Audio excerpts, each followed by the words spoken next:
Yeah, I have no idea, Black Forest, why you could see the midday moon there. Like, it's the position of the moon during the day. We don't claim to know the mechanics of the sky. We can all see what it does, and we can record what it does in its cyclical nature, but why it does what it does is riddled in assumptions, and we don't want to make those.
Yeah, it's a nice photo. I guess he took that picture. I like it.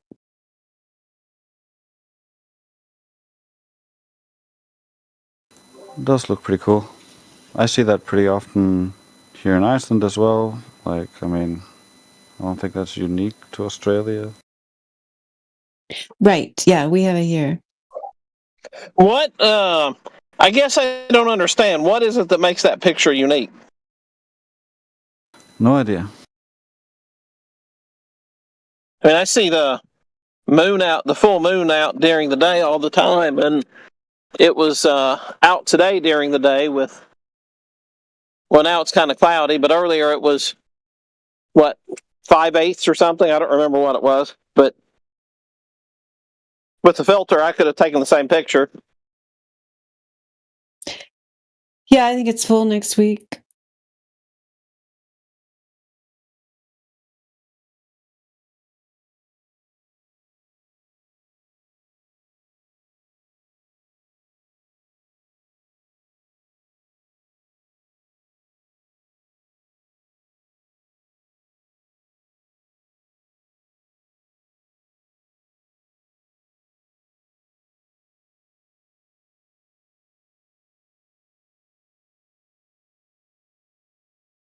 Yeah, I guess, yeah, I would say, Dre's just, to address what you just put in the chat and then what Karma was saying earlier, like, because she was talking about patience, and I think the difference, like,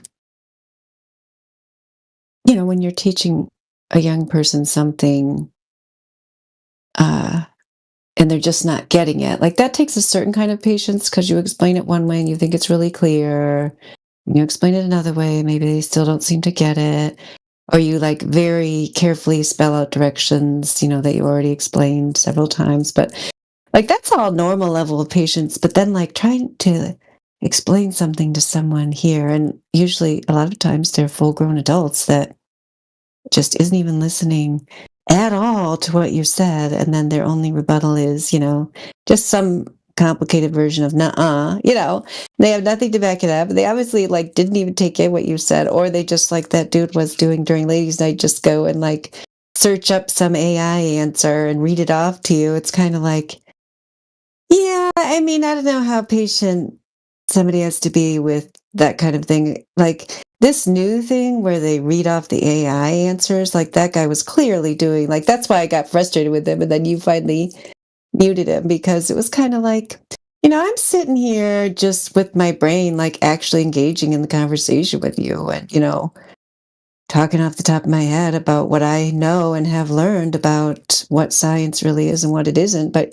you're just like sure that this robot knows more than the human in front of you. We did kind of break through that guy somehow. Like toward the end, he was actually being like semi decent and human. So maybe it was worth it. I mean, eventually, I feel like after he was muted for a while, oftentimes that doesn't work. They come back and they just like screaming about being muted.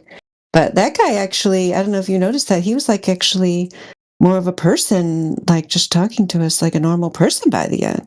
So maybe it was worth it, but it takes a special level of patience. To be patient with somebody that's just not even engaging in the conversation at all, like so many of these Globers are, because they're just so sure it's a globe, and they're so sure you're wrong that they're just either they're choosing not to listen to us, or they just assume we're wrong because we're flat earthers, so any input we give is irrelevant. And it's just, at some point it's kind of like, okay guys, well, you're lost. Like if you just want to go like listen to an AI bot from Google, like, yeah, go do that somewhere else. Like there's actual people here with experience in different areas, like specialized knowledge, people that have done their own experiments and stuff. Like when I came, and this was years ago, before, like, people now are like, wow, I'm just like blown away by what some people are able to come up with in here, because it's unique. It's like you're not hearing this when you go, walk down the street and listen to people's conversations. This is like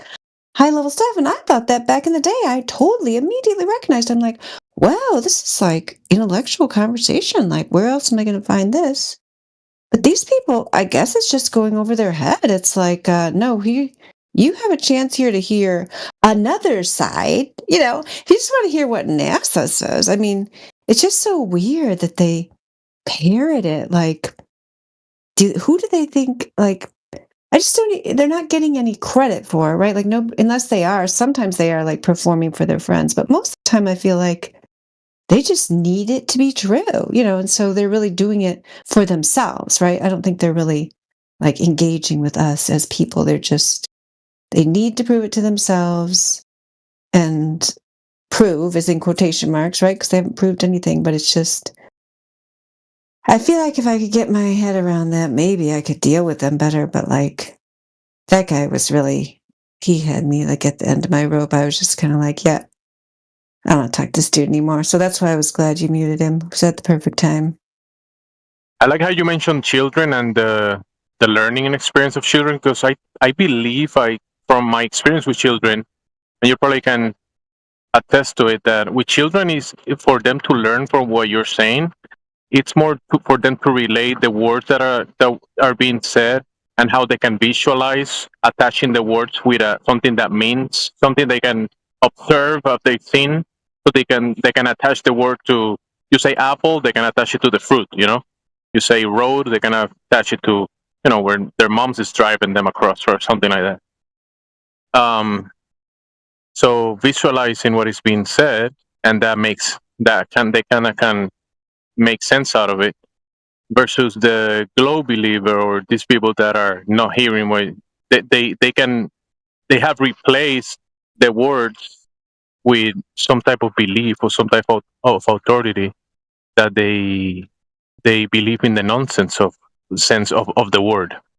Like, for example, when you're talking about things that make sense in reality, they say, yeah, but in the globe model, right? They already went away from what they experience, what they've seen, what they can test, and they go to the globe model, and this makes sense in the globe model, and they kind of believe in that, and it's just something that they can only visualize from a cartoon, drawing, or something that is not related to reality. Like the child, if they cannot visualize what you're saying, they're not gonna probably comprehend it. They're gonna be like, it doesn't make sense. But if they've seen water and you say water, they're gonna think about the physical thing, the water.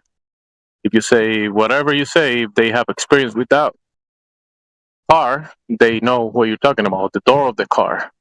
But the glober, you say water, they think, oh, water, the thing that is attached to the outside of a spinning sphere in the vacuum of space. They think that's water. The crayon, the blue color on a depiction of the globe, that's water. You see? So you say black holes, the child doesn't know what a black hole is or whatever. Maybe they think about I don't know, a dark circle, whatever, something else. But for the globe or the black hole is, like something of the heliocentric idea, paradigm, that they think they know what it is, when in reality they never seen it, they never experience it, they cannot demonstrate it, but they still in their mind can visualize something, but it's not related to reality. Not like the child. The child is closer to reality because they can make sense of things that they actually can relate to and comprehend what you're saying based on the words and how they can visualize the things that they have experienced. So the adult already know a lot of these things. You can say apple, and they know the adult can know what an apple is, but they think in apple as a cartoon, the apple tree on a globe. You see, so it's like they attaching a fantasy to the actual real thing and replacing the real thing with the fantasy thing.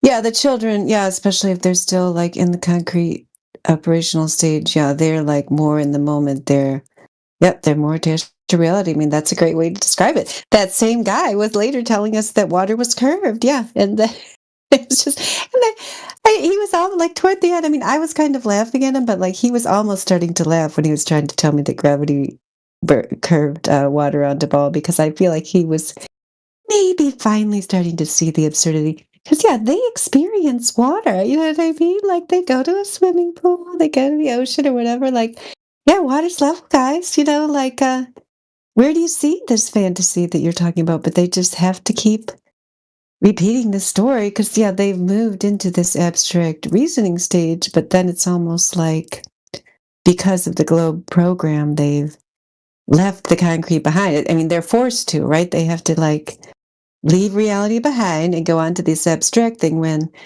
really abstract reasoning should be saved not for things that you could They also actually reinforce observe, it. but they use it for things that they could observe, and so that makes them even more detached from reality. They also reinforce it with the authority. NASA said that water is the crayon stuff on the on the spinning globe in a vacuum. That NASA said that, so it has to be truth. So they have the reinforcement from the programming and the authority that says so, and they tell you, they say that NASA said so. We have models, cartoons, therefore it has to be. Yeah, I mean, I think it's tragic. I just, I don't have the answers of when you got people that are. I just, I don't really, even though we discussed it, like I haven't really put my finger on, like, what makes one person hear all this evidence and realize, yeah, this totally makes sense. Like, I never see a globe. There's not good evidence for a globe.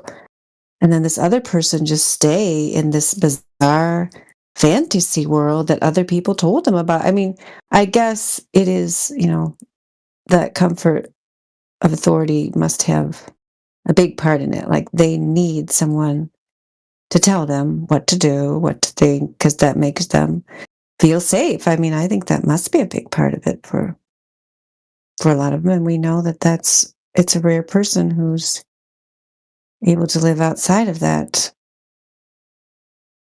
Because you can relate to. I mean, if you go to a mechanic, the mechanic knows how to fix the car, right? And there's a lot of authority on certain topics that you can say, yeah, the expert knows what he's doing. And actually, I never done any jobs with it. I don't have any knowledge about this, so I think the authority definitely has a say on how things work, and that is true.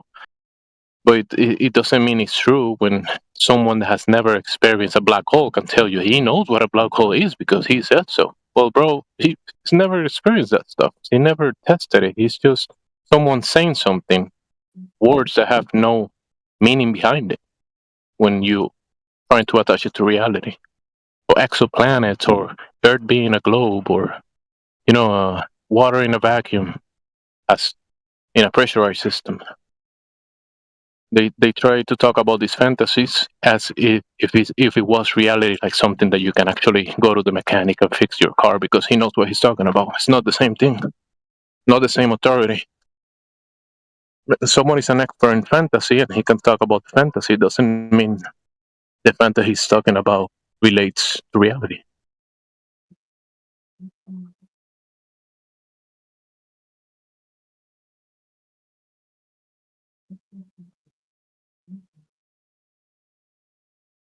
Yep, that's a good point.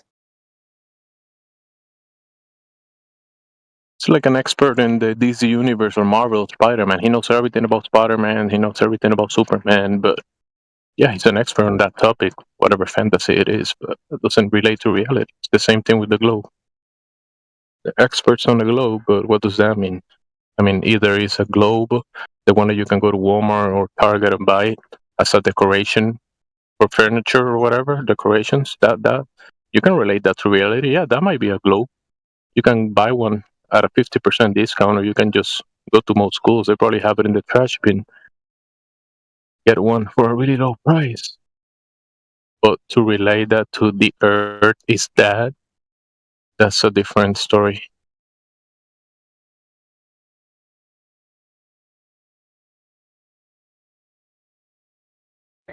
Yeah, to me, And the water do what it does on the globe. Like, oh my god, like the people depict the globe and they see it in a cartoon. They say, look, that's Earth. That circle there with green colors and whatever brown and whatever next to the cartoon planet circles. That is the Earth. And in their mind's eye, they replace the real thing they're standing on with the actual cartoon, and they think the cartoon is what they're standing on. It's kind of crazy. It's a spell, some type of mental spell. yep, that's definitely true.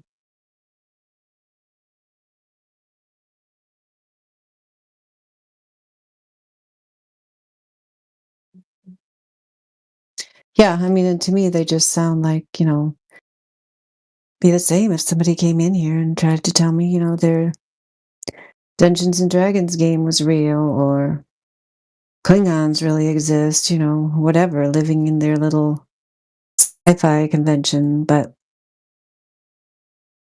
it's not even possible for some of them to see outside of this paradigm to even consider it might be wrong. It's really a problem.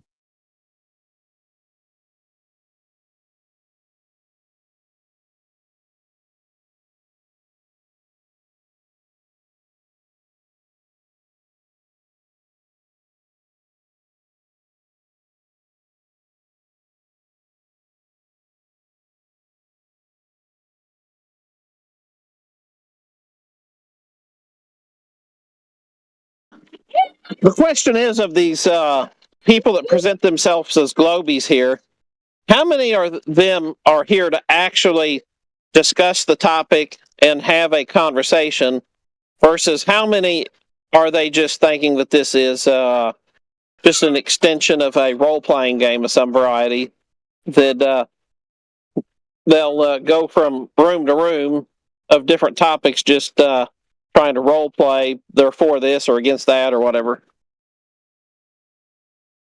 Yeah, that's a good question. Yeah, you'd have to do some exit polling, I guess. I don't know. Yeah, I kind of refer to it as the Discord effect, that the people who are globies, who are serious and actually know the GT models, they're smart enough to not come onto Discord and come in here. And so that leaves us with the people that have been coming in here lately, and Matthew Learns and McToons and the other crazies who are around here from time to time. Yeah, but I mean, we do get some. I mean, my favorite people to talk to are just the people who are totally new to the topic that don't really know much about it, but are interested in hearing about it, knowing that they aren't necessarily going to grasp it their first time around, but yeah, I mean, I think it's worth it. Yeah. Even though Matthew Learns is a sophist, I do enjoy talking to him. He's been nice to me, and some of the others definitely are, but I think we just need to be honest with most of these, like this cat that's in the that was too drunk to talk. He's in there talking about his First Amendment rights and such. So he's talking about his First Amendment rights and whatever else, and it's like, nobody can be that drunk to think that you get on a platform that has TOS and that your First Amendment right somehow lets you act however you want. Yeah, I mean, we're trying to accomplish something here and have semi-coherent conversations. People are always welcome to start their own channels or their own servers if they don't like it here. Nobody's forcing them to be here.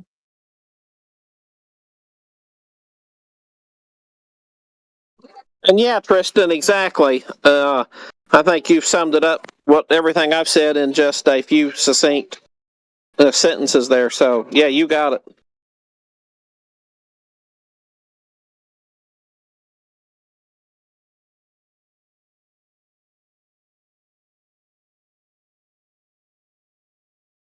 Yes, 100%. When you're in a private forum, the First Amendment does not apply. That's correct. So yeah, but no, we just got to take the good with the bad. But I think that figuring out, it's like there was some kid that was around last year that you guys have heard me complain about because he's just so ignorant, but he was going on saying, oh, well, this issue isn't that important. I said, okay, well, why have you then now spent about 30 minutes in here? And he stopped and said, oh, because I want to debate. I said, this really isn't a debate forum like you think. We're actually here to discuss the topic. We're not here just to play a game of this is my story and that's your story, and you play the game of this is my story and this is your story, and we see who has a better elocution of their story and a better elocution of the straw man of the other person's story. Hey, And Barrington, yeah, Great point. I remember I talked to you before about the First Amendment, and I was talking about how Facebook's a private company, so it doesn't apply. And you kind of use that same argument here. I see what you're saying because the government had some kind of influence on that, but doesn't the government have influence over all these platforms? Discord, like we can't talk about certain things because the government doesn't want us to talk so about take it them. like this here. So the government censors certain topics. That's different from moderating and curating a conversation. So they're two vastly, entirely different topics. So, for instance, if you ran a Discord server and you said you didn't want to talk about mice, and I go in talking about mice, then by all means kick me out. But then if, for instance, you like me in your room because I'm making you money or whatever else, and then the government tells you and says, no, you're not allowed to talk about the cats that eat the mice, that's hate speech or whatever else, and then they order things to be removed, and then they call you in front of Congress and make you explain and such why you're not removing people like me and things of that nature. That is censorship. So that's the big difference there. But yeah, we talked about that, I think, about 2 weeks ago, or maybe 3 weeks ago, if I remember right. But good to see you again, friend.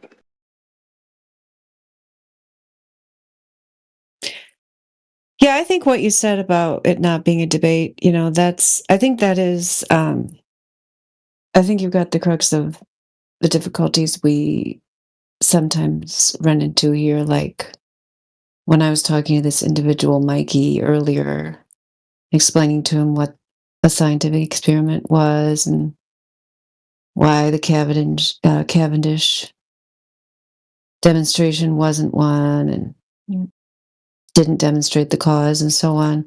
Like, yeah, he was just what you said. He's just like, okay, no, I'm going to come up and I'm going to say 10 things to refute what you just said.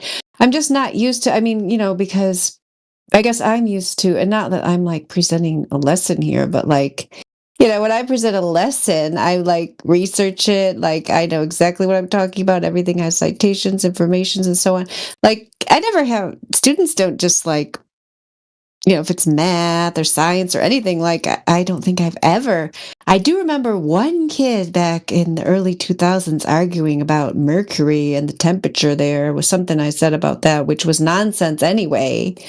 That's really the only time because of something you heard on the Discovery Channel. Like, other than that, it's kind of like, yeah, well, you can't just like, if somebody's presenting something as factual, not that I can't make a mistake because I can, and other people can too. Anybody here could make a mistake, but you have to like have something to back it up that you're going to dispute it like on the claim itself, and with sources to actually say, well, no, actually, you're wrong. I don't need an independent variable for an experiment to prove cause, and here's why.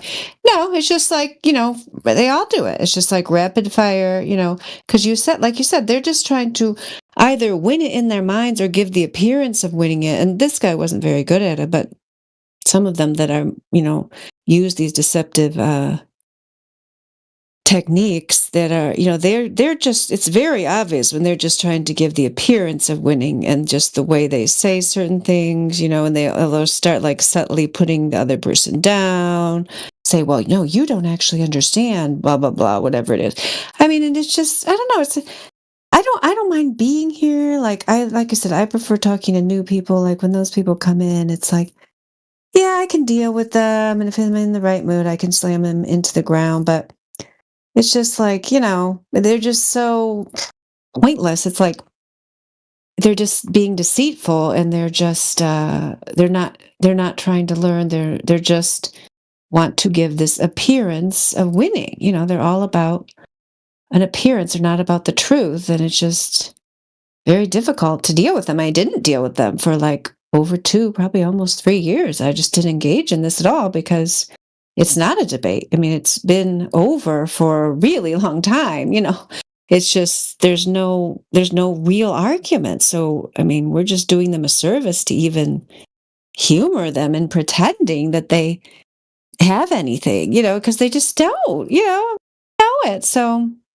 I guess, I mean, other people have different techniques, and I think different techniques are better with different people, but for me, like if you allowed me to pick and choose my globe believer, I'd definitely just pick, just the kid who's just like, yeah, never really heard about flat earth, tell me about it. I mean, that's just, even though some people maybe would get bored, like repeating the same thing over and over about horizon or long distance observation, I'd way rather do that than like talk to some crazy guy, that is so sure he lives on a globe that he's been arguing it for 5 years or whatever, like seeing the long distance observation, seeing the laser tests, knows there's no proof of curvature, knows mainstream science has discarded mass attracting mass, and then still wants to argue it. It's just like absurd. I don't get it.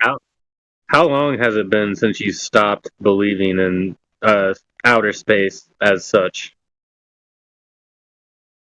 Oh, that's a good question because, I mean, I haven't thought the moon landings happened since I was 12 years old, but that's different than outer space.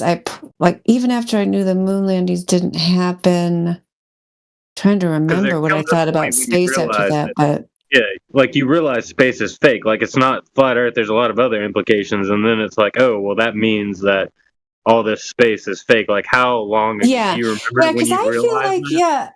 I understood the measurements of the Earth before I thought about outer space not existing the way that it did. So it's hard for me to remember exactly the time when I understood the whole picture. I mean, it's been a long time. Yeah. Well, I mean, you talk about these people, these globies, you call them. They come in, and you just can't believe how, I guess, ignorant they are or what they say. But it's like most of your life, the majority of your life, you believed in outer space as well. Like the majority of your life, you were that person. So, like, Yeah, okay, yeah, and that's why I'm saying, like, I thought I was making the distinction. Like, yeah, I'm not judging the people who just come in here and never heard anything and they're being presented with the information. That's why I prefer those people. Yeah, and it takes time to assimilate it. I'm talking about people who, who McToon, that guy was trying to get me to go talk to McToon. It's like, please, Like, in what universe would I ever want to talk to someone who dedicates his life to pushing a lie? Like, you know what I mean? Those are the people I'm talking about. Like, yeah, I'm judging those people all day long, but no, I'm not judging just your ordinary person. Yeah, because you're right. Yeah, I was that person too. Yeah. That's Well, I'm exactly sure why we're here, he is would to say reach the those same about people. you, though, Mary. He would say the Oh, I'm same. sure he'd have all kind of things to say about me. That's why, yeah, I don't want to hear it. He would say you're a liar, and you're saying he's lying. I mean, you could You think both he would be say honest. that? You think he would? I don't know. Maybe, yeah. I think Shut up. You're Oh, it's me! Oh, you're here at the perfect time. Exhibit A. Yeah, Exhibit motherfucking M. How about yeah, M? Because I'm mage. exactly. Exhibit M. Thank you for coming to illustrate my point, You're Nate. welcome. You know you're my Yeah. favorite, right? You're the cutest. Yeah, I bet you say that to everybody when I'm not here. Somebody else is your favorite. No, nobody else can say I've said that about anyone else but you. Okay, Mage, what is your agenda for today? My agenda is to destroy the flat earth and to succeed the globe. So, what say you? What is your evidence of the flat earth that you would like to present? Same evidence as It always. looks flat. Yep, from no my drop over. portion. That it Yep. looks flat. No drop over distance. Curve hasn't been measured. No rotation detected. Have you tried to measure it? Yeah, I thought have we already had this conversation? You're going to make me have the same conversation with you about the long No, distance sweetheart. I observations? think that one was about gravity. Oh, good. Well, gosh, yeah, let's get off of that topic. I don't even like Right. that I mean, topic. I don't want to have to repeat myself. You know Yeah, what I'm good saying? idea. I mean, from my perspective, it's flat. Like, Okay. do I need any more information? Why, yes, you do. Because something can appear flat while actually being not flat. We call that a manifold. It's a little fancy word for you. We'll add it to your little lexicon. Torch, I see the horizon, and it looks flat. Who cares? It looks flat. How do you know it is? Yeah, so in the side chat, there's the expected drop below the horizon that you would have due to Earth's supposed curvature if we lived on a globe with a radius of 3,959 miles. So at 10 miles, Obviously we'd taking into expect to account see. refraction. No, why do we need to take into account refraction? In fact, yeah, that I was. Did any of you guys hear Indio earlier when he was talking about the 0.2 of a mile lidar measurement of refraction when you're talking about there should be 440 feet of drop? That was just one particular one. I'm not sure if that was the FE core, if he was talking about a different one, but I can find the one for FE core. But yeah, that's often in the laser tests and so on. The refraction is not going to make you magically have a globe, because the distances that we're Correct. talking about are so huge that even if you wanted to take refraction in account, which we could then argue about whether it's even going to be a factor, depending on what you are talking about when you say the word refraction. But, in many of these observations, yes, it has been taken into account, and it shows that it is not going to make this item magically appear because in the laser test, for example, the one that I showed you there, the FE core experiment, they did take that into account, and they found that the laser hit the target when it shouldn't have, because it should have been hidden behind, depending on which one we're talking about, between 200 and 300 feet of drop, and instead the laser hit the target, and refraction would only be, if you even want to give it to you, which I don't particularly want to, but if you want me to, it doesn't explain away 200 or 300 feet of drop. It's a very tiny, tiny, tiny factor. Okay. By what factor? If you don't mind my asking. I'll open up the file for you. Did you open it? Oh, this is the flat Earth core. I've already read this. This is here's one of the basic issues that it has. There's no this is a basic issue. There's no error propagation. So when you're doing taking measurements and doing any sort of statistical analysis on your measurements, which you have to do because every measurement has uncertainty, you have what are called not error bars, but basically the plus or minus value for every measurement you take. That's the degree of uncertainty, and whenever you use that value in a measure in an equation or calculation, anything of the sort, basically something you're not measuring directly, something you're calculating from other values, which it does on, let's see, page 32. Is that it? Forget which page. It might not be that one. You have to propagate. Basically, you have to. There's a certain equation they use. I forget how it was derived. We learned it in our physics class. But you use that equation to basically get an uncertainty value for the calculation. And that's absent. You're going to have to give us more details about that. I mean, I'm seeing right here, it's what I was talking to you about. That's around page 41 there. Refraction calculation of second measurement. We concluded the ambient conditions refracted the laser beam upward by a maximum of 0.235 millimeters or Here's the problem. 0.00924 Angle of inches. incidence. Here's what I'm talking about. Angle of incidence 0.0029 degrees. Plus or minus what? Refractive index calculation 1.00030 ... Plus or minus what? Well, I think the plus or minus error they have at the beginning. I'd have to go back. I mean, it's 121 pages. If you I'll go back and look. Hold on, I'm going to mute myself. The plus or minus is at the beginning. The error is at the beginning. It's all explained at the beginning. Hold on. Every measurement has an error. So yes, there are error bars at the beginning, but you have to continue that for every measurement because every measurement has an error. Furthermore, not if they're using the same equipment. Why would they have to do that? The error has to do with the limitations of the measurement device. So that's what they're doing. That's what they're establishing at the beginning.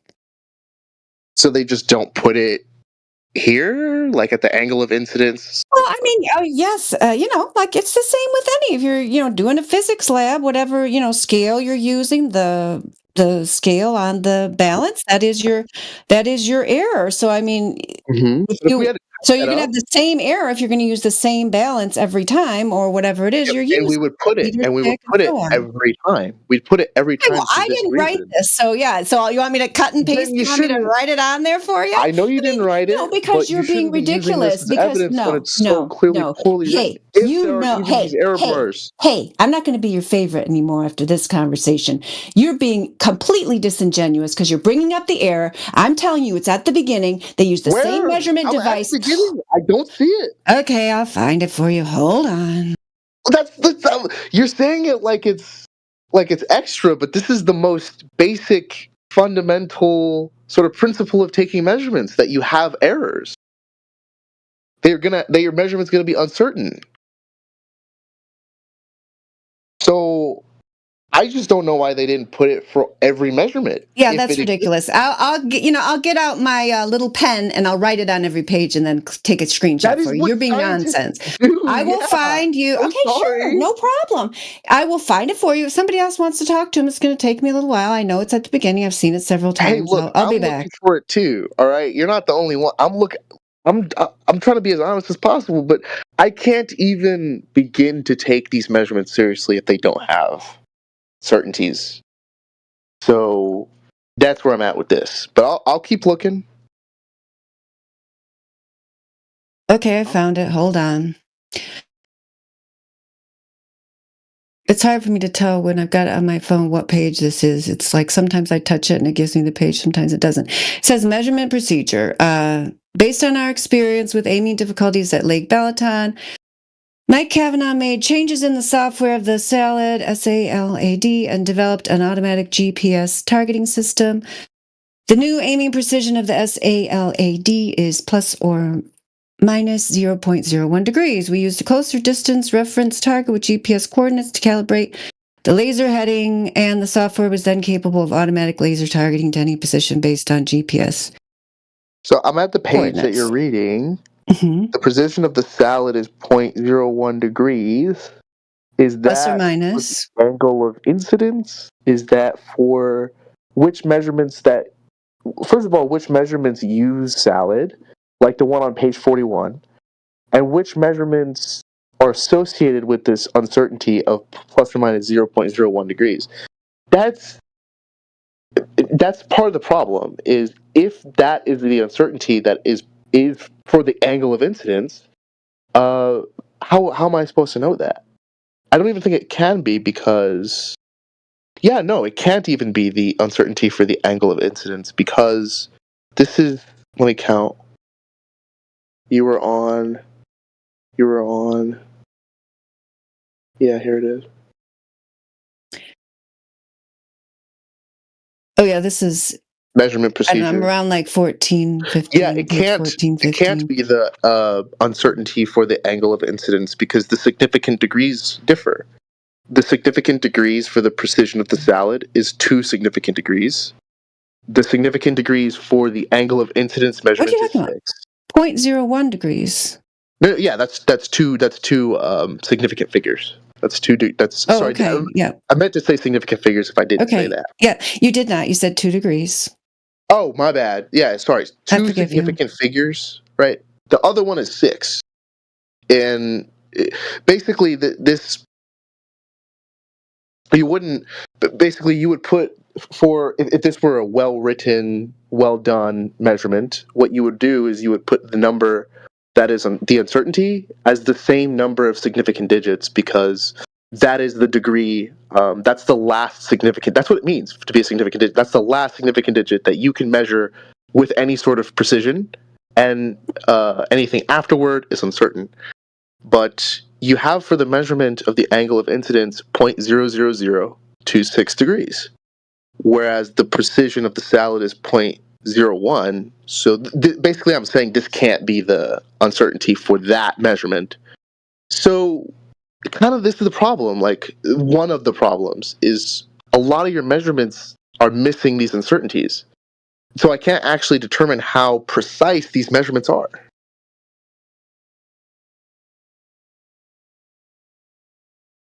Sorry, I was just talking to my son. Yeah. So I don't know if other people have seen, I mean, I assume they have a more detailed report. Like, this is just kind of a presentation type thing. So I feel like I did see a more detailed report in the past. I can try to find it for you. But, my point stands about, you're quibbling It's about the about detail. but you're quibbling about these tiny little figures when we're talking about distances, of I 200 don't or even know how 300 tiny. Here's feet. the problem. I don't Hmm. even know how tiny the figures you're talking about are, because they don't give that.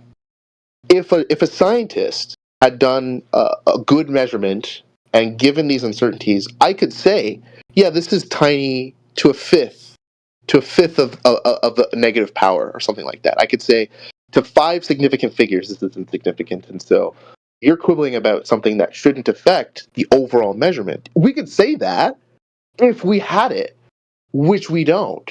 So you can't say small or big or significant or not significant, because that information isn't present, it's absent. Do you see the problem? Oh, not really. I mean, we know that there's no curvature that's been measured. It's been demonstrated Okay. multiple times Okay. in many long distance observations, laser tests, radio wave propagation, and so on.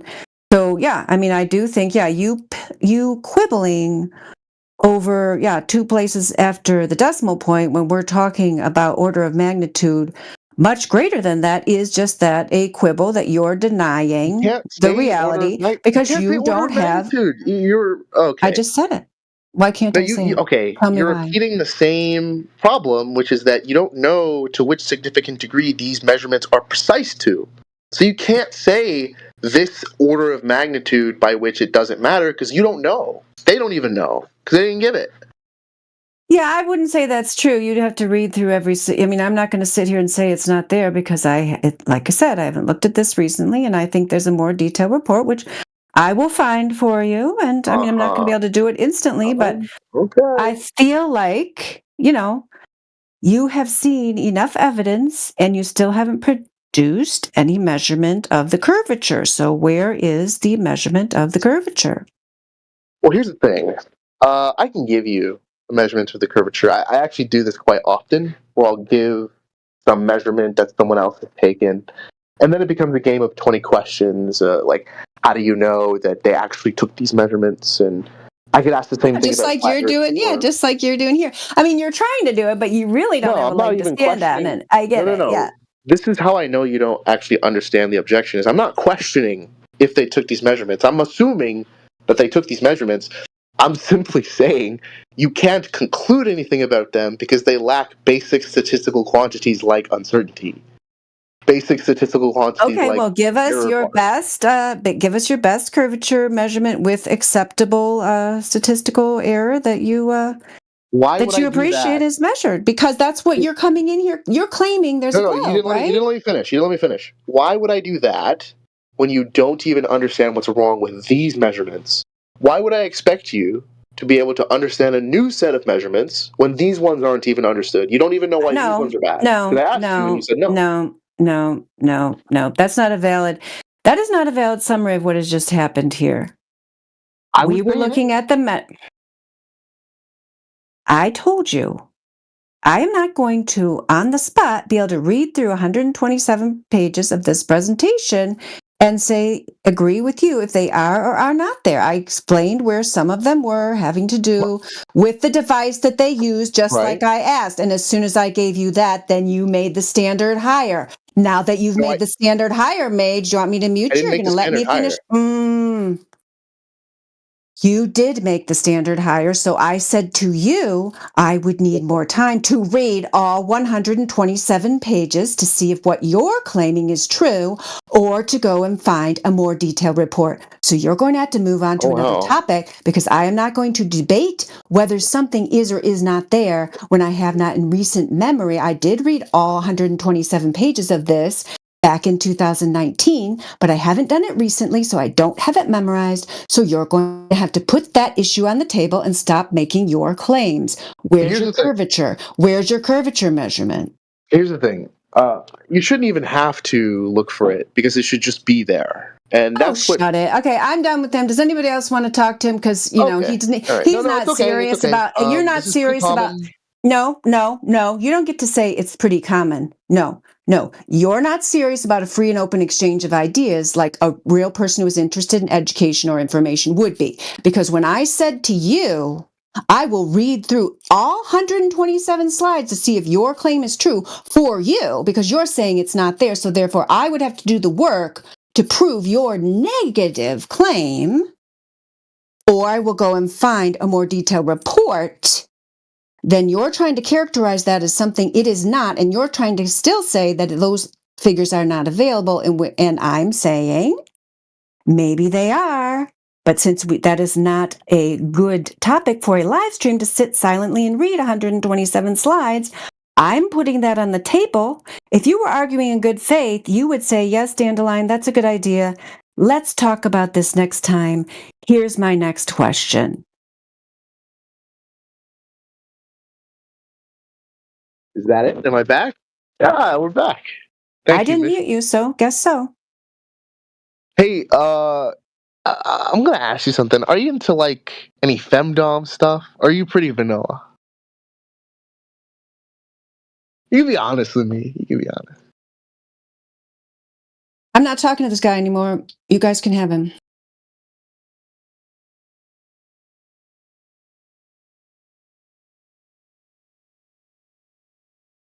Well, he's claiming that the lack of evidence is the evidence. The curvature is not being measured, therefore it has to be there because reasons. So yeah, that's his argument.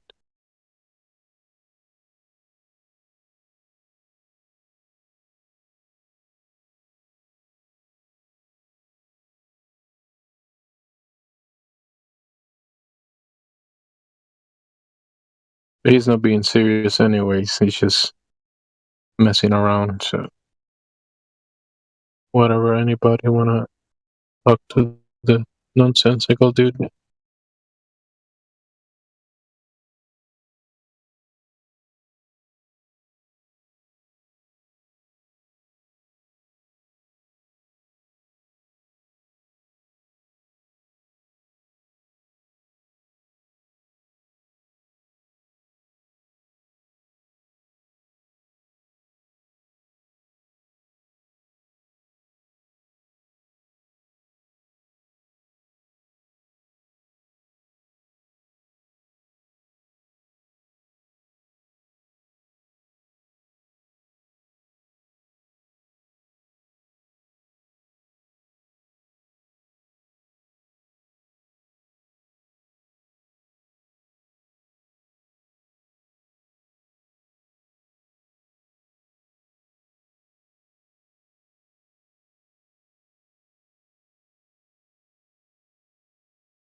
Oh, thanks, Ever Fences, for your support.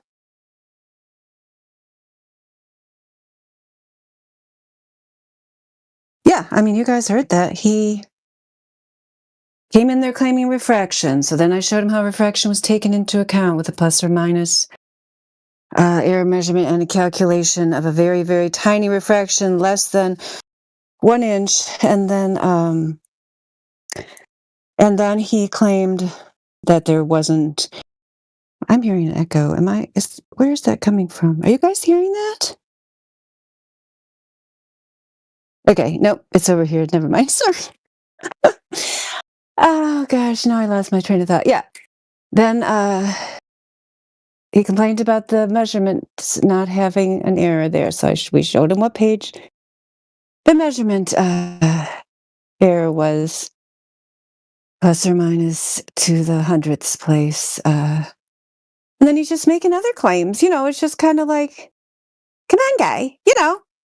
You're quibbling over this nonsense.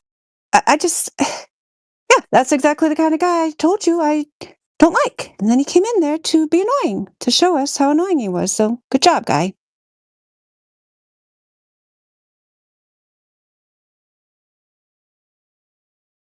They're constantly pushing the goalposts. They'll start with something they think is easy by chanting one of their fairy tales like a refraction.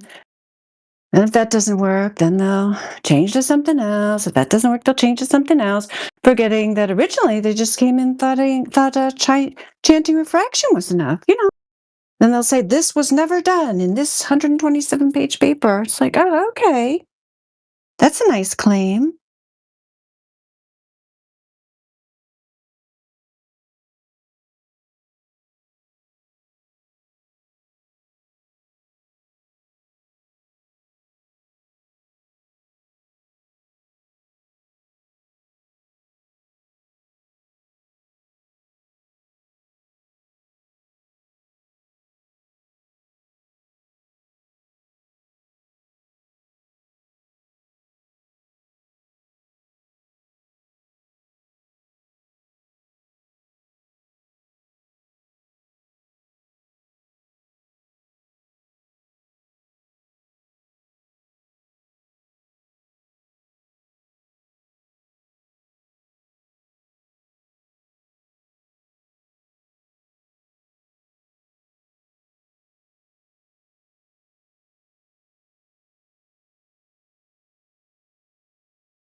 Yeah, I'm pretty sure. I'm just looking at it some more. And I guess maybe that guy won't be back. But yeah, I mean, the angle of incidence was the one where he wanted to know what the error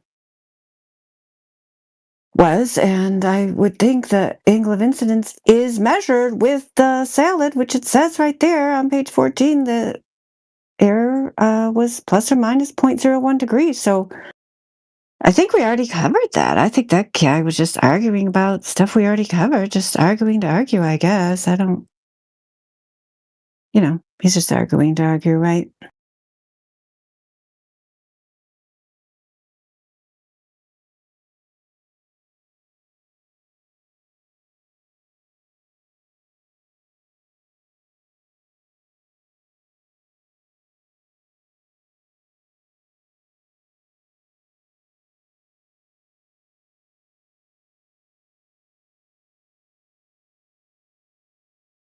Yeah, but he won't show a comprehensive measurement of the globe with plus or minus variations in his measurement, though, will he?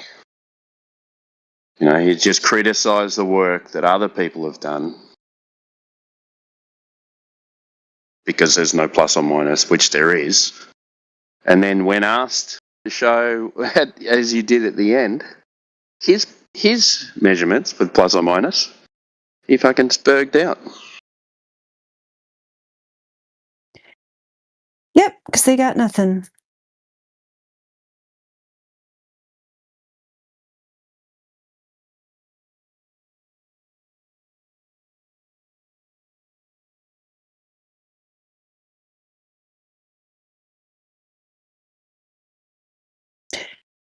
Yeah, well, Tristan, yeah, it just means that's what the precision is. Like any measuring device is limited in its precision based on that's just how it is. No measuring device is perfect, so that's what they're saying. Just like a ruler. Depending on how many marks you have on your ruler, that's the limitation of your measuring device. You can measure it down to the millimeter, or maybe you have a special ruler.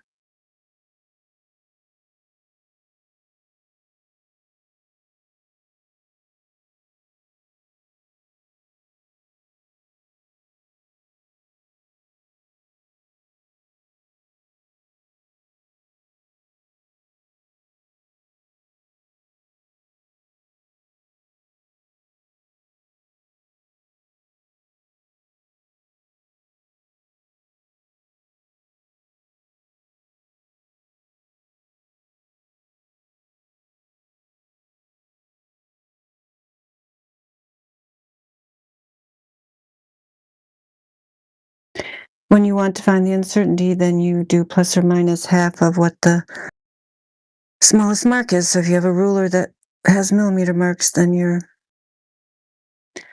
error is going to be plus or minus half a millimeter.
Yeah, I think Latsu's got the right idea there.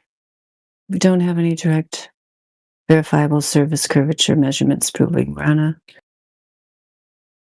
3,959 mile radius sphere.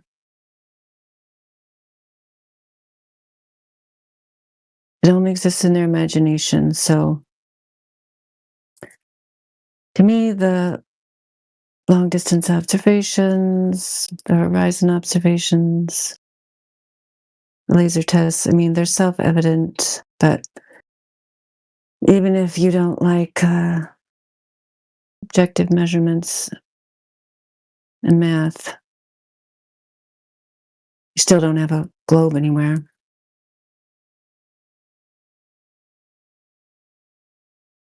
You're gonna have to argue with water, pretty much. That's right. And they do, don't they? They tell us the water curves somehow magically. They're like, what? You don't see it? That's what we're trying to tell you. It's not curving, man.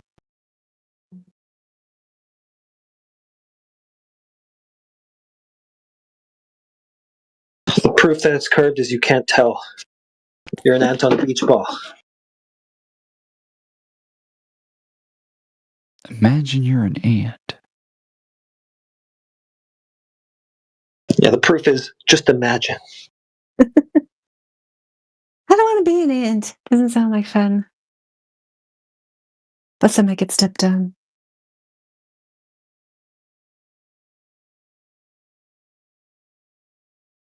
What about an ant on a Like table? be Does able that to look lift flat? 6 times my weight.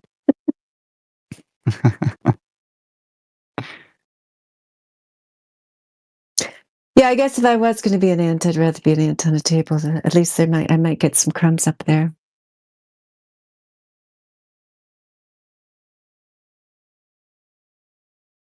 Yeah, I never see ants crawling balls, come to think of it. Yeah, why would they want to? Yeah, dumb place for an ant to go. Or a person. That's right. I take that back. Ants are people too. Or a human. Well, ants are cool. Yeah, I just wouldn't want to be one. But yeah, I used to spend hours watching them when I was a child. I found them fascinating. They can pick up these giant crumbs, that are so They're huge driven. Have compared you to ever seen them them. make structures I respect the drive with and the their work bodies ethic. and turn into bridges? For sure. Sorry, Eric.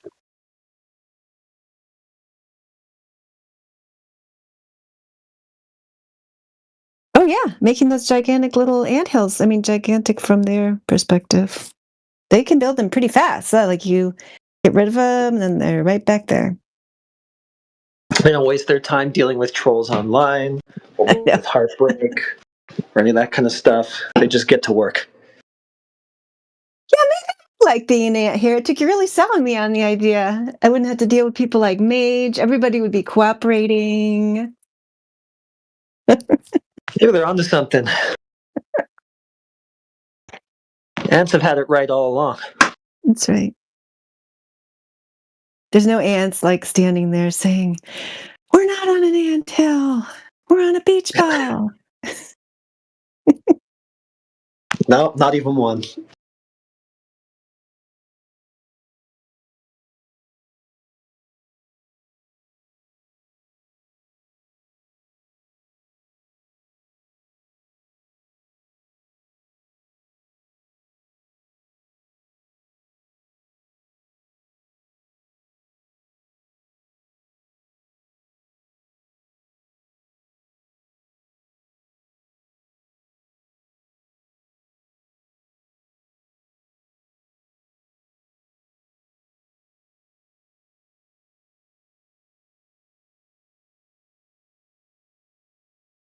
Did you hear what CB's idea was for an event tomorrow? Were you here for that, Heretic?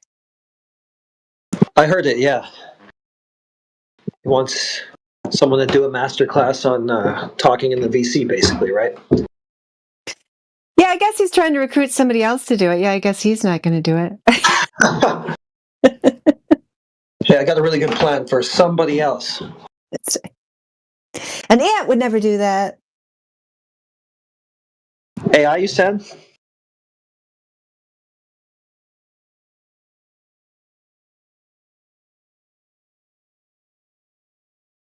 He was saying, yeah, he said AI or something, right? He's trying to Oh put yeah, that's AI what he into said. it. Yeah, that's what he Yeah. said. Yeah. I don't know if he actually ever asked him.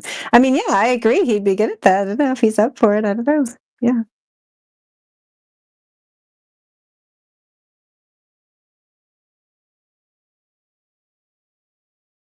Yeah, solid speaker for sure.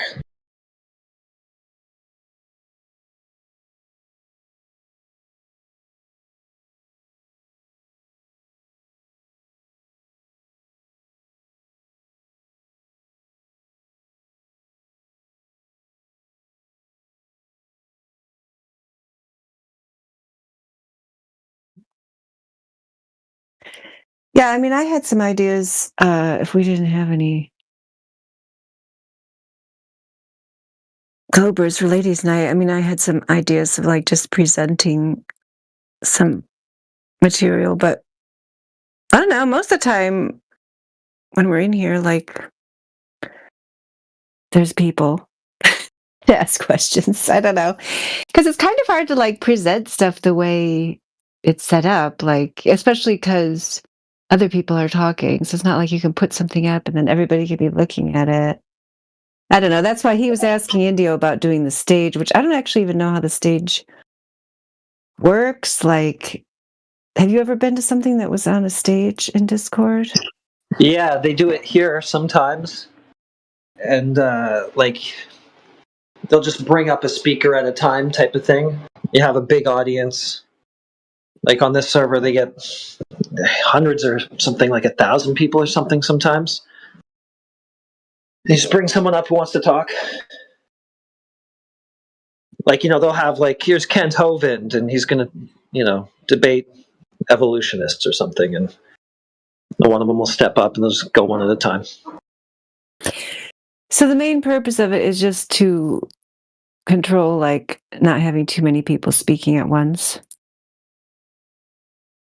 Yeah, you got a guest speaker and, someone with some fanfare or recognition or something like that people want to talk to. Well, we might be able to do it. They know us well enough here.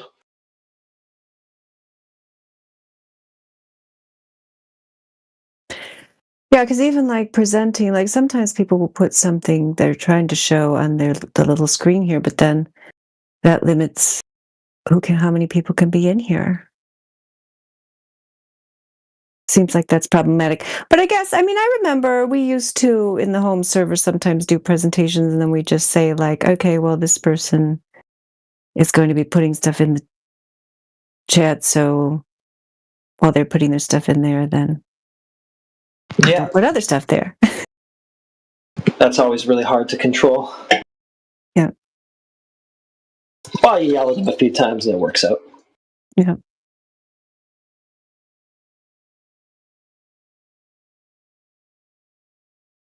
Yeah, DJ does it. Actually, I like the way DJ does it. That's probably what gave me the idea of just trying to be more cohesive, like in a presentation, because he has his Salt Lake presentation and he puts the things he in the does chat. presentation style kind of. Yeah, you're right. And people don't interrupt him, I don't think. They don't put other random stuff in there. They let him do his thing. So, Well, he's really calm. He gets rapport with them kind of first, and yeah. For the right person, yeah. You don't want to waste your time with somebody who's not even going to be listening. I just noticed that, yeah. That is what's different about his style. It's not so much about going for gotchas and trying to trip them up all the time and snatch their wigs. Here's the information, buddy.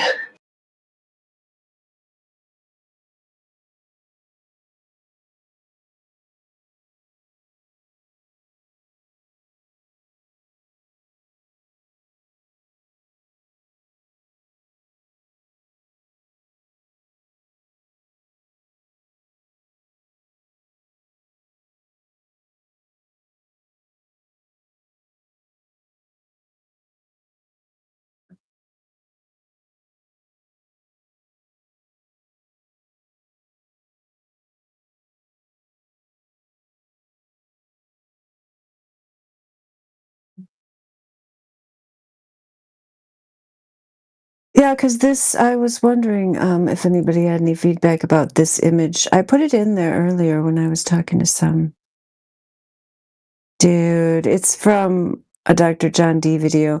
We used to use it a lot. I don't really see people using it. I don't know if they don't like it. I know I've heard Huey talk about, yeah, how the atmosphere would have to be layered, because when what is the way he said it is different than the way this is putting it, but I'm pretty sure it's the same idea. For light to travel around a curve from point A to point B, the light would have to continually refract in a downward direction. For the light to keep refracting in a downward direction, it would be necessary for atmosphere to keep becoming denser, as shown in the diagram below. One, the least dense air to the Like a horizontal density gradient, right? Yeah, yeah. Because that's,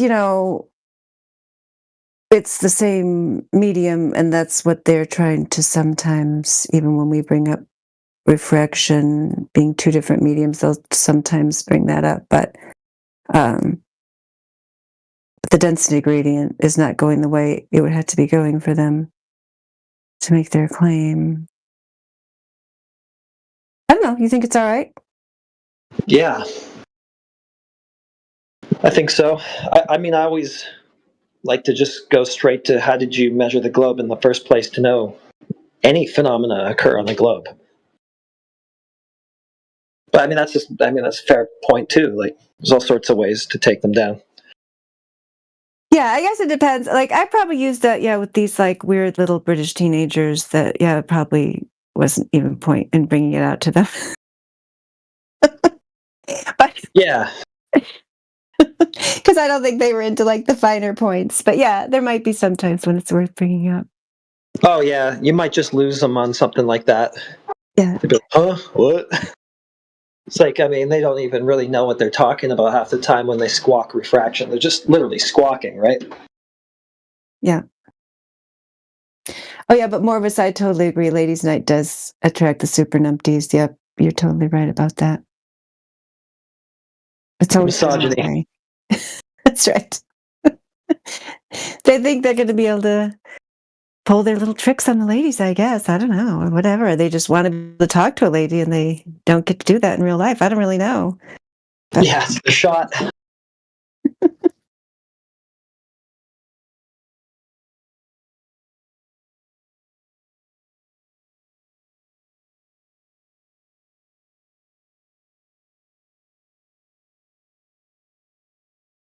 Those poor bastards.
Hello,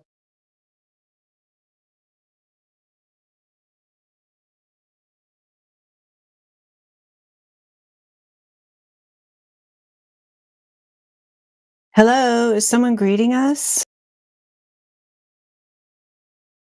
Is that you? Oh, is that ZOV45? Hello.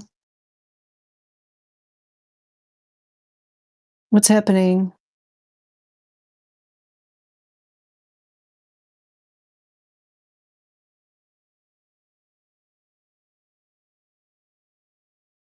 Can you speak?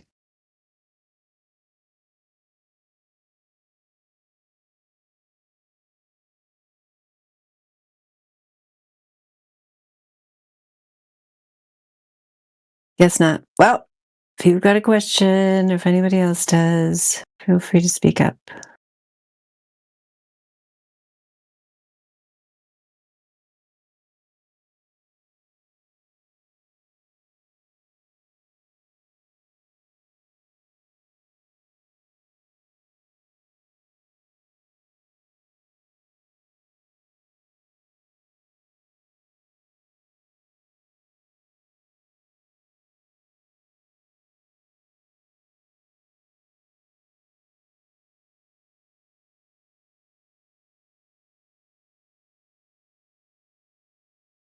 Yeah, I think it'd be cool, if other people maybe just picked like some observation they really like and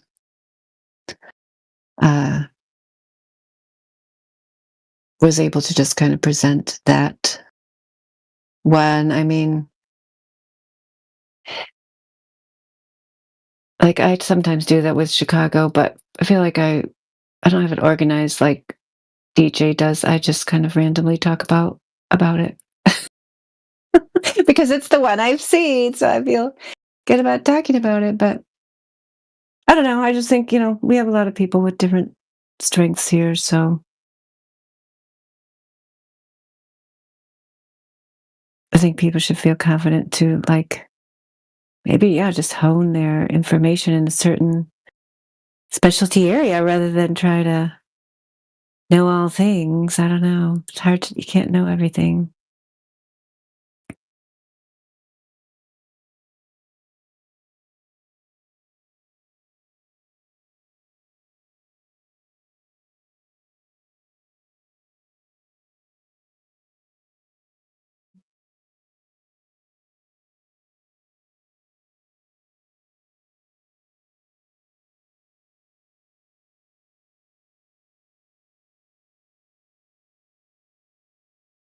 Mm.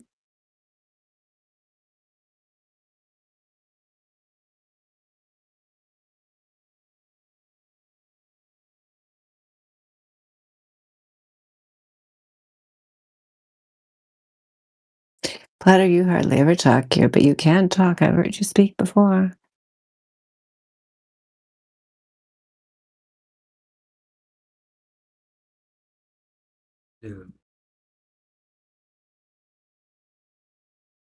Hello.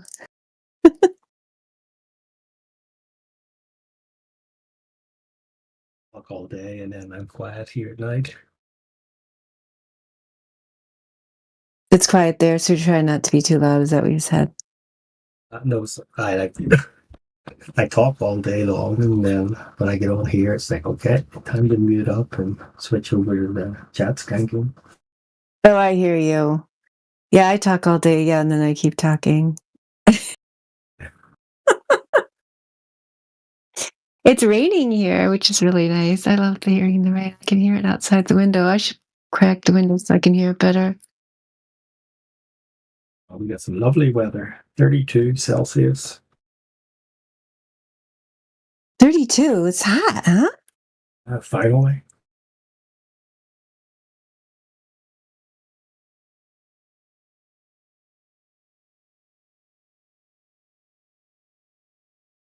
I missed ladies' night tonight. How did it go? Oh, I think it went well. Yeah, we had it earlier so that Salt Lake Stacy, not actually sure where she is, but I know she's 12 hours ahead of us. Yeah. wherever she is, and Karma was here. It was from Iceland. We made it earlier so that they could participate, and they did. Jenna was here. Yeah, Salt Lake Stacey's from Perth in Australia. Oh, okay. Okay. Thank you for telling me that. I felt like I should know where she's from because I feel like she's mentioned it, but I just couldn't remember. I couldn't place her accent, so I was going to say South Africa. Completely wrong. Thanks for telling us. I think she's got I remember her saying she's got a German background, so that's why she's got a slight kind of accent. I think she did say that. Yeah, she has a really unique accent.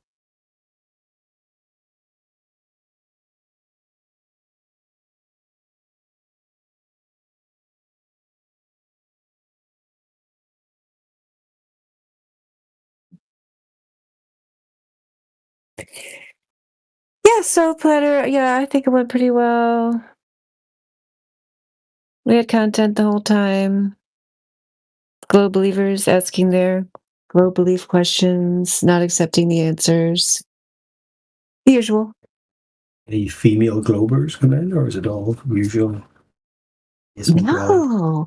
You know, that we like I think the first couple times we did ladies' night here, we did have some like just random women that came in, but they didn't last very long. I feel like once they realized we're actually serious about the topic, they were less interested. But and there's some I've talked to them more in politics and religion, I feel like.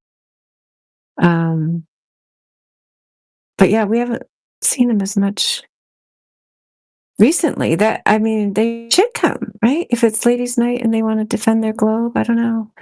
Not many women really like defend the globe. You know, it's definitely like seriously, right? There'll be people who come in and don't really know what they're talking about and will chant the earth is round, but I don't know, you don't really there's not that many serious female globe defenders, doesn't seem like. Of course, there's not that many flat earth females either, right? I mean, not at least here. There is in the world, though. They probably just don't want to come to Discord. It'd be funny to stand with a clipboard somewhere and just ask. Yeah. Well, 50-50 question. Is the earth flat or is it a globe? Wonder what if you polled 100 people, do you think it'd be like 99 would say globe? No, I don't think so. I mean, I don't know what the statistics would be in the USA. You know, in Brazil, there's a survey that 1 in 5, so 20% of the people say the earth is flat. It'd be nice to do it anonymously, I guess, rather than like have the person speak to you.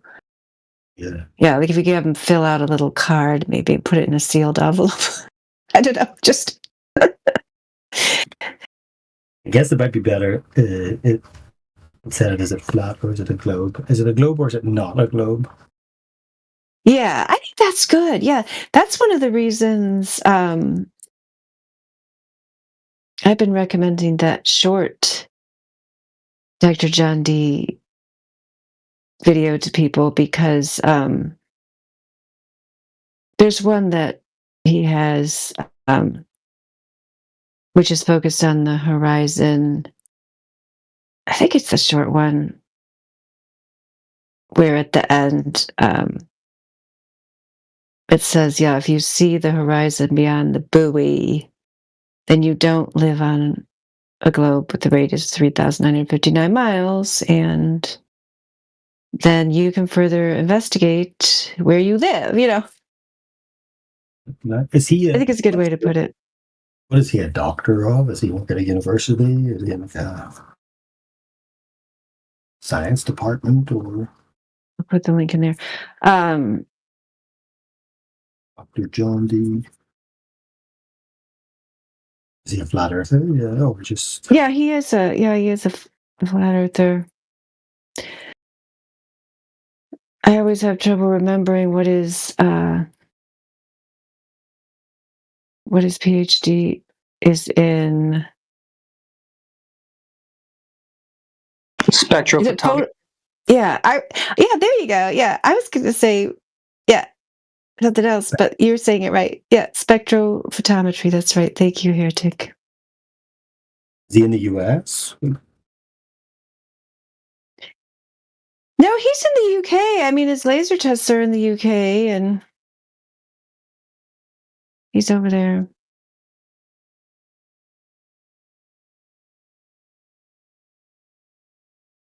You say the pronunciation is very fun. You say buoy? Yeah, I know it's in Canada here. They say buoy. And Timbo, do you say buoy or boy for like those things that bob up and down in the water?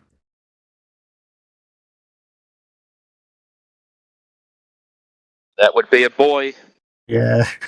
Wow. I think we both spell it the same way, Buoy. But yeah, it's like when I first came, I was like, what the heck is a buoy? Oh, that's funny. Which makes more sense when you look at how it's written, like Buoy, maybe. Yeah, yeah. Do you call coolers chili bins, Timbo? T-Dub? Or is that only a New Zealand thing? Chili bins. Chili bins. Because I watched this show. It's called Brokenwood Mysteries. It takes place in New Zealand, and they were talking about putting something in the chili bin. I'm like, what are you talking about? Yeah, New Zealand's chili bin, and we call them eskies. Oh my gosh, that's even worse. Why do you call them Eskies, like Eskimos? Well, it's a brand. The brand is Esky, I think after Eskimo, but we just shorten everything. But I'm pretty sure Esky is an Australian brand, and we just named the brand. Now every chili bin is a Esky. I like chili bin better. Sorry, I just do. It's a freezer? Like a cooler, maybe you call it something else up where you are. You know, like a cooler, like you bring to the beach and you put your drinks in it. Oh yeah. I think in Canada, don't you just put shit outside? In the winter. They don't need coolers. Right.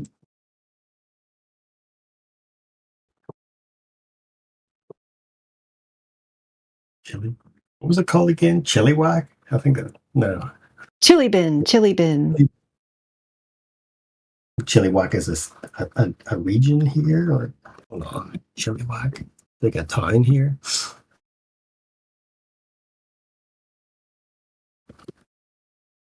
Tentacula.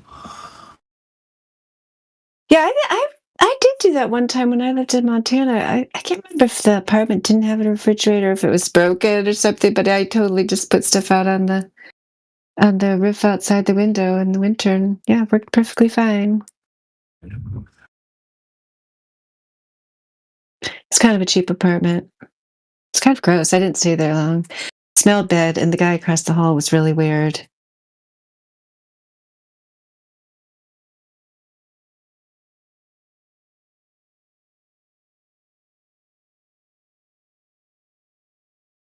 Oh, I see. Esky. ESKY. Okay.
Well, Tristan, you're welcome to bring up a topic there. Have we ever talked to the duck? No, you should not disparage yourself like that. Don't say that.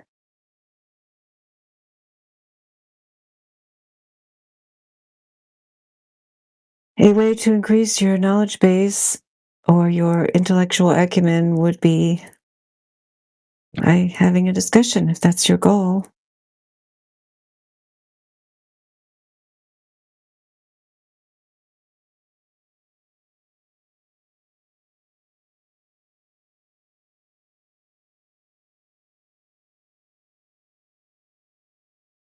I feel like I talked to you at the beginning.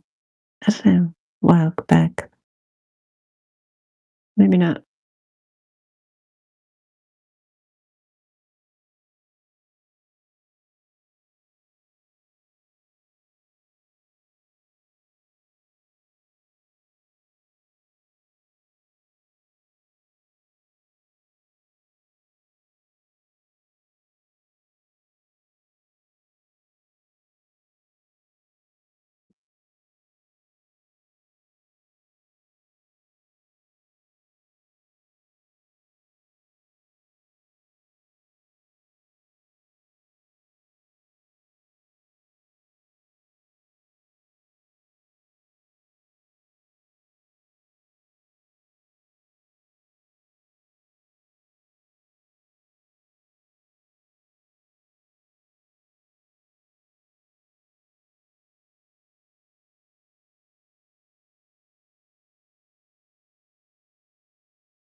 Oh, okay. Well, no pressure.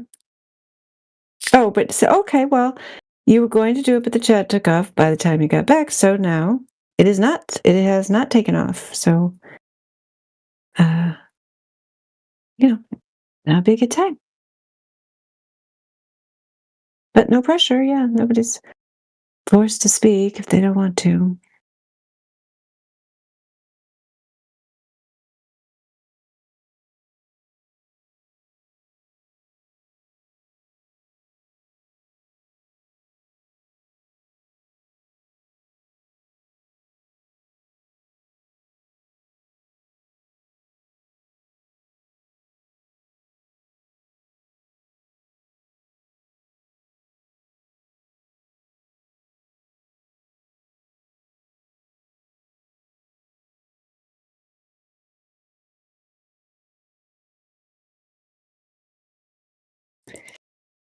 Hello, Ildiko.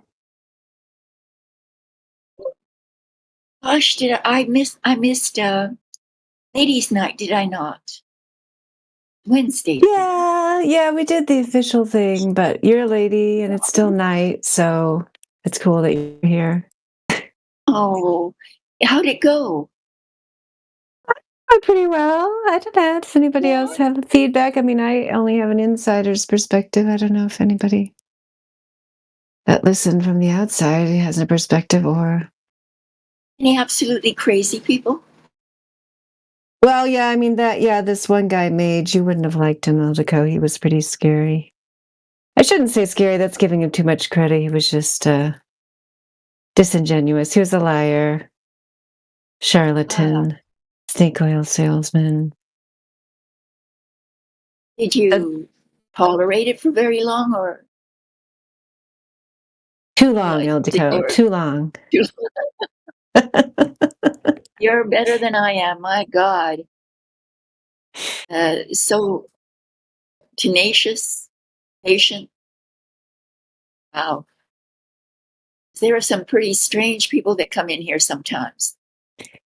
Yeah, that's for sure. There were some younger people earlier that were more promising, maybe, a little more flexible in their thinking, though, of course, extremely rigid and non-moving at the same time. But comparison to the other dude, they were better. But it's officially over right now, isn't it? Yeah, but you can, bring up a ladies' topic if you want. I don't know how the flat Earth is particularly feminine subject, but it's a lot of men, obviously, that sort of are attracted to this subject. Not as many women. Strange, though. It is weird Women would because, be interested. yeah, I know, I agree. Yeah, because, it's supposed to be It's Mother like, Earth. yeah, exactly. There you Yeah. go. Yeah, that's like traditional, Mother Earth, Father Sky type thing going on. Oh, Yeah. Yeah, I think they'd be into like getting people to be more down to earth, right? Like, yeah. Women tend to be more practical because they have the babies. that's right. Yep. So it is strange. Maybe it's just because women don't like. I don't like to argue. I don't like debating, hard debate. Soft debate is fine. So maybe that's it. Yeah, see, but I But can't even, I don't know. Yeah, do I like doing that? I don't know. It just becomes necessary sometimes. I just feel compelled to do it, to switch into that mode and slam them into the ground. It just happens. I'm not like sitting there like wanting to do it, but they just deserve it, so I have to do it. I'm compelled to do it, Ildiko. What can I tell you? you have 5 children, right? So you're used to That's probably it. Yeah. confrontation, right? Yeah, that's probably it. Yeah. That's true. Yeah, I don't have any children. So was it a beautiful day out there in Michigan? It's raining. It's been raining most of the day, but I was happy about that because I have a bunch of plants I just put in the ground not too long ago. So then they got watered. And it's still raining, so they're going to get a nice watering. That's nice. I've got plenty of room around here for a garden, but I have to make a living first, and then I'd like to create a huge flower garden here around my house. Nice. Yeah. Yeah, it takes time to establish. Yeah, like I just moved to this house. I bought it in November and then moved here in early February. So this is my first growing season, but it takes a long time to like learn like what parts of the house have, what parts of the yard have the most sun at different times. And so I'm doing some stuff, but this year, but it's kind of, some of it will be experimental, and there's a lot of stuff that's already here, just like landscaping and that kind of thing. So it's a lot to take care Are of. you growing vegetables or flowers? Both. I really like growing roses. I sadly left all my rose bushes behind at my old house. My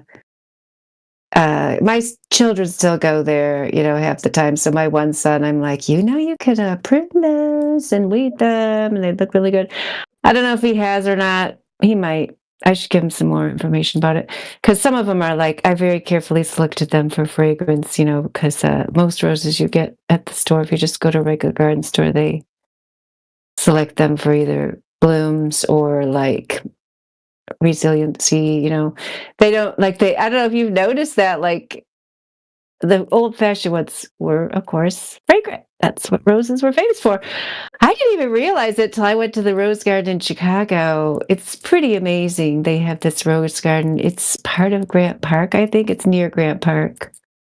And like you just walk through it at the right time of year, which the first time we went there was July. I think we used to go to the Taste of Chicago, my daughter and I, because she would always go to see her grandparents, and I'd take her to the airport there. And yeah, first time I walked through that, I'm like, oh my gosh, this is amazing. Like, just filled the whole air with this fragrance. So then I had this dream of like making something like that. But it takes a long time. They're expensive if you order them through the mail and get the fancy ones, So, yeah. So I started again. I planted like 5 so far here. 5 rose bushes. All different kinds. Yeah. Yeah. Wow.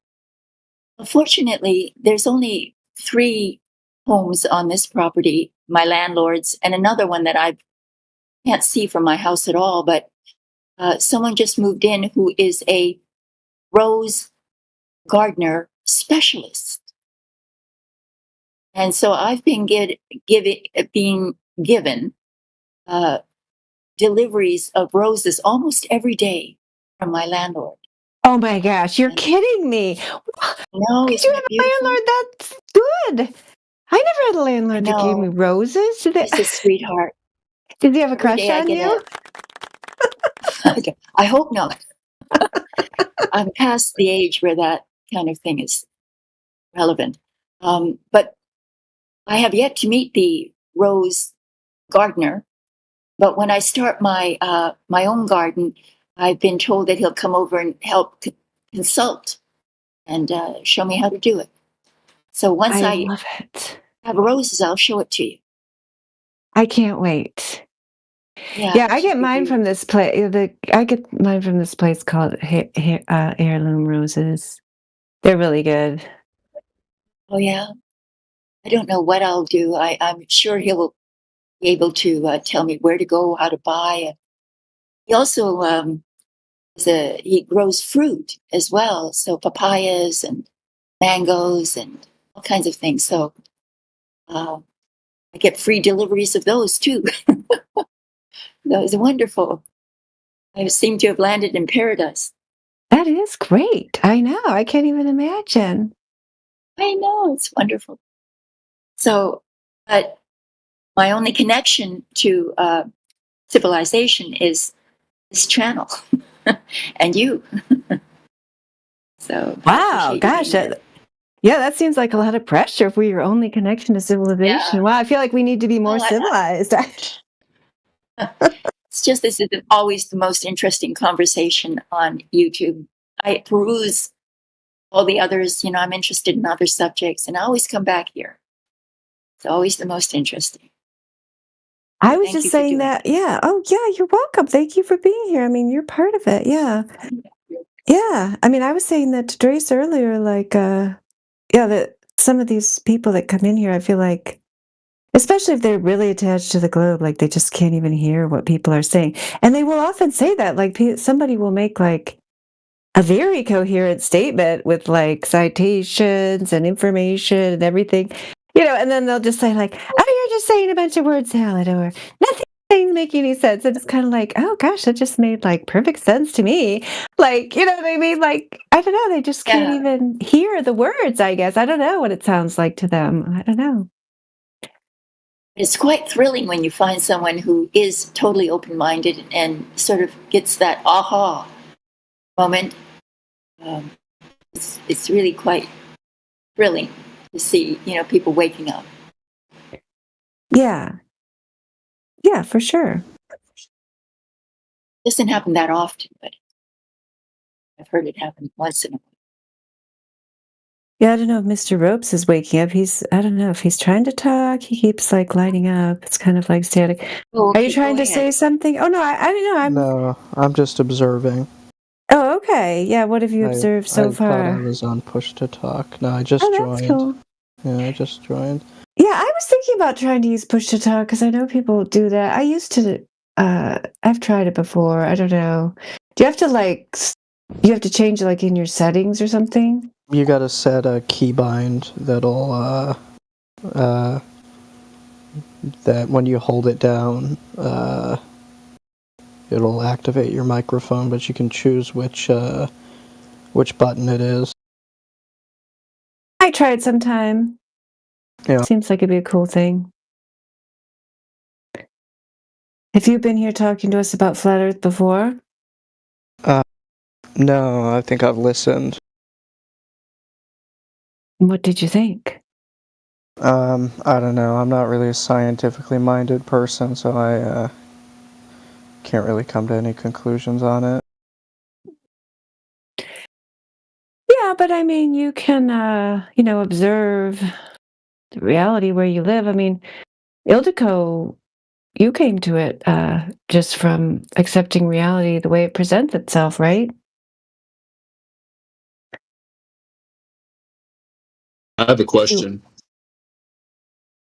Go ahead. When you get to the side of the Earth, what's past there? Do you just fall off?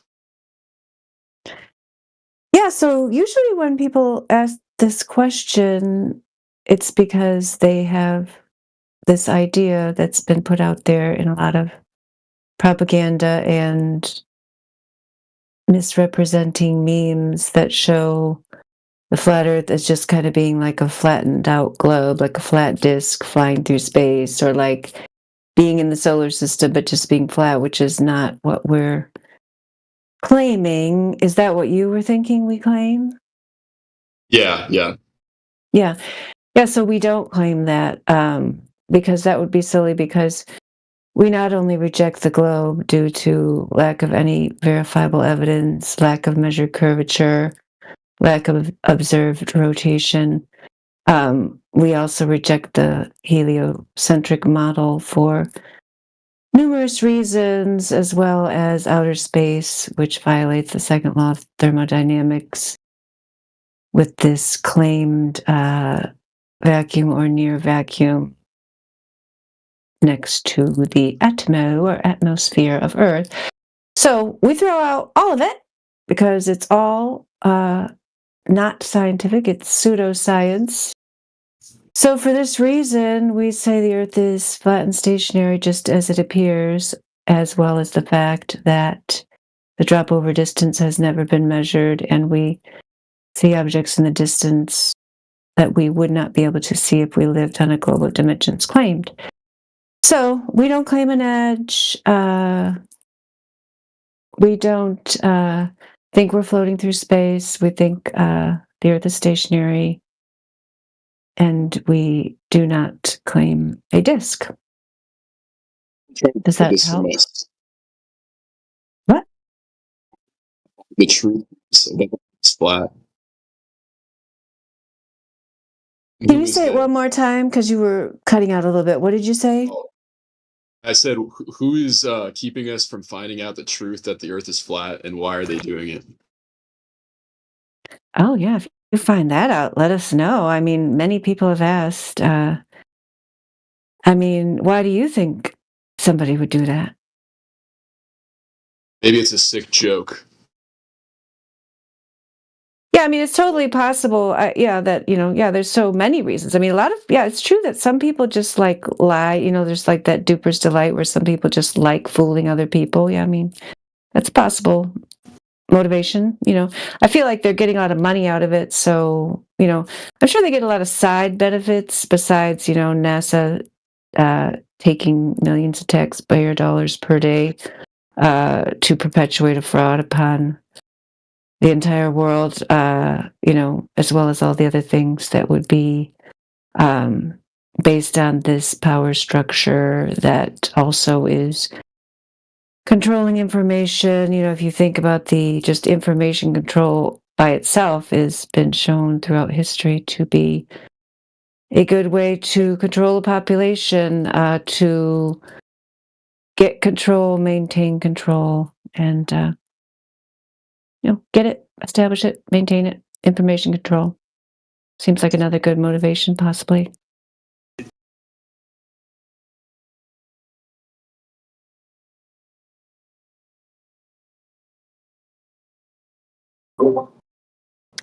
Is the panel taking questions right now?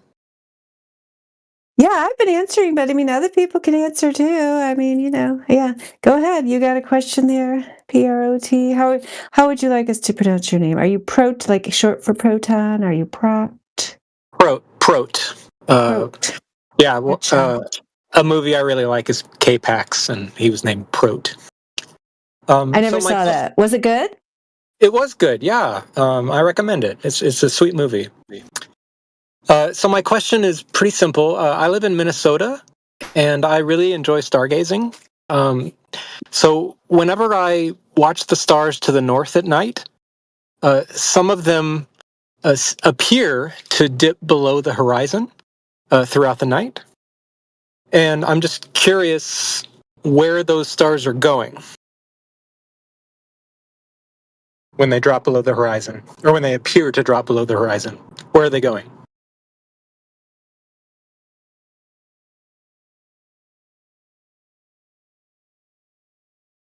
Well, you kind of said it already yourself, and I would say I definitely appreciate stargazing myself. But yeah, when you look to the north and you see that east to west rotation of the stars, kind of strangely all fixed together, right? Almost, if you were told that you were spinning, you'd almost believe it, right? But in this case, when they appear to go past the horizon, I mean, that's just your vanishing point, right? I mean, you can't see forever. Even though they do tell us a story that when you're looking up, you are seeing forever in a way, right? Light years of light. So, I mean, don't get me wrong, they told me the story too. But in this case, they're not really going anywhere besides past your limit of vision. So, I've actually tested that, and when the stars, they appear to be falling, right, and getting closer to the horizon, and then eventually they contact the horizon, and then after that I'm not able to see them anymore. And if I get my telescope out at that point, I'm not able to bring those stars back into view. So what's the explanation for that? They're still beyond your limitation. Well, so they're also beyond my telescope's limitation? Well, in this case, like, I'm sure you're familiar with a celestial sphere, right? I'm just asking about where the stars go when I can no longer see them with my telescope. Right. Beyond your vision. Like if you were to go to another area of the Earth that was also, say, in nighttime, those same, say, cluster of stars would be in a different spot. And say for another user, maybe he's not going to see those same stars past the horizon. Right? They didn't go anywhere. Well, so let me make my question clear. So if I just watch the stars with my naked eye and I see them falling towards the horizon, they eventually intersect the horizon, and then they are no longer visible with my naked eye. And at that moment, I pull out my telescope and I zoom in on the horizon, and I still can't see those stars.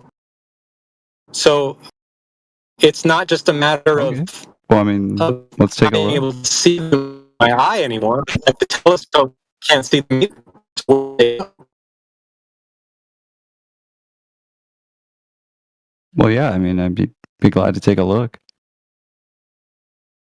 But to the best of my knowledge, you basically see a horizon around you, right? And that limitation, I mean, don't get me wrong, you're looking through a lot of air. If you're looking to the horizon, it's very dark, right? If you're trying to see the stars at the horizon, I mean, don't get me wrong, when I see the stars at the horizon, it's like way out in the middle of West Texas, like while camping, right? But to be fair, I can't recall actually zooming in, if you will, at the horizon myself. So, I mean, I'd be glad to take a look at what you got.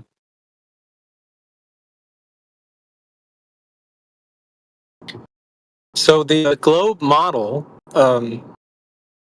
has Needs a curve. and the Earth is blocking my view. And so when I pull my telescope out and I can't zoom in and find those stars, that's perfectly explained by a globe. But on a flat Not Earth, really, what is because the explanation for that? you're gonna actually have to find the curve. That's actually gonna be the problem. I mean, don't get me wrong. Well, no, I I'm honestly not don't know looking for a why curve. you're having I'm just looking obstruction. for the star. But how can you? Right, but how can you identify and verify that it's in fact Earth curvature and not some sort of optical phenomenon? After all, you said it was how it appears.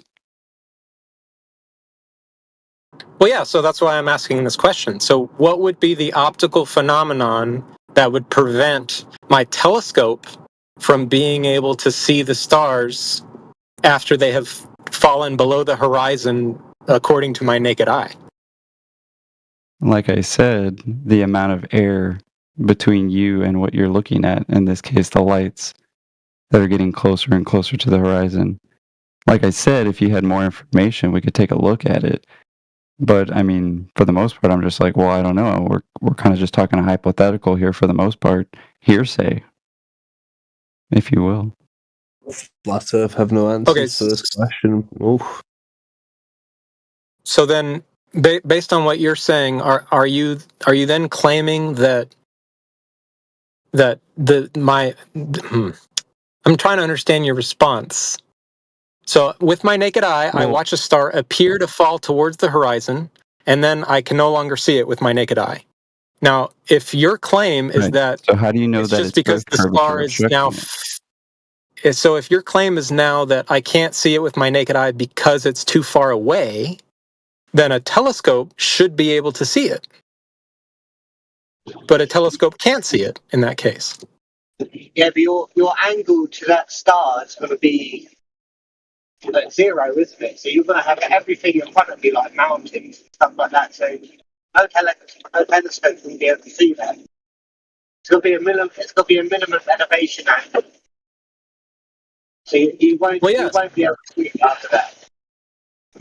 Right. So I watched the stars fall all the way to the horizon, and then like 5 minutes later, I can't see them anymore. So it appears as though they fell below the horizon.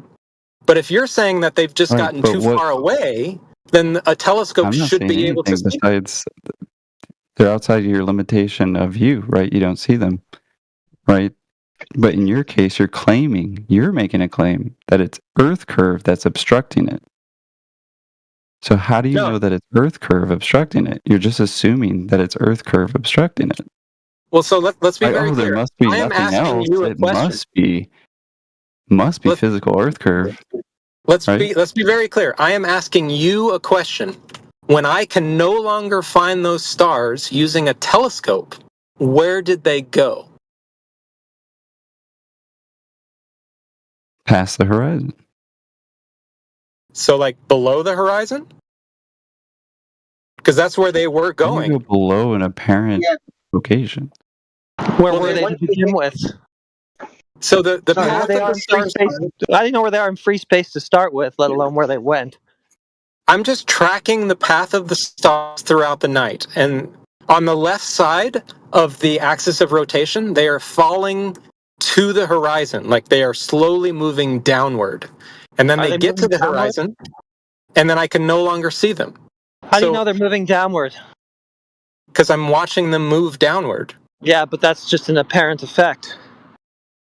Okay, I'm talking about the apparent effect. Yeah. You don't know what they're actually doing or if they're even, physical bodies that are actually in motion. It could just be some sort of apparent phenomena. I'm not making any claim as to what they are or what they are doing. I'm just talking about what they appear to be doing. Right, okay.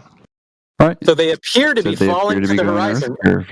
So where's the And Earth? then, once they get to the horizon, I can no longer see them with my eye or with a telescope. So where did they go? Obviously past your optical limitations. I don't really know where they are in free space to start with, though. I'm going to say that again. So I feel like the obvious answer is they continued along the same path that they were taking as I watched them, and now they are below the horizon, and that's why I can no longer see them. Physically below it? So then you've got to beg the question of a geometric horizon that they went below. So begging the question Exactly. Begging the question is something that one does when they are making an argument, and I'm not making an argument. I'm just assuming the ball in the first place. I'm not assuming You're anything. assuming the obstruction is I'm not assuming Earth anything. curve. Are you not? All I am doing is watching the stars fall to the horizon and then become no longer visible. My question is, where do they You're go? past your optical limitation, bro. But they're also Do past. you not understand optical limitations? So do you know what a horizon is? Well, I mean, it seems like you're kind of doing this tiptoe where, like, 1 second it's a question, the next it's a claim, but then you get called on it. Then you go, it's not a claim, it's just a question. No. My question is very clear, okay? He's also excluding that he's adding curvature as the cause of the phenomena that he's observing. I'm not explaining anything. Stop. So he's excluding the log of curvature measurement that is nowhere to be found. He hasn't measured the curvature, but he's saying it must be the curvature that he hasn't measured yet. I never once said it must be the curvature. I never once said that. You're excluding. I never said that. You're Do you really excluding have to any other strawman reason people that might in order to cause win the here? effect. I just asked a question. So if you keep interrupting, you're gonna get muted. Yeah, and ignore the All answer. right, I'll leave now. You can't answer the question. No, don't leave. It's okay. Yeah, the answer is it goes out of sight, dude. It's not mysterious.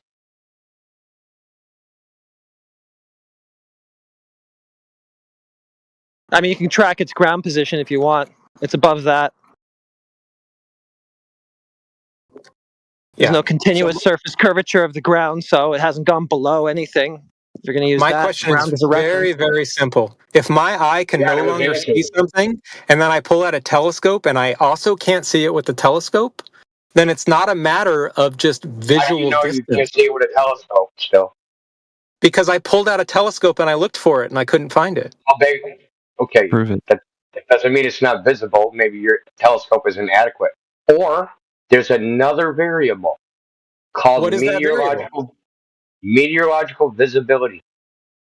Yeah, so if my eye can no longer see it, and then I pull out a telescope and the telescope can't see it, Ain't gonna help.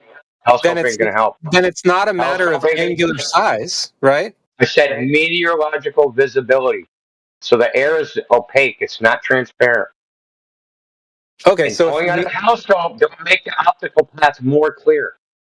So if meteorological visibility is a factor, then that means it influences what your eye can see and what a telescope can see at the same time and in the same strength. Is that right? That's the first answer. Yeah. So a meteorological visibility determines how much light will reach the telescope. Now, because a telescope has a larger aperture, it will collect more light than the 5 centimeter, 10 millimeter opening in your pupil. If you have a frickin' 10 centimeter telescope, you're collecting more light. But the fall off is exponential. So just doing a linear increase in the size of the aperture, it doesn't help you because you would need an exponential increase in the size of the aperture to compensate. So if my ability to see the star goes away at the exact same time for both just my naked eye and with a telescope, the exact same time. You're just saying that. Doesn't that imply that something is obstructing the view? What's obstructing it? The horizon? There he goes. Now he's going to back away and say he's asking a question. He's clearly making a claim, and every time he gets caught out of it, he's going to say, "I'm just asking a question." So you've already reached a conclusion by saying it's obstructed. Well, no, I'm concluding that it is obstructed. Yeah. Right. Your inability to see it doesn't mean it's obstructed. My inability to see it with both my naked eye and with a telescope doesn't mean that it's obstructed? Okay, you can't see an atom in your hand, can you? Is it obstructed? Because I don't have a microscope strong enough to see an atom. Can't see the molecules. Can you see the skin cells? Are they obstructed? But I have a telescope that's strong enough to see the stars. Okay. No, dude. You're not collecting enough light. But I can see the stars with my naked eye like 5 minutes ago. Where's the air the thickest? Where's the air the thickest? Closest to the ground. Okay. And where would that be when you're looking at the horizon? Right at the horizon, right? Yeah, of course. Okay. So how does a telescope cure that? Well, typically, when I'm seeing something with my naked eye and then I can no longer see it, if I pull out a telescope, I can then see it again with the telescope. Give me an example of you doing this. You have plenty of examples, like watching boats you give me an sailing example. away. Yeah, I've watched the boat sail away. I've watched the boat sail away 30 miles with the naked eye with no telescope. Right. So when you watch a boat sail away and it gets to the point where you can't see it with your eye anymore, if you pull out a telescope, you can see it again, right? Well, it depends. You can't? Are you saying you can't? It depends. No, it depends. So you can see it with a telescope. This is the fallacy of single cause. Okay?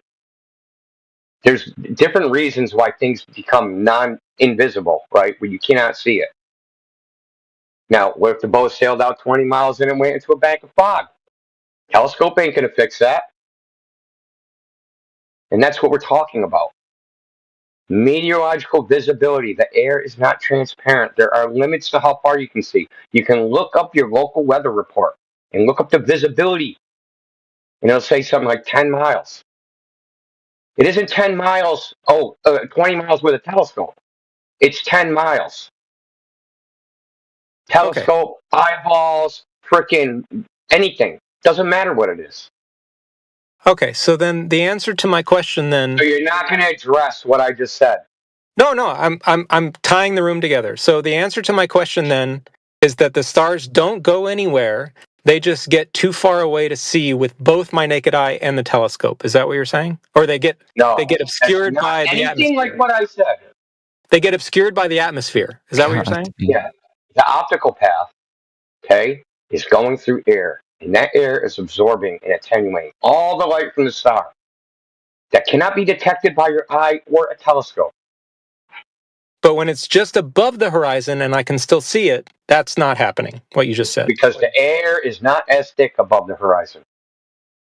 Okay, so but the air is contending that the horizon is the physical edge of the Earth? So the air is the air gets is that your contention that the horizon is the physical edge of the Earth? That blocks shit. I didn't hear you. Can you say that one more time, please? Are you saying that the horizon is the edge of the Earth, the physical boundary where the curve starts? Is that what you're saying? The horizon is where the sky meets the ground. Okay, and it's not physical, right? No, it's an optical location. Okay, so how can it block things physically if it's optical? Well, yeah, that's actually my question to you. You're the one that thinks it's blocking things physically, not us.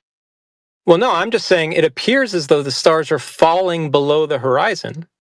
And you're saying that that's not what they're doing. They don't appear to fall below the horizon. You have to see below the horizon. You don't see below the horizon. They appear to go into the horizon, and then you see water, right? The horizon is where the water starts, right? So yeah, they don't appear to go below the horizon. Yeah, the stars are on a downward trajectory. They get to the horizon, and then I can no longer see them. So where do they go? Out of sight. What do you mean, where do they go? Well, do they? So you're saying they don't continue on that downward trajectory?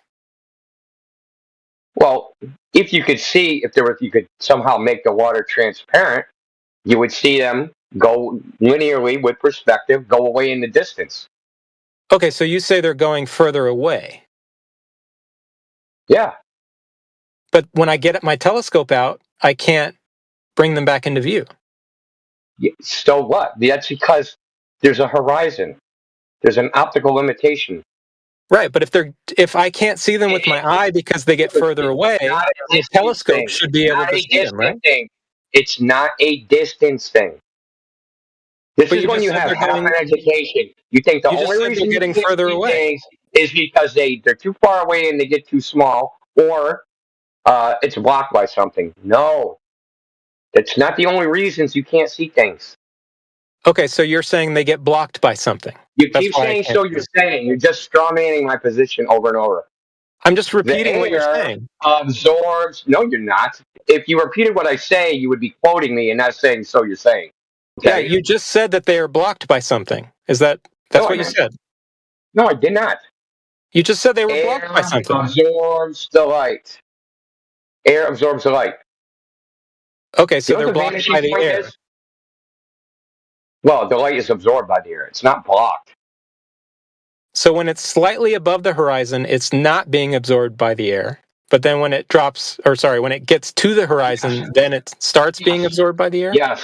Yes, because absorption is an exponential function. Interesting. And so you can look up. So I'll give you a reference. So Andrew Thomas Young, Understanding Astronomical Refraction. Look at the graph where they graph how much astronomical refraction. It goes to infinity at the horizon. Wow. Okay. So like 1 degree above from 89 degree above the horizon, I can see it with my naked eye. but 1 degree lower, no telescope in the world can see it. Is that You're what you're saying? goddamn right. Exactly what Wow, I'm saying. that's fascinating.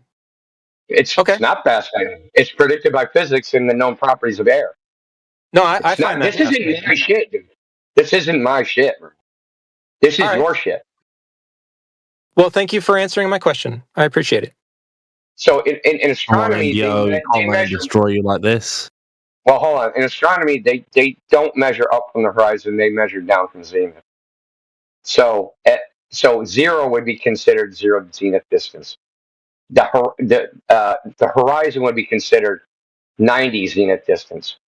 At 89 zenith distance to 90, if you look at the graph, it hockey sticks. Literally hockey sticks, dude. It becomes infinite. Infinite absorption at the horizon. So at 89 degrees, I can see it with my naked eye, but at 90 89 degrees, to 90 degrees, it goes to infinite absorption. yeah, so at 89 degrees, I can see it with my naked eye, and at 90 degrees, no telescope in the world can see it. Yeah, of course Okay. not. It's Thank you. infinite absorption. Absorption. You know what absorption is, right? Yeah, I know what that means. Okay. Okay, So that was check my this out. question. Yeah, so check this out. If I'm in the ocean, right, and I'm 400 meters down, it could be high noon, and it'll be pitch black. Why is that? Well, so when I go swimming in the ocean, the light gradually fades away as I get deeper and deeper. No, it fades away exponentially. But what you're describing is a sudden It fades loss of away light. No, it fades away exponentially. Well, but it isn't a linear relationship. It's a sudden change. It isn't like you go down like 2 feet, it's 50% of the light, then 4 feet is 25% of the light, and then freaking 8 feet is 12.5% of the light. It doesn't follow that. It follows an exponential function. But it's still gradual, You know what though. exponential function is? It's not gradual. Exponential is not gradual? You're just saying it. No. Really? Bro, dude. Are you for real? Yeah, I'm for real. As I swim deeper and deeper in the ocean, the light fades away gradually. What's the deepest you've ever swam? About 100 feet. Okay. At 400 meters, it's as black can be. I agree. So say at 100 feet, you had 50% of your day light, 50% of the surface light. Let's say at 100 feet. At 400 feet, it isn't going to be, 10%. It will be 1/10 of 1%. It's an exponential function. Do you know what the difference between a linear function and an exponential function is? Yes. Okay. So that means that the effect, whatever it is increasing in a exponential fashion, not a linear fashion. I agree. So just doubling the distance doesn't half the light, right?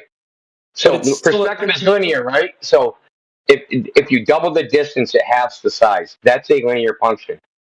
No, This is more like I double agree, the distance and it becomes 1/10 of the size. And then you double that distance and it becomes 1/1000th of the size. And then you double that distance and it becomes 1/1,000,000th of the size. Right. So as you're swimming deeper and deeper, the light dims, correct? Yes, the light dims, right. And it's not linear.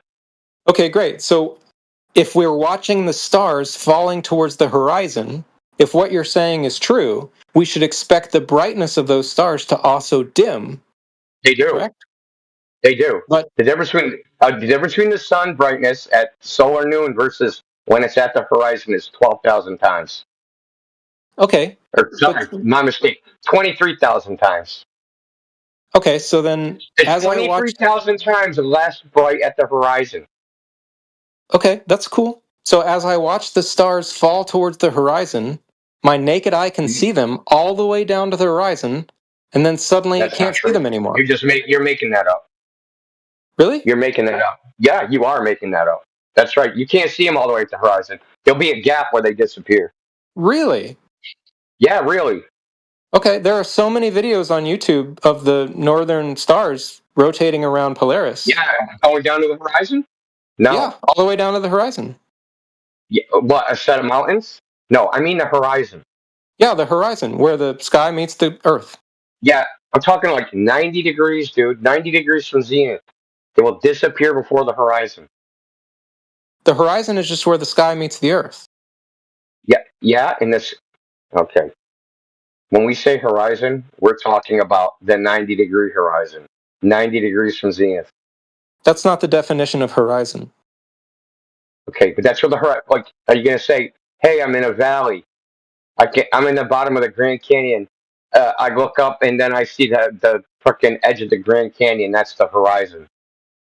That's where the sky appears to meet the ground, right? That's where the sky horizon appears is to meet the defined ground. as where the sky meets the ground. Yeah, so the edge of the, if you're at the bottom of the Grand Canyon and you look up at the fucking top of it, that's where the horizon is. To you, yeah, that's right. What do you mean to me? That's from your perspective. That's where the horizon is. Okay, do you think that's what we're talking about? Well, that's the definition of horizon. But you think that's what we're talking about? Do you want to redefine horizon? Okay, I'm going to mute you if you don't answer my question. Do you think that that's what we're talking about? Yes. When you use the word horizon, I assume you're using it as it is defined. Okay, so you think looking at a 40-foot, say I'm at the bottom of the Grand Canyon, I'm looking up the edge of the Grand Canyon, and stars are moving, and the top of the Grand Canyon cuts them off. It's being cut off. That's not Earth curve, and they're not going to disappear at the edge of the fucking Grand Canyon, right? Before the horizon. We're talking about like the ocean horizon. If you look across the ocean horizon, stars will disappear before they seem to touch the water. There'll be a thin layer. No, that's not true. Yes, it is true. I mean, we have so many videos of that not being true. Yeah, show one. Just look up. You just talk shit, dude. Feel free to Google search any video you want. I'm not looking for your evidence, bro. All right. Prosecutor, I demand the defendant provide the evidence of that he's a murderer. I don't think so. Yeah, just Google any video of the northern stars rotating around Polaris. Yeah, they don't rotate around Polaris. They sure appear Is this finally a claim? Can you present some evidence finally, maybe? It's not a rotation, doofus. You can't even see. You insert your explanation into the description. You think I haven't assumed anything about the shape of the Earth. I just asked where those stars are going. If I watch the star, like I could do a time lapse in my brain and I watch the star, what rotates? I'm looking at Polaris. What's rotating? So an entire field of stars appears to be rotating around Polaris. So if I draw a circle, that's a rotation. Is that a question? Yeah, that's a question. If I draw a circle, is that a rotation? Yeah, so it appears that the stars are rotating counterclockwise They don't around even Polaris. rotate. You're not answering my question. Is drawing a circle a rotation? Well, the circle represents the path that the stars appear to be taking. Okay. And this is where you're fucking up, okay? Oh, did I fuck up right now? Oh, yeah, because what you don't know is that time-lapse photography of stars appearing to be circles aren't actually a particular star making a circle. That's because some star trails are overlapping other star trails, and they only appear to be circles. They're not actually circles. Because if the heliocentric model was true, you'd actually see the stars make spirals across the sky. Hold up. So all of the videos on the internet of the northern stars rotating around Polaris, you're saying They don't rotate. Oh, they don't rotate? No, they do. It's not a rotation. You're using the wrong word. Okay, but the videos clearly show them rotating. Rotate for me. Okay, define rotate for me. There is a central axis around which the objects... No, the actual definition. The actual definition, not your definition. The actual definition. Well, I mean, I can look it up on Google if you prefer. But, I mean, I feel like it's pretty colloquially understood. There's a center axis of rotation, and stars further and further away from that axis are rotating faster and faster around the axis. they're moving in a counterclockwise direction. You said that it's only apparent, dude, and now you're begging the question again that they are actually doing that. So begging the question means that I'm making an argument. I'm not making an argument. Oh yeah, you're just here to ask questions. I forgot. Totally sincere. You're not accurately describing what you see. Okay, because in a time lapse, okay, for a single star to make a circle, you would need a 24-hour time lapse, right? Is that correct? If the stars were visible all 24 hours, yeah, sure. Okay, but that's what it would take to make an actual circle around Polaris, right? A 24-hour time lapse. Or you could just do like a 12-hour time lapse and see them do a half circle. Okay, awesome. Yep. Okay, is that a rotation? That's what we see. That's what we observe. Yeah, is that a rotation? Yes. So a half circle is a rotation. Yes. Okay. So I believe So he doesn't know what rotation means. I'm going to draw the letter C on a piece of paper, and I'm going to call that a rotation. A half of a rotation. That he Well, it must colloquially knows what it means. Not even a rotation. Following from what he just said, it must be. Yeah. So here's the fun fact that you whistled past. Okay. If the heliocentric model was true, they would never be circles. They would be spirals. Because the constellations precess. Right? So the constellations in the season, they precess. So they would never line up back where they started, except for 364.25 days later. So according to the heliocentric model. Don't address what I said, dude. Don't address what I said. I'm addressing what you said directly. According to the heliocentric model, the stars that we are seeing are very, very far away, which means okay. Which means that through 1 day's worth of rotation, from our point of view, they really haven't changed their location in the sky. Okay, listen, bro. You don't understand the argument. Okay? So it's very simple. Oh, you're making an argument? So do you see different? Well, I guess you don't understand what I'm saying. Do you see different constellations in the spring than the fall? Yes, some of them, yeah. Okay, how did those get there? If the entire sky didn't move? Because the Earth is on the other side of the sun? Okay, so there's an orbit, right? Around the sun, yeah. Okay, so if I did a 24-hour time lapse and I go to 26 hours, can one star go back into its own circle? If it's far enough away, absolutely. No.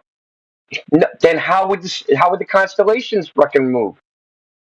Well, they move because Earth's location around the sun changes, but the angle to those constellations is basically the same because they are really, really far away.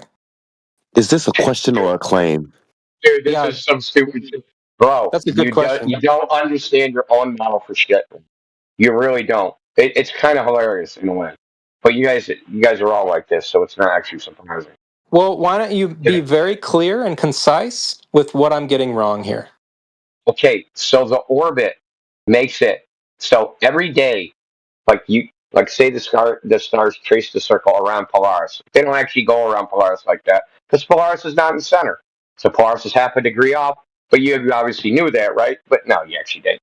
So what would happen is the star would come back around to its starting position. Say you could do a 25-hour time lapse. It would have missed by 1/365th of a degree, right?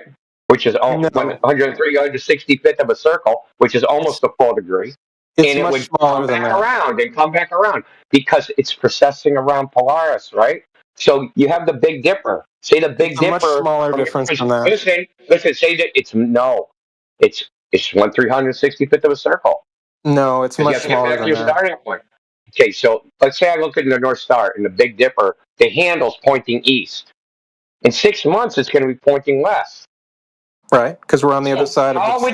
How would the handle of the Big Dipper, one of the stars, circle around Polaris and end up back in the same spot, and 6 months later end up on the other side of the sky? Because Earth is tilted, and so for half of the year we're kind of like on the other side of it. Yeah, and the only way to do that.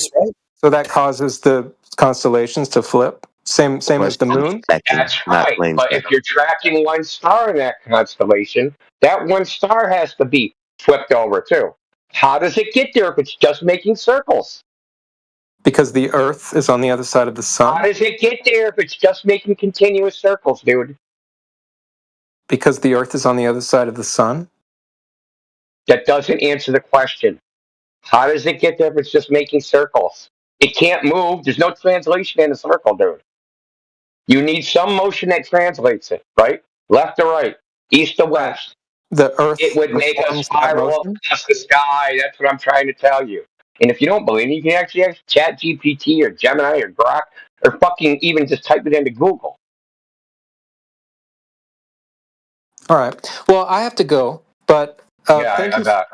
Thank you for kind of addressing my question. So the stars are. I did. You repeated it with incredulity.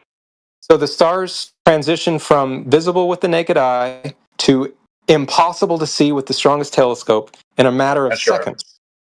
No, I didn't say strongest telescope. Strong man again. There's maybe with strong a telescope. super sensitive, like maybe a 10-meter telescope, you could do it. No, like literally no telescope can see the star once it falls below the horizon. How do you know that? Because I've tested it. Okay, with every telescope ever made? With a series of telescopes, actually. Okay, what was the biggest one? I believe the biggest one we attempted was a 12-inch. I can't remember the brand, but I believe it was a 12-inch receptive with receptive lens. Don't you mean reflector lens? Dude, don't try to come in here and lie. You don't even know anything about telescopes. Good try though. You're accusing me of lying now. Yeah, yeah, right now. Accusing you of lying. Okay. There's refractor and reflector telescopes. You had the receptor telescope. What the fuck is that? Receptive lens is what I said. What is that? That means the width of the lens that is able to receive light. That's the size of the aperture.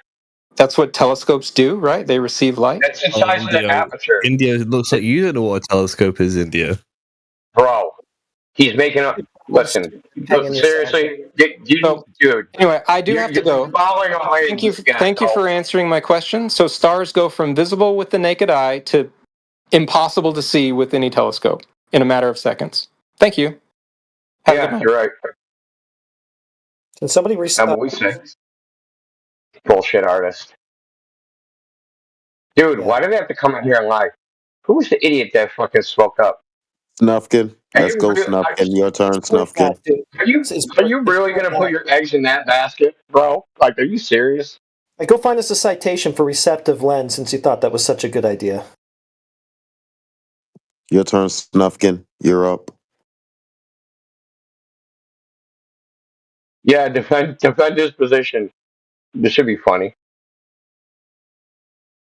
He's so quiet now. I wonder what happened. I don't think I could defend it as so why the fuck did you open your mouth then? Wasn't you can't defend it. Just something. No, you can't defend something that doesn't exist. He was literally just making up shit. Yeah, he was. Sounds like Snufkin doesn't know what a telescope is. That's the funniest thing. He just said something that was just made up on the spot, and then it was like, oh, yeah, he really knows what he's talking about. Caught Indio out there. Yeah, so funny because they come in here and they try to bullshit us thinking that they can bamboozle us, and who do you end up bamboozling? Another Glover. Yeah, that was a really weak gotcha to get behind, man. No pun intended. No innuendo.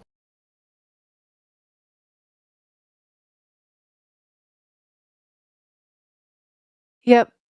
The blind leading the blind there. I know that you guys came in holding hands. So yeah. Anyway, go ahead. You know, there's something you can listen to what I said, and you can literally just fact check everything I said. All of it is mainstream physics, astronomy. It's not my shit. This is your shit.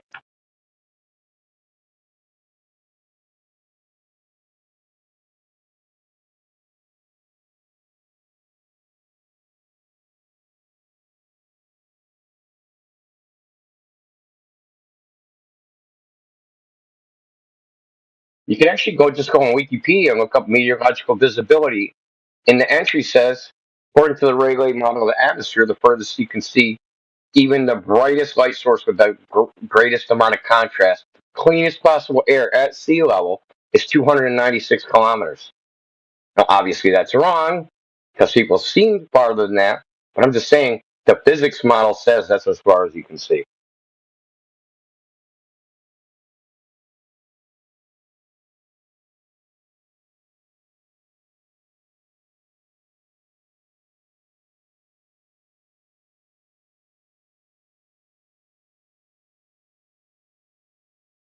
Why do these people think telescopes are magic devices or something?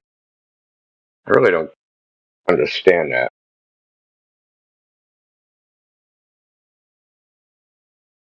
Oh yeah, I mean they have all kind of problems with any kind of limitation of vision.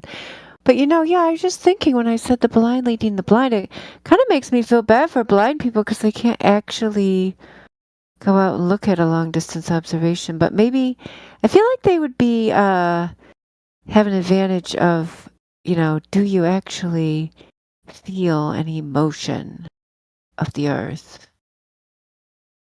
Maybe they have an advantage in that department. Well, I got a short on my YouTube channel from a guy. He's a YouTuber. His name is Tommy Edison. He's never been able to see. He's been blind since birth. Basically, he was born with no optical, so he's never seen in his entire life. And he said one time, and that's why it's a short. He said, "They say that Earth is a ball." He said, "I have to see it to believe it," which is freaking hilarious coming from someone that's never seen before. Yeah, I mean, maybe they would have an advantage, because they wouldn't, see these, the brainwashing, NASA images and the globe every other, minute on the television or whatever. He only knows objects from holding them. So what people do, they'll 3D print objects and send them to him, and he tries to guess what they are based upon what he's heard about things. So people send him little 3D printed airplanes. Someone sent him a 3D printed miniature Eiffel Tower, and he figured out from touch that it was the Eiffel Tower, even though he's never seen the Eiffel Tower. He's only heard verbal descriptions of what it is, which to me was crazy. That's amazing to me. Oh, I'll have to look for that. That sounds interesting.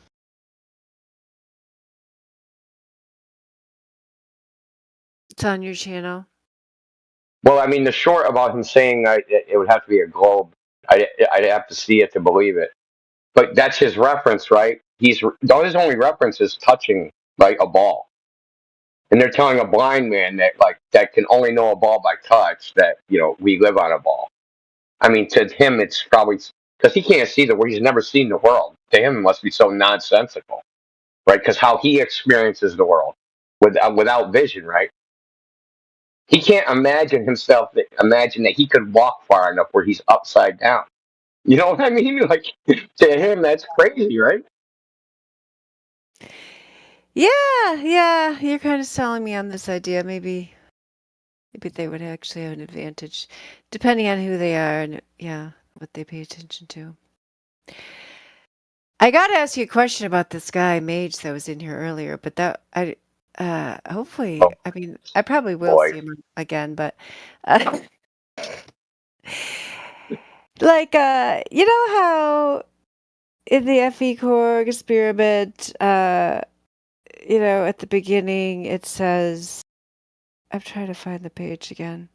So he was arguing with me about the source of error and saying they didn't take it into account.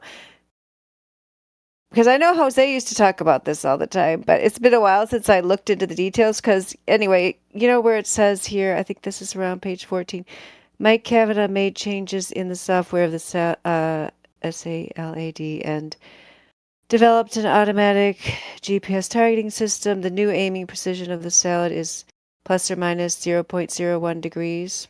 You know that part? Yeah, a little bit. I haven't read it in a while, but yeah. So it says the aiming precision is plus or minus 0.001 degrees, and then later, because I was pointing out to him how the refraction was negligible, and so I'm trying to go up to the other part we were talking about. Okay, yeah, so then in the refraction calculation of second measurement, it says 41. I mean, I know this guy is full of it. I just want to know what you think about this. So, yeah, where does the refraction calculation of 0.00924 inches, so, way less than an inch, 0.235 millimeters. It says angle of incidence 0.0029 degrees. So, yeah, he was saying, well, after, of course, every single thing he asked for, I came up with and answered you know how they just keep moving the goalpost. And every time I answered, like, every single thing he said, that he had to come up with a new thing. So, yeah, his last. Yeah, never addressed what you said. Yeah, just kept. Yes, exactly. Yeah, you've had thousands of conversations like that. Anyway, yeah, so he was saying, yeah, what is the margin of error for this angle of incidence? But I would think, isn't the angle of incidence decided by the same thing as the error from the measuring device itself, right? I mean, wouldn't the error be the same? The plus or minus 0.01 degrees? Well, I mean, he's probably talking about, I'm guessing, the refraction angle, right? So Snell's law, the angle of incidence determines the refraction angle. Yeah, that's what it's talking about. Yeah, that part's talking about Snell's law. I mean, I mean, I don't like what they did to PDF. Like, they opened themselves up for, like, dumb criticisms by doing, like, a horizontal frickin' gradient using something. Oh, this is dumb. They should have just did something a lot simpler. Because, like, the only, like, if you go, okay, there was standard refraction that day. Because they did this test twice. It wasn't like they did it once. When I say twice, they did it and I'm not talking about Balaton, right? So that's the first two. Then there's the other 5. So there was 3, then 2, right? But the first 3 and the last 2 were done like 2 or 3 weeks apart. Because you can look and you can see the date. So it's like April 8th and like April 21st or something. So you need the same freaking crazy refraction conditions 3 weeks apart. And when I say crazy refraction conditions, we're talking about an apparent radius of 65,000 miles. Right, so that's what the apparent radius would have to be. Yeah, I mean, that's what I was trying to tell him. Yeah, the order of magnitude, makes all of this just kind of a moot point. So, but I hear what you're saying. Like, They just try to use a blood test. Yeah. The fear of uncertainty is out, right? Well, we can't trust that. Oh, frickin' FE Core stands for Flat Earth, and they're a nonprofit, and they didn't fucking take the money, and frickin' so and so, and Jesse likes Susie, and well, you know what I mean? It's just a bunch of garbage. Yeah, I hear you. I mean, that's what. Yeah, and then we tried to get him to give us his curvature within a plus or minus margin of error for the globe, but of course he didn't have that, and then he resorted to personally insulting me, so that's why he got banned. But yeah, I hear you. I hear how you're saying they open. One thing you can do though to kind of like kill that noise is go, okay, I admit they did it wrong. How should they have done it? And it's just crickets. Yeah. So we have the data, right? So we have the data. So here's the data. We still have the data regardless. Now we can say, okay, let's throw out the data analysis. But we still have the data. You analyze the data and tell us what the conclusion should have been. And they'll just frickin' probably you would have got the same thing. He would have insulted you, not banned anyway. Probably so. Yeah, the line he came up with was probably one he'd already planned ahead of time, would be my guess for that guy. But yeah, the is there? Yeah, that's what I was wondering. With the data, is there something else besides this kind of like slideshow type presentation? Because I thought I saw something like that before, but now I can't find it. Well, my mic died. Can you hear me? Yep. Okay. So I don't know why it just did that. My mic just disconnected for no reason. So when they like complain about the analysis, like They analyzed it wrong. They didn't calculate refraction right. They didn't do this right. They didn't do it right. I just concede. I'll go, okay, I agree with you. Tell us what is right. Because if you know that's not right, you must know what is right. You know what I mean? So, like, Yeah, I mean, yeah. Yeah. Yeah, I mean, that guy's just dishonest. He was just trying to say that, yeah, they should have the error listed with each measurement. It's kind of like, yeah, I know. I mean, I know what an actual experiment, report looks like. Yeah, this isn't my report. I don't even know why we started talking about it. I can't even remember. But yeah, I hear what you're saying. What could they do? Like, say, you just take the observational data that they have. Apply any analysis you want, any refraction model you want. It still isn't going to help them. It's still not going to solve the problem that it's up by 2 orders of magnitude. There's no refraction concoction that they can do. Like, they might be able to say, okay, this is a one in a million event that they went and did the observation. But then they have to argue that happened 3 weeks later again.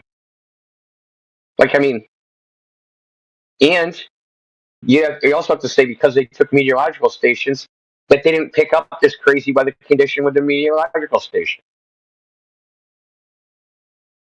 Either one of them, because they had 2, one at each end. That's why they did that horizontal gradient thing, because they had a meteorological station at the target and a meteorological station at the source, right? So they just did a horizontal refraction gradient, the temperature at the target and the temperature at the source.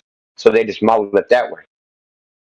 Now, of course, Gobers will say, well, that's not the gold model. We have a vertical temperature gradient, and the atmosphere is curved, so, that's our model, whatever. But even if they used that, right, even if you granted all their stuff, curved atmosphere, vertical temperature gradient, do your city, plug it into Walter Business calculator, you still can't get it to do what they needed to do. Because it has to move down. It has to move down from 127 meters to 1.5 meters. You're like, that's far, dude. Like, you have to move the laser down that far. Or pick that up, right? Pick the laser up. You do it the other way, right? The laser has to get picked up 127 meters. Yeah, In I mean, to me 25 that, miles. yeah, it seems self-evident, that even any of this that we're quibbling over is such tiny numbers that it doesn't even chip away at, it only chips away like the tiniest little insignificant bit about with the missing drop over distance. Yeah, I mean, they got nothing. Yeah, standard refraction, like, say you just say, okay, we're going to include standard refraction. That only moves it 5 meters.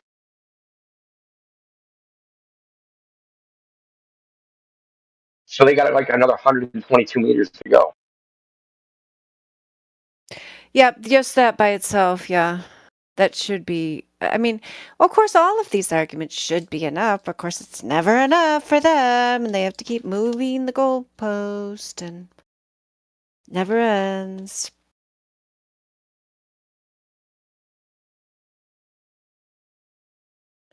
Yeah, and then we had a guy during Ladies' Night come in and try to get me to go to McToon's channel to debate him. And then when I said no, he was trying to get other people. It's like, oh yeah, like why would anyone? I asked him like, what is the appeal here that would draw me away from here? And apparently the appeal was to get to talk to McToon, right? That should be enough. Oh boy, jeez, what an honor! I know. This guy thought it was, yeah. What's the decontamination procedure? I don't know. It had to have a serious hazmat suit. Yeah. Even virtually, I would feel like, ick. They're desperate. They're desperate, Indio. You know that. Well, McToon doesn't debate. He just insults you the entire time. So why would anybody even do that? Yeah, I don't know. I've never actually, I do not think I've ever watched any or heard his voice. I wouldn't be able to pick his voice out of a lineup. I'd be able to pick him out of a lineup because you guys are always putting these weird little gifs of him, but Don't ever do it. McToon he's like his shtick is gossip. So like he uses like the social aspect of this topic and like if you just go through his videos, right? You just go through like all his last videos. You know, flat earther said this flat earther's dumb, blah blah blah. It's all about people, right? Not about arguments. Like here's the globe proof. There's this other globe proof over here. There's none of that. It's always some social shaming bullcrap. So basically, if you went over there to debate them, you have a video titled, frickin' dumb Mary mom school teacher proves the globe or something. He titled his video like that and frickin' just basically talk shit about you the entire time. It's like so much fun. I'm so sad I turned it Yeah, down. man, very appealing. But all his videos are like that, right? He's like he has a website with like all these references where he's never read any of them. He can't cite any of them, but the contents of them, he has no idea what they say. He'll occasionally what he'll do is like he must have went through like a book, like a freaking used book sale of textbooks or something, because he'll claim he knows something. He'll like, you don't know anything about like celestial navigation, and then he'll pull up like a celestial navigation textbook and say, I bought this when I was 19 years old.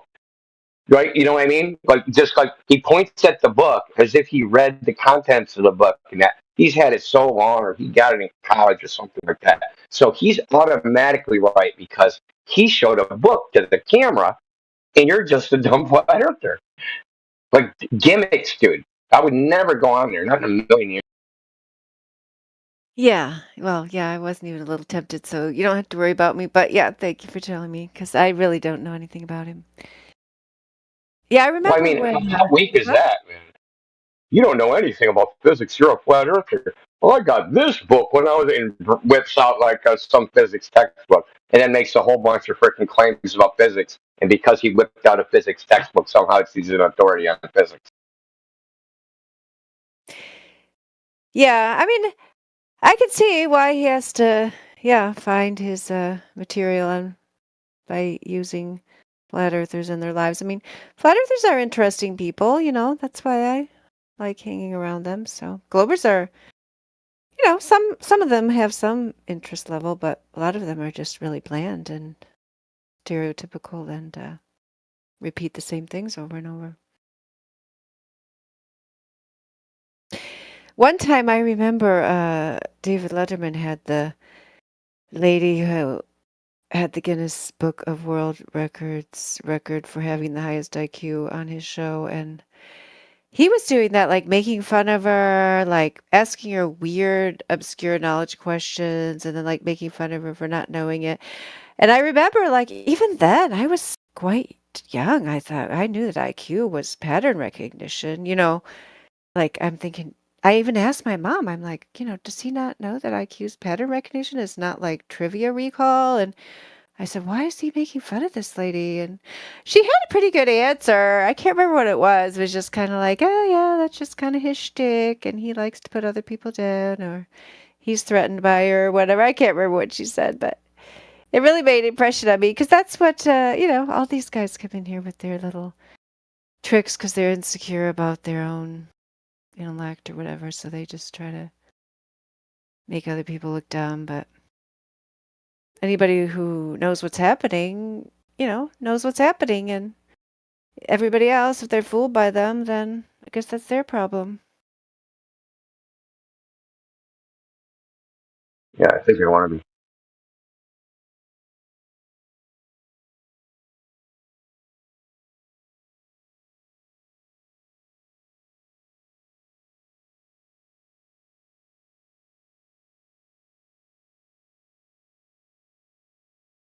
Why's Timbo muted? I think he sometimes mutes himself because he's working or something. Oh yeah, the iPhone will like even though like for some reason on Discord, if you mute yourself, it'll unmute you for no reason. So you have to server mute yourself. Oh, maybe that's why. Yeah, because somebody is confirming that in the chat that he does it himself. I think it'll unmute you if you get a phone call. And Oh yeah, then that's happened if to you're me in here several times. That happened to you, Matthew? Yeah, yeah. Or even just I used to try using my microphone to like, I'd be like at the background like typing something, which I like to use, voice to text. But then I'm like, now I'm suddenly unmuted in live stream. Isn't that nice? Yeah, that seems like a bad feature.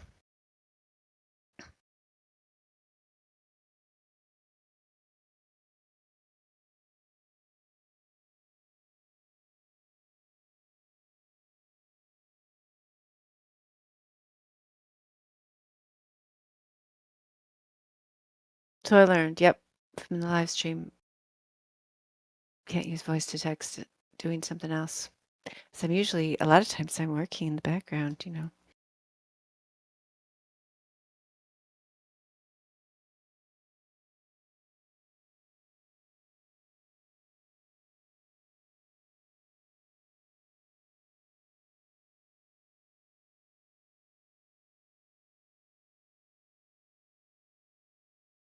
But yeah, I found that out because CB was calling me out because I was making all kinds of weird, like, disgusted noises about the Glober of the Day. I'm like, oh yeah, you guys are getting my reaction. These are the noises I usually make when nobody can hear me.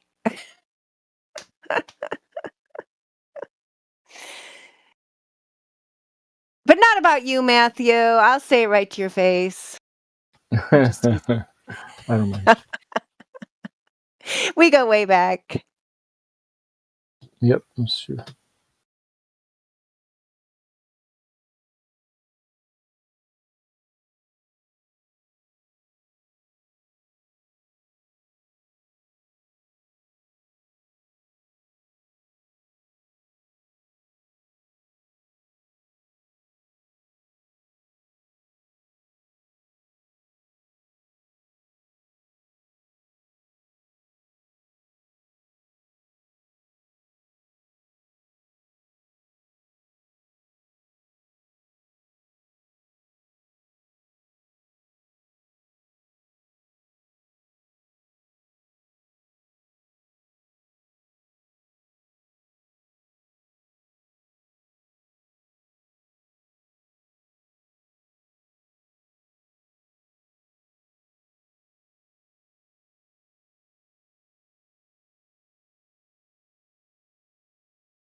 Oh, Indio's got his answer there in the chat about the spirals. Yeah, that was interesting.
I guess Pro prefers arguing the text there. I thought Pro had to go. I know that's what I thought. Yeah, he's somewhere, but he can no longer speak, but now he can type. He probably doesn't like being put on the spot. Because he didn't do so well. Indeed, with his questions that aren't claims stacked with claims that aren't questions.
Yep, you guys do stack claims. Dogs. Like chairs at the bingo hall. That's pretty good.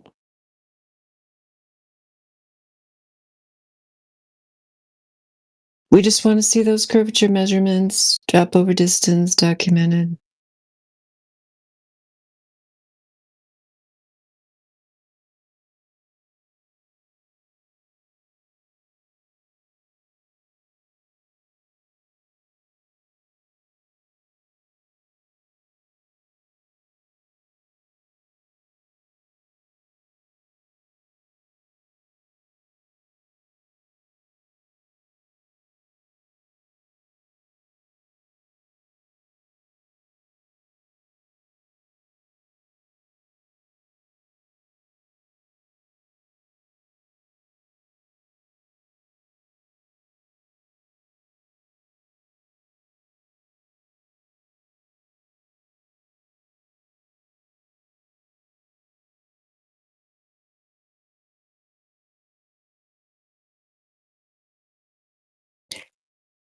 Is that your curvature measurement, Dogs?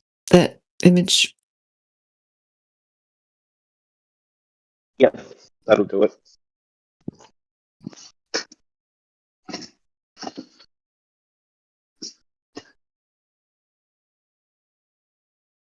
Where'd you get that? That one is from D. Wolfman, I think.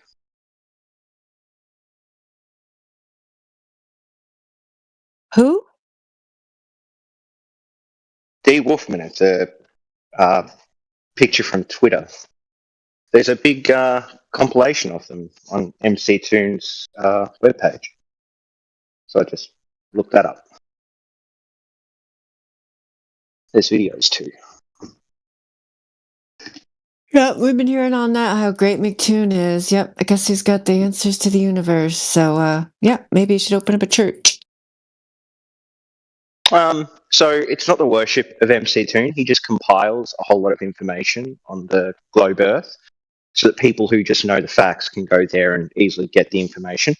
Kind of like having like all these flat Earth like document GitHub things like Shane and Alan have for Aether Cosmology or 24/7 has on their Discord.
Does it worry you that this horizon always rises to eye level thing has been shown to be wrong?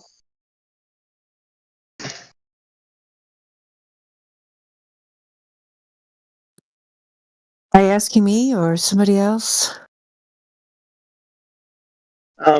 Anyone. It doesn't worry me. I never said it, so wouldn't worry me. Well, why would the horizon be below eye level for anything other than a curve?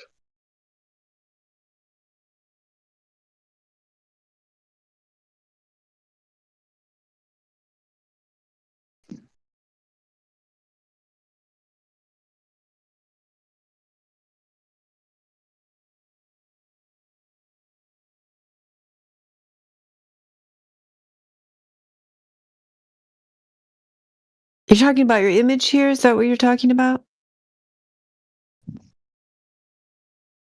Yeah, but it's just an established fact now through so many different data points that it's true. The horizon's below eye level when you increase elevation, and it matches the globe, but it doesn't match flat Earth at all. Planar Earth, whatever.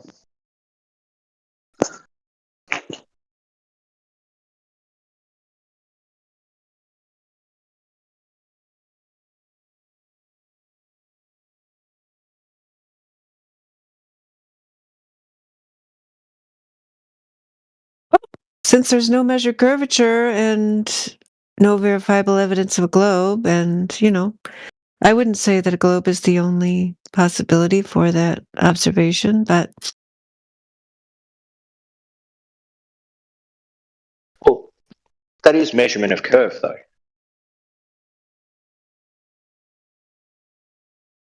the horizon is measurement of curve. That's your claim? Yes.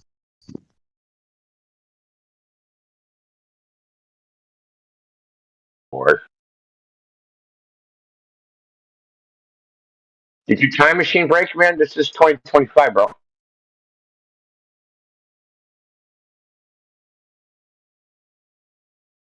Yeah, well, there hasn't been any new flat Earth evidence for a long time. The last one was probably Allen and that Dr. Hoffman or whatever, but that wasn't evidence for either side. So, yeah, I'm just using stuff that's always been true. I don't know why you guys haven't changed your views with stuff. That the horizon that moves around is evidence of curve. How is that even possible? Because it dips below your eye level, so it's not about distance to horizon. It's about not always. It doesn't always your eye level, or whether things are below your eye level. It doesn't always dip below eye level, though. Now, does it? I don't know. I think it does. Okay, and yeah, I think you're wrong. No, you're wrong. Okay, but when would it dip below eye level on flat Earth? Because the ground is below your eye level. It has to always be below your. Doesn't mean you can resolve horizon it is below your. Does it like so? Check this out. So if the horizon, right? So if the space. So I'll give you an example. 6 foot man, horizon 3 miles away, right? Angle resolution in the eye is 0.02 degrees. Now that horizon, even though it's 6 feet under your eye line, you're not going to be able to resolve that space. You can't see that dip. It's always going to be below your eye level. You're below the ground. It can never be at eye level, dude. If your eye's above the ground, it would only be at eye level if your face was on the ground. So you're denying the laws of perspective, right? Okay, so you're not going to even remotely address what I just said. Yeah, so to address on a what you flat just said, surface, if your face is above the ground be at eye level. it would be at eye level, or it would be a fraction of a degree below. It wouldn't ever get past, say, like a single degree, no matter how high up you got. But due to laws of perspective on a flat surface. Okay, not due to laws of perspective. The horizon's always going to be. What do laws of perspective say about convergence of things? If your head is above the ground, it has to be below Can you eye answer level. my question? What do the laws of perspective say happens to things due to... There are no such things as the laws of perspective, dude. There are no laws of perspective, dude. Like, what are you talking about? Do things converge into your eye line? They converge towards your eye line. Yeah. Is that not a law of perspective? Yeah, but that's perspective. That's how they appear. Okay, so maybe you should not tell me that there's no laws of perspective, because that would be incorrect, right? Yeah, it's not a law of perspective. No one can state what the laws of perspective are. So there's no laws of perspective. Yeah, they're fundamental truths that are true in all cases. So if something's moving away from you at a distance, the laws of perspective say in all cases... State the first law of perspective. I don't need a first, second, third codified law, but this is a law. Okay, then they're not laws if they're not stated. Always true. They're not laws. There's no laws of perspective. Is it true in all cases, though, that due to perspective, things will converge in our eye line when they move off in the distance? Well, kind of yes, kind of no, because that's an approximation. Right? So our vision is more complicated because our vision is more complicated than the pure geometric projection. So yes, okay, but when it's untrue, if you projected things onto the plane, right, that you're going to have converging things in the distance to a vanishing point, but you're not projecting onto a plane. I am. Yeah, that's the whole point of it. And you're projecting through a freaking lens. Okay, so it's an approximation of what we see. Are the center of lenses distorted? Depends on the lens. Actually, kind of doesn't. The center of all modern lenses and they have off-axis lenses. Cameras, they don't have distortion. As you move away from the center, in aerial photogrammetry, they use off-principal axis lenses. It means the focal Why did you just say that to me? What do you think the point of that was? Oh, God damn. Listen, they're the principal optical axis is the center of the lens. Okay? In aerial photogrammetry, where they take pictures of the ground from fucking airplanes, the cameras they use are off principal axis, meaning the axis that they're imaging is not at the center of the lens. Why does that matter? Ask the people who do it. Okay, I'll explain to you why it doesn't matter. All we've done is some people have made the optical center of that lens off the physical center of the lens, which is fine. But modern lenses, they all, they're convex, and that convex surface will have a central point. Yeah, the center point is called the principal optical axis. Okay? Okay, and on that principal optical axis, are things distorted? It depends. It depends on the optical system. What? It depends on the what? Operating system? The optical system. What it depends on the design of the optical system that the lens is within. So the lens is a part of an optical system. So it depends on the optical system whether the center is distorted. Because the lens doesn't form the image. The sensor or the freaking film or whatever, the retina, the fovea, whatever, that's what actually forms the image. So you're saying that film on cameras, 2D sheet of film, for some reason would have distortion? God, I hate talking because you're so fucking goddamn. You try to talk about it. Hey man, if you want to have a meltdown about this, you can, but you just got to let it's frustrating talking to you guys. Go get an education, motherfucker. I already have an education, so it's been. You have an shown idea of again and like how this shit works, right? Excuse me. It's been shown again and again and again through photography and videography. You don't know that you can anything have about photography. no distortion, and this has been shown by them. Tell me what petrol curvature is then, and what causes it. Take a photo of that grid, and they know the grid they've taped on does not have distortion. They'll know the photo will have distortion. So the difference between the two shows the distortion of a lens, right? I could barely hear what you said. I just heard some shit about distortion. So if they get a grid and they paint a grid on an object and then take a photo of it, they can tell because of the difference between the grid they've painted, which can just be done with rulers and geometry, and the actual image itself, the type of distortion the lenses have, yes? At that particular position. Great. So they know if the center of the lens is distorted or not, which is why when you have things like theodolites or cameras, you can be aware of the type of distortion that the lens would have, as well as the film, as well as the sensor in digital cameras. You really just don't get it. It's more complicated than that. It depends on the position. That just sounds like a religious view. No. So say I have the lens at max zoom versus min zoom, the distortion isn't going to be the same. Because how it's projected onto the sensor isn't going to be the same. You don't know how any of this shit works, dude. Just stop talking. Why are you so scared? You have an abstract... Because, like, light comes into the lens and it gets projected on the sensor. Okay? And now, if I'm at min or max zoom, that geometry changes the relationship between the lens and the sensor. So the distortion won't be necessarily the same. All of that's tested by camera manufacturers. Are they? Is it? Yeah, of course. What do you think they do, like, product testing with? They set out grids, they see the distortion, they make sure that the lens, a different focal length. Think they do that for every camera? What do you mean, every one made in a factory? Yeah, you think they test all the cameras? Maybe not all of them, but I'd say enough that you can't discount this. Because you can actually recover some photos of the factory from some, like mobile phones. So I'll tell you what I think how they manufacture it. They make each individual part, and each individual part is within a spec.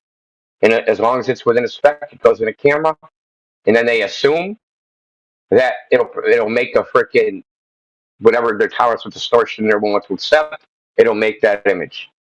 And then they ship the camera out, they sell it, and if it doesn't do that, the person sends it fucking back and complains, and they send them a new camera. Yeah, exactly. So you're assuming that that's true for all cameras, and that for some reason that distortion just happens to make things appear below your eye line. This is what I know, It's ridiculous. that when they use cameras for measuring Wait, can we deal with that, please? Can we deal with that, please? This is all just a red herring, dogs and guys. You don't know what you're talking about. When they use cameras for measuring things, they use something called metrical cameras. They're called metric cameras. A camera that you buy off the shelf is considered a non-metric camera. Okay, it's not calibrated. It has no scientific utility for measuring anything.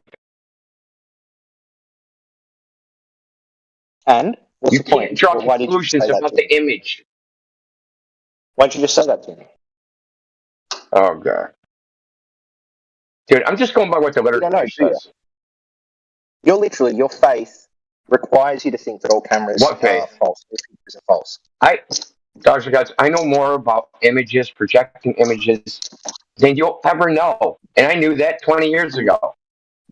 And nothing you've said has been pertinent to what we're discussing, which is the horizon being below eye level more than is possible. It doesn't. The horizon can never be exactly at eye level. Now, whether you can resolve the difference, it can never be at eye level. I know that. But okay, why did I say it can never be at eye level? Of a degree. Listen, Indio. Why did I say it can never be at eye level? Listen, Indio, please stop interrupting. It shouldn't be you're muted. Eye level. You're there going to answer? Because I have to make sure you're paying attention. Why did I say it can never be at eye level? The laws of perspective, something that's already below. That's not what I said. They want to know. Yeah, I got another fact.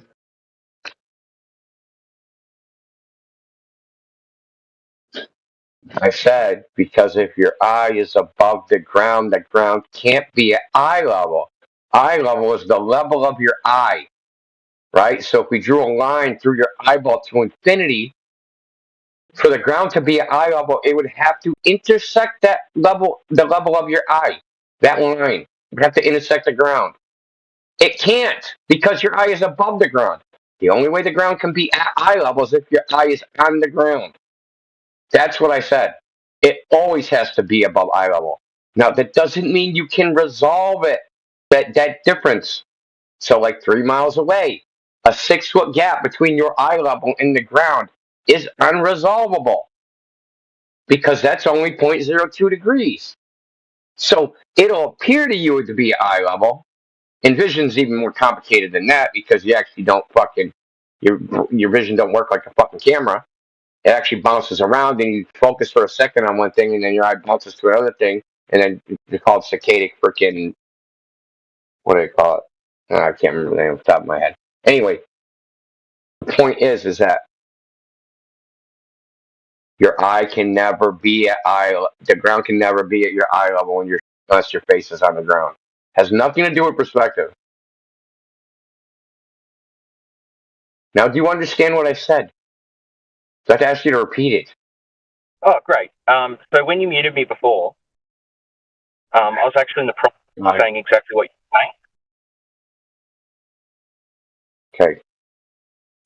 So can on a flat Earth, does the horizon will be at eye level ever?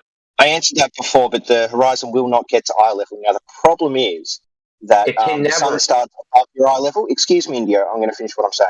The sun starts above your eye level. So you're going to straw me in a position, and then you're going to continue on. Excuse me. I answered your question. Give me the courtesy of letting me finish my sentence. The question, Dr. God, why are you going to continue with the straw man? When it sets, it's below your eye level. How does that happen due to perspective? Say again. So during the day, the sun is above your eye level. Oh, I can't hear you. Hold on a second. You know, the horizon doesn't rise to eye level image. It then ends the day below your eye level, which is shown in photos like I think the one I posted. So how does that happen? The horizon is not physical. The sun. The sun's below eye level. No, it's below the center of the camera. What do you mean below eye level? Where? Okay, I'm going to say it again. In the images of this horizon not rising up, I don't see any. Eye level. Maybe the one I posted, but I can get more if that one doesn't show it. The sun is below your eye level. I think I've seen those sun ones you posted. We asked you, how did you determine it's below eye level? So it's using a theodolite in a plane, but I can get different images. A theodolite in the plane? Really? Well, a theodolite app in a plane. Oh, okay. How does that work? So the theodolite app, because you have accelerometers in your phone, it gives you 90 degrees from downward acceleration if you're flying along. And then it gives you crosshairs that are the eye line, so the same as a theodolite would do. And then the sun sets below that point in some of these images. In an airplane? Yes. Airplanes fly tilted up, dude. So what are you talking about? That's what... Wait, do you not know how leveling works for theodolites? Yeah, do you not know that airplanes fly tilted up? I do, but that's not pertinent to this. Yeah, because it's pertinent to your direction of down, right? What? Down. How? You said the accelerometers tell you which way is down. What does an accelerometer measure? Just because the thing you're traveling in is tilted. Down is still down. That's right. But what they're reading in their phone is down isn't actually down, dude. Why? Okay, here we go. This is fun. Is this out the front of the plane? Possibly, but why would that matter?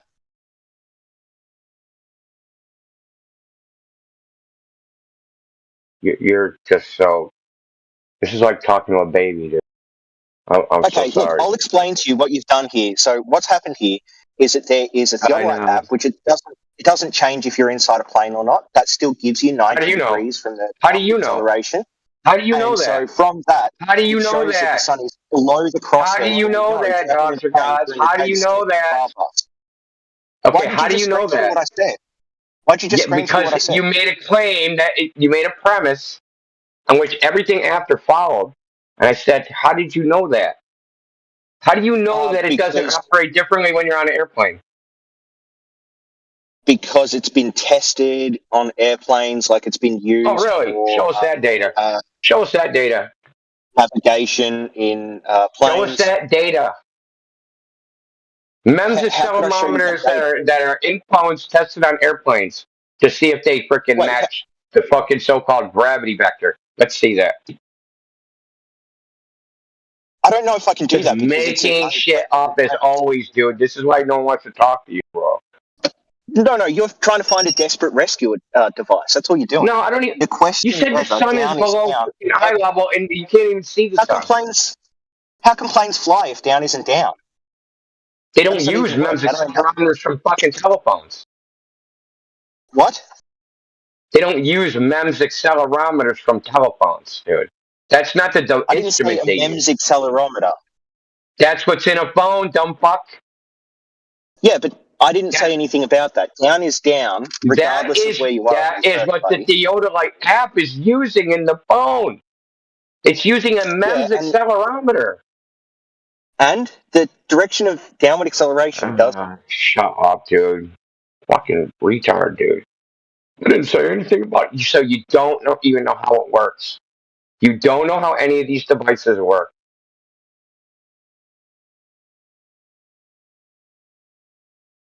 Some globetrot takes a fucking picture of the horizon. Why is the horizon below eye level? Yeah, he can go back to the same spot 3 weeks later and the fucking horizon will be above eye level.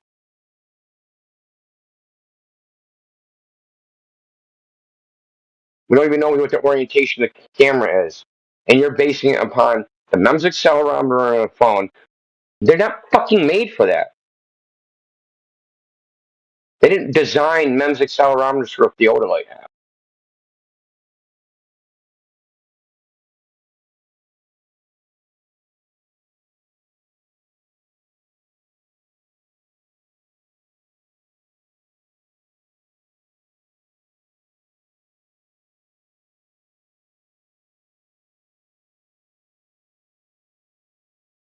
Dude, Prot is still going on in the fucking PC or in the text chat.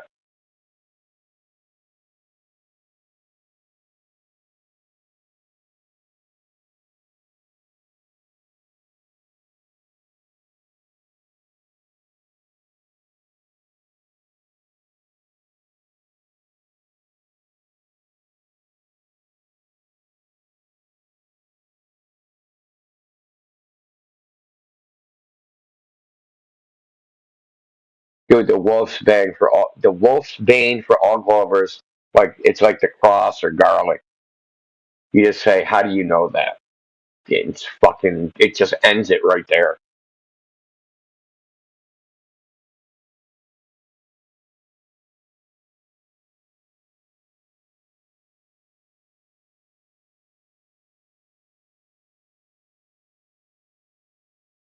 Oh, I'm gonna have to go to bed. I think I fell asleep at the end of that. Did he give up? Oh, he's like, I think he did. Yeah, pretty much. Oh, I muted him because I couldn't take it anymore. Okay. Well, good night. Good night. See you later. Bye. I'm late to the party, but how did you get to accelerometers and a Theodolite inside of an airplane, of all things? No, the Theodolite app in his phone. He was relying on that. Oh, okay, I got you. But in the phone those use the accelerometer in the phone, which aren't really made for that. I wouldn't think so. I mean, would you stake your life on that thing? No. How about $50? 60. 60. You'd bet $60 on the accuracy of the accelerometer in your phone. What kind of odds do I get? Dude, listen, I stick zero money on the accelerometer and phone. Those things read all sorts of shit. Okay, well, Well, you've seen it, right? Like, I'm not a gambler, but if I got good enough odds, I might. Yeah, things. I try to spin my phone sometimes, and it fucking just stuck. I'm like, what the hell? What do you mean, fucking? yeah, there's that too. Like, I didn't even think of that, right? Mine's stuck all the time. Like, damn, why is it stuck? Ah.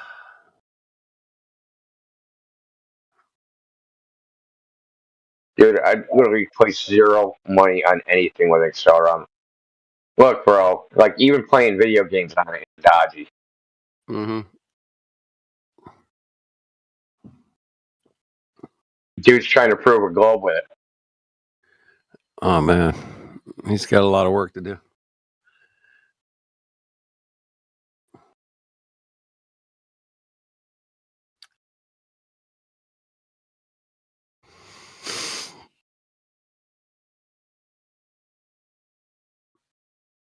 Timbo, the NASA news was hilarious last night, bro.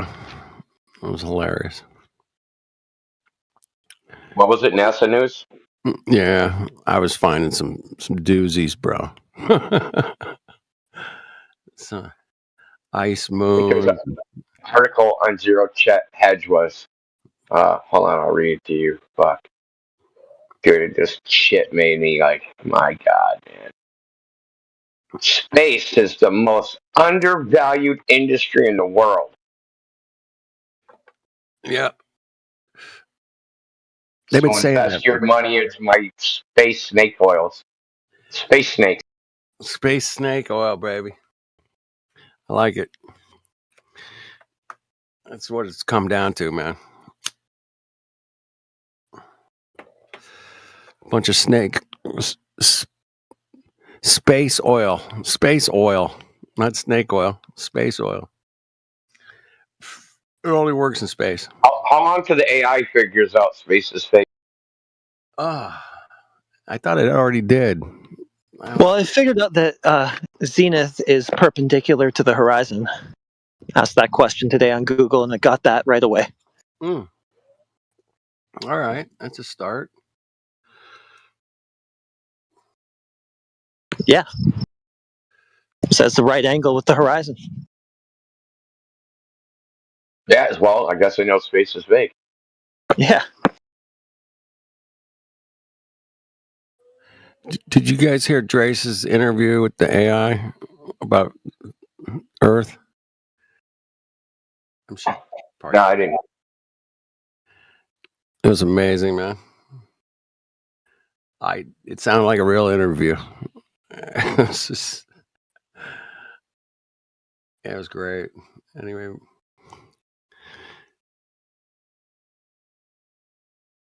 it sounded very reasonable.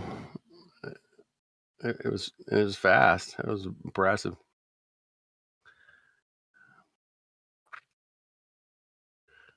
I was driving, listening. Yesterday, day before.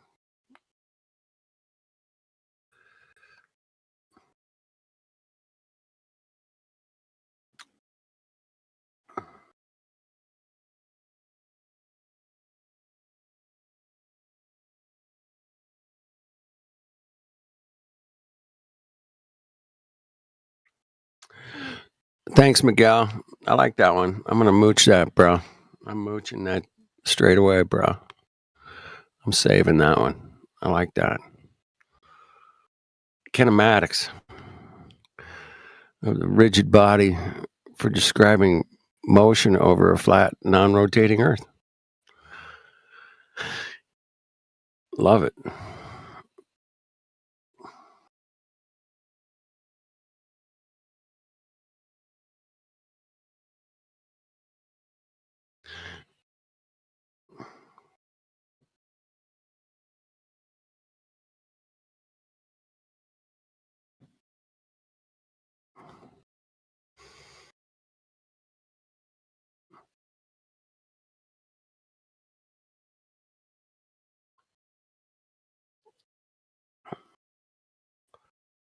Anything fun today, man? I missed everything.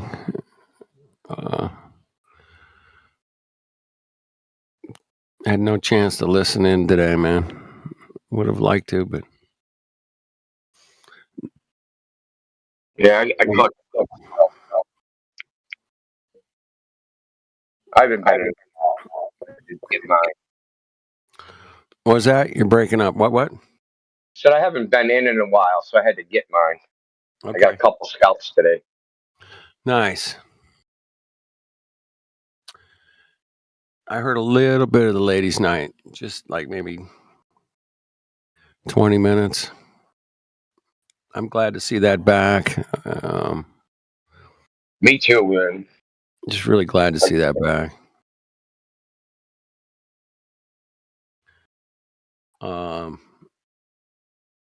Dude, nobody does anything like that. That is so unique to like our thing. Yeah, There's nobody doing that on any platform other than us. Back in the day, 17, there's a lot of live streams. We had this one, Sun and Moon, Family United. Anyway, she would run a ladies' night. Karen ran the channel. Oh, did she? Wow. And she would run these lady nights, and she would get 10 women on the panel, man, and they were bringing in Glovers, man, and it was funny, man. It was great.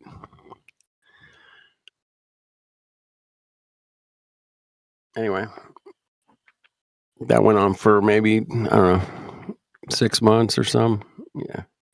These things break up, man. They come and go, I guess, lady night. Yeah, there's an ebb and flow to this topic, man. Sure is. Yeah, I've seen the highs and the lows and everything in between. Anyway, glad to be here. Help it out, man. I don't know what's... Well, I mean, like, this thing's kind of like almost like a self-correcting endeavor, right? Shit will blow up. We'll throw off all the bloat, right? And then we're streamlined again and going like a heat-seeking missile. Yeah.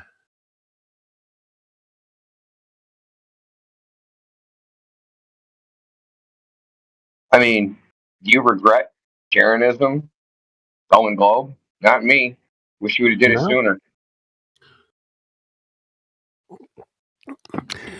I unsubscribed to his channel, so I only pick up what other people are saying he's doing, and so I'm not real informed. But yeah, once he was calling all of us freaking cult members and all this shit like that, I'm like, really? Dude.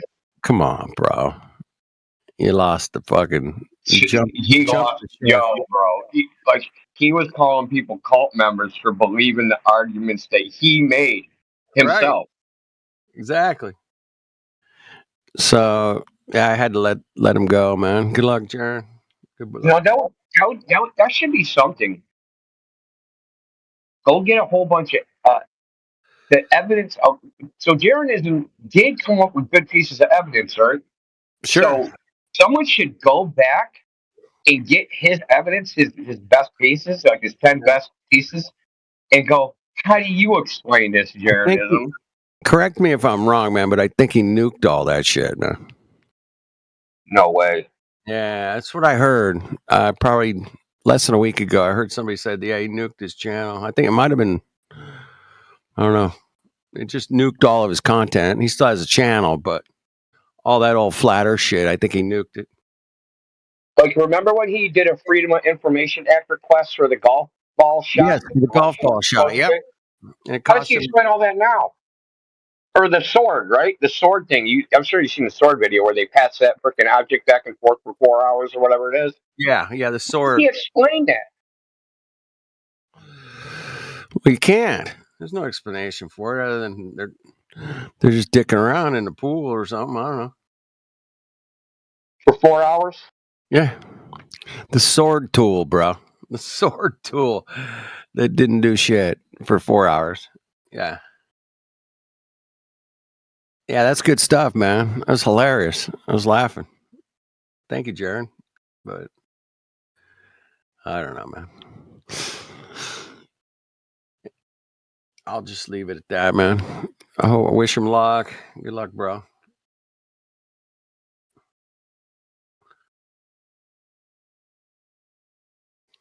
Well, I don't have any. I mean, I can't say I had much respect for him before, but zero now. Yeah, I None. was. But I always thought he was a little. I don't know. No, to like go to the other side, that's fine. You want to go back to like, well, no problem. You're gonna call people cult members that believe what you were saying? Right. Like what's wrong with you, bro? Like That was the last straw for me. I'm like, well, zero integrity. not that I watched a lot of his stuff, man. I think in 2016, I probably watched, I don't know, maybe half a dozen of his whatever. He would do like live streams or he would post the video. He was posting them a lot back then, man. Like almost every day. So yeah, I watched a lot of them. But Well, I watched the stuff he did in the beginning when he went over evidence. After that, I pretty much stopped watching him. But he stopped producing evidence. Then he went like into the woo woo shit, right? yeah. The ether and all that, and the speculation type stuff. When he went there, I just like. I mean, I didn't even watch him much before that, but when he went into that nonsense, it's just like I'm like, shit, it ain't my cup of tea. Yeah, I mean, he was trying to do, he did a lot of math, figuring out distances or angles or whatever. I mean, I remember him doing a lot of math. I couldn't tell you exactly which ones he was doing, but he was no Brian Mullins. I'll tell you that, bro. Wasn't not even close. That guy was doing some math, bro. Damn. Serious math. He actually got me hip to something. He did a video, right? So with Google Earth, fired up Google Earth, and he took the measuring tool and kept drawing a line east. Right. So let's say, and no matter where he was on the little globe Earth, east would intersect at the equator. It wouldn't follow the longitude, the latitude line. Yes. I was like, that's weird. Like, how's that possible? That's really weird. Yeah, and then I figured out why that is. Because east is defined as where the sun rises on the equinox. Ah. And no matter where you are, it's going to appear to wherever the sun rises due east. Well, it rises due east everywhere by definition. Like wherever you see the sunrise on the equinox, no matter where you are on Earth, that's east. Right. Not the latitude line and not the compass. Where the sun rises on the equinox. But that doesn't match the globe. When I got hip to that, it made me it doesn't match the globe coordinates. Let's put it that way. It doesn't match the latitude east and west. Yeah. So I started looking at like time and date and the sunrise direction, and I found, hey man, this is actually true because if I like look on the equinox and I look like in Canada or like far north or far south, it'll show that the sun rises at like 85 degrees from in east is 90 degrees, right? So, but then in the south on the same day, it's rising at 91 degrees. There you go. So that's diverging, right? So one person's looking at 5 degrees less than east, and someone's looking at a degree more than east, and they're both looking at the sunrise at the same time. Now, how's that possible? You're looking away from each other. All right, so just think about a compass, right? East is 90. One dude's looking at 85. Another dude's looking at 91. They're both looking at the sunrise on the horizon, right? Yeah, How you're is off that by possible? 6 degrees. Yeah, exactly. They're looking 6 degree difference, right? A 6 degree divergence. Oh, dude. I'm gonna say this quick. I got introduced to a new map recently. New Perspective and I both did. This guy's been working on this for years, and he's tested the map, and he can accurately pinpoint his position within 100 feet.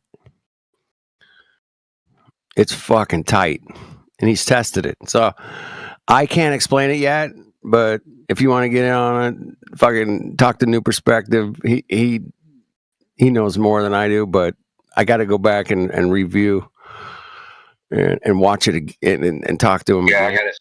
I gotta see that then. I do. Tight as fuck. I mean, I was a little late. I was tired, but it was so interesting. I kind of stuck with it, but I totally didn't get it. But I was right there in the conversation, and I have the map. I got it. I got a copy of it, but I'm not going to share it just yet because until I understand it completely, I can't do it. But it's fucking close, dude. It's close. Is it non-public or this guy? Yeah, it's not public yet. No, it's New Perspective, and I have it, and we went through it with E1. I don't know if you've ever met him, but the guy's like a super genius guy, man. Lives off grid. He lives up near the mountains, foothills. Yeah, he's such a smart guy, man. I mean, he knows about chickens and everything, man. Sky. But yeah, I've been working with E1 for 7 years, something. The he's been spot on most things. A couple things he missed, but man, this map looks pretty interesting. I can't wait to try it. Once I try it out for myself and I can prove it, that's when we'll release it, man. But until then, I'm not releasing that shit but it's close. It looks good, man. Anyway, something to look forward to this summer. We'll get that worked out, and it's pretty accurate, man. According to E1, man. Damn. But we can all test it. It's one of those things, man. Once we get it in our hands, we can all go and test it. Latitude, longitude, down to within 100 feet. Anywhere you are on Earth, bro. That's pretty good. Damn. All right. Enough of that. We'll have to wait. Summer's coming. We'll get it.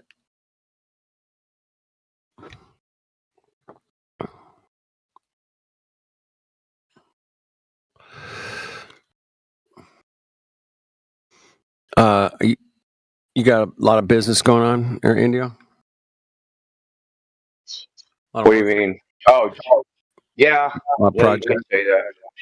Yeah, it's like this time of year here is when like Harvard graduated on Wednesday. Right. Like all the schools around here, so it's like it's like Cambridge kind of like goes through this like transition and shit. Okay. A lot of like all the college people leave. There's a bunch of colleges, so all the right. college people leave, and like it's like a ghost town for a week. But then like people that go to like summer classes or they just come to Cambridge for like 3 months or whatever, they all flock in, and so it's very chaotic. So I got a few friends that rent properties, like almost like an Airbnb type deal. Yeah. But it's a little bit longer term, so they rent in kind of like 3-month increments. Interesting. So they're both old people. They're both fucking. They can't do the shit themselves, and they're friends of mine, so I help them out and shit. Right on. You know, fix damage, shit like that. Yeah. Fucking doors off its hinge. You're like, what the hell? Well, just dumb shit. People holes in the wall and Yeah. Patching the holes. I like it. I like that shit though, dude. I fucking hate computer work. Yeah, me too, I man. started doing computers as a hobby, right? Right. And it sucks when your hobby becomes your job. Yeah, you don't want that. Fucking hate it. especially like computers are very strange because like once you do something in IT, it's like you own it forever. Forever. Like I fix your like you get a phone call. My computer's broke. What'd you do to it? Like motherfucker, I haven't seen you in 4 years. Like Right. fucking, I didn't break your fucking computer. Dude, I called one of my old IT guys, man, recently. I hadn't talked to him in like 10 years, bro. We used to play music together. He was a great guy. A friend of mine came over. He's like, I got this question. And I go, oh, shit, let me call my guy, man. And yeah, call him out of the blue, man. Like 10 years later. Like, shit, that's funny. Yeah, once you own it, you own it. I get it. I get where you're going at. Yeah, it's like, bro, you didn't get an infinite warranty with this shit. Mm-mm. Ain't no warranty, man. It's been 4 years, bro. Come on. What the fuck app did you install that fucked up everything? What did you install here, man? You know, it's like how many apps after 4 years? Right. Shit. We used to call them programs back in the day. Programs. Now they're just called apps. Why is that? Why'd they change it from program to, they were programming us, now we're just an application to their programming? How does it work? But like, so I set up, like one time I set up this web server for somebody and they had a website. It's in a, or something like Drupal. So I migrated all their shit to the web server. Right. To a server. And all of a sudden, they're like, not all of a sudden, but like 4 months later, the email stops working. Like it's a business, right? This business is like they actually buy like scientific equipment and resell it, right? Yeah. And we're talking like electron microscope shit that costs like $300,000. Right. So they got clients, right, where they got an email, and they're emailing their clients, and their clients aren't getting their fucking emails because fucking Google and all these other like places have blacklisted their IP address from their server, and you're like, why are we blacklisted? Blah blah blah. You must have did it. Oh, because not coming right out and saying it, but it's implied that they're calling me to fix it. Oh yeah, I fixed it. I fixed it by discovering that they didn't tell me that they fucking hired some fucking Indian fucking IT people to fucking add something to their website, and these IT people, instead of like going into the server the normal way, they made a web page, right? A hidden web page that they could go in, and basically it was like a hacked web page where they could go in and they could do everything through this web page, right? But this web page had no password, no credentials, anything. So anybody that's just doing like fucking just fucking sweeping the internet, right, for any open access, found it and was using the server. They installed an email server on there and were sending out tens of thousands of spam fucking emails a day off the server. And that's why the IP address got blocked because they hired some Indian fucking lanes. There you go. But they almost like expect me to fix it for free. They initially did until I told them like, yeah, you did do something. You told me you didn't do anything, that no one touched Yeah, it. man. How did this web page get in here? Oh, it's these Indian guys that we hired to because they changed something. So they just changed something on the website, I think a logo or something. Instead of these people just doing it the right way, they decided that they're gonna like use a hack. Like that's fine, like temporarily, right? You fucking install the web page and you access the command line through the like a JavaScript web page, and you just do what you got to do, your work. But then you're supposed to delete the page. They never deleted it, so it's still on there where anybody could just go onto the server, do whatever the fuck they wanted, install anything they wanted, run any fucking software they wanted. Dude, it's fucking stupid. Yeah. That's like an example of just like the shit, like you do something and then you just like own it forever. Right. You own But they paid me.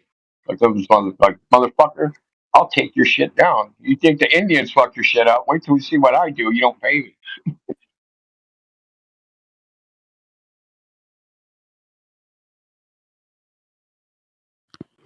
Well, it's great that you get to work occasionally, man. You got to pay the bills, man. I get it.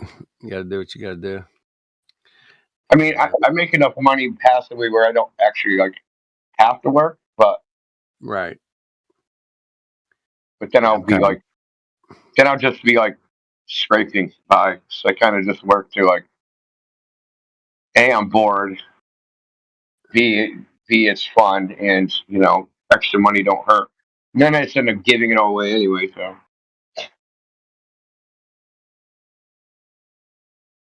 right. I'm horrible with altruism. Like fucking, I just give my fucking money away. Can I borrow $100? I promise to pay you back. Here's two. Yeah, here's two. Then You're I'll not go paying. see you again. I always do that, man. My buddy asked me for money. I'm like, how much do we need? 100? Here's two. Don't ask for money again. And like, simple, bro. I keep it. I don't mind doing it because like I'm a low maintenance type person, so I don't like like I don't own a car, so I don't have to drive. Right, so it's not like I'm gonna go buy a Ferrari now. Like no, Right. I just don't. I'm very low maintenance. I live in a city, dude, but I should be like in a freaking log cabin off grid somewhere, just like chopping wood. That's what I want for you, bro. Is you got to get a cabin in Vermont or somewhere up there and just get the fuck out of here. And Yeah, this Maine and shit. They got like unincorporated fucking townships and shit. Yeah. I You gotta like you want a property there. You gotta like build the road. There's no road to it. There's no road. But no, I mean, you can get a little cabin up there for like 50, 60 grand or something. I don't know. But it's harsh winter. Maine is pretty huge, man. Maine looks small on a map, but Maine actually has more coastline than California. Yeah, it's huge. Damn distorted maps. Damn. Dude, it takes like 10 hours to drive like halfway through it. Wait, what? Yeah, the maps are definitely distorted. I was on my porch, like I just got bit the fuck up by mosquitoes. We haven't had mosquitoes yet. Damn. Distorted maps, that means globe, doesn't it? Absolutely. I mean, who could deny this, sir? How dare you question the map? How dare you? Hey, Timbo, was that fun last night, man? Come on. Yeah, that was good. Nats and you. Come on, bro. Bring it on. I was smiling all day long today. I was like, that was so much. That's the most fun I've had in June. Oh, fucking shit. dirty space snowballs, remember? Dirty space snowballs. I was crazy, man. I couldn't put it down, man. I stayed up way past my bedtime. And but it was so fun. Smiling all day long, man. Damn. That was great. Thank you. Thanks for reading that stuff. Thank you for bringing it up. Yep. We'll do it again. Yeah, man. I'll be finished in half an hour. We'll do it again when it's slow and just like Indio and I are talking about what the hell are we talking about? The city, bro. Living in the city versus the country. We were talking about owning a log cabin in the woods, man. Yeah. Chopping wood. Yeah. Oh, that's where I'll be eventually. Get sick of the city, man. Fucking 6 million people all huddled into one place. Right? Fucking stupid. It's brutal, man. It's just brutal. I live amongst like millions as well, and it's like I know Indio's got millions over there too. Bunch of Mongos. Yeah, it ain't like California though. Boston's a small city. Yeah, you're right, man. There's so much going on within like 10 square miles. It's probably It's a small city. It's just bad. It's poorly planned. So it just seems like there's more people than there really are because they just didn't plan the city very well. well, didn't they plan the big dig and that took what 10 years or some shit? fucking costs like $100 billion or something. $1 billion. You know, like chunks of the fucking tunnel are falling and killing families and shit. Oh my goodness. I'm not surprised.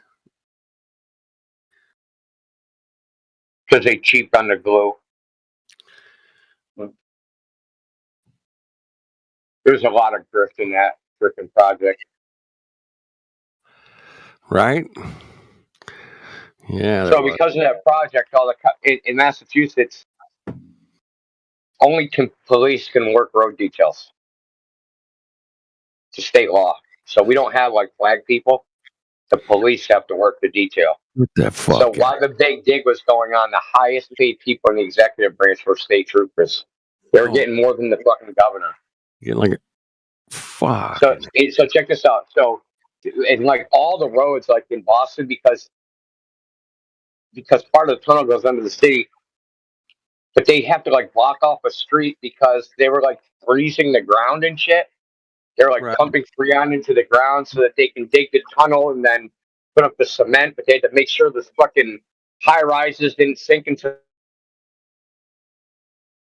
So, but to do that they had to block off streets, right? So you got to have a cop on all these streets, these one-way streets, right? To make sure you don't go down the wrong one.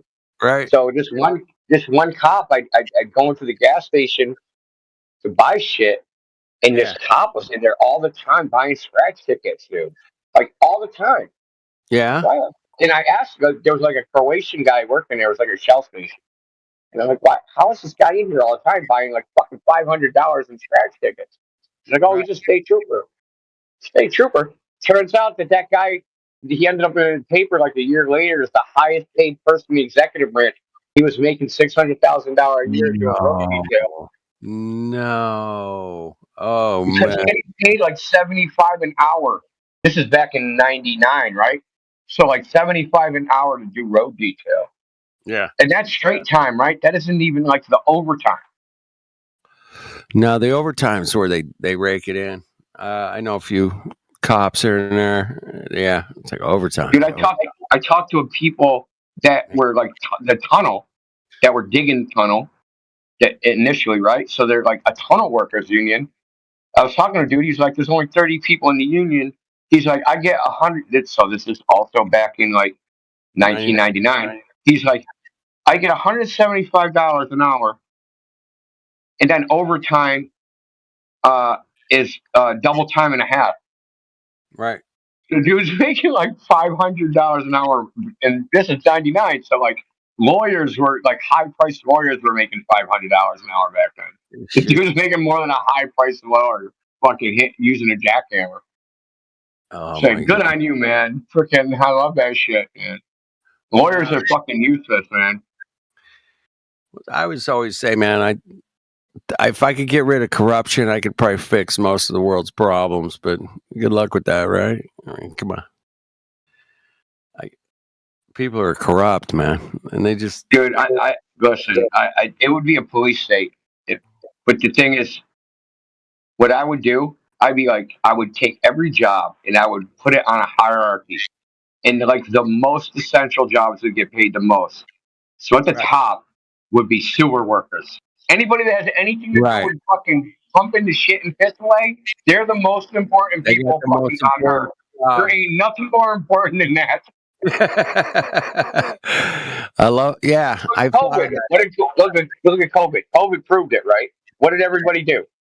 They ran and bought fucking thousands of rolls of toilet paper. Toilet paper, bro. Because everybody recognizes that is the number one fucking concern. Mm-hmm. We don't want shit and piss piled up. Okay, so next would be like garbage men. Right? And all these things, right? If you keep clean, then you don't need the doctors, right? Mechanic. And you don't need the lawyers because you don't have those problems in the first place. Or you have less of them. Right.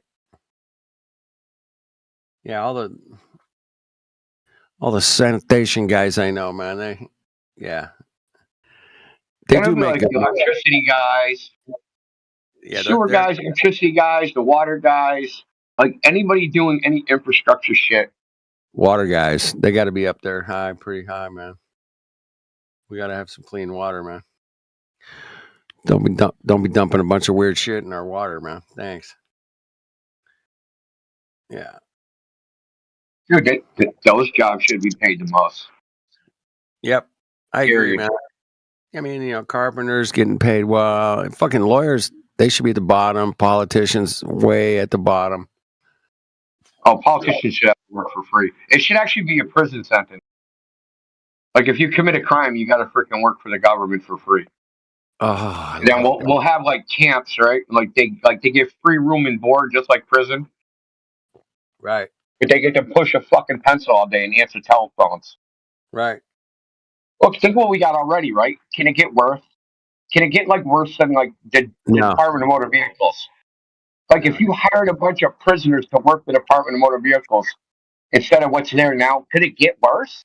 No, it can't get worse. Let's hire the prisoners. Yeah, it might get better. Man. Who knows? Huh? It might get. Yeah. I've met a lot of prisoners in my life, man. It's pretty sharp people, man. But they got caught doing something stupid. Yeah. Well, the thing is, if you hire a bunch of criminals to work in the government, they're going to be able to figure out if people are trying to scam the government, right? Ooh, So- wasn't that? There was a movie, Tom Hanks. What the fuck? It was about some fraud kid fraud. They hired him after he went to jail. Why he was still in jail? They hired him, man, because he was a check forger expert. Oh yeah, and yeah. They just hired him because let's hire the experts, man. So yeah, they could spot the fraud right away, man. They do that in IT, right? They'll catch a hacker, and the FBI will go, "Fuck, man, tell us how to catch hackers." Let's do it. Let's catch some hackers. Come on now. Hey, dude, your mic keeps like you're loud 1 minute and then you're really super quiet the next, like within the same sentence. Me or Flat Earth, dude. Dude, Flat Earth, dude. Yeah, it's me. Yeah. All right. I'll try. You keep coming back out like it's like this, like quiet, and loud, then quiet, then. I don't know what's going on, but like I just wanted you to be aware that that's what's happening. All right, man. I'll keep. Yeah, I noticed it too. But all right. Conversation's flowing. It's good. Is it better now? Mike's good. Is it not good? Yeah, you're good, man. It's all good. It's all good. All right. Check it. 1, 2. Yeah, let's hire the prisoners to run the DMV. I like that. I love that. That's some high level thinking there. Dude, like I still think we should just get rid of elections, and people like public service should be mandatory, and it goes by lottery. Like if you lose the lottery, this is like the reverse of winning. Like if your number comes up, do you have to go like be president of the United States? Wow. Okay. It can't be any worse. It can't be any worse. That's what I'm trying to say, dude. It can't be any worse. And guess what? This is the thing.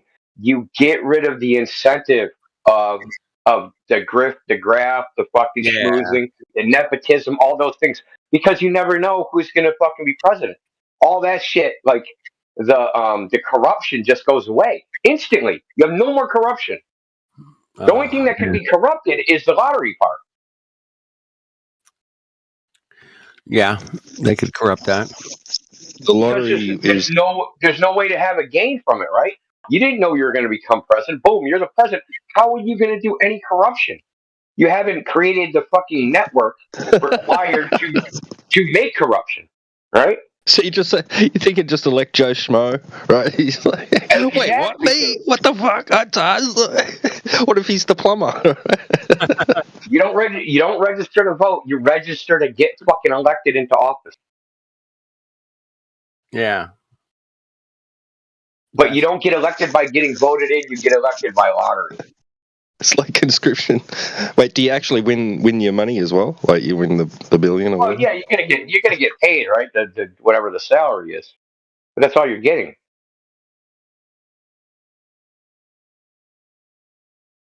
Well, think about it. Conscripted government. Exactly. Listen, it's good enough to fight war, right?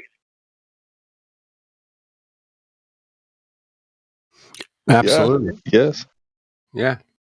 Well, think about it Yeah. this way. Okay, why do we have to representatives? Okay, because they say you're too competent to govern yourself. Well, then how are you competent enough to pick the person to govern you?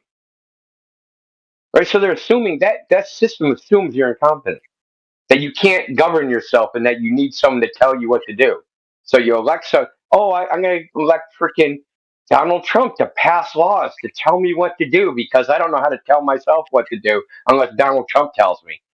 Right? The system is so stupid. Just like on its face, the foundation of it is dumb. So if I'm competent enough to elect my ruler, then I should be competent enough to be the ruler. Right? That's my whole premise. I'm going to say it again. If I'm competent enough to elect my ruler, I'm competent enough to be the ruler. So you sign up, register to vote. But you don't register to vote. You register for fucking government service. You just get conscripted into it. Sounds fair It to ain't me. never been tried before. I don't think it's ever been tried before, dude. It's never been tried. I'm pretty sure. It's like when they did that social experiment thing with that town and just said, right, for 3 years, every single person gets a minimum wage, no matter what. That's just that they get that. They don't even have to work for it, right? Right. On top of that, they can do whatever they want and make as much money as they want on top of that, right? You can be homeless, you can be fucking billionaire, whatever you want to do, right? You'd still get your $500 a week or whatever it is, right?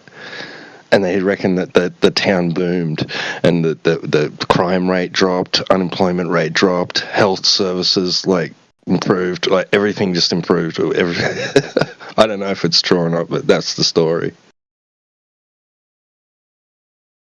Yeah, happiness probably improved because all the drug dealers were like, "Fuck, dude, they were moving to that town." And all these people got free fucking money to blow. You could sell them a bunch of drugs. Yeah, probably.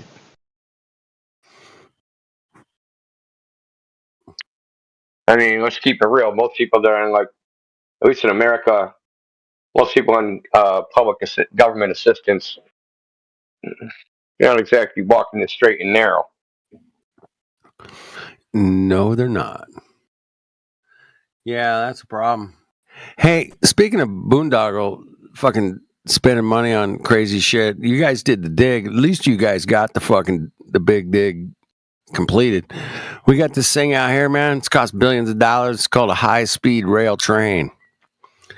And I heard about that. the corruption that's going on with that bad boy, man, has got to be off the charts, man, in my opinion. Because they ain't laid but about fucking less than a mile of shit. And it's like, oh, you spent how much money? And they want more money. And then apparently today, even Trump was like, nah, we're cutting your asses off, man. What is it? Was it supposed to be maglev or something? High speed. I don't know. I don't think it was maglev. No. It was not maglev. It was America's version of high-speed train is to just modify the track and just have a diesel locomotive that goes real fast. Right. Oh, really? Yeah. Holy shit.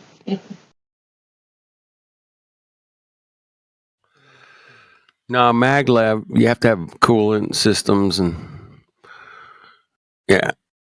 You gotta have some air conditioning on those tracks, man. That shit don't work. Plus, they got to be sunk into the ground. Right. They gotta be underground. Right. Yeah. So we got this thing called the Green Line Extension.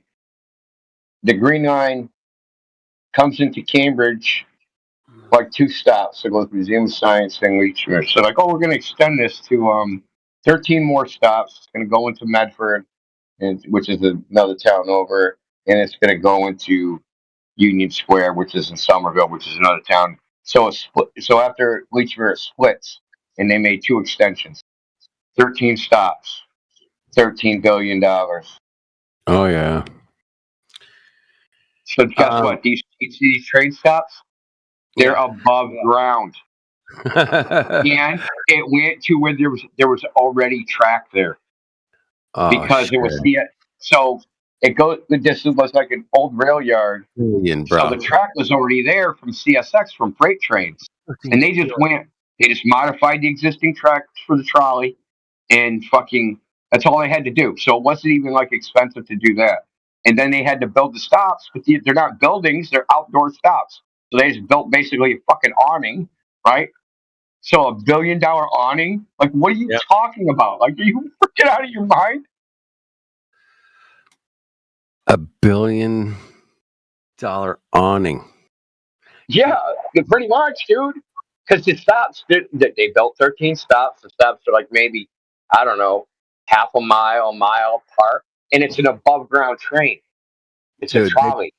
They probably spent like $100 million and pocketed the rest, bro. You know what I mean? Yeah. It's an above ground electric powered trolley. Oh my goodness. So they didn't have to dig no tunnels. Speaking of government spending, man, I went to my normie friend. I'm like, hey, man, there's this thing called the James Webb Telescope. The original ticket on this they pitched was $500 million. We're going to get this. Ooh, that's a bargain. $500 million, bro. We got this. Any guesses on what the actual number they spent on this bad boy? Oh, yes, 10 times over budget. Oh, yeah. Maybe 100. Oh, Jesus Christ. It's $10 billion, dude. What? They started at 500 million and they kept going back for more money. And they ended up spending $10 billion on the James Webb Telescope. That's what they say. That's what they say, man. And my normie friend, man, he knew the number. He's hip. He keeps an eye on the financial world out there. And he went, yeah, they spent $10 billion. Like, shake your head, man. What are you going to do? I mean, this is the world we're living in. You got to. That's the thing, man. The government has to do it. If it wasn't the James Webb Telescope, it would have to be something else. Right. It's going to be the fucking, that awning where you're at and fucking high-speed rail over here and who knows what kind of wall they're building over in Mexico or whatever. Yeah, it's just going to spend months, spend. Yeah, these are make-work programs. They're designed just to keep people employed. I think Jeranism used to call them like work programs. I think that was the term he was using. It was that's basically what they are. Yeah, like government work programs. Government. Yeah, because you think of it like this, right? So you've got each department, and they have a spending budget. So they got just for example, $100,000, and they've only spent $10,000 for that year. They get $90,000 less the next year. So they go, oh fuck, we need to spend all our money so we can get full budget next year. It's so fucking stupid. Yeah, my friend is a therapist, man. He worked at some county health services. And he's like, yeah, man, we went over our budget and we came up short, man. And then we didn't get as much money next year. So we have to spend every single dollar they send us, man. We have to. If we don't, why not just save it? We're not gonna get an increase next year, man. We're gonna get a decrease. Yeah. Yep. Exactly. What's happening out there in the real world, man? My goodness. Stupid, man. My brother, he took care of handicapped people, like people that were messed up. They all lived like in a group home, right? And they also worked, right? So they like worked at like recycling places and stuff and counted cans or whatever, right? But like they could only have $2,000 in their bank account. So whenever their money got up to $2,000, they had to like the nonprofit that basically took care of them had to spend their money. Otherwise, they would lose their Social Security, right? Oh shit! So they had to spend the money to get it down below $2,000. Right. So they would take these people that are basically clinically retarded. They like to be nice. They're totally fucked up, and they would take them to places that like they're not going to enjoy because they don't know what the fuck is going on. Right. So my brother got to go to like Disney World, the casino, because he had like they're crippled, so like not crippled, but retarded. So they needed someone to take them to places. So Yeah, my I've brother seen was those. like going all over the fucking country for nothing, taking these people there on their dime. They're paying for it because they have to spend their money down. Crazy, Yeah. dude. What a shitty system, man. It really is. There's got to be a better way. I like your idea, Indio. Let's make the presidentship a fucking lottery. You can't do any worse. I promise you. Or we could do what they used to do in Sparta. Could when the new person's elected, they go back through everything that the previous president did or ruler, and if Yeah. there's any sign of fraud, they get executed. Oh, I like that. Yeah. I do like that idea. Yeah. I always thought that you should have a performance bond if you're going to be a politician, and you put up a bond, and if you don't, do your job right, we're keeping your bond and you're fired. Who was that, Timbo? During the lockdown, there was the election, and that there was that one guy. I can't remember his name, but he wanted heads on a platter, literally. Like that was part of his campaign. Right. He was saying, he was an ex-military guy. Yeah. Yeah, for Australia One Party. Right. He was bringing up these laws that we still have. He was bringing up all these laws we still have where you could get executed and stuff, right? For treason and shit. Yeah, it was funny. Dude, he should have made his campaign slogan "Heads on a Platter," bro. That would have been the greatest campaign slogan ever. Trying to think of his name, but that's probably not important. But I know who you're talking about.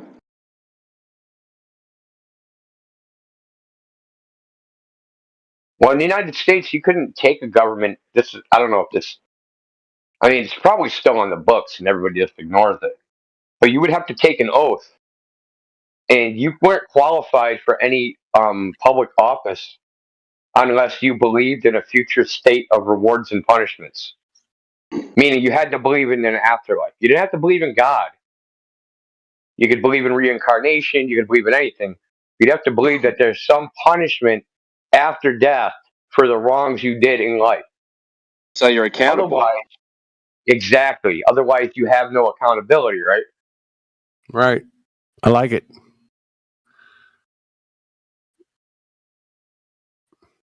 But we have this guy. The guy. Yeah, go ahead.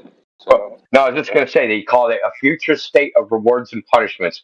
That would be that was like the oath you would have to take because what I have to do is just bring up there should be a performance bond. Like their oath was their bond, so like they would. So they don't do it anymore. So their oath of office was considered like their government bond, and you could sue a government official for what's called breaking their covenant. Right, so like, even though it's not like a contract, if you make a covenant with the public at large, any member of the public can sue you for breaking that covenant. There you go. Now, so like, there was max accountability back then. There's just like no accountability now. There's none. Now, no accountability. Now you can't even get arrested. Like, it's all these. They get exposed for doing all these crimes and corruption, and nothing ever happens. Dude, they're taking the Golden Express. Our fucking president is like, what do you got? Convicted felon. Our fucking president's convicted felon, isn't he? Am I wrong, man? Yep. Fucking A, bro. Yeah. Yeah, that's kind of a fake felony. But people, like there's a council member, the mayor up in Gold Coast went and bought bought some cheap felony? Bought some cheap land, and then he rezoned it so that they could build high rises on it. Yeah, what the fuck? How can you do that? A fake felony is a felony that's made a felony by statute, as opposed to like the common law felonies that existed forever. murder, rape, kidnapping, fucking, you know, actual felonies. Because they could just say, okay, we declare jaywalking a felony. And they're like, oh, you're a convicted felon of jaywalking. That's not what like normal people consider a felony. What was Trump convicted of as a felony? Something like fucking miskeeping business records or something stupid. I think everyone would be guilty of that. Whoever runs a business would be guilty of that, by whether they know it or not. Right. Yeah, he gave a value higher than it's very subjective. He said the value of the property was X. The state says the property is this, but also the fucking assessor says the property is this other thing. They said, Trump, you deceived everybody when you said the property value was this, and you're a bad person, you're a felon. It was Didn't the bank say they were happy with the assessment and they'd They lend said they'd loan money him money whenever they again. want? Yeah. They said they'd loan him money again. They said they made money. Right. They testified in Trump's favor. The bank did. Anyway, it shows here that he was convicted in a scheme where he hid $130,000 hush money payment. He hid it under one of his businesses so that it would be disguised as a business legal expense, even though it wasn't. He did this to prevent this information from influencing the election outcome. I would say that's worthy of a felony. Like purposefully falsifying documents to influence the presidency. It's irrelevant why you falsified the documents. The motivation. So if somebody lies to become the president, you're saying it's irrelevant? Hey, it was if somebody lies, it wasn't a federal law he was violating. He was violating a state law. If somebody lies, if somebody lies about the Earth being a globe, should that be a felony? Yes. I guess it would depend. 100%. Depend on what they're doing with that lie or what they're doing with that information. Okay, let's do it this way. Yeah. Who's the injured party and what's the damage? Oh. For what? What do you mean? For Trump. It has to be. Who's the injured party? The injured party would be the American people, and also it would be The state of New York doesn't represent the American people. Sorry. But when he became president, it did. Who? It doesn't matter. Let's say another guy was running for president. Are separate entities. Let's say some other guy was running for president, and he falsified business documents so that he could hide information that would probably stop him from getting elected or influence the election. He falsified legal business documents in order to hide this and also commit fraud because when you're writing off hush money as a business expense, that's a fraud. Like Joe Biden? Just inherent fraud, so you can't do that. So you mean like Joe Biden? Well, that's whataboutism. I mean, if Joe Biden's guilty of it, then he's guilty of it. He should be prosecuted too. But saying, "Hey, somebody else did it," doesn't make it right. I mean, I don't know. No, that's like the basic of logic. I know. I'm saying all of them. Then they should all be convicted of felony. Sure, but one of them is president right now. So that's kind of the difference. And one of them was president too. So what? You're just butthurt. He's president, bro. If you have evidence that Joe Biden committed fraud, you should take his old ass to court and throw him. Throw him in the stockade. I'm fine with that. Why would I give a fuck? He'll get over it. You're just butthurt that Trump's president, bro. You didn't say anything rational. No, dude, it's not being butthurt. Just calling a spade a spade. Like honestly, like if somebody's a felon, they're a felon. You just want to. You just want to pretend that it's not that bad, I guess. I don't know. It's not bad. It's not bad. I'm not pretending. So it's good to lie and like commit business fraud? I didn't say it was good to lie, but that doesn't mean that's what criminal. He did. He lied and committed business fraud. Lies are not criminal. But is it good or is it bad? We don't. The law has nothing to do with good and bad. But yeah, that's not yes, the point. It does. It has a bunch to do with good and bad. What are you talking about? So this is what This is why you're The law confused is about. designed to punish Okay. behaviors that we deem societally to be like wrong or bad or be No, negligent. What are you not how- talking about? okay. Saying So good criminal and bad laws has are- nothing to listen, do with the listen, law. bro, you don't know what you're talking about. Criminal laws are separated into two categories: mala in se, which are crimes which are bad because they're inherently bad, and mala prohibita, crimes which exist because of prohibition. Now, Trump was convicted of a crime that is mala prohibita, not mala in se. It's not bad because in and of itself, right? He didn't murder anybody. Yes, there is no injured Yeah, no, party. yeah, that doesn't Injured matter. No, party. there are more crimes does than just matter. murder. So, like, only murder should be punished in your society? I don't No. understand. Are you failing to distinguish? I just made the distinction for you with it. It's within the law itself. Mala in se, mala prohibita. They're not the same thing. What? Nobody said not murder is inherently the bad same to as falsify committing tax records. fraud. Nobody said murder It is is the not same as tax fraud. It is not inherently bad to falsify records. I disagree. I think lying is usually pretty wrong, especially when you lie to enrich yourself or something like that. Who do you lie to? Huh? Who do you lie to? Who did he lie to? He lied to everybody in his business and the IRS. Does he have a legal duty to Yeah, tell and the American people. Does he have a legal duty to tell the truth to everybody in his business? When you're running for president, yeah, you do have a legal duty to tell the It's not truth. a qualifying factor, dude. Does he have It's a legal still duty? illegal. I don't understand. Are you saying it's illegal Is what it he like- did? No. That was a So it's political not prosecution. legal. So it's No, not it was a legal? political prosecution. I don't But know it the was facts of the illegal, case right? because What I he didn't watch did the was illegal? I don't think what he did was illegal. Okay, Did so let he me do ask you a this- question. Let me ask you a question because let me ask you a question. So, like, let's say I own a business. Let's say I own a business. Did he and, do this? Hang on. What are you going to do when Trump flips the case on appeal? Okay, so what Did he if I do- own a business? Did he do this while he was running for president? Yes. He committed tax fraud while he was running for president. Yes. It wasn't tax fraud.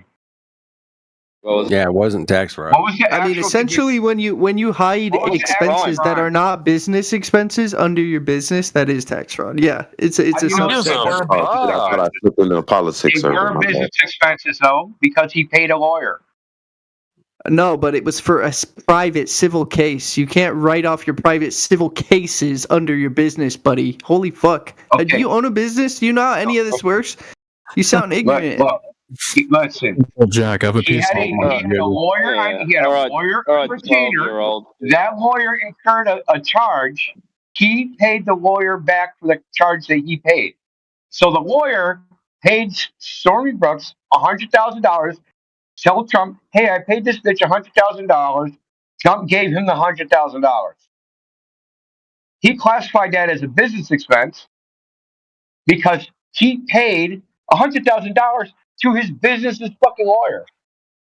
No, that's illegal. He paid it to his That's private illegal. counsel in a private civil case. It's different. If you can't understand the difference between you have a private civil case against you as an individual versus your business in entailing a business expense, that just tells me you have no idea how businesses operate or how tax law operates. Stop being simple, dude. Get back to the subject.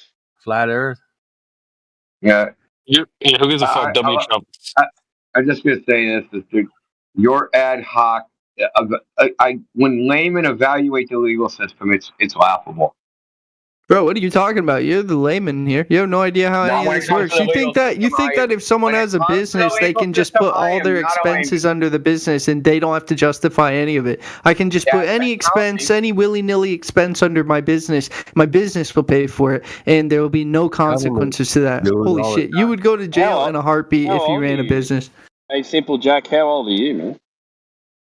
That's none of your business. How about that? Simple. Okay. So, like 15 or 17. Old enough to know how this works. We'll say that. No, you don't. Okay. You don't know how any of this works. You don't know shit, man. Okay, so are you saying, India? Are you Tell me saying about that generally you can take your personal expenses, any stepped personal on, expense, Indio. and pay it under your business? bro. Or is that what you're saying? It depends on what the business structure is. Now, if it's a public corporation, no. Unless you have that within your contract. It could be within your employment contract. But typically, you can't pay personal shit out of your business expenses. Even though I've seen many people that I've done contract work for do this. They do personal shit and just say it was for the business. This is a common thing, dude. Oh yeah, I have a truck. I want to buy a new truck. Oh well, I now do it's it a every business. It's a business truck now. That's right. I do it every day, man. Dude, my tools, my office, my shoes, like it's business, bro. Business. I pay for my my wife's car as well through the business. So she doesn't work. She doesn't fucking do Let me ask you anything this, to do with the business. You know.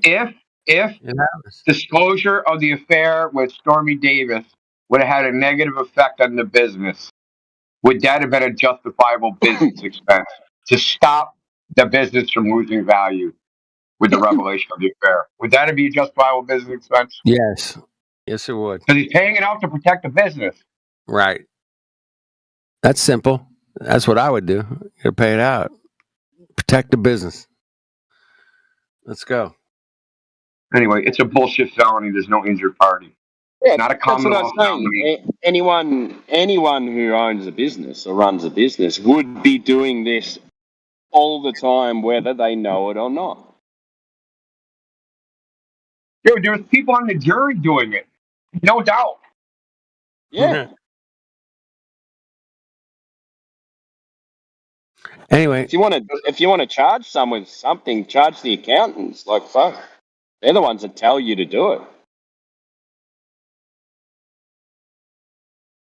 Yeah, it was a political persecution. I don't understand what's so difficult. Like, that's what it was. It's no more complicated than that. Yeah.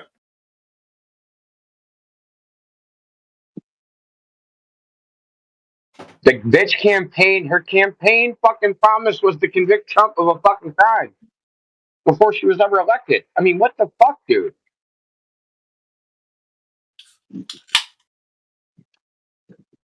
Oh, dude, a Kamala voter? Like, what the fuck? It's undeniable she said that. She said it in campaign rallies and speeches that she was going to convict Trump of a crime. She was going to send him to jail if she was elected. She ran on that platform. Who's that? Okay. Loretta, I think Loretta Lynch or whatever her name is, the Attorney General for the state of New York. Okay. So she said this before she was ever elected. Now, this is fundamentally, like, I would say, what the hell's the name of it? There's a name for it. Premeditated. Prosecutorial misconduct, right? Is when you find the person and then look for the crime. You're supposed to find the crime and then look for the person that did it. You don't find the person and look for a crime they committed. It's not how it works. That's like that movie that Tom Cruise was in. Precog? A precog one? Yeah. Minority Report. Minority Report. Minority Report. Precog. Yeah, precog. Yeah, you're guilty of pre-crime. We knew you were going to do it. We knew you were going to do it. I love that. I mean, there's a book called 3 Felonies a Day. Yeah. And the book's about, from a lawyer, about how the average American commits 3 felonies every single day. Yeah. Because there's something like 16,000 federal laws. Yeah. Criminal laws.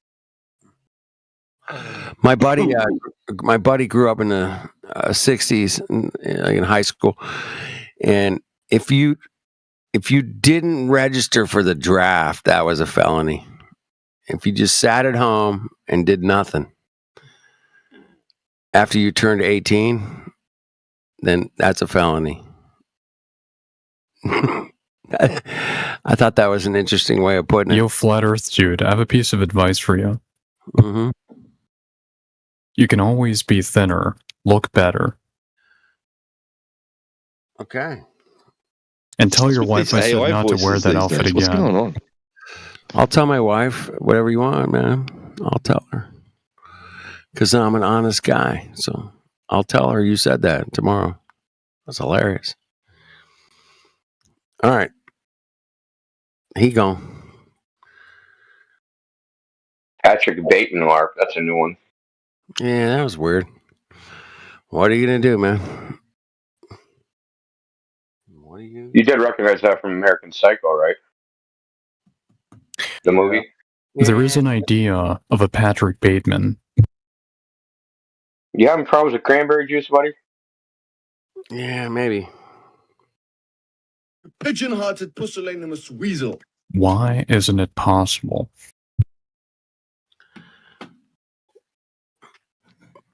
To mute this guy. Why isn't it possible?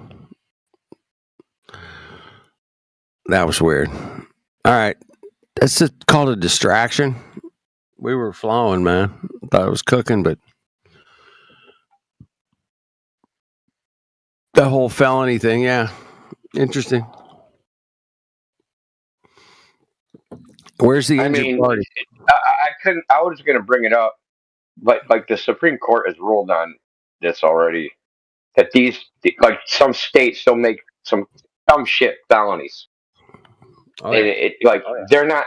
They don't consider them actually felonies. When they call them a felony, if they're not a Commonwealth felony, so they like.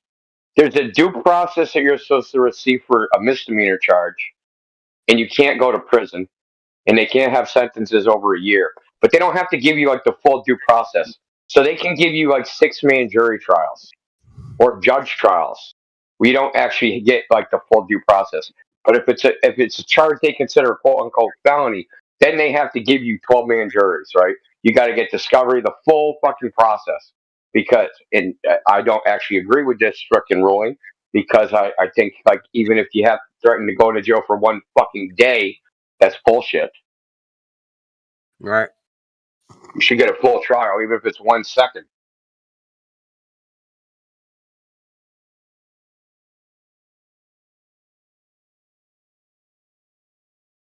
This is the thing. People just hear a word, right? Oh my God, it's a felony. It's just all the same. It's a globe. Pigeon-hearted. It's a globe. It's a globe. How do you know it's a globe? Because it's a globe. Oh, okay. Earth rond. Pigeon-hearted. So the globe. Now, in Massachusetts, a felony only determines whether you're going to county jail or state jail. That's it.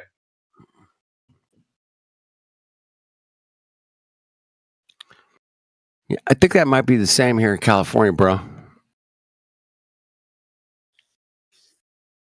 Yeah.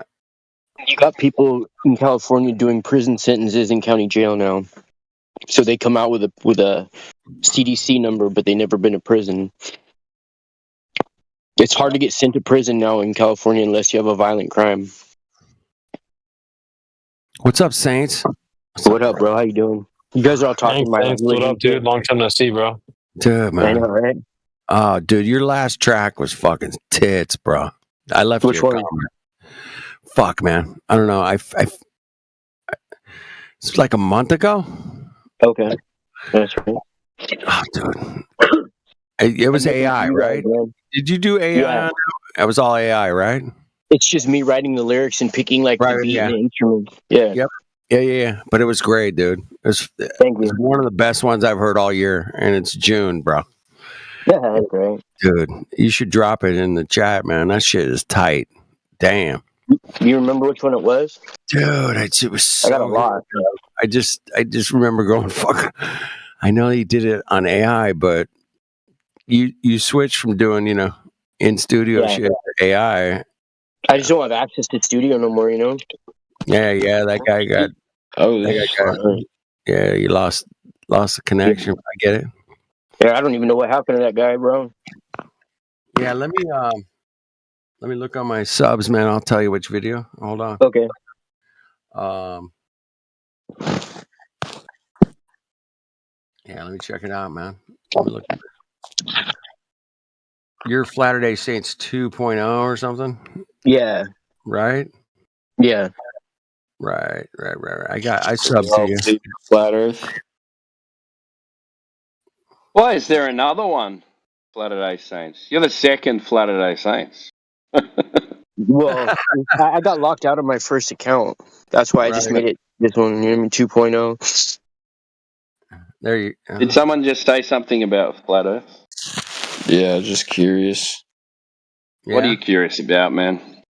I mean, I don't know what the Earth looks like. I've never been to space. I'm just curious on why y'all think it's flat. And I'm not asking this question to be like condescending.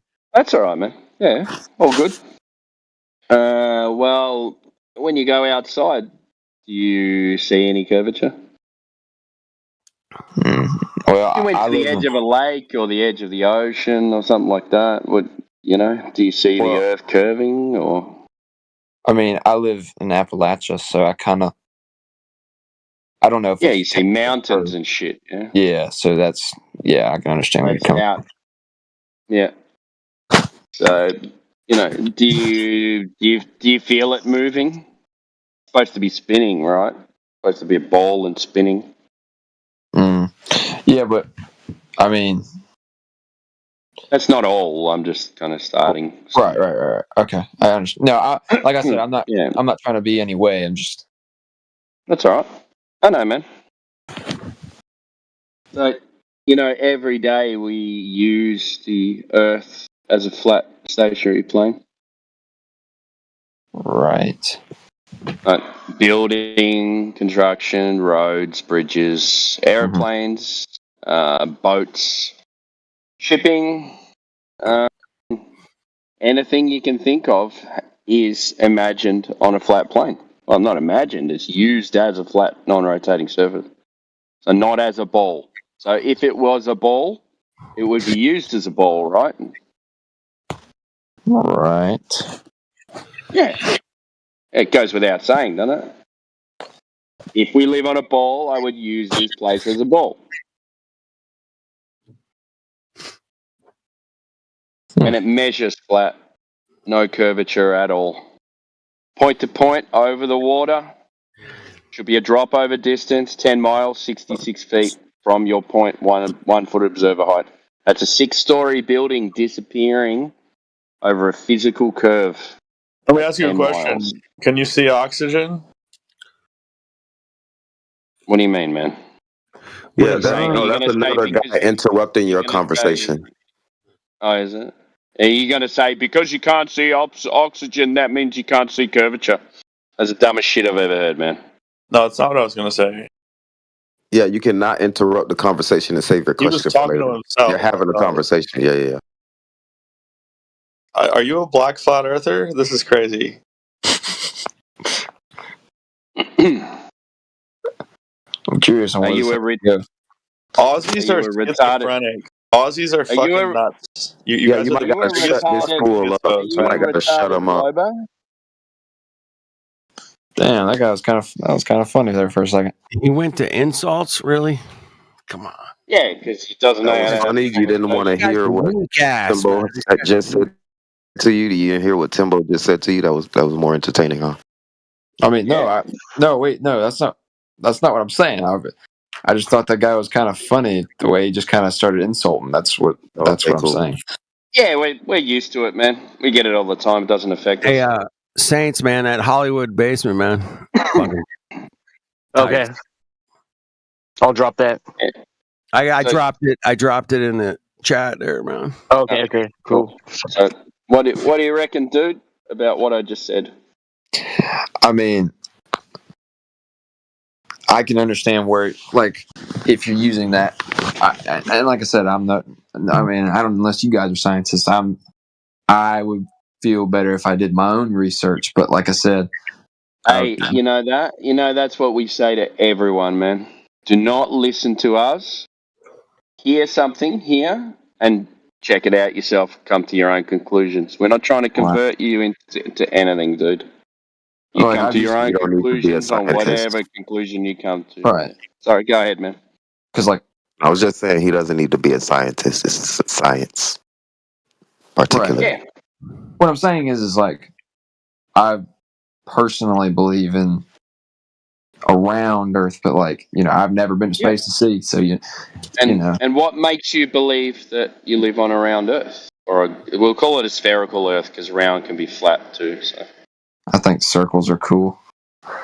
I don't know. So did they? I know what you're going to say is I got told I live on a sphere. Right. What evidence did they give you that you live on a sphere? I'll be honest with you. Yeah, man. That's some third grade shit that I completely forgot about. Yeah, and then they never go into it any further, do they? That's it. Yeah, we didn't have the globe class in high school. They skipped that. No, I just straight into government and shit. Mm-hmm. History, government, math, English, writing. Yeah, I can tell you about fucking ions and shit. I probably couldn't. Don't ask me a question about it, but you get what I mean. Yeah, man. There's a lot of key words that they throw around, and we get to check one out. of them. Yeah, curvature. Curvature's one. It's elusive. Tangential gradients is another. Yeah, that's a completely different subject, but not really, because we all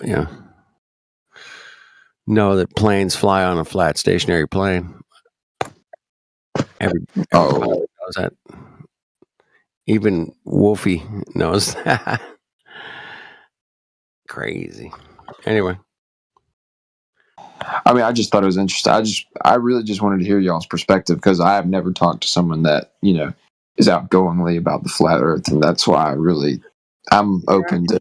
Oh, welcome, man. Welcome. I'm also. Think about it, right? So everything that they tell you about space is bullshit, unverifiable. Your reality. Right? I know I'm not saying bullshit. You come to your own decisions on that, but it's unverifiable, right? So you can't verify it that those lights in the sky that they call wandering stars are planets, right? The things that you can land on, a solid physical thing, right? Because they tell you they are. Now you can't verify that, and they can't verify that. So you're going to believe them on an unverifiable suggestion.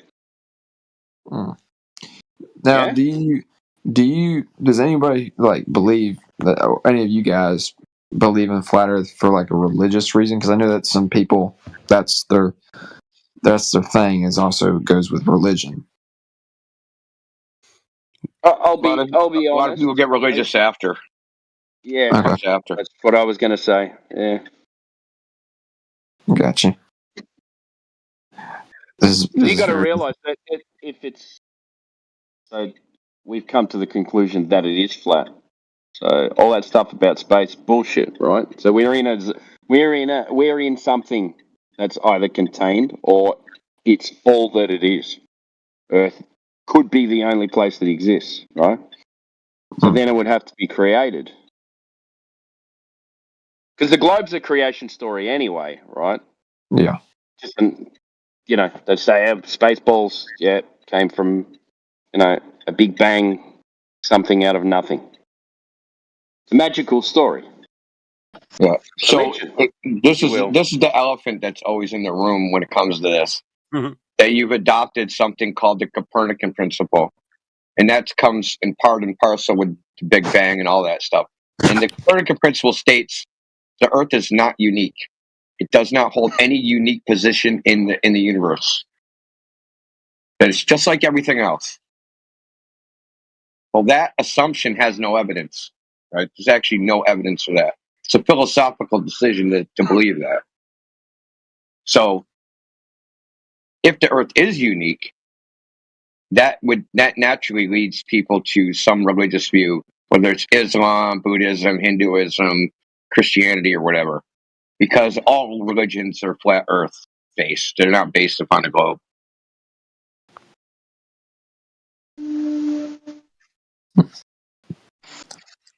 So I'm just taking in this information. I'm just. I mean, look up the Copernican principle. I mean, it's really like they admit it. Even mainstream physicists admit it. It's like the Copernican principle states that the Earth does not hold a unique place in the universe. And once you start from that fundamental foundation, right, from that foundation point, then when you look in the sky, you just see a bunch of things that are just like Earth because Earth's not unique. Or the Earth is unique when you look in the sky. That doesn't tell you anything about the Earth because the Earth isn't like any of those things. There's no trees in space, bro. I checked it out. There's no people in space.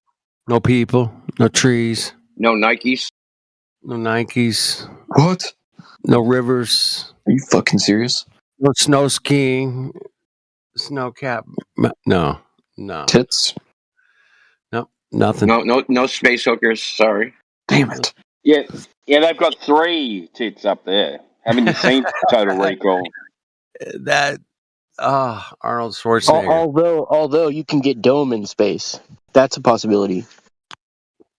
Dome. He said there's no hookers, but I said you can get dome in space. I love it. Saints. To be fair, those were mutant tits, not alien tits. Oh, sorry. Y'all believe in the movie Paul? Do we believe in it? Belief is the enemy of knowing, man. Is there a movie or isn't there?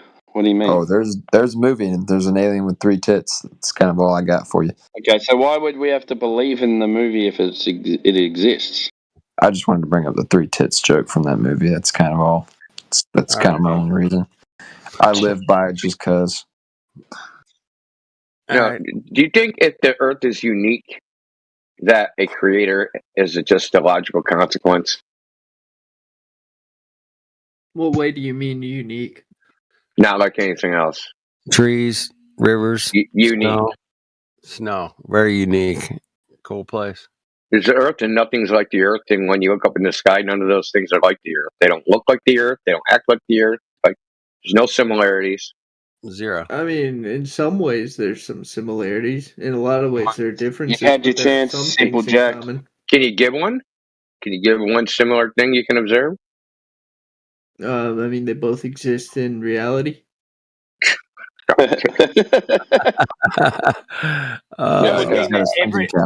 Everything is similar.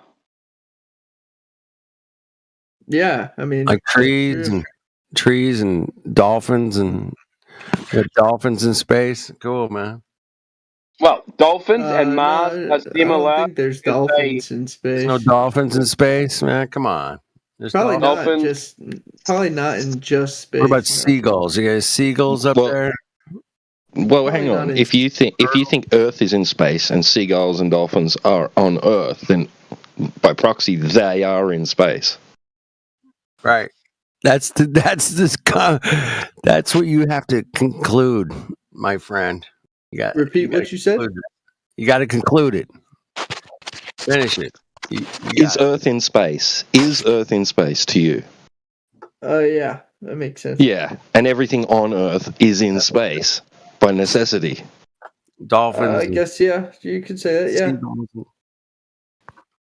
So therefore, everything is similar because it's in space. Yeah, at least as far as we can tell. Yeah. That's retarded, man. That's retarded, bro. Why is it retarded? We are all astronauts on a giant spaceship called Earth. Hey, I the wrote Earth is actually a turtle.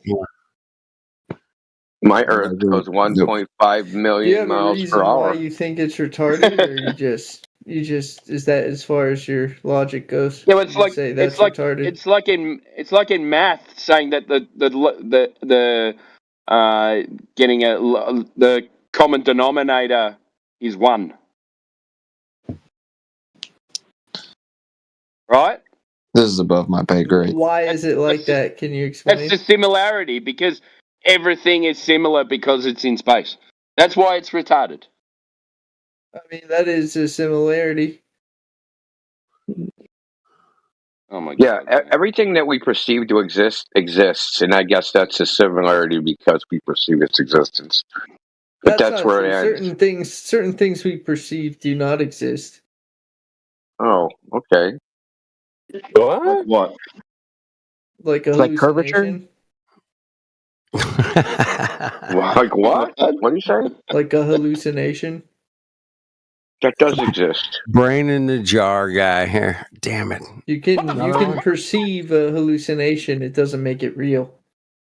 Yeah, but it No, exists. no. That's different. That's different. It It's a depends on different what thing. you mean by Existence. exist. What do you mean by exist? Existence entails that it actually exists within reality. If it's just a thought or Not all like a things that exist are misconception, not all things that exist are physical. all things that exist are physical. Is that what you said? No, I said they are not. Okay, so you're saying certain things can exist and be like non-physical? Non-physical. Yeah. Okay, how would you prove their existence? By talking about them, right? Thoughts. So They're called Talking about something is not proof. Anything within the transcendental categories, like the laws of logic, fucking mathematics, those The things. problem is that you can't substantiate any of that. I can't substantiate mathematics or the laws of logic. You can't substantiate like a hallucination. You can't say it's real. It's non-physical. You can't prove that. Well, you can. You can believe Well, you it can't exists. prove subjective things, obviously. Sure, you can prove things that are subjective. It's just a matter of you can't prove certain things that are subjective. Okay, if it's subjective, it can't be proven by definition. No, I don't think that's the Because definition things of that are proven are objective, and subjective things can't be proven because you cannot use deductive logic to prove the subjective thing because they're not universal. It's unique to an individual. I mean, I guess it depends on how stringent you want to be. You can generally provide like a good justification, a solid justification for something. Okay, I'll get justification. Does it not? Yeah, but justification is not proof. Right, but you said earlier that you could say we're talking about something and that makes it real. No. So now it sounds like you're agreeing. That's not what I said. You just didn't understand what I was saying. I didn't say Okay, so then what talking did you about say? something doesn't make it real. I said, how can I prove the existence that things exist that are not physical? And I said, I can talk about them. The mere fact I can talk about them proves they exist. No, So because the you laws defined of logic, existence as something the laws that has of to logic, be physical.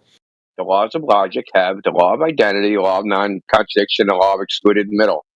The very act of talking and telling you about them and you comprehending them proves they exist because you would have to use them to argue against them. No, not necessarily. No. Okay, every word you mean then is gibberish because each word you use has no definition because it would violate the law of because you said the law of identity doesn't exist. Okay. So when you say something, every word you say actually has some alternate meaning, and you're talking Jabberwocky. I mean, if that's how you want to. That's what it has to be. The law of identity, dude. What do you think it is? I mean, everybody else is understanding me, so maybe I don't know. Maybe it's a you thing. Yeah, because you're using the law of identity.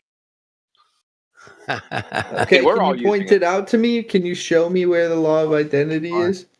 Yeah, you just said a bunch of words, and each one of those words has a meaning that identifies the word, right? So it has an identity. You said, can you point out? You didn't, but that doesn't mean red, blue, cheese, burger, right? Because if the law of identity didn't exist, each one of those words could just mean anything. They'd have no identity within themselves. Right? The very fact you're using words proves the law of identity. You're being you're looking at it from the opposite perspective. Like, we create laws to describe phenomenon that we observe. We don't identify laws and then none of what you say makes sense without the law of identity existing. Yeah, the law of identity is an observation. And he just keeps arguing using the law of identity. You're arguing using the law of identity to even make a sentence. I'm not. You're just not understanding. What does the word understand mean? You're just not understanding. What does the word understand mean? Overstand. To comprehend something? Okay, so it has an identity. Okay. Yeah, you just use the law of identity. Yeah, but you're still not getting it. It doesn't mean comprehend and You're thinking that, like, because there is a law of identity that it actually exists. You're not understanding that the law of identity is a description of a phenomenon, of something that we see. It's not a description. It's not a description. A law of identity is not a description. That's your claim? Description of what? Wait, hold on. I need you to. I need to nail you down on something. Dude? Is the law of identity a descriptive claim? Is that what you're saying? It's not a descriptive claim. It's a law of logic. So it's not a descriptive claim. Can you? No, it's a law of logic. Okay. All right. Well, yeah, I disagree with you. I don't. There's no need to keep discussing this with you. You can disagree all you want. Your words don't mean anything. You have like a total. Because you're in a performative like contradiction. Weird worldview. I'm not going to. No, it's not a weird worldview. It's called the transcendental argument. There's no point. It's the transcendental argument, dude. You're refuted by your performative contradiction. Terms, I guess. You're refuted by your performative contradiction. I can argue with you, bro. Like you don't make any. Your words don't mean anything if you're going to refute the law of identity. Your words don't mean anything. Nobody's refuting the law of identity. You're making that up. Does the law of identity exist? Not physically, no. But it exists. I mean, it depends on how you define existing. That's what we talked about earlier. And you define existence as it containing. You agree that it metaphysical exists. Or not, or supernatural. And I'm saying I don't subscribe to that. I didn't say anything about supernatural. You've been strawmanning me the entire fucking time. How can you even? I said transcendental. Then what is it? If something is non-physical and transcendental, what is it? Is that supernatural? No, it exists in the mind. How can you prove it exists in the mind? How can you identify? Because you're using it right now. How do you know where a mind is? You're using it right now. It exists by using it. Answer. That's not an answer. It's called a performative contradiction. You don't get to tell somebody, "Hey, you're using it," with no proof. Like you got to show proof that I'm using my mind. Why are you talking to me? Good question. Yeah, no, why are you talking to me? Why are you using words that identify with things? Every time you say a word, that word has a meaning to you. And that meaning is its identity. You're using, and that identity is unique to that word. It doesn't mean doesn't have 32 fucking identities at the same time. And the opposite of that word. Nobody's arguing with that. You just keep saying the same thing. I don't know why. Stop talking over me, you say the same thing 100 times. Stop talking over me. I'm going to go to the law of non-contradiction. So if you said the words you say can't mean the opposite what you say and be true too. Yeah, nobody said that. You're using it. Okay, you're claiming that I'm using the law of identity. The law of identity, dude. You have to use the law of identity to argue against it. You have to use the law of non-contradiction to argue against it. Is it like a tool that I pick up and I use? Like I don't understand. What do you mean by use? It's a transcendental category that exists in human minds so that we can communicate and interact with the fucking world. Okay, and what does transcendental mean?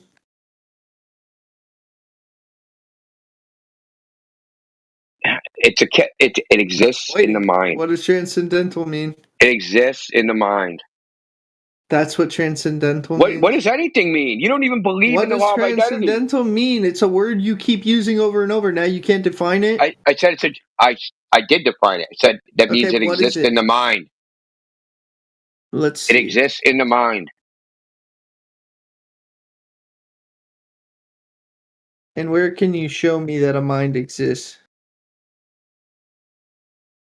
You're talking to me, right? Okay, how does speech imply that I have a mind or that you have a mind? Oh, Jesus Christ, dude. How does speech well, I guess in your case it doesn't imply you have a mind. In your case. And you're also I'm looking at the definition of transcendental and you're wrong. Transcendental is implied to be beyond empirical, physical, or rationally expressible concepts. That doesn't mean in the mind. So yeah, you're that wrong is the about mind. The word you kept using over and over.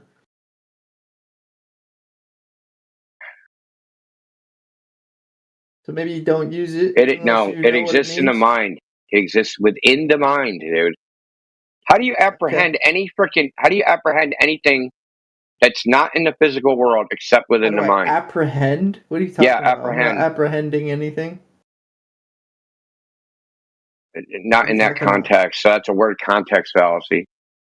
What fallacy are you talking about? Word context fallacy. It does, okay, what is a word apprehend context not fallacy? in that context. What context then? What are you talking about? God. What context? To apprehend. Dude, you're lost, to understand. To understand or perceive. To understand or perceive what? Oh my God. You apprehend to perceive. Look, to perceive okay. So transcendental categories they exist in the mind. Okay? What you're perceiving is, in this case, the law of identity. Right? Right? No, I'm not perceiving the law of identity. Then why are you speaking to me? What are you talking about? Then why are you speaking to me? What are you even saying? Are you really this dumb? I'm wondering if you have any idea of anything every that word you've been you're talking saying about. assumes the law of identity. Rambling. No, every word you're saying, when you try to refute any sentence I say, or make any affirmative claim, or say anything, you're using the law of identity. The law of identity is a descriptor of a real phenomena. It is not the phenomena. Like you're so caught up in like the concept. You're so caught up in the concept in the title that you're losing track. No, I'm talking about a law of logic. Just a descriptor. Logic exists in the human mind. It doesn't exist in logic is a descriptive tool we use to logic describe is our not reality. descriptive.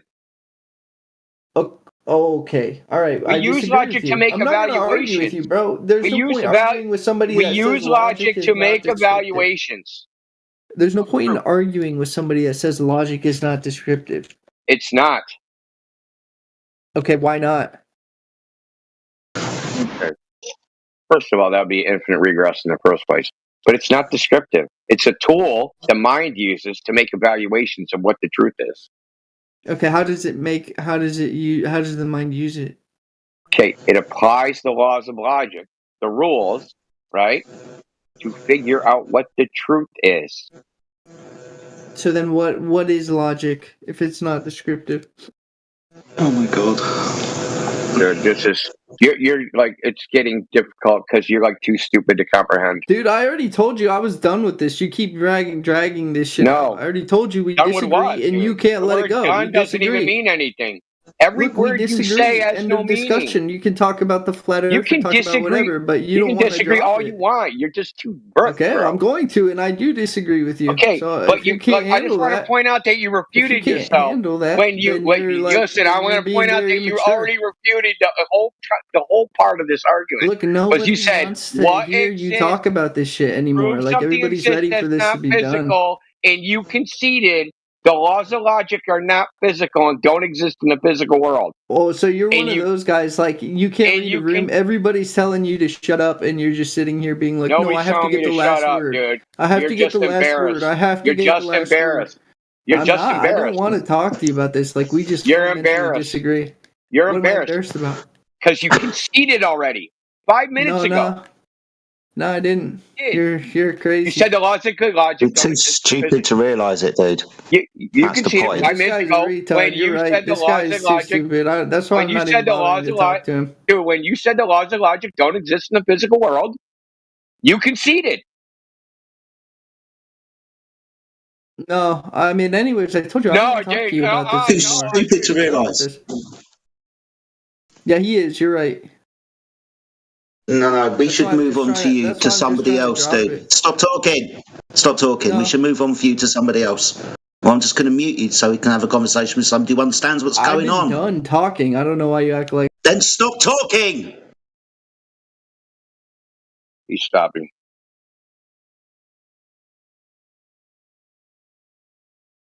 That's a perfect example of someone that should not reproduce ever. Well, like, I don't mind if you reproduce, it's just he shouldn't raise the children.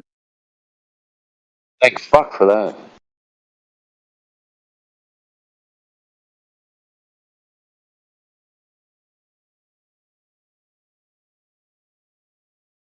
came in on the back end of that, but that sounded painful. Yeah, I mean, he's arguing against the existence of the law of identity. I told him, like, there's some things that exist, but they're not in the physical world. And he's like what? And I said, the law of identity. Then eventually we get to the point where he says, well, yeah, the law of identity exists, but it's not physical. Like, yeah, okay. But I didn't mention it at the time, but he conceded right there. Like saying the law of identity doesn't exist, it's not physical. You would have to say the law of identity doesn't exist while you're using it, which you can't say. And to support his argument, it can only exist in the physical world,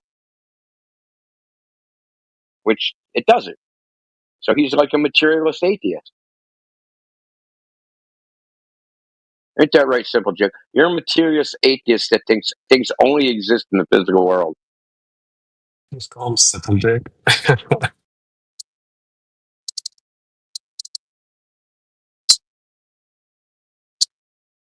Hey, what's up, AJ? How you been? AJ, how'd you know those? It's Sorry, me, good Ninja. man, good. How about Good, yourself? awesome. Oh, pretty good. I haven't heard you talk in a while, so I'll say what's up. No, I've been listening a bit. Yeah, just been a bit of a hard situation. I'm quite busy at the moment, so yeah, me just too. been That's why I listening haven't been in. around. Yeah, we're like ships passing in the night, right? So I haven't been on late night in a while. So, like, just want to say what's up. Who knows when it'll happen again? So, Yeah. No, I'm just about to move as well, so I've got to move across Australia. So that's a bit of a mission. I got a 3,500 k drive to do next week. What the heck? God, like, dude, like you could be moving 3K, dude. I hate moving, dude. I'm so sick of moving. Yeah, I'm done with it too. This will be the last time. So yeah, we've just bought a new house in Queensland, sold everything where we are in New South Wales, and settles on the 23rd. So I'm going to do my first trip. It's about 3,000 k's each way. So I'll do one trip and then back to where I am in New South Wales, and then probably do another one in the middle of winter and one at the end of winter, and then we'll be up there. You bringing all your crap? You just buy new stuff. A lot of new stuff, yeah. I'm getting rid of a lot of stuff. But yeah, this trip I got to go up for settlement and just take everything that we're not currently using that we're going to keep.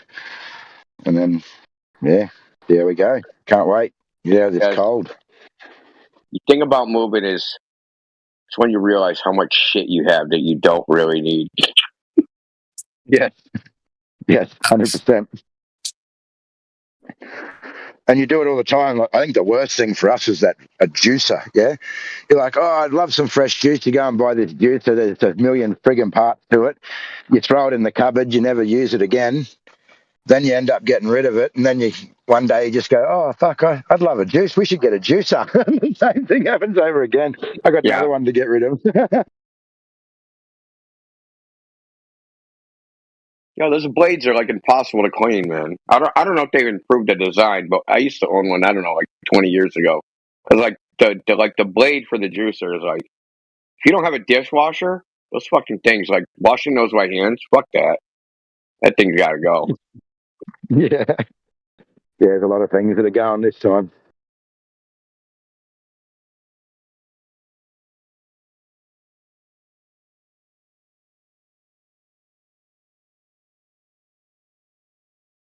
What's up, chat?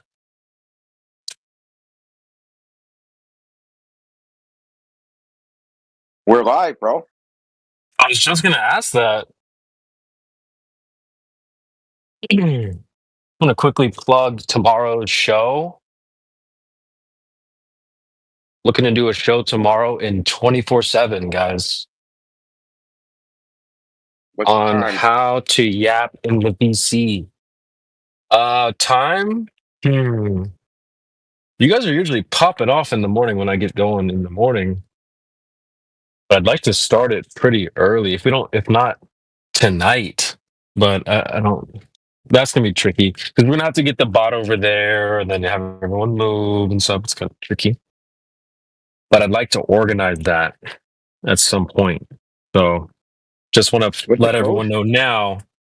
What were you calling it? That's a yap Is that what you said?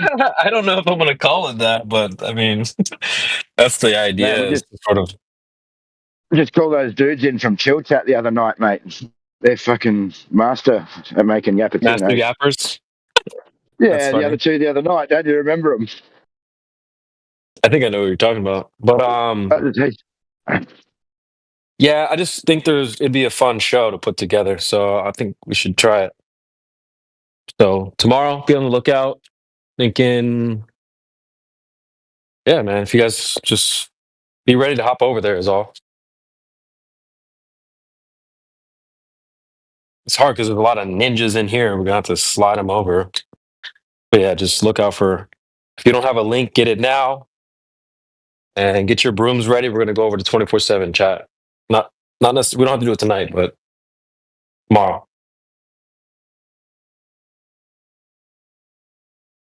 I got a little bit of time before I get into some 304 activities, but I'd like to do that show, give back to the community, go back to 24/7, and then go from there. Welcome.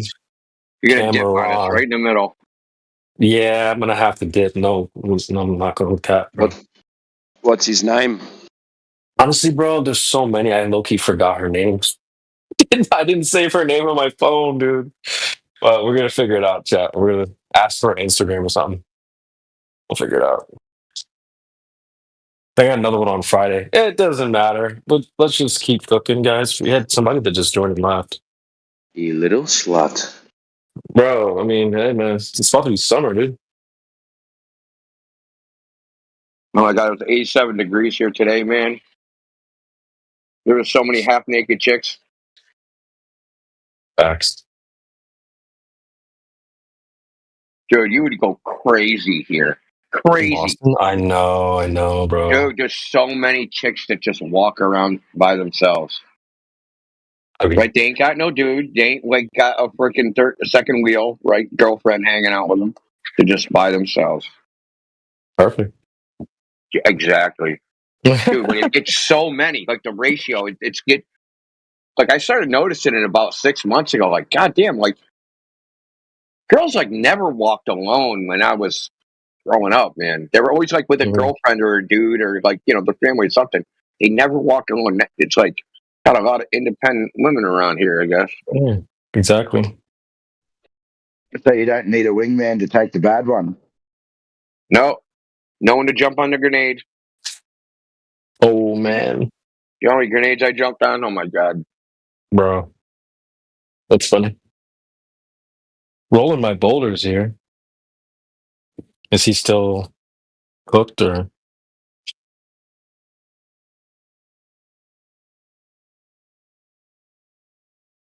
Is rolling my boulder still cooked? Come on, man. That's a dumb question. Yeah, man. Eating like paint like cornflakes. Probably, bro.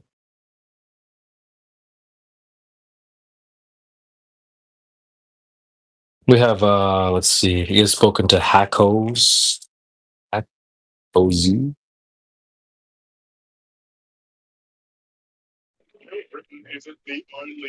I've been having a laugh. There's a new room that popped up. I think it's that Omnivore's room. And I got an invite. I didn't know what it was, so I joined it. But Dimmock's in there. But he has been permanently server muted for the last 3 days solid. That's funny. He must be giving them hell. No, there ain't no shame in his game, man. Facts. Dude, I love that much. Every time I just pop in there to see if he's in there, just to see if he's muted still. And yeah, he's muted again every day. That's funny. I seen it popped up because I think Nathan's talking about going in there. Yikes. Full Glober room moderated by Globers. I know exactly what's going to happen if he goes in there. That's going to be... Hell no.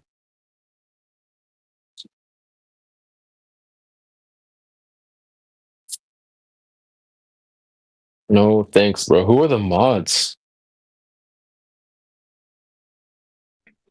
I'll tell you now.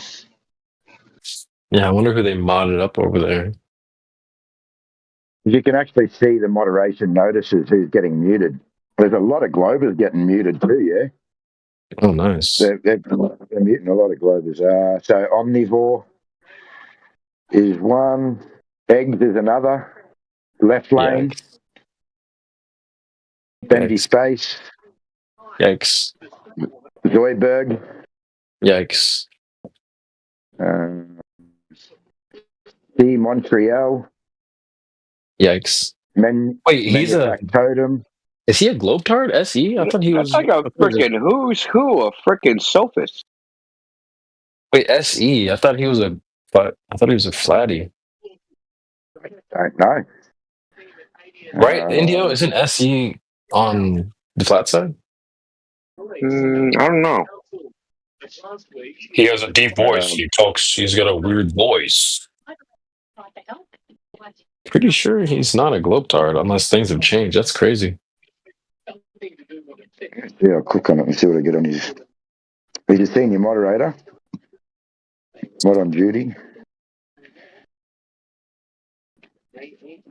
Nah, man, well, I don't know. He's in Globe Gangsters as well and FED. He's not in any of our servers. Fuck.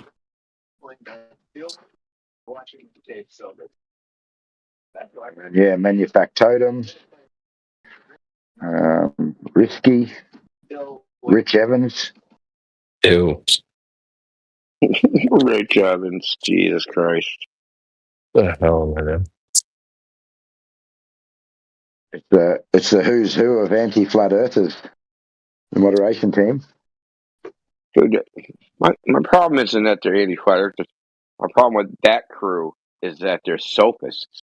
Never answer direct questions. Never freaking acknowledge what was said. Never address what was said. Red herring, straw man, like every logical fallacy in the book. Like, that's my problem with them. Yeah. They're a waste.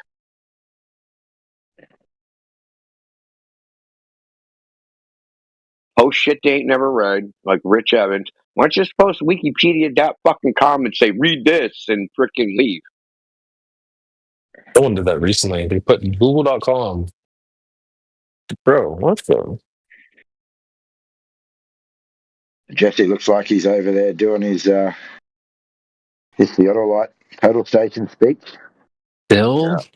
He's still on that? I heard he got cooked, man. He got cooked the other night by Mike Heron, the frickin' physicist guy. They do the celestial theodolite thing. I guess they debated on the tunes or something. I didn't catch it, but yeah, I haven't seen it. I was reading a bit about it in the mod chat here.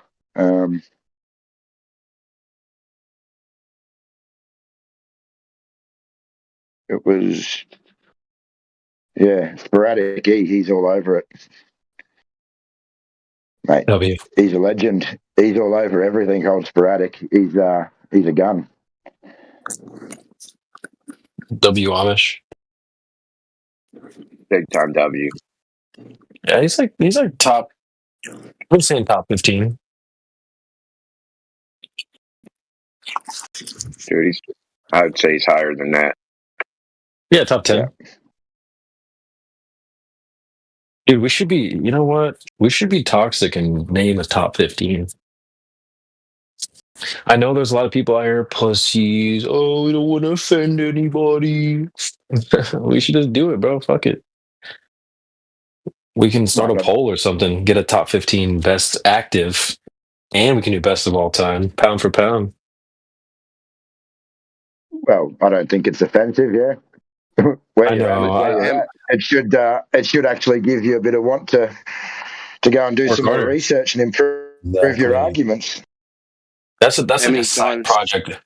What? How many times can you vote? It's just, yeah. Well, I'd have to figure out a way to do it because, like, if I start a poll, how would we even do that?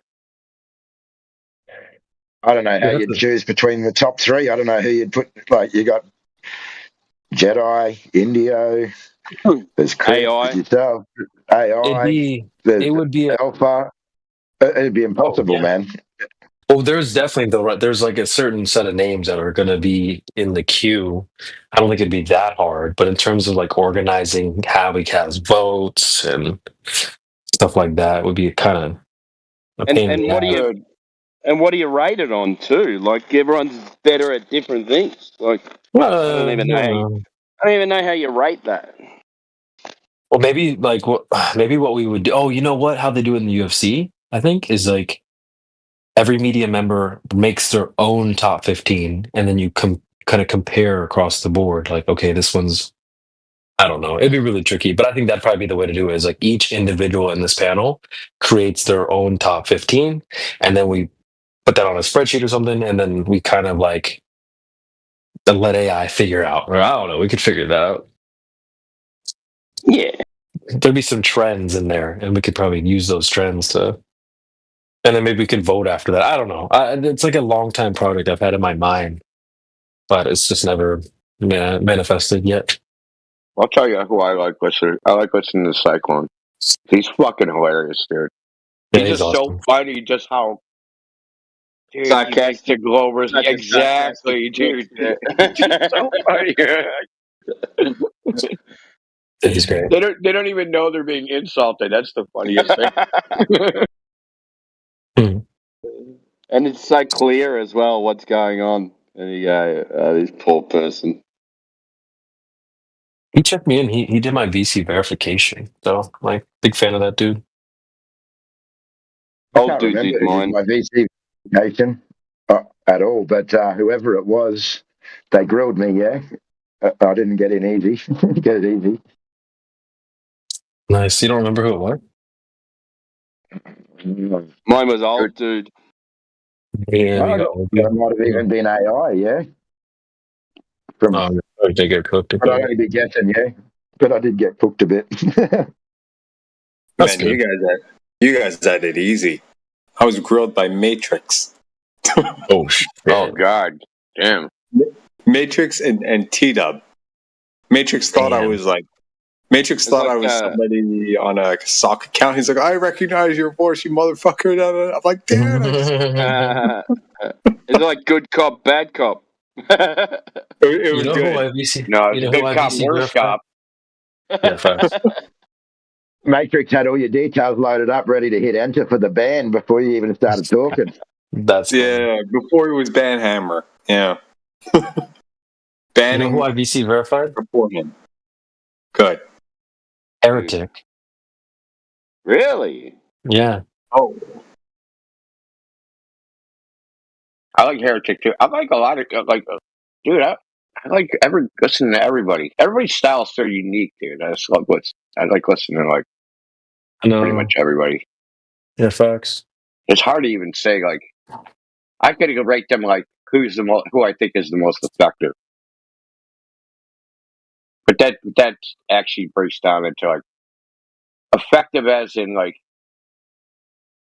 there's one type of effective as in getting the other person to listen because we know they come in here triggered and just calming them down to get them in a state where they can even have a discussion. That itself is a fucking art. But then like taking on like a hardcore anti-flat earther, that's a whole nother thing altogether. Right? Yeah. So those are like two different scales, like talking to like a run-of-the-mill Globey versus talking to, someone that's been in this topic for a while and, that's going to battle you. Those are like two different skills. And I think some people are better at some, like True. One side of that than the other side of that. Yeah. We should do that though. Like, it'll be a pain in the ass to do it, but we should do it. Basically, we just need everyone to create a top 15, but we'd have to set a criteria. Like, I don't know. We can figure it out. It's hard because, like, if you get these sophists in here, of these people that are coming in and talking a bit of garbage, I love listening to Crit because he just twists them up in knots, yeah? Good funny too, man, yeah. It's fucking dope, yeah. Well, I've been saying for a long time. I love the stuff he comes up with about Space Jesus and stuff. Space Jesus. I go, what the fuck is he on about this time? And then you go, fuck. That makes sense. When I was a silver... I don't mind listening. Sorry, go. Dude, sorry, AJ, but when I was a silver, I was proposing an event to talk about your favorite flat earther. And they shut me down. They're like, that's offensive. We don't want anybody to be offended by not being chosen. So I was like, all right, bro.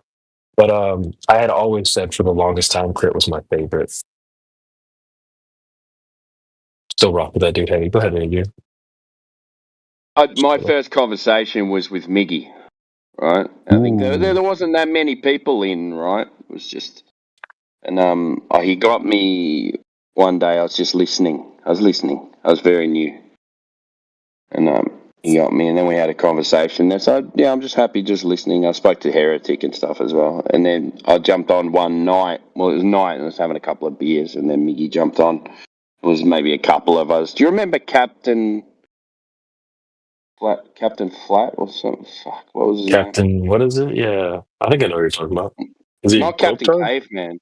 No, it was. Can't remember, but he was on there, and God Rockin', and then we spoke for about 2-3 hours, and then Where is that ninja? Miggy, and that was it. Who's heard from God? And then it was all. He doing okay? And it was all. I don't know, man. I haven't seen him for ages.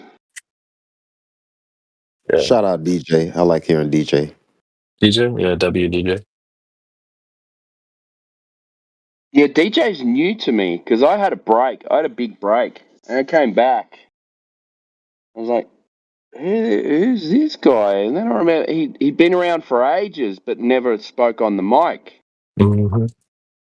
And then all of a sudden, he's fucking cooking, doing these fucking productions and stuff. You know, like I go, this guy's fucking cool.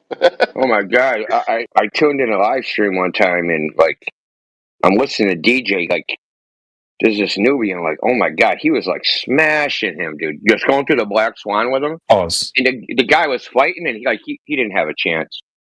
And DJ's so polite about it, right? He just saying nice and calmly and rationally. And like the guy just had no answers, couldn't do anything. There was like nowhere to go. And I actually came in here. I was like, dude, man, that was just fucking awesome. That was like the best shit I heard in a while. I also like Napalm, even though he hasn't been really around here. Using some of the other servers. I like listening to Napalm. I like listening to him. He's got a really easy listening voice too. So people said that. I mean, they were like voice doppelgangers. I thought you guys were the same. I thought you guys were the same people. Yeah. Oh, you like my voice? Pause. No, I'm just kidding.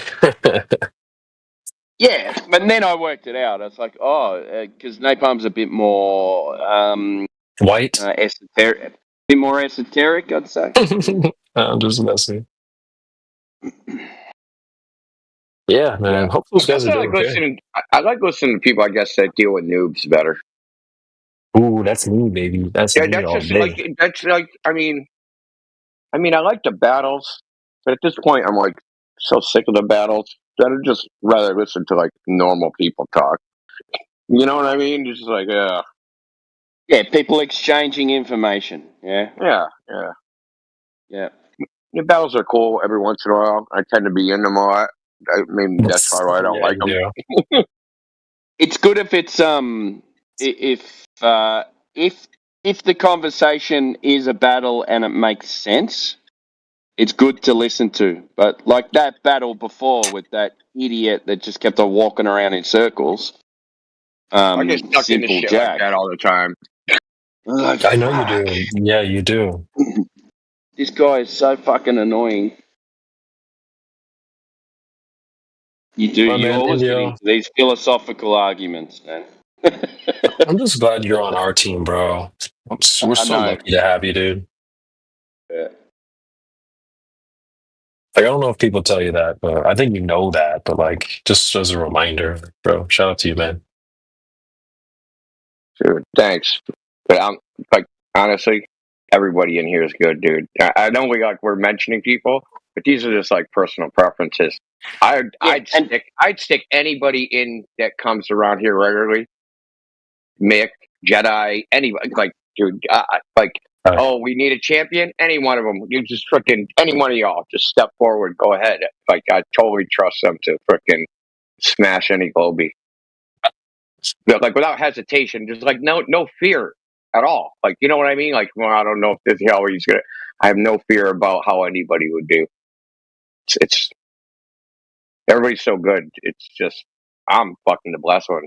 Believe me. And we learned from the greats.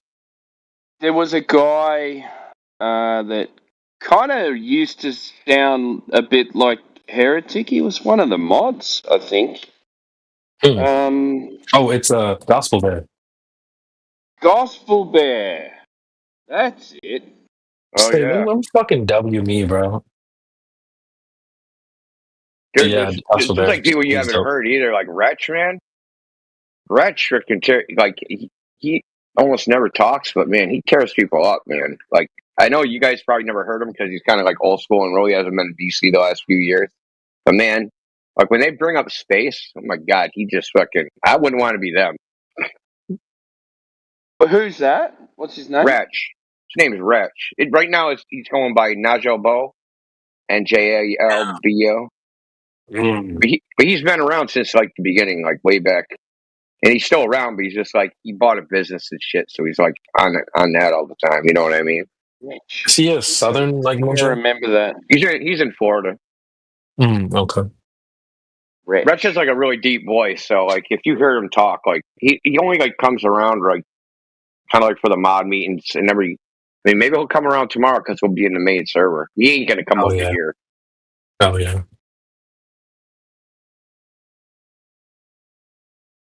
But what time we going over the main server? What time is it where you're at right now, Kangaroo guy? It is 5 p.m. I'd like to do it around about like 8 hours from now. 8 hours from now, I'll be asleep, but as soon as I wake up, I'll jump in. I want to wake up and then start it in the morning. Dude, I feel bad, dude. There's so many people we left out, dude. There's Drace, there's fucking AI, there's so many people. Yeah, there's too many to mention, though. Like, you know, once you start mentioning everyone. You know? Yeah, like, it's like, yeah, man, it's like a fucking murder squad. For real. Shout out Jenna and Flatsy. Dude, shout out Dagon. Yeah, true, the girls. Yeah. Yeah. Misogyny. Karma. Yeah, shout out me. Shout out me. Morning, guys. How's it going? Hey, Jedi. Who the hell is What's up? Fuck off. Nobody wants to heal you. You're hot, Mike. Heal you. Wow, dude, that's so old school. You get your call to prayer done today, Jedi? Yes, man. Just got back from morning prayers. Yeah, it's all going well in the conversion of my country into Islam. Yeah. What the heck? Very good to hear. Well, you'll be going to mosque on Friday then? Yeah. It's all kicking off around here, man. You need a carpet. Oh my god. Well, bro, your country's so out of control. I mean, maybe you want to adopt some of the practices, like chopping off hands for theft and things like that, and like executing people for, you know, raping. And you guys can use some of that in the UK. Well, I mean, it sounds funny, right? But there are applications for Sharia law in highly Muslim areas of the country. So, yeah, that's what they want. It's exactly what they want. They're like animals in the zoo, man. Like they know, like we're only going to behave if you're freaking severely violent to us. So, like, let us be violent to ourselves. Yeah, right. Damn. Most common boy's name in the UK for the last 4 years is Mohammed. Would you believe it? In the world, Jedi. In the world, fucking hell. Yep. That's crazy.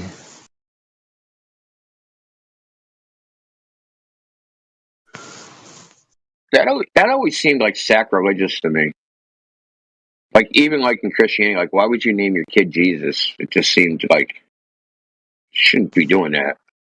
It's illegal to call your child Jesus in some countries, isn't it? I know it's illegal to call your child Jesus in the USA. So in other countries as well. Yeah, you got to call him Jesus. Really? Jesus, yeah. Hey, So every time you call like someone who's called Muhammad, you have to say peace be upon him after. Imagine they'd be walking around going, "Hey, Muhammad, peace be upon his." They'd never get a conversation finished. Hey, Muhammad, peace be upon his. He calls out, "Hey, Muhammad," when he sees his friends, and the whole street turns around. Hey! Hey, how are you, buddy? I am Muhammad. No, I am Muhammad. It's Spartacus all over again. Peace be upon.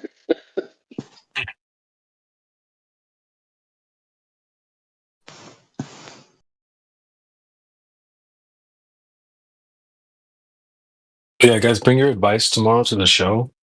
Like, DJ would be a great person to have on to give some advice as well. Like, his transformation from going from like a non-speaker to a speaker, like a really good speaker, and some of his thought process behind that. Well, we can also have people from the chat for what their thought process is. Like, hey, this is what I like listening to, or here's my advice, even though I don't talk. So, yeah, I'm thinking about doing like a VC masterclass tomorrow in 24/7.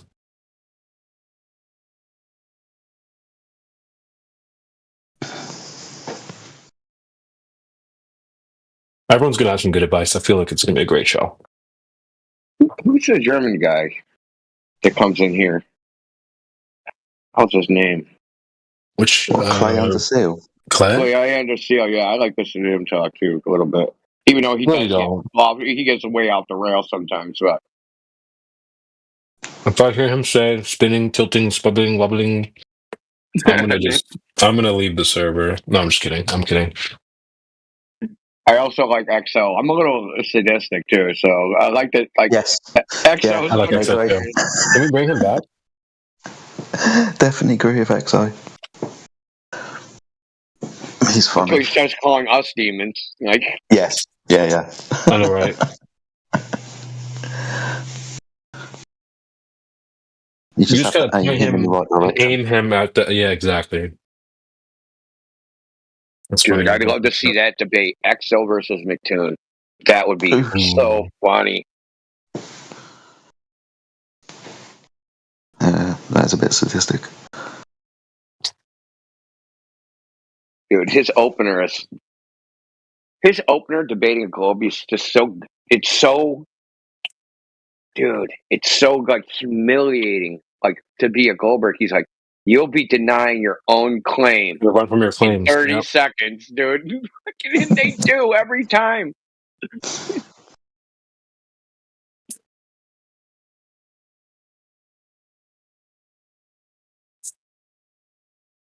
And they'll be like, the earth is curved, and then go on for 15 minutes describing how it's not curved.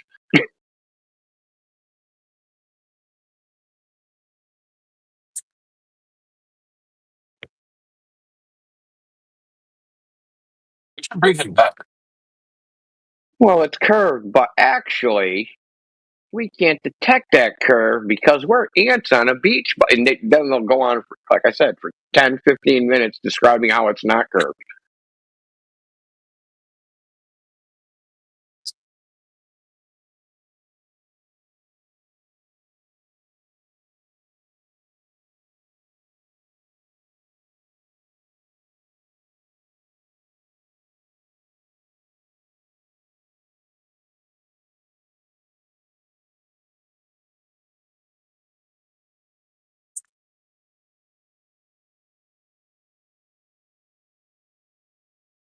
One of the guys that were around when I first was like a listener are not really around anymore. Like Crack Villain and Crypto. He was in here the other night, bro. What? Crack Villain was here? Like a week ago. No, he wasn't. Yeah, if you look up in the server, he was in PNR, man. Yeah, if you look up in this server, he occupies a couple of other rooms in this server as well. What? No way. Dang, that's crazy. I missed him. Dude, he got better too, even though he hasn't like been participating in this chat. He was flat smacking some gobies, man. He actually got quite a bit better. Does he talk less? He's more to the point. That's better then. Yeah, that's better. That's an improvement. Dude, he will get to the point eventually. The old Craig Villain, like, it's going to be a long way around. He's going to go all the way up one side of the UK coast and down the other side to get to London. Wait there. I'm nearly there. Wait there. That was so effective, though. I'm surprised how effective that was. Wait there. Wait there.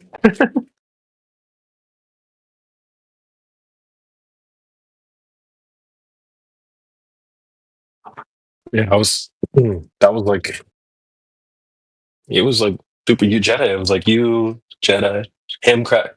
Holy shit, it's later here. Crack Villain, Crypto, Jedi, like those were the big names that were on the VC when I was a listener. Oh, Crypto's getting an honorary fucking in there. Yeah, obviously.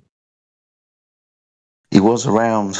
Last time I saw him was about 6 weeks ago. Oh, cool. So he is around. He's just really busy, apparently. Yeah, he pops in from time to time. I've seen him more than Crack Villain. Yeah, Crack Villain. Who else? Hey, you know who I never got along with that well? Fucking Battle Mod. Me and him did not get along Battle very Mod. well. Dude, I like Battle Mod Flashbacker too, dude. But he's just Battle Mod. He's funny, man. I like Battle Mod. I don't know what it is. It's like a generational gap.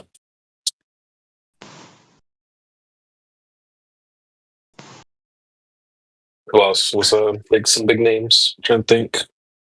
I could imagine there'd be a massive chasm between you and Battle Mod thinking about it, mate. Yeah, bro. Maybe I'm not so surprised you two didn't get on, or he didn't get on. Yeah, we did not get along for real. Yeah, I can imagine. You're not always going to get on with everyone, mate. Even if you agree the Earth is flat, doesn't mean shit. Right. And this is before I was all toxic and shit, but I'd be like, Battle Mod, shut the fuck up. Actually, I didn't say that, but I was thinking it. Yeah, see, if you're going to come in and speak to what I would class as an OG like that, as a relative newbie, yeah, you're not going to get on well, man. That's not I never said anything. I never said anything crazy like that. If I remember correctly, I think the first conversation I ever heard take place on this on our YouTube live stream, because that's how I started. Right, a friend of mine sent me a link to you guys' YouTube stream, and I think I was there for about a month and a half before I decided to jump in and say, hello and thank you for your service, and then got caught up in everything. The first conversation I heard was, or one of the first voices I heard was Jenna and Gregory. Oh shit! Oh no, it wasn't Jenna. It was there's another lady, young lady, a girl, who's not here. I don't think anymore. I forget. Maybe Stacy. No, it was an American. But I know who you're talking about. I can't remember. Redford Bear, maybe. No, it's not her. It's what's her name, dude? Was it older lady, Ildiko? No, further back. A younger 304. Yeah, in the last, let's say, year or so. Anyway, she was hanging around that time Gregory was here, and yeah. So, select few voices that I remember going back. I wonder who it was. In case anybody misses Gregory, I've dropped his spherical geodesy dilemma for you in the chat. Oh God, what is it? We'll throw back. So if you miss Gregory, I've put one of Gregory's, what did he say, spherical geodesy dilemmas in the chat for you. Remember, he used to pump these things out. His first and his second horn. First one, second horn. He used to laugh when he said that. That's because I'm a child. That's funny. Oh, Gregory. Let's make you feel like I was in a jazz club when I was here.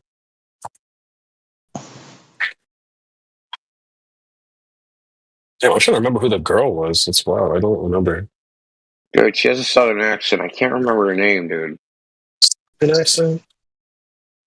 Oh, a southern accent is the best accent, bro. So, it was bordering on southern, I think.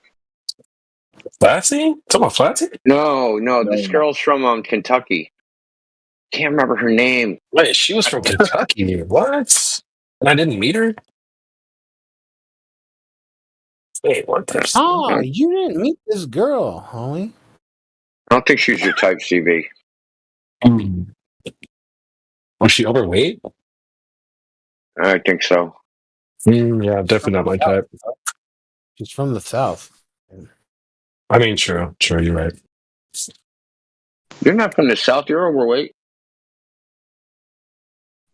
Drink that sweet tea? You got those? Yeah, they drinking too much sweet tea. You got that diabetes? You know what's going on. Come on, y'all. Oh, like Helio, who is that? It's Castle King. You don't recognize his voice? He's not here right now. No. What's up, fam? Oh, what's up, bro?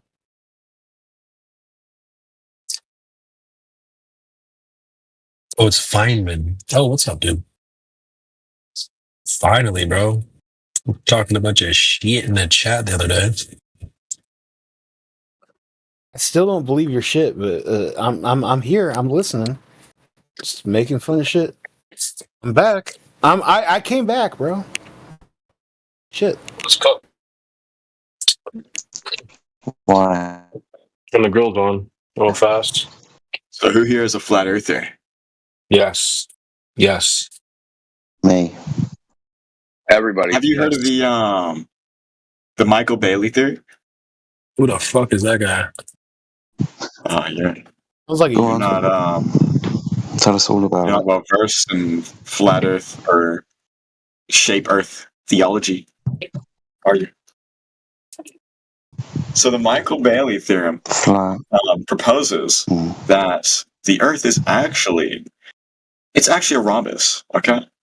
What the? Oh, that's real original. But I can give a logical explanation. Okay. What the fuck? Really? I know you want one. Indio 007. Interior, like, okay, yeah. I'm going to put money on that you won't. No, I can. You're putting money because you're British, and British people have money still. Yikes. Yeah. Yikes. Yeah. Okay. But I reckon you will not make a logical solution. You know. Okay. Yeah. Can we agree Americans that bet like this. I'll bet you $5, bro. That's how Americans. You'll bet me $5? Yeah, I bet it's not. Yeah. So we assume that a rhombus is a rhombus. It's not logical. Oh, okay. You assume it's it not is. logical. Okay. And then can we agree that the rhombus has 4 sides? And can we agree that the rhombus Go on, carry is on. probably a square? Probably. Bro. This is not logical. Let's not troll, guys. Are you trying to? Hey, somebody has a real question, India. Are you talking about a 3-dimensional rhombus? Like, what do you mean a rhombus? The 2-dimensional shape made into 3 dimensions? I'm going to disengage. It's a 2D rhombus. Yeah. Every premise you said was a logical fallacy. You might want to start over. Do you not know what a rhombus is, India? Yeah, well, you start your first premise with assume, okay? So that okay, can we assume that a rhombus is a rhombus? And then you said probably. No. Then so okay, then can we agree that a rhombus is a rhombus? Fallacy. Just go ahead and mute India 007. They're trolling me. No, he's pointing out that you're making an assumption about a law of identity. It is a rhombus. You don't need to assume anything. I'm not a female. I'm not a female. I was born male. That's cap. That's crazy. So the rhombus is the rhombus. Don't need to, dude. The rhombus is the rhombus. We agreed to assume that the rhombus is a rhombus. Thank you, Jedi. Yeah, you don't need to assume anything, dude. And you're on 25% right now. I'm going to get this real then theory. I'm just going to kick you out the channel. Okay, guys. Yeah, we don't play kid games. There are 4 points. And has anybody here heard of this famous piece of literature called Avatar: The Last Airbender? Bro. You know they have 4 main points, right? Bro. Somebody owes some fucking money. Water. Shut up, dude. The fuck? Don't disgrace Avatar: The Last Airbender like that, dude. The fuck? Get your Zuko ass out of here. Yeah, go play Roblox some more. Roblox? What the fuck? Oh, Man, I have a new he invoked Aang, and he's not even gonna like follow up with that. Come on, dude. Don't Get your invoke Aang ass fucking- out of here. God damn. Get your fucking goofy looking. What's that dude's name? The brother? I don't know. What the fuck his name is. Oh, the What's his name? Zuko. No, the goofy brother of the girl. Katara's brother. He's hella goofy. God damn, I'm blinking on it. Let me look it up.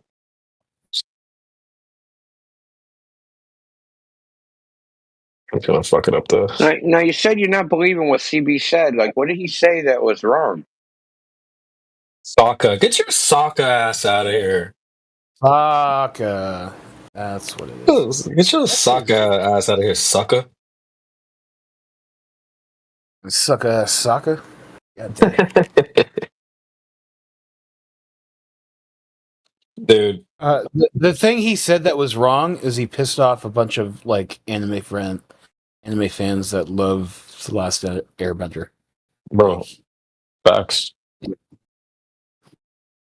Yeah, flat. See, CB was talking about a list of 15. Then we started discussing people's favorites, and then Gregory got brought up, so that's why he posted it. We were just reminiscing, pretty much.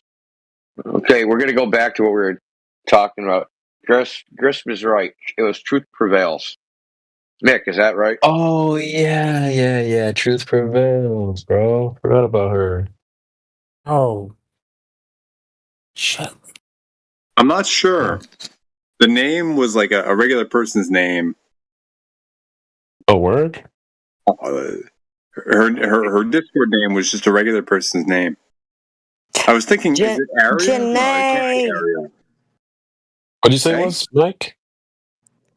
I thought the name came to mind Ariel, but it can't be it. That was probably something else that I saw recently that's like overtaking, I don't know. Was it a flat bother Earth me. girl or a globe Earth girl? Yeah. Flat. Let me go look. I'm gonna go look on the server real fast. The 304 detector. The last story I remember. The last story I remember, she was talking about. She was going through some stuff. Like she went to jail at some point. I don't know. Holy shit! Yeah, I know. It's like the first. Stevie really wants Is it Kai? Is it Kai? No, it's the Allison. It's Allison, right? No, not Allison. No, what? Not Allison. It starts with an A. What's her name? Hey, that's a southern accent right there. There you go, right there. The chick going by Aeon? Her? No, No. They weren't in the server, bro. No, it's that girl that had the blonde hair, and she had her face on her PFP, and she was Sydney. It's not a freaking A. It's Sydney. Yeah. I was thinking Ariel, Sydney. She is from Oklahoma. Thank you. That's it. I don't even remember that 304. Her and Gregory were the first. You don't want Sydney from Oklahoma. There you go. Yeah. Damn.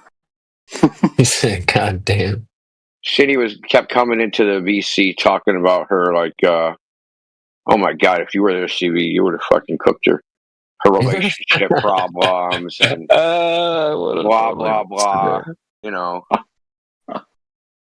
But then she was like trying to and never mind. I'm not going to talk shit about her. You said never mind. Okay, she was trying to latch on to. She's trying to turn into a homosexual. Let's put it that way. What the? Oh hell no! A what? Homosexual. A homosexual. Skittle guzzler. So you don't have a place to live, but so you make someone your boyfriend or girlfriend, so you have a place to live. You're a slut for a bed. I got you. Basically, but that works. It works both ways, or it's not exclusive to females.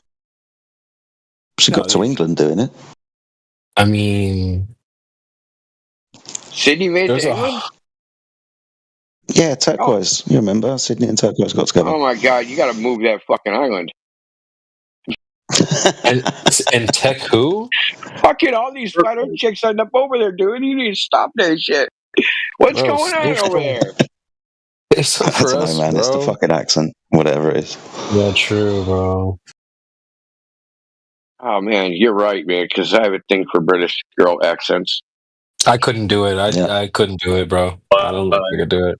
Well, I mean, how they used to talk, how they talk now, I'm not too keen on because now they're just like they talk too manly now. Yeah. Yo, that's exactly what it is. That's exactly right. Yeah, Man, you ain't seen manly talking women till you. You haven't seen manly talking women till you come to Australia. Fuck that shit. Fuck that shit. Oh, you gonna fuck me, cunt? Oh, go getting ridden around, getting ridden around, you Fuck fucking cunt. all that. Yeah, Aussie chicks are. I was the first voice that came to mind was Lats. Can't imagine somebody speaking like Lats. Lats. What does he sound like? Fucking getting that fucking like dig around. Yeah, Get my C word. The C word guy who would say like kind of like every sentence. No, I couldn't. I had to put a muzzle on it, bro. Oh, that was funny. Didn't he come in at some point? Like, started talking about like aliens and shit. Was it him? Yeah, I don't know. His voice sounded so similar to another guy who just went off the rails. First time, it's flat because the aliens. I'm like, what? Where you going, bro? Come back.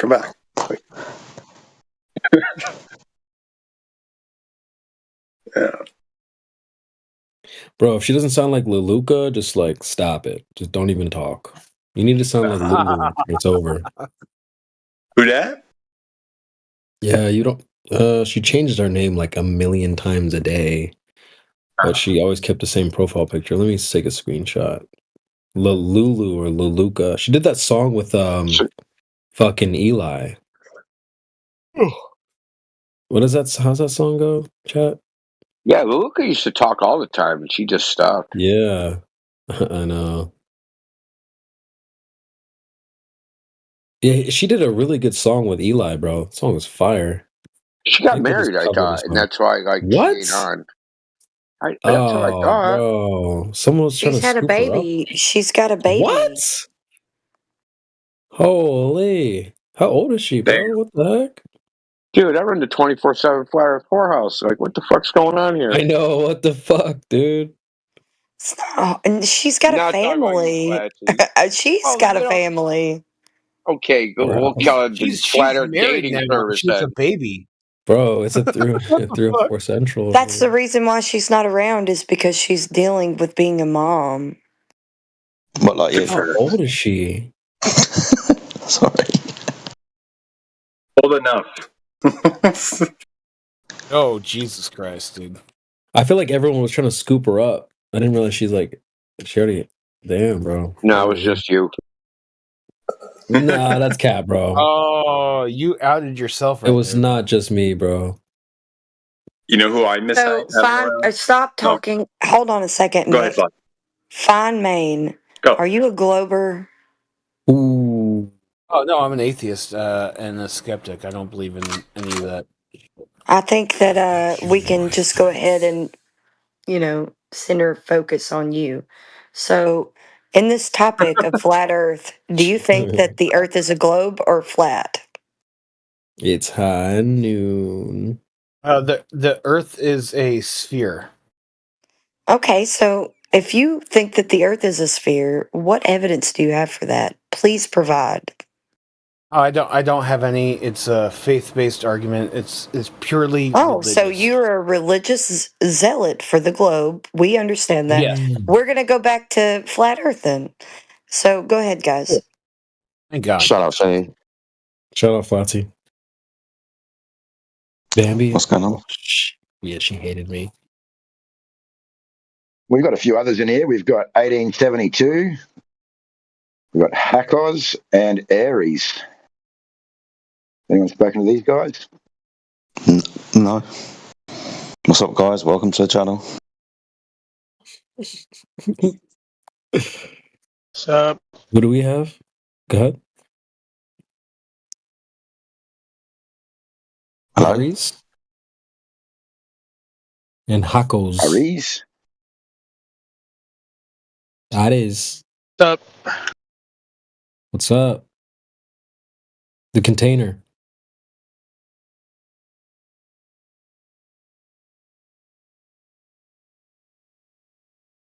Wait, who was I just What's talking up? to? Who was that? Latsy. Oh, Latsy, yeah. What's up is all the globe evidence, yeah? Because they don't have any on the ground. It's always what's in the sky. Yeah, a fine mane. I like the word play off of Feynman. Maybe. Hopefully. Anyways, That but you're one of the few that ever got that fucking reference. Congratulations. Bro, we all knew that. well, No, we just don't we all sing and knew that dance about here. We all knew that Well, here. I promise you. Okay. This is a more enlightened group. Okay, so yeah, we just like for something to be verifiable by all of us. So if you've got some sort of proof that the earth is curving into a ball, that'd be great. I don't think I have any proof that will satisfy. I've talked That's to you guys fine. before. That's fine. I don't. That's fine. I No, don't no, have. no, no. I It's don't fine have because no one proof that will does. I got satisfy. no proof. I got no proof. I got Okay. nothing to bring. So I don't know why you guys keep like talking to me. I have Nah, nothing bring it, to- bro. Bring it. Nah, I bring have that nothing. shit. I got nothing but my logic, which is like not Okay, so substantial for you guys. now you just put yourself in the line of Oh, sight. did I just make the crosshairs on me? God damn. Yes, again. Yes, you did. Yep. Because you said that you use logic. Exactly what I was trying to avoid. Okay, so what are the principles that of logic? Why don't you go ahead and give us some sort of idea that you know what logic even is? Go ahead.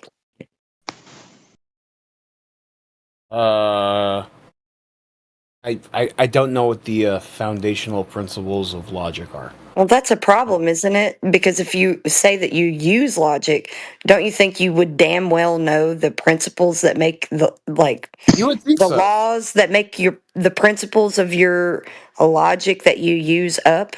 Don't you need to know those things first, like the fundamentals first? You would think so. I can't No, find them. I don't just think so. I know so. That you would need to know those things first before you appeal to them. That's an interesting opinion. Yeah, I get what you're saying. Okay, buddy. Well, you need to know something before you start appealing to it.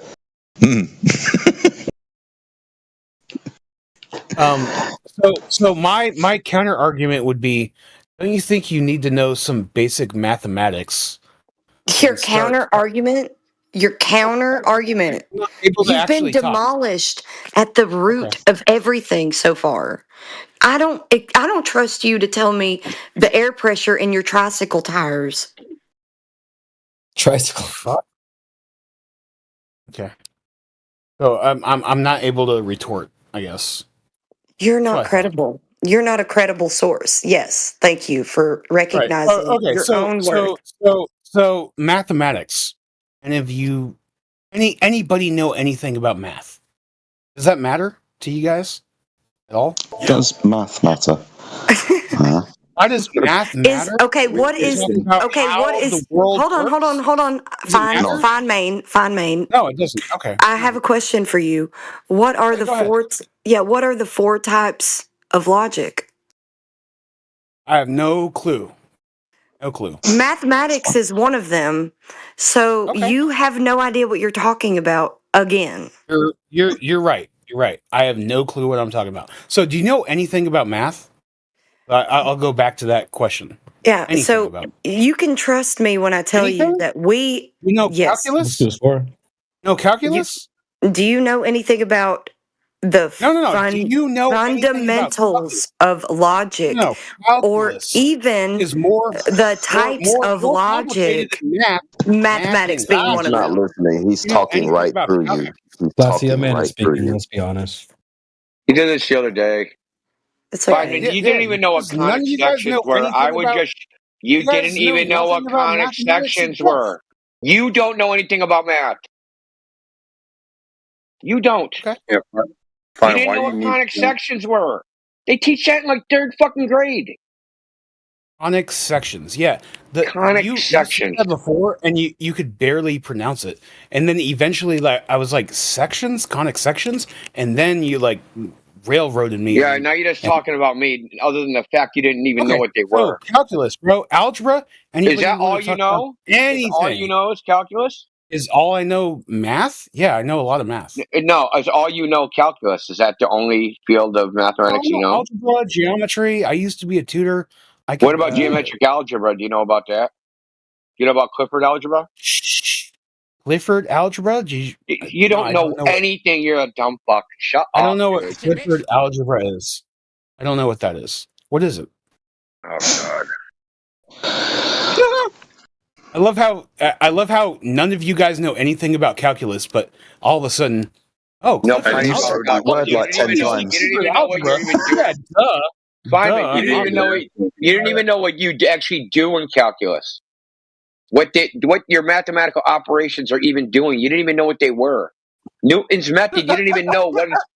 Dude, I can define calculus from a fundamental level. What are you fucking talking about? Go for it.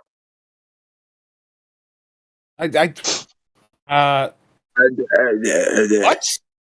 What do you mean go for it? What does that mean? Go for it? Like try to go for it. Define calculus from a fundamental level. Without paper? You want me to go for it with words? So you don't understand what math is. It's all symbols and logic. Like no. Come on, dude. The symbols are words, right? So if I say plus, they I can write down the word. Right? I can write down the word. I can write. Why are you interrupting me, dipshit? You can write you're down. Dumb. You can write down the word plus, right? Yeah. What does plus mean? Oh my God. It represents the What does it mean? Actually, I'd love to hear you. Addition. Oh, what? What addition? What is he descending into? You asked what plus means to me. No, you said you can't do mathematics with words, but all the symbols are just words. Symbols represent concepts. Words. Yeah, they're abbreviations. You can say 5. They're basically abbreviations. They don't represent words. They represent concepts. That you just fucked up. That you would otherwise convey with words, dude. Yeah. No. That's why mathematics. Just fuck off. Why are you guys laughing? I would love for the guy laughing actually tell me what's anything mathematical. At least I didn't laugh at you. Mathematical. Anything. Fine. Check this out, dude. Something. Go ahead. Fine. Let me ask you. Can you or can you not write? What's the derivative of sine? And then I'll Cosine. answer you. Cosine. Integral of cosine. That I have Here we go. It's like 20 Integral of cosine is negative sine. Okay. So okay. No, that's a derivative. Dude, that's the derivative. You can't do differential equation. Oh, what? I'm working on it. But why is that even relevant? I was going to ask you, what's the study of rates of change have anything to do with basic geometric fact? What is? I asked him this yesterday. He didn't answer. What does calculus have to do with like the flat Earth? Well, we assumed Newton. Well, Newton assumed that they were spherical bodies. What? Endowed with mass, right? There we go. They were spherical in nature. And that's how he explained. Here we go. This was his back door. Calculus to Newton. You still haven't answered my question, though. Brilliant. I brought up Newton because that's how calculus and the rate of change. You guys just don't know That your is basic. listen. Yeah, we know. Yeah, we know. We're just waiting for you to walk through the fucking back door. That's the first guy I've been in this chat room multiple times. That's the first dude who's Shut up. been able to Yeah, because we don't want to play your game. Fine, because we don't want to play your game. And I showed you yesterday from the Principia that Newton didn't use calculus for orbits. I showed you yesterday. Okay. All right. I posted a screenshot of the Principia in the chat. Yeah, the Principia Mathematica has or Newton's Principia has nothing to do with what you posted. What are you even talking about? Oh, it just had like a screenshot of the fucking page. I'll post it again. So I'm sure I still have it. I'm still curious as to how it's even relevant.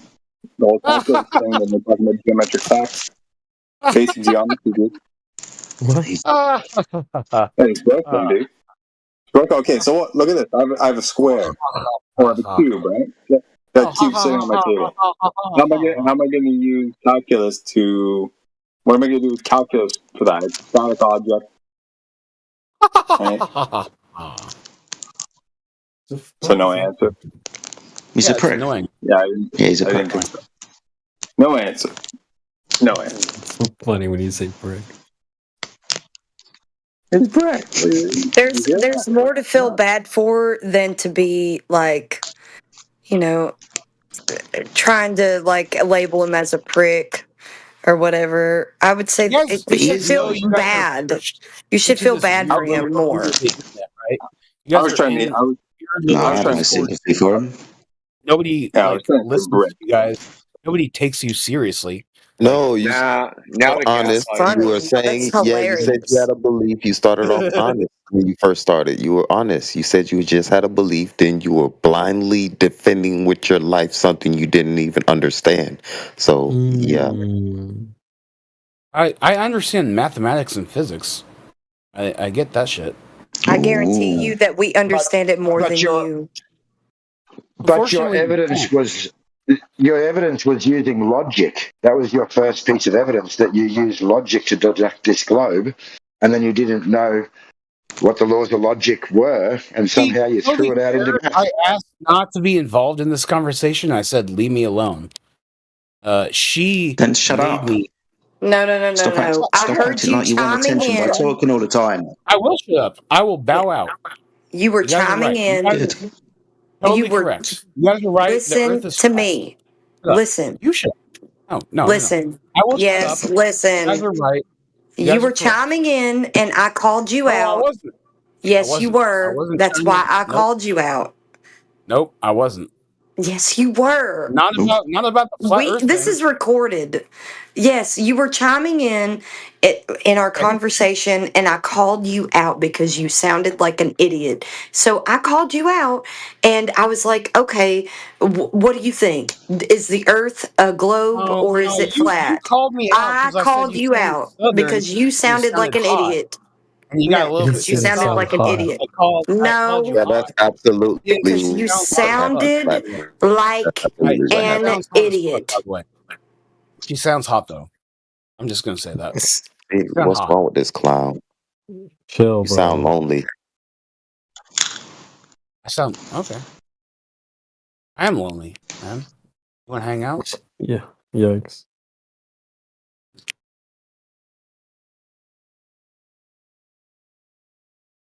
Wah.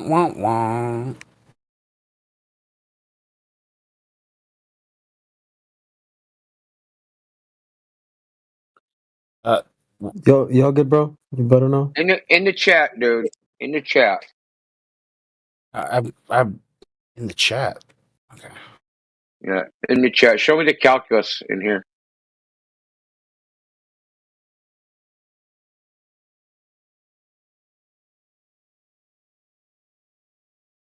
In the first 2 pages of Newton's Principia Mathematica, I don't know I can. I think he's establishing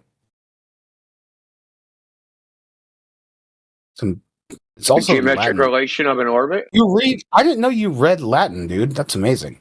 I can't read Latin. You probably can't read English. I definitely can't read Latin. So Newton didn't use calculus to derive fucking orbits from Kepler. Purely geometric. Well, Kepler already had the orbits. Newton used calculus to explain them. No, he didn't. You're kind of right. He didn't. You're making that up. Okay. Where did you hear that from? School. Made it up on the spot. They told you that in school. What was the textbook? It was from a professor during a lecture.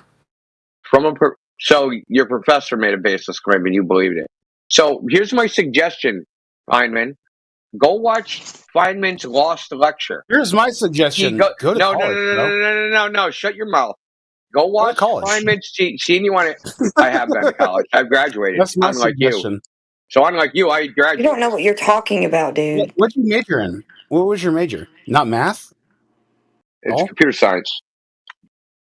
Oh, okay. So you didn't study math at all?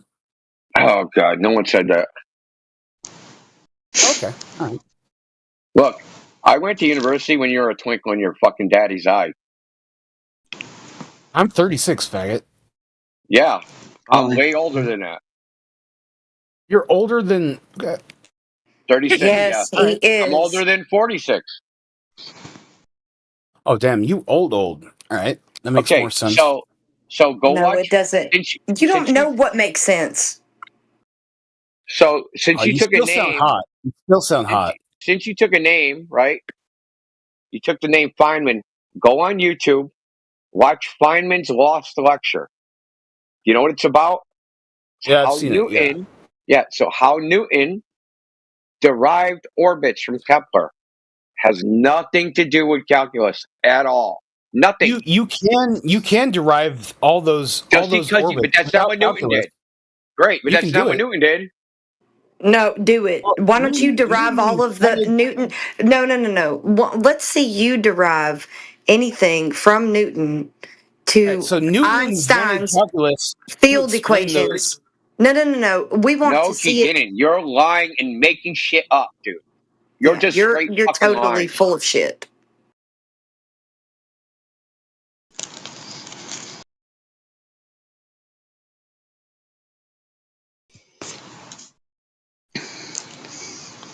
All he needs to do is show us the field equations. He could just say the magic word calculus, and somehow we're all supposed to bow down.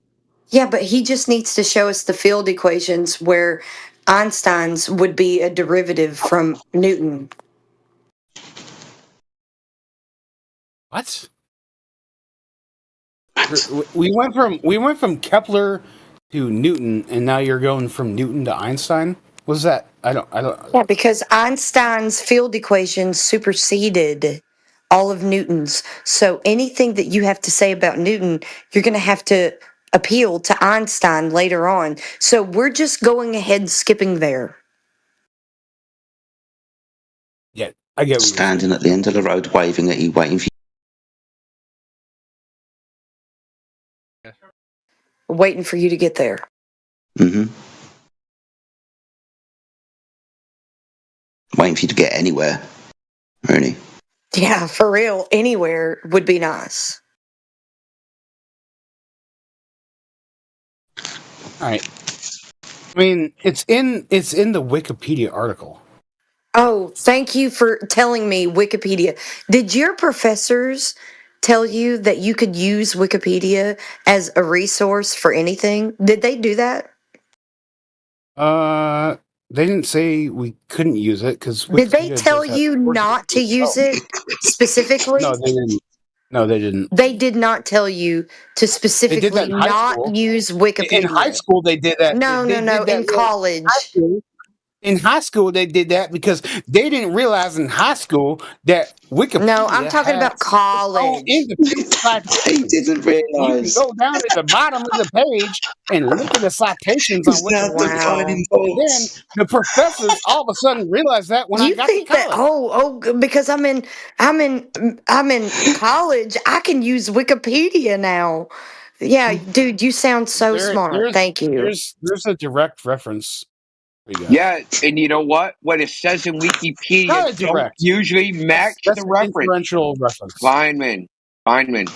If you look at the reference, the citation at the bottom of Wikipedia, and you actually look in the reference, 90% of the time it doesn't match the words that are in the Wikipedia article. They're not quotes. There's someone's fucked up interpretation. He may or may not be a moron. Who knows? He doesn't. I'm 99% sure he's a moron. I am a moron. I'm a moron for sure. Definitely. I am. How sure are you that you're talking to us on Discord right now? 99? God. Extremely unaware. Yeah, okay, I love it. Great. Did I put that in your mind or did you organically come up with that percentage? What? What do you mean? Yeah, because I said I'm 99% you're a moron. Yeah, so I was wondering how sure are you that you're on Discord talking to us right now? You said 99%. Right. Okay. Okay. Are you trying to say that you came up with the number 99? I don't get your No, I'm not. I hope I'm not. That's what I'm hoping. I'm hoping that what I said didn't influence what you said. Oh, I see. 100% sure he's a moron. So the fact that you said 99% before I said it means I must have been taking it from you. Is that what you're implying? Yes, I'm hoping that that's not the case, though. Okay, gotcha. That's myopic and dumb, but yeah, it could be. I could have borrowed the number 99%. Okay, well, why don't you come up with your own percentage? Okay, then come up with your own. It's a very common thing to say 99% if you're not 100. But yeah, I probably stole it from you. I probably stole it from you. Okay. Yeah, So tell me this. You're right. While reevaluating. Okay, reevaluate the question. Than me being like, oh, I have some doubt about myself. Okay, then reevaluate your answer. 99%. No, I stole it from you. Will you please shut up? Will you please shut up and reevaluate your answer? You guys are all retarded. Oh, understand that. Okay. You guys are laughing stock of all the scientific community. You guys don't add. Okay, what's that? Can you give me an email to the scientific community, please? Go ahead. Yeah, where's their headquarters? Do you? Which of my professors' emails? Will you please tell me how I can contact this community? Or the college. It's got a Discord server. And how I went to college, so can you just please show me? Go to a college, meet a professor, and you would get in. There is no in. You have to be curious and open and not retarded. Everyone's a scientist. So everything that you're not. Okay, gotcha. Yeah. Okay. So I've talked to professors at colleges before, dude. You know what they told me? There's a ball, literally, at Front Range College here in Denver, in Colorado. That was his only cool story, cultist. It's not a cool story. I can actually prove this, dude. He actually emailed me and talked to me over a video chat, and that's the only thing he had to tell me was, "Hey, you know, the Earth was round." This is real too. Yeah. Well, eventually you scream like facts into your guys' face enough. Like you do. What facts? Give me one. Give me one fact, Barry, man. Or Maine, whatever your name is, Finn Maine. Yeah, give me a fact. Just think about Feynman. Think about Feynman, but say Feynman. You got it correct. Okay. Yeah, it's not hard to figure out, dude. It's the first time I've ever seen it, and the first time I've ever talked to you. All right, give me some facts. Bet. Throw me some facts. That is the first time you ever heard of Richard Feynman. For sure. I've heard Richard Feynman before. Yeah, I know who he is. Yeah. He's never even heard of Richard Feynman, and he's got Feynman as his PFP. Come on. Yeah, that's weird. Jesus. Wow. Space starts at the beginning, like at the very ground level. That's where space starts, where gravity lets go. I don't know. Keep going. Tell me all about your space starts at the beginning at ground level. Okay. I mean, Feynman actually said that. Yeah, he did. Space starts at the beginning at ground level. That's a quote. Yeah, if from here. Yeah, Feynman he kind of said that in a roundabout way. Yeah, but basically, that's what he actually believes. He believes. In physics, we love basicallys. You're right. We love basicallys. Here, I'm gonna give you a basic one. All right, how about gas behavior? How does gravity? Oh, you didn't like that one, huh? You didn't like that one. No, I don't. We love it. About basically, yeah, we love it to death, dude. Yeah, we also love the physics of water. Do you want to talk about water and how bodies of water will rest flat on its surface when at rest?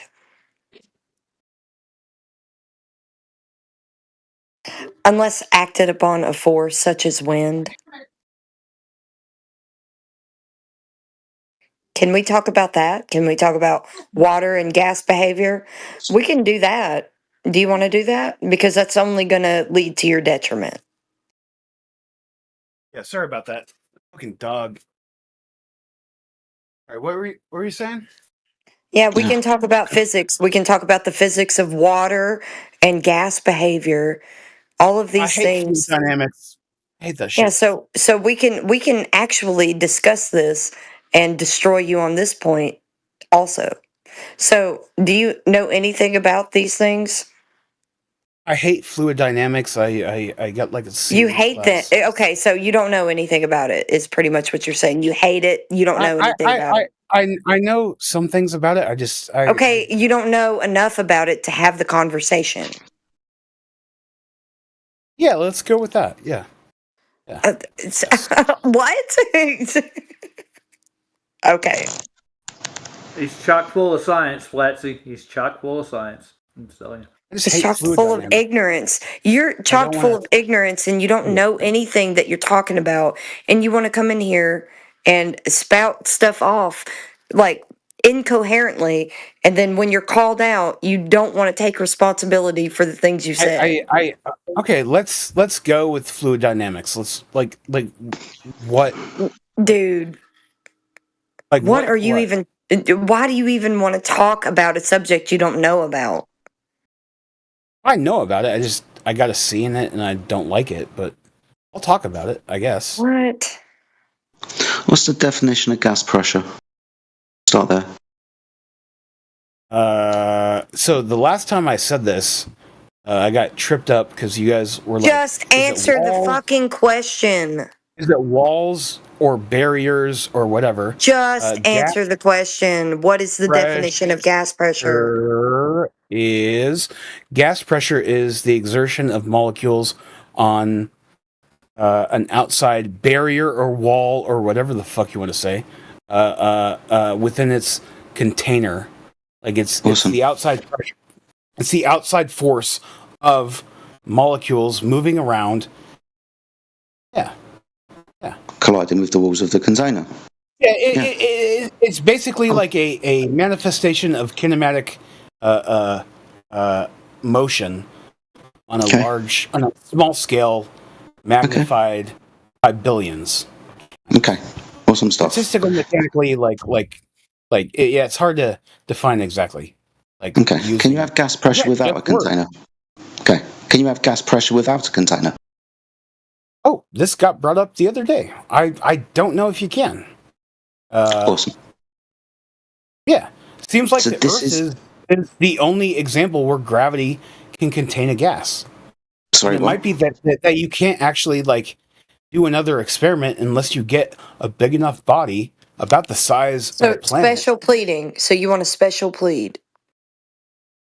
Well, maybe we could find like exoplanets that have the same like characteristics, and then you could That like would interrogate that. still be begging the question that the Earth is a globe in a vast universe where other things in the sky that are lights are globes that the Earth supposedly must be like. We don't know that, but we just assume it is.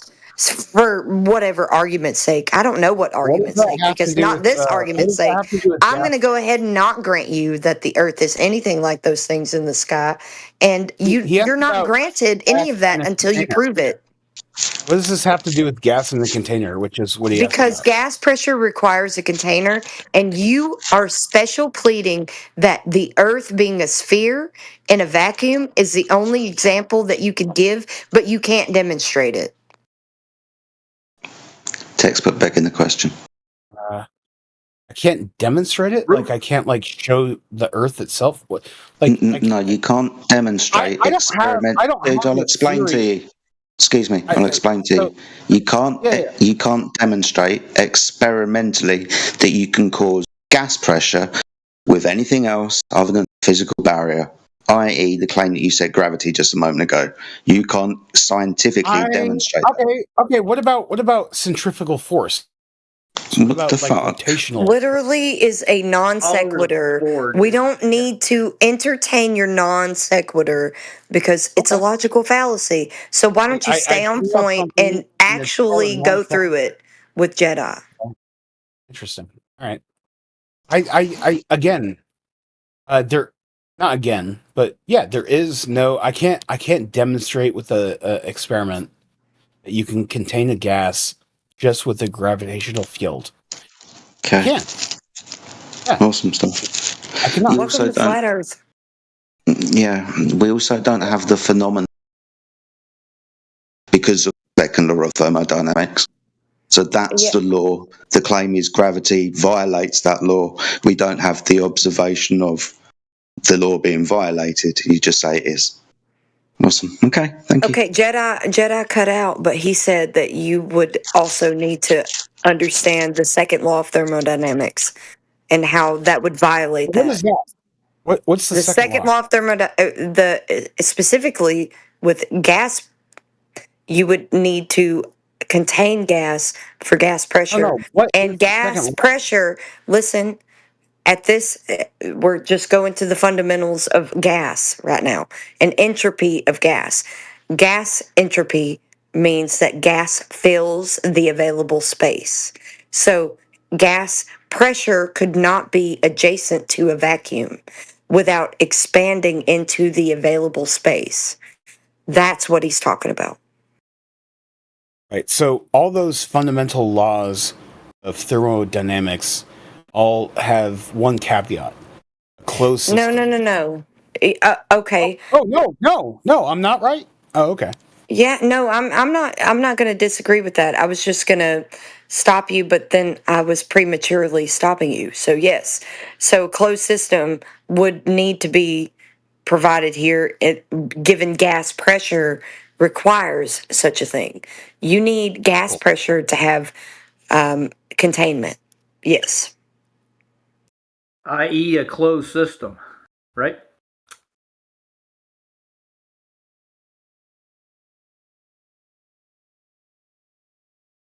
Is the Earth a closed system?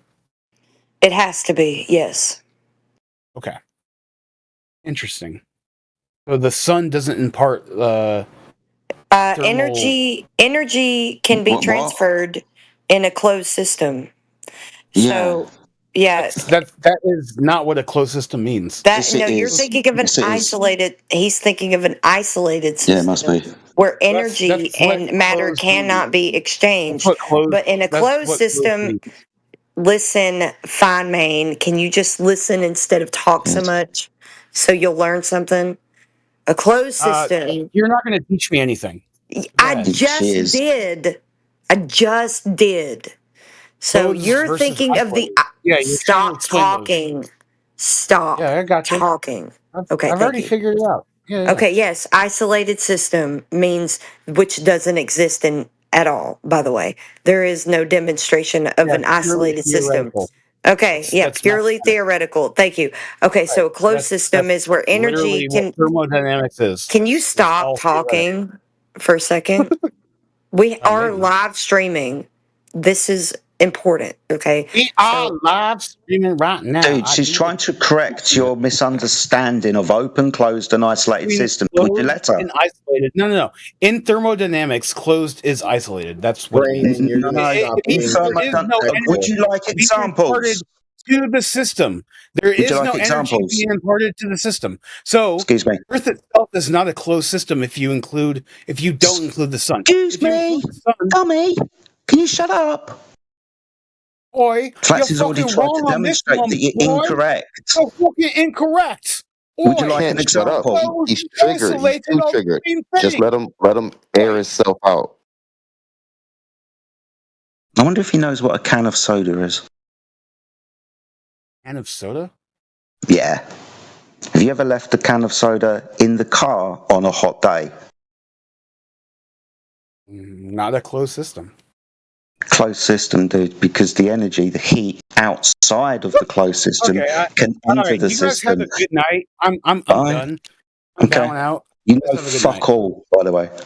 You're stupid. So I'm temperature sorry that you doesn't guys are affect so dumb. closed systems. In Fine, thermodynamics. Maine, change your name. You don't know what you're talking about. I won't change Dumbass. He's a dummy. He's supposed to be leaving. You might have to mute him so you can shut him up so he can leave.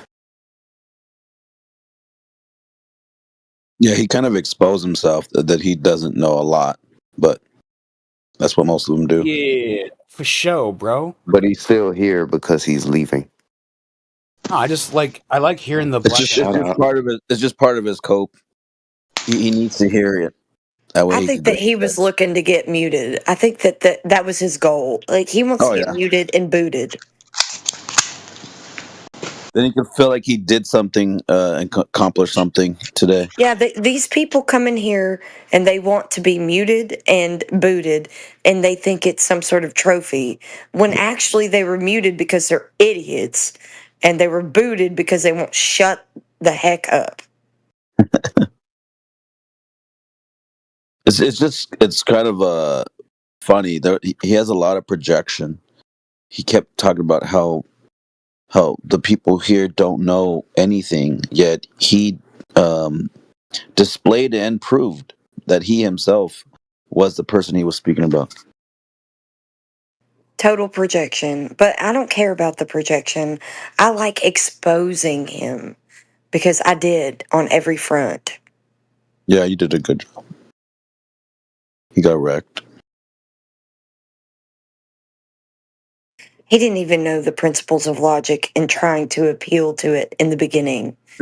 What a numpty. And then I want to trust him with anything else. He can F all the way off. And then when he does that, he can F off some more. It's funny when he said that you were wrong. I think you and Jedi were wrong about that is not an isolated system, or that it is an isolated. That was funny. He doesn't know. He just doesn't know it. He just spelled principles wrong. He spelled principles wrong. The principles of logic, he spelled it wrong.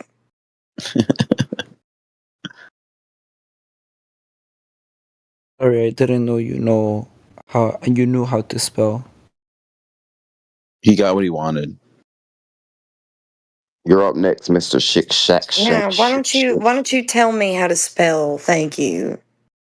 It's the vice I'm principal. I'm editing a book. I know grammar and spelling. Thank you. And now I have to know spelling in like the UK because they have to spell it different than America apparently.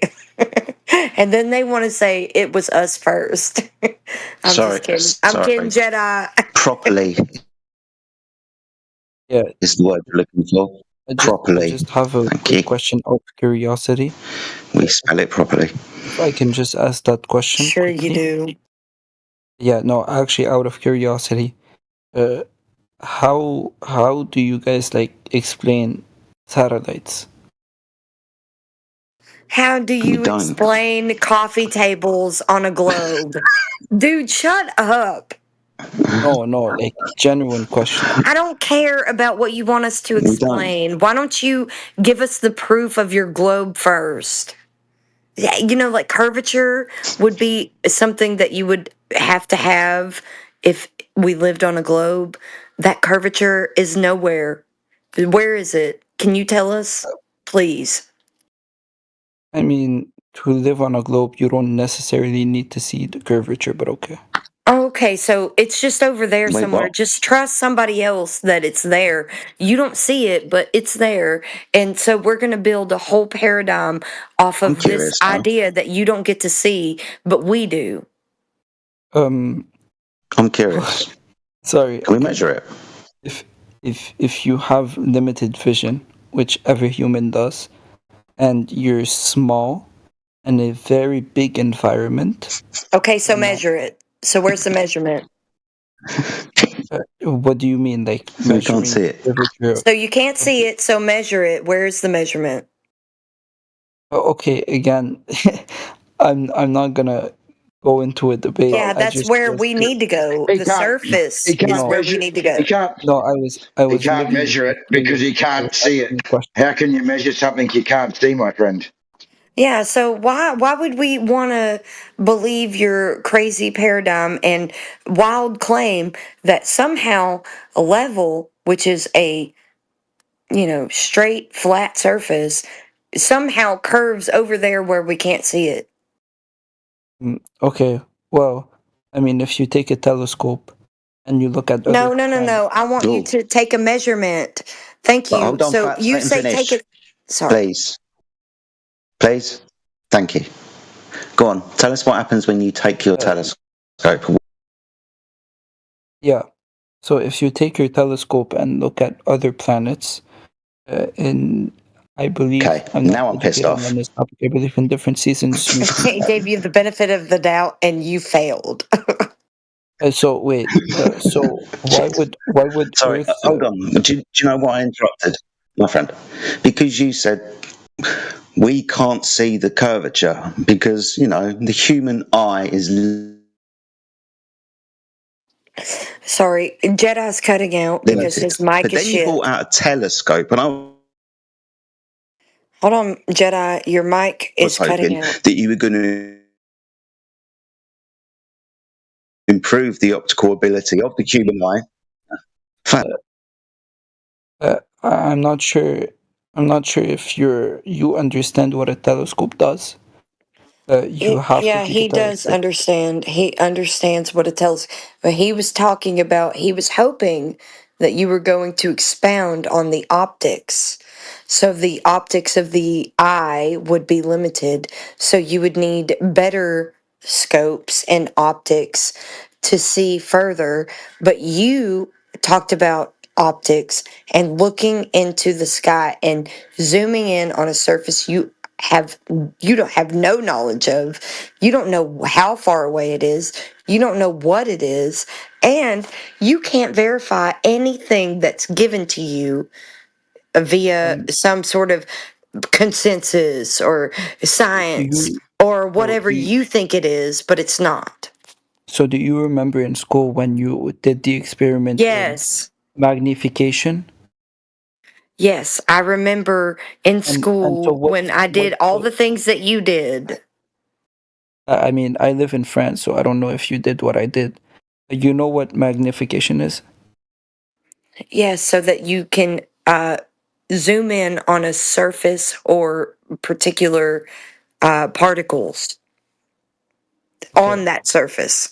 So you're really zooming in and you're changing the optics so that you can zoom in on some sort of surface and focus in on certain particulates. Yes, I understand what magnification is. I'm not some dum-dum over here who doesn't know what it is. But I'm saying that's what you're doing to the sky, and then you're letting somebody else tell you and whisper in your ear what those things in the sky are that you're zooming in on when you really don't have any clue what they are. They're just lights in the sky that you can zoom in on, just like you can zoom in on certain things on a surface and get the particulates and get a better view of those things. So just because you can do that doesn't mean that when you zoom in on lights, because you can zoom in on lights and on Earth and they look weird when you zoom in on them, just like the lights in the sky look weird when you zoom in on them. You don't know what they are. Somebody gave you a story that they knew what they are, and they know how far away they are. They know the dimensions of them. They know all of these things about the things that you look at and zoom in on the sky. That doesn't mean that you actually know. They don't know. And I guarantee you that no one on this earth knows what those things are in the sky. They may give you a story, but they don't know. They don't have any verification for what they say. You can go and you can trace it back to its source if you want to, but every source is just some sort of assumption. Okay, I mean, zooming in a light, I mean, planets don't emit light, but sure, let's just put that aside. They don't emit light. Yeah. So we don't see them as lights in the sky. We don't see them as lights in the sense of a star. Yes, we see them as lights in the sky. We don't see the sun as a star because the sun is the sun. It's not a star, it's the sun. We see them in specific times because the sun emits light, which then allows us to see the planets. Sorry, buddy, we only see the stars at night when the sun is gone. You can't make an inference with any kind of definitive claim that the sun is responsible for these things in the sky that are light. Sure, but when the sun is gone in the UK, it's not gone in America. So... Okay, so that doesn't mean that the sun is responsible for you seeing stars. Sure, but in a flat Earth, we would be able to see the same stars in America or in the UK. No, we didn't claim that. You're just putting that claim on us when we didn't claim that. We're claiming that the way that you see the night sky, the way that you see the night sky and the day sky and all of the earth is the same way that we all see it. We're telling you that the way that we all see it isn't a globe. Oh, sure. Okay. So, where do we see these stars and planets? In the sky, dude. What are you talking about? Sure. So, if we look at the sky from America or from the UK in a flat Earth, would we not see the same planets and Nobody, listen to me carefully one more time. Nobody here is claiming that you see something different than you see right now in the night sky or the day sky than you already do. We're saying that these things are happening over a flat, stationary, enclosed Earth. Okay? So you can come to grips with that the way that you need to, but we are claiming that, not what they are, how they are the way they are. We don't need to know that. We only need the fundamental things. Like the earth doesn't measure to be curving, it measures flat everywhere for you, for me, for everybody. And we only detect that the earth isn't moving for you, for me, for everybody. Nobody's detecting earth motion anywhere. Okay, so we're enclosed because we have gas pressure that we all breathe.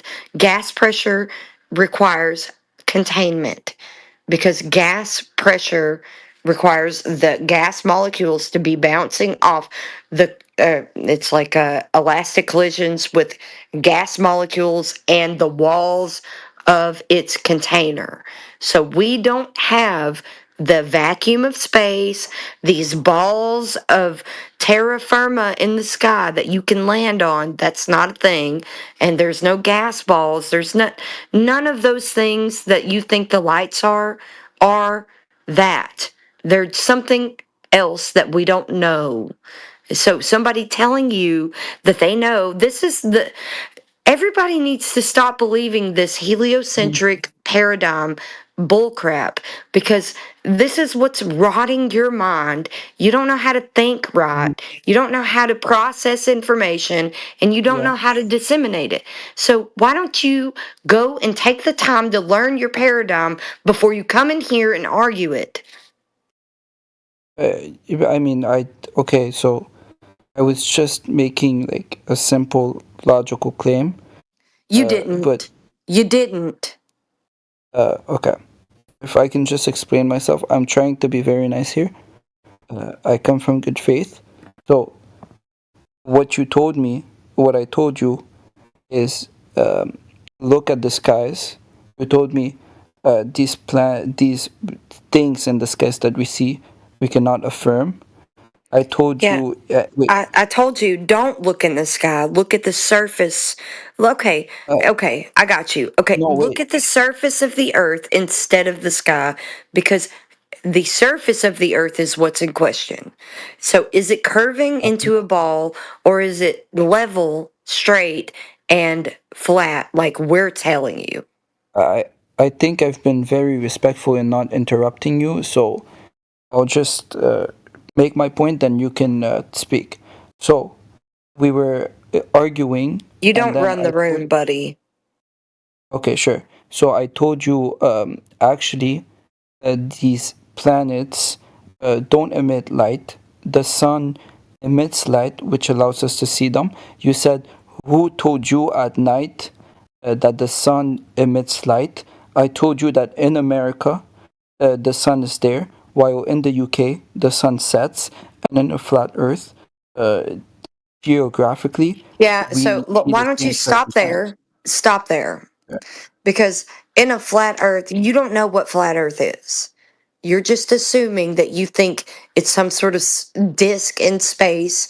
That's why Yes. I went through the trouble of telling you our position, and you didn't listen because you It's not still a misrepresented us. No, I'm going to go ahead and call you out because you can't represent us correctly. You need to be able to understand our argument first before you come in here and argument or have an argument against it. So, first of all, let me tell you this first. Learn the globe argument first, then learn our argument, and then come in here and argue for the globe. no. Okay, so am I misunderstanding that what you guys believe in is a flat Earth? You don't know what that means.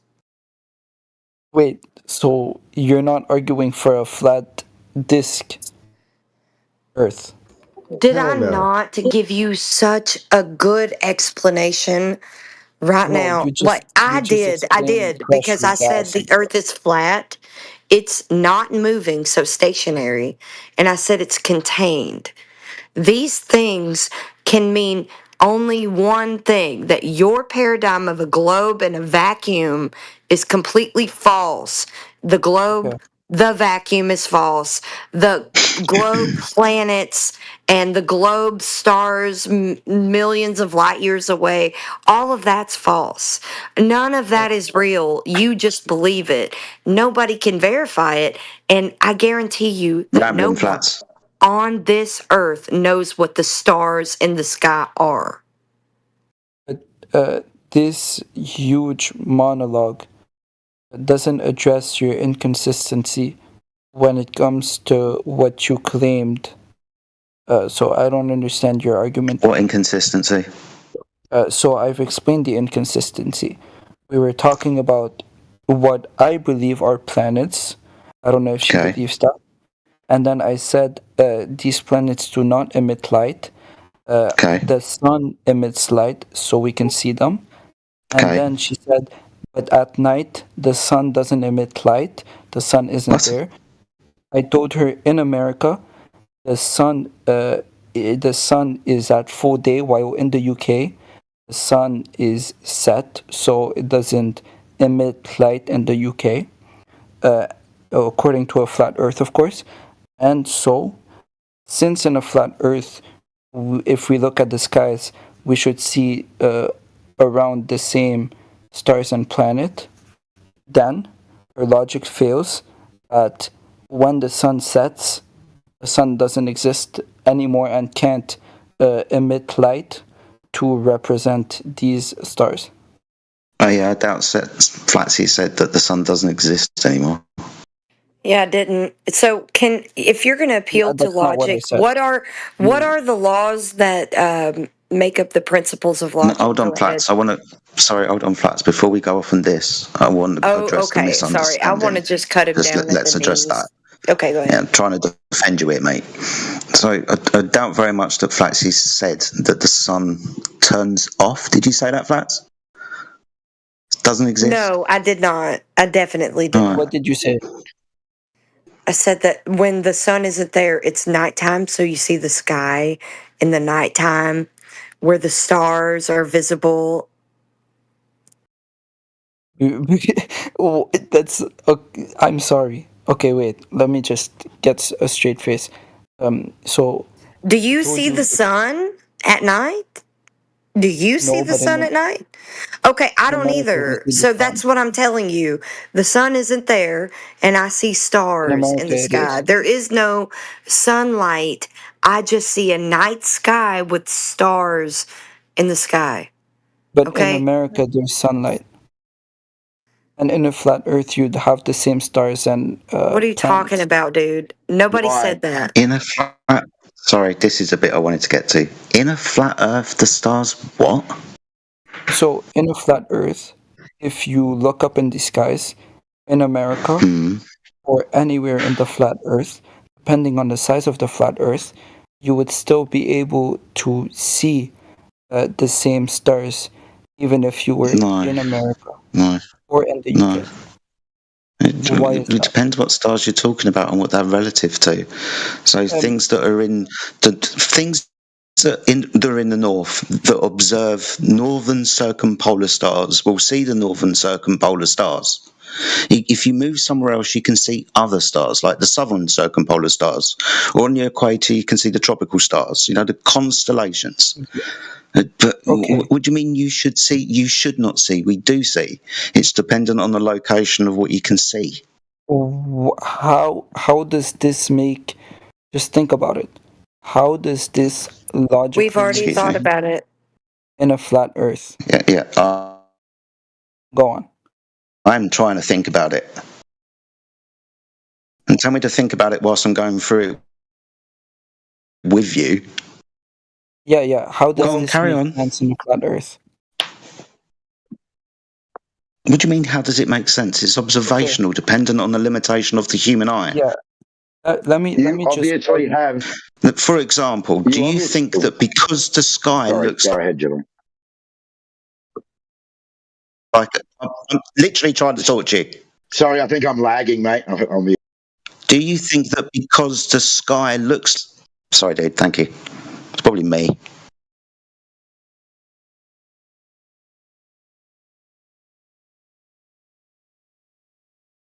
Yeah, he was just going to say that, do you think that if the sky seems to be changing due to your location, that means that you live on a globe?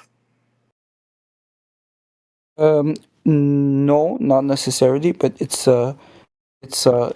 one of the indications that might. Okay, so great. So that there's okay, so you've left some wiggle room for another possibility, right? Wait, let me just can you look at the chat? So I made a little flat thing. Okay, we understand your misconception of what Logically, we're... it doesn't make sense. Yeah, well, we understand your misconception of what we're presenting. So we're telling you... Go ahead. This is all based on your belief of a model that you have made up in your own mind. Yeah, you're basing, again, you've drawn a picture for Flatsy of some type of diagram of what you believe what we've been over this flat Earth. How are you able to verify the distances, the sizes, etc., a map or model, to be able to come to this conclusion that you should only be seeing these certain things? Do you even know the cosmic distance ladder at all? Again, so just to address AJ and what he said, basically, in any flat model, if it's flat, it would still come to the same conclusion. It doesn't matter the dimensions. No. Are you No, are you done? no. We're going to go ahead and go through your cosmic distance ladder. Okay? Sure. Because this is your belief system if you think the Earth is a globe. So, first, you have to assume that the Earth is a globe. Okay? No. So then, then you have to establish. No, first, you have to assume the Earth is a globe. Then stop talking and listen. This is the cosmic distance ladder that you believe in, and I'm giving it to you, so stop. So, first, you assume the Earth is a globe, and then you utilize that assumption to figure out its radius. Then you calculate a radius off of flat Earth measurements, by the way. And then you decide that Venus is the same size as Earth as a globe. So Venus is a globe, but it's also the same size as Earth. So you're not only assuming that Venus is the same size as Earth with this assumption, you're also assuming that Venus is a globe, like you're assuming that the Earth is. So all of these assumptions will go on, where you base your belief system off of the Earth is a globe and it's this certain dimension. And then you assume that Venus is a globe with the same certain dimension so that you can get the distance to the sun, which is reduced 1 astronomical unit. Yeah. So 93 million miles away is 1 astronomical unit. Do you think that that is proven or just assumed? So again, you made one simple mistake in your logic. Is that Go ahead, please. yeah? So first, as humans, we take empirical evidence, and so with empirical evidence, we assume the Earth is flat first. Okay, what empirical evidence happened upon humanity that made them think that it was a globe? It's not necessary. Actually, there is empirical evidence, but you won't take it. So Yeah, it's but not give us the empirical evidence that made them know for sure it was a globe, so that we got to the point where we could go to the moon and do all of these things in some sort of vacuum that's adjacent to the Earth's gas pressure. Please tell us. Again, even if I gave you the empirical evidence, I'm gonna use another argument. Don't appeal to the future. Just give us the evidence first. Oh my god, okay. Go moon landing, right? And the Okay, we photos already did that. Did you think that we didn't do that?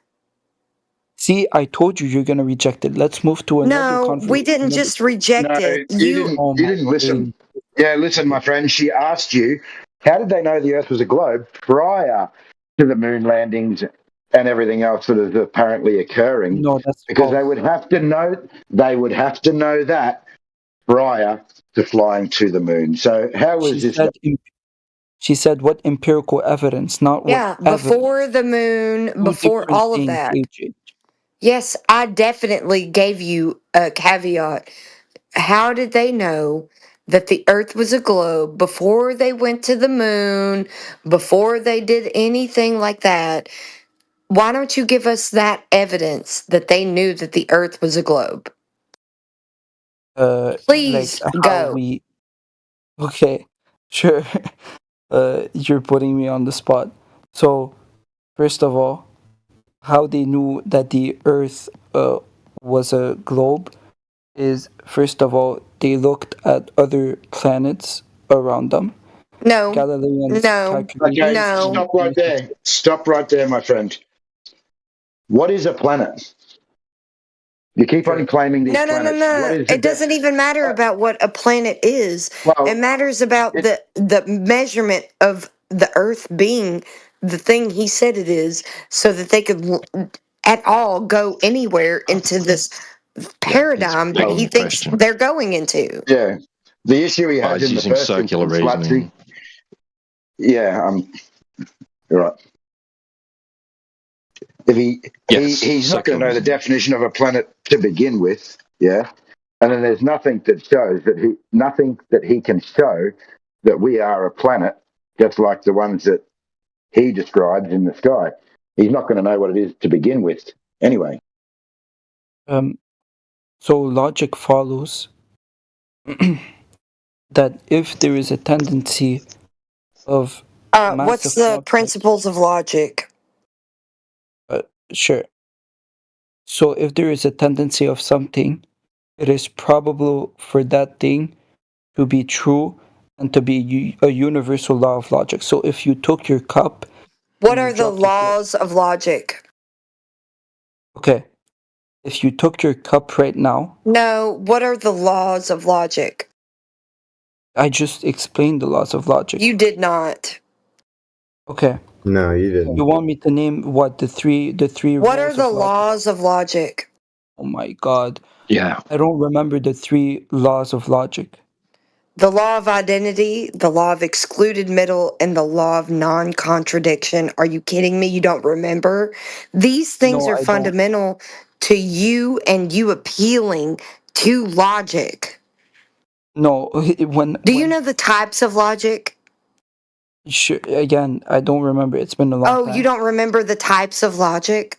How does this matter to the Do conversation? you want me to tell you? Do you want me to tell Again, you? it doesn't matter to the conversation. Okay, so It it does doesn't because matter you're to you. inferring logic. Yeah, you're talking about logic, yet you don't understand logic. You appeal to it and you don't even know it. You already made don't a trust logical you. error. You Yeah, already we don't made a trust logical you. error. Yeah, with your circular reasoning on your planets. Yeah. Yeah, when you said the other planets, you already assumed that Earth is one in the first instance by saying that. That's No, we that's didn't. circular reasoning. Again. You already said that you don't know. So don't even act like you can just keep going. Are you actually mentally stable? Yeah, I am very mentally stable. I don't think that That's you are. This is the that's an ad problem. hominem.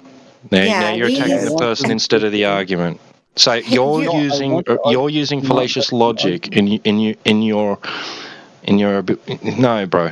You're the one using the fallacious logic. You're the one whose head needs checking. Okay. Sure. You're projecting.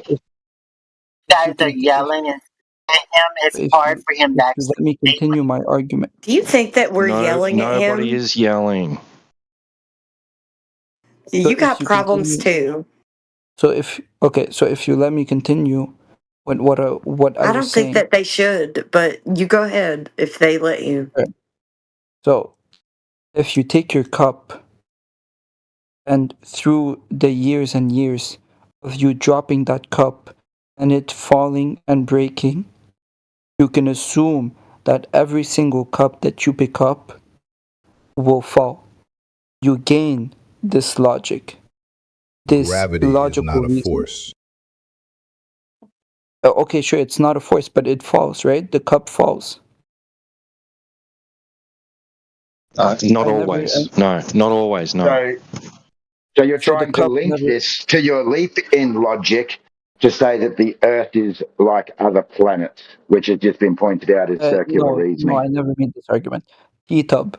So the cup doesn't fall, not always. Explain. Not always, no. It's medium dependent. So if it existed within a medium which it is neutrally buoyant with, or which is more dense than it would rise instead of fall. So you got to take that into consideration. Like soluble water would make a cup rise.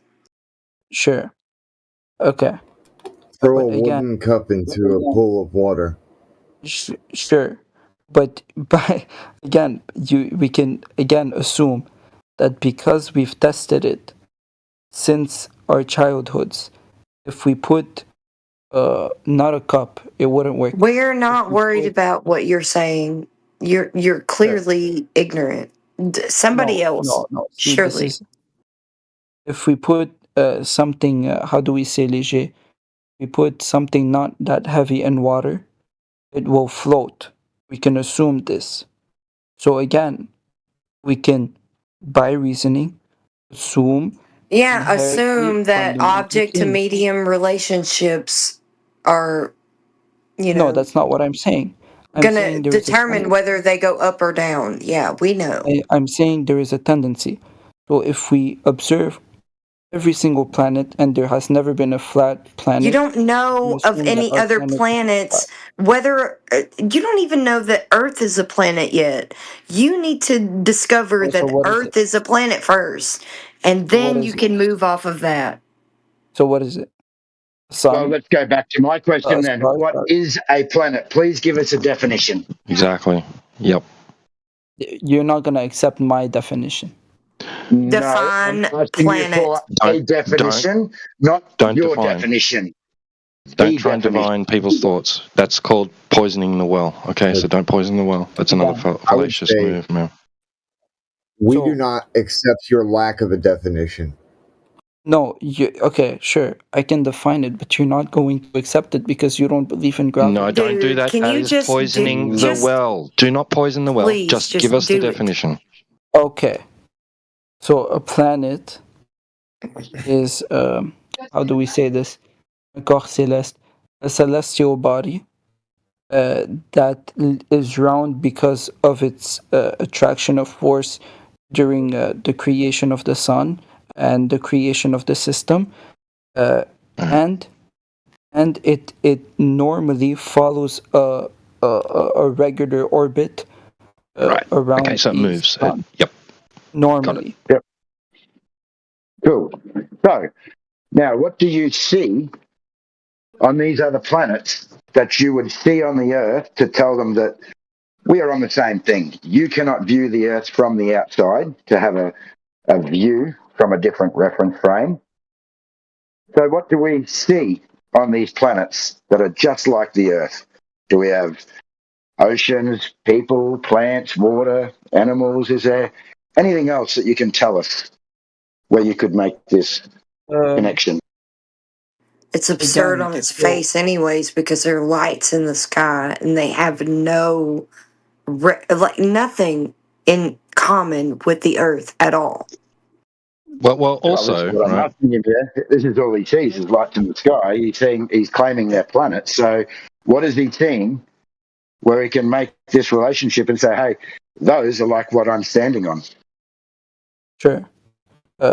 We orbit around the sun.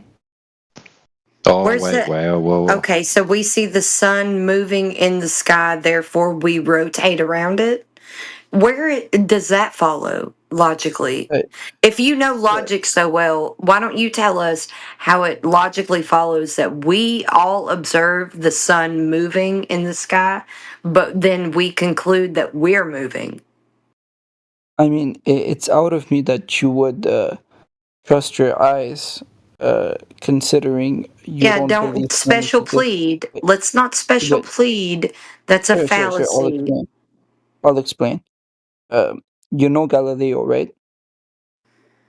Okay, just go ahead and explain your reasoning that's not fallacious. It's very, very long, but there's phases around for example. Oh, these special people, they must be Supermen. They had some sort of visual reference to the things that we see now in the future from them, by the way, because it would be the What? future from them.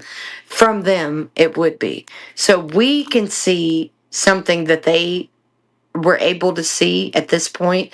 Do you think that we're able to see what these superhumans declare that they can see? Okay, I'm French, so I don't understand. I didn't understand fully, but Do you I know what think Superman is? Do you know what Superman is? Do you know you're how calling that. some, yeah, so Superman meaning that some people have some sort of superhuman ability to be able to see something that you and I cannot. And then they tell you that you should just believe this because they saw it. Galileo was born in the 17th century, so he used a telescope to observe and calculate his calculations. Actually, you know, most of the What calculations don't brush over information. Because yeah, the only way you can transmit information to another intelligent human being is to yes, actually disseminate the information. fully Did agree. you know that? Yeah. So again, I'll explain what Galileo did. So first of all, he identified that in our moon there are different phases. There's the crescent moon, there's the full moon. Or do you disagree with that as well? You I don't? see the phases of the moon, and I don't Oh, see any relationship that has with the earth. You know okay. one thing for certain: the ground is not in the sky. Sorry, what? What did you say? He said said the what I ground did. It is has not in the no sky. relationship to the surface of the earth. Sure. The Okay. ground is Anyways, not in the sky. so if so, Venus. Okay, if we assume that the Earth is No, we're not going to orbiting. assume anything, my friend. We're not arguing over assumptions.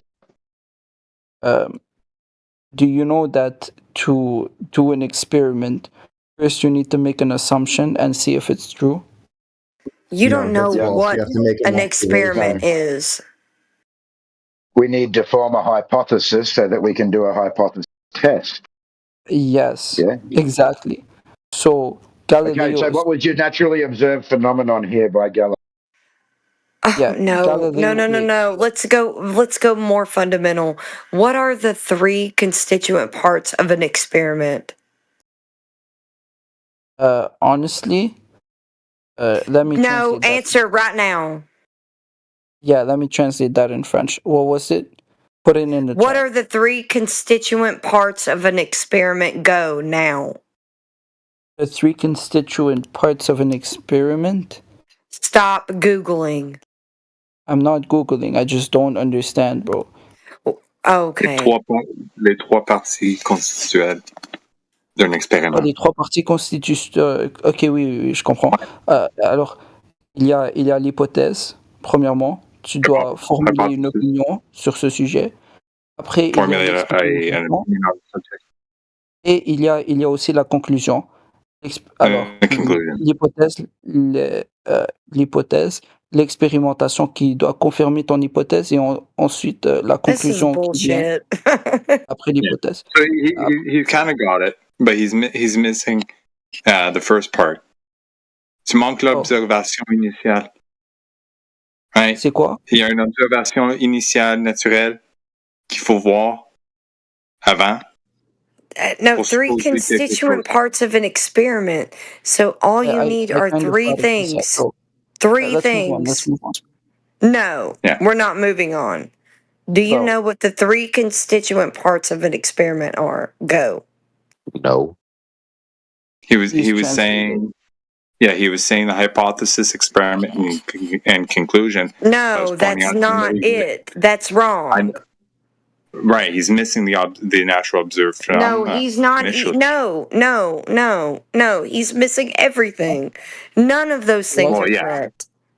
None of those things are what- correct. Well, I was just translating what he said. Yeah, well, he was wrong. Thank you for translating, Mick. I appreciate knowing that he was wrong, even in his own native language. You're wrong. So the three constituent parts of an experiment are the independent variable, the dependent variable, and the control variable. How do you not know that? If you want to appeal to science or anything like that, then you're going to need to know that, right? No, you don't even know that. So don't appeal to it and don't even act like you know about it. Moving forward, I don't want you to act like you know about it. So why don't you go ahead and move forward like you were ignorant the whole time? Please. No, you're wait. First of all, this is not a gacha moment. You're actually right. There's the control. I know I'm right. The dependent variable and the independent variable. You're right. I forgot these. I already know I'm right. I don't want you to appeal to science like you know what it is. No, and I don't want you to appeal to experiments because you don't even know what those are. And I'm not going to accept anything that comes from you unless you have citation and sources. Are you actually like, okay, so one guy made a mistake. You know, oh man, I should just accept that you made a mistake and then trust everything you say from now on. No, I'm not going to do that. No, I'm not going to do that, and no one else should either. You're clearly ignorant, and you're just what? What do you want to? You want to actually accept that you're Dunning-Kruger? Because that's what you are. What's Dunning-Kruger? That you pretend to know something that you don't know. I don't pretend. Again, I didn't pretend. Again, I admitted my mistake, but this isn't a gotcha moment. Like, yeah, it is a gotcha moment. You don't have you don't have a foundation to set yourself upon. You don't know logic. You don't know science. You don't know anything. You don't even know your own paradigm globe that you believe you live on. And then you want to come here and you want to tell us what we should think? The audacity is pretty amazing. It's overwhelming almost. So why don't you take yourself somewhere else and go learn these things first and then come back and then be some sort of valiant knight for the globe. Why don't you do that? Why don't you go be somebody that's not just a pretender clown in every aspect that you've presented yourself in? So I basically cannot present my argument because I didn't know the three constitutional parts of an experiment. Oh, you didn't even know the 3 laws of logic. Dude, you don't know anything. So why don't you go learn them and then come back and be a valuable opponent? Again, because you're not now. I knew there were 3 laws, which is something, and you Anglo-Saxons don't accept that humans make mistakes. Is this how you Anglo-Saxons argue?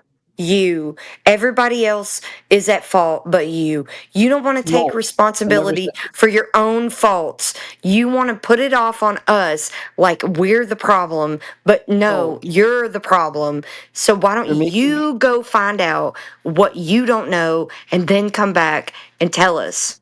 You're making a big deal out of me not knowing something, which is... No, I'm making a big deal about you being ignorant and arguing for a position that you don't even know about. And then you want to come in here and act like you know our position and you know your position and you don't know either. So you're ignorant of both. So why don't you go find out at least one of the 2 arguments in this room and maybe we'll take you seriously, but probably not.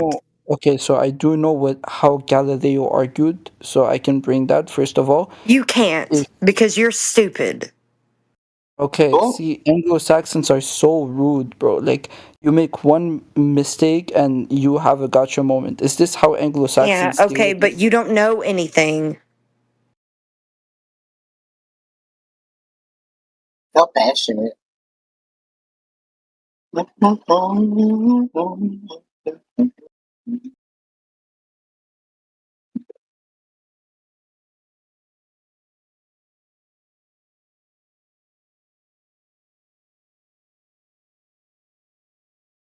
Did he just leave? He did, Yep. or he got booted. I don't know. Either way, he didn't know anything. So what? What was he doing? Nothing.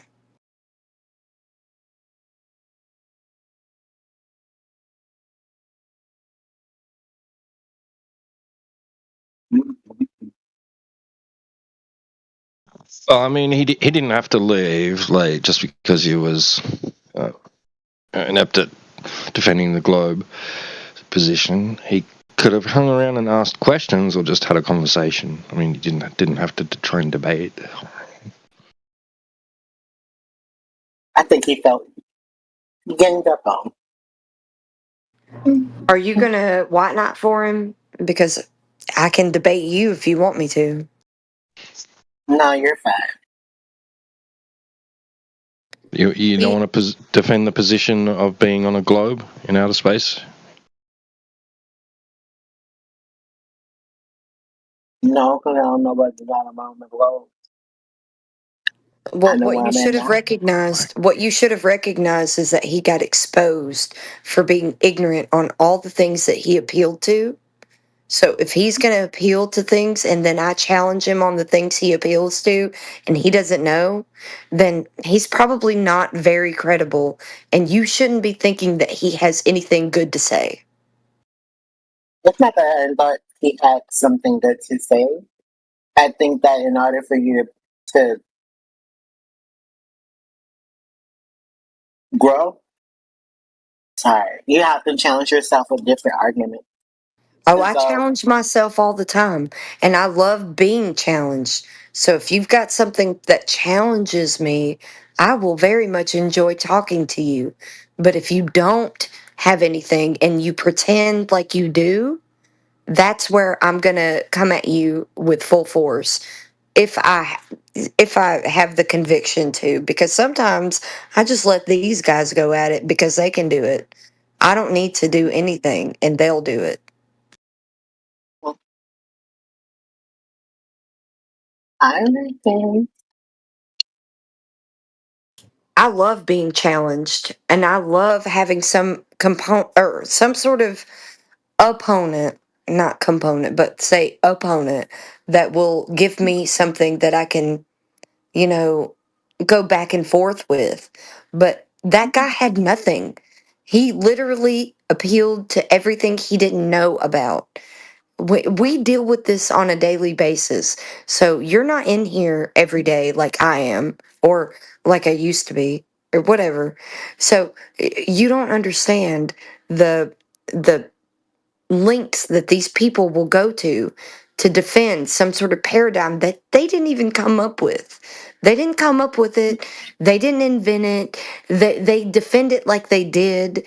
And why don't they just take a look outside of it objectively and stop thinking within that paradigm and look at it another perspective that would lead them to something maybe a better worldview and maybe a better understanding of how no one knows anything.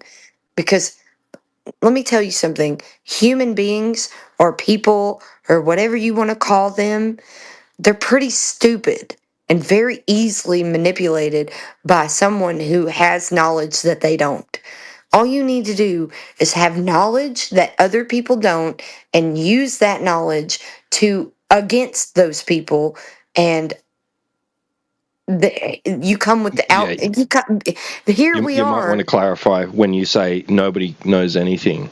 Like, you might want to clarify a bit on that. Like, Okay, yeah, elaborate on that. nobody knows how to process information, disseminate information when it comes to certain topics that are brought to them that would have some serious need of them being able to process information and disseminate it.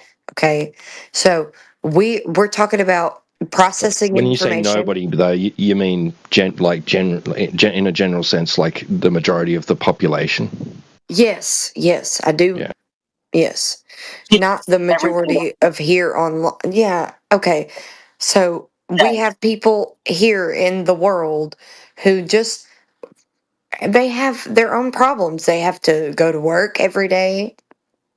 They have to take care of their family every day. They have to send their kids to school. They have to do all these things that they are seemingly told to do in society. But honestly, you have a whole sector of people who are looking at what's going on in society and seeing a problem, and then they want to be like, hey, what is the root of that problem in society? And I'm going to go look down the path. And look down the path. I'm going to run into a bunch of different things that may be intriguing that I want to expound upon, but just stop. Don't do that. Go to this point where what is the earth? Where am I at? Because this is a philosophical question for just pretty much everyone. Who am I? Where am I? And what am I? Okay, so these three philosophical questions need to be addressed by everybody in their lifetime.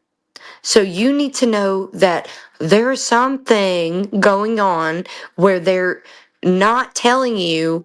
I don't care who's lying, what's lying, or why they're lying. I don't care about any of that. Honestly, if I Same, had to be honest honestly, with same. you, none of that matters to me. I just want to know what Exactly. It is just the doesn't lie. matter, man. Yeah, what is the lie is what I want to know.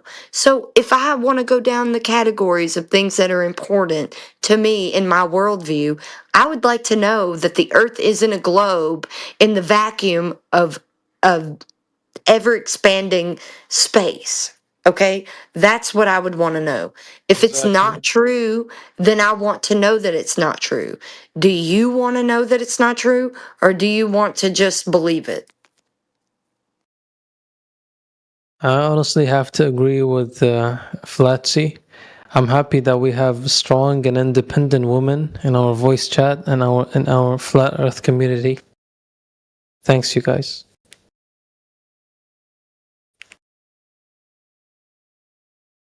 I think I'm more concerned about where I go when I die versus what's going on the earth at the current moment. Well, 'Cause I it's would so say that your worldview is shaped by the idea that you're on a ball spinning in a vacuum of space. Well, that's not true. None of that's true. Actually, as a matter of fact, the earth is flat, stationary, and contained. Therefore, the only antecedent of that would be a creator. You don't have any other options. So you have the obligation to at least acknowledge a creator. I don't care what you do after you acknowledge Exactly. that there's a creator, but there is one. It doesn't matter who you Exactly. are, if you're going to figure out these three Exactly. philosophical questions of 1-2, shut up. who you are, where you are, and like Wow. what you are. 1-2, stop doing that. Stop it. Yeah, You're you doing need you're to doing it right now, understand by these the way. things. Yeah, 102. I think you're a Saudi cat, aren't you? 100% you are. No, this guy's from New Zealand. Don't trust AJ. Just don't trust him. He's from New Zealand. We can't. Yeah, just mute the clown No. shooting. That's interrupting the conversation. Yeah. He can go play somewhere else. Yeah, I would just give you the at least the option to my prescription for this problem and society that we're experiencing today is to stop believing this dumb BS. Okay, We are not on a globe, ball, whatever you want to call it, in the vacuum of space with an ever expanding vacuum. That is not true. All of that's false. And you can just move on from there. Just accept it. I don't care if you want to stay in the conversation and argue flat globe, whatever. I don't care. Just move on and accept that we're not that. Okay? That's all I care about. I don't want you to be on our side and over here on our channel and doing what we're doing. I'm here because I know that the earth is not a globe. It's flat. It measures flat. It's not moving and it is enclosed because of gas pressure. I don't need anything else. I can prove that the earth is not a globe with those three prospects that we can go into, and anything that you need to know with those philosophical questions, those implications of whether or not the earth is a globe or flat, the implications of it being flat, stationary, and enclosed are huge. That means you have to accept so much more than you thought when it was a globe spinning in a vacuum of space. Do we have anyone here that wants to challenge that or have a discussion about it?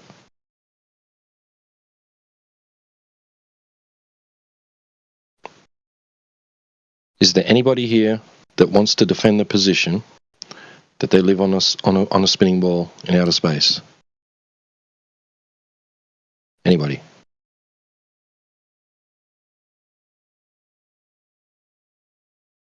Is there anybody here that just has general questions?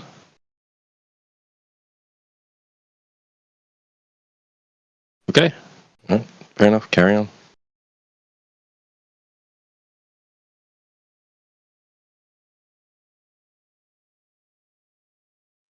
I might have scared him off, but like I'm like a beast Mary mom, right?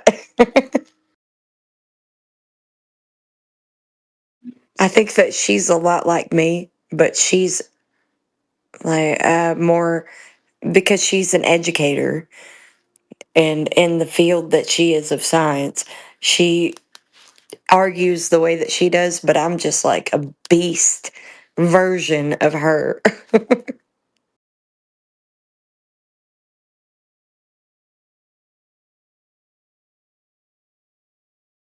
Well, I mean, some of us have known each other online for a while, but essentially, we're just strangers on the internet. So there's no need to feel anything personal or anything like that.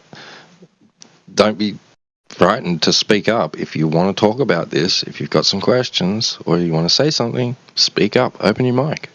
Don't be shy. I think I saw a couple of new people in here. I don't know if they've left or not, because I'm not looking at it now.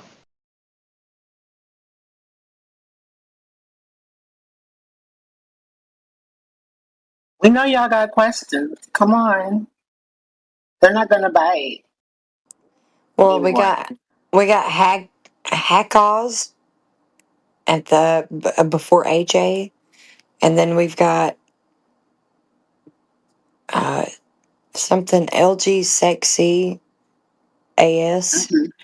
Okay, yeah, you're the one who was just talking. So, do you actually think that you live on a globe spinning in the vacuum of space?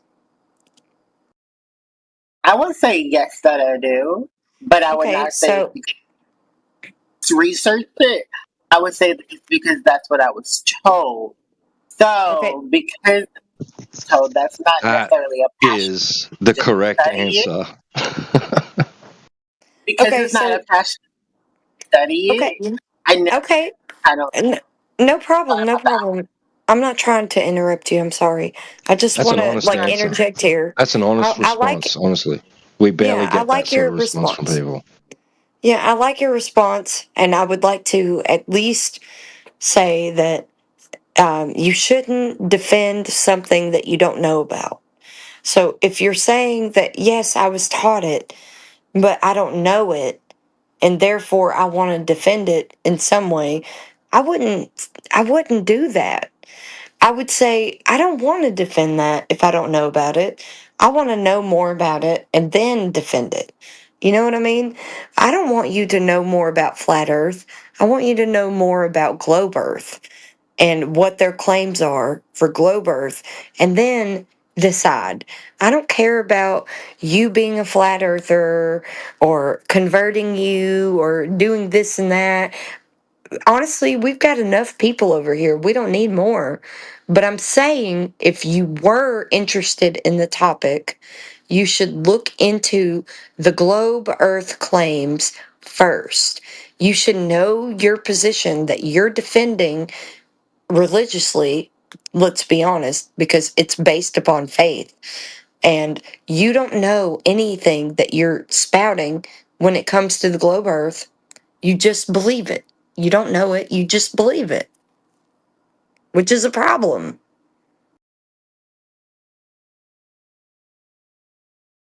I understand. But I don't think I was defending that argument. I was just defending him, given the opportunity to speak his mind in order to understand his perspective without him feeling so intimidated. So that way he feels more comfortable out getting out his claims versus he was not able to fully get out his claims because he felt more scared than Do of you the think that? situation. Really? Do you That's think how that I he felt. was scared? He was stuttering. He was nervous. He kept on complaining about being on the spot and how he was. And so that That's was because not an indication of him being scared of me. That's an indication of being scared to approach the contradictions of his argument that he presented. So you need to understand the, let's say, the vibe of the room here.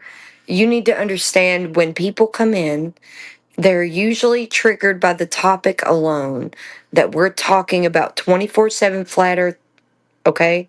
So you need to understand that first because it's triggering to the common folk. Anybody that wants to think that they actually live in the vacuum of space, they don't want to give that up.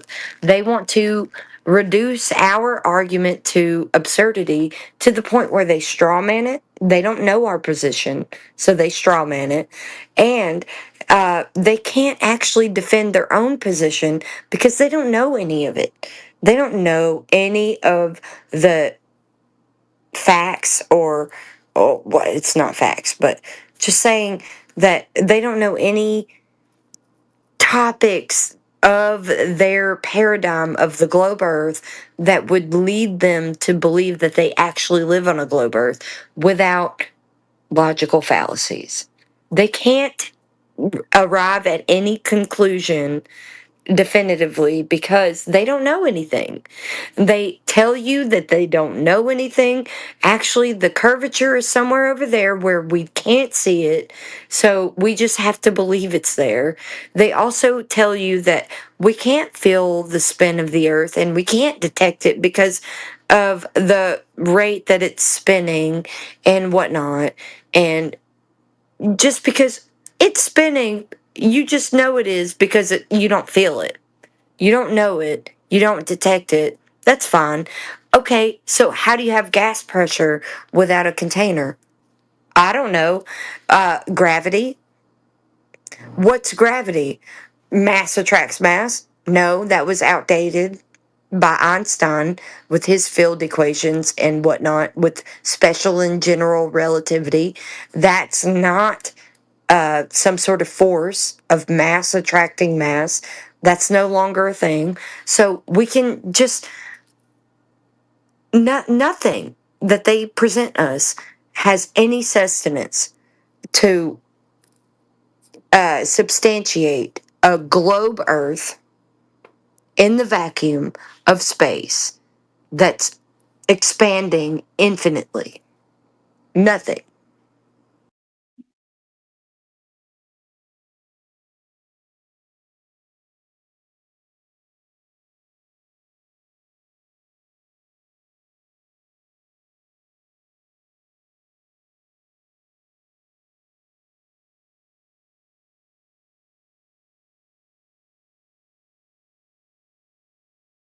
So, where do you think these theories come from?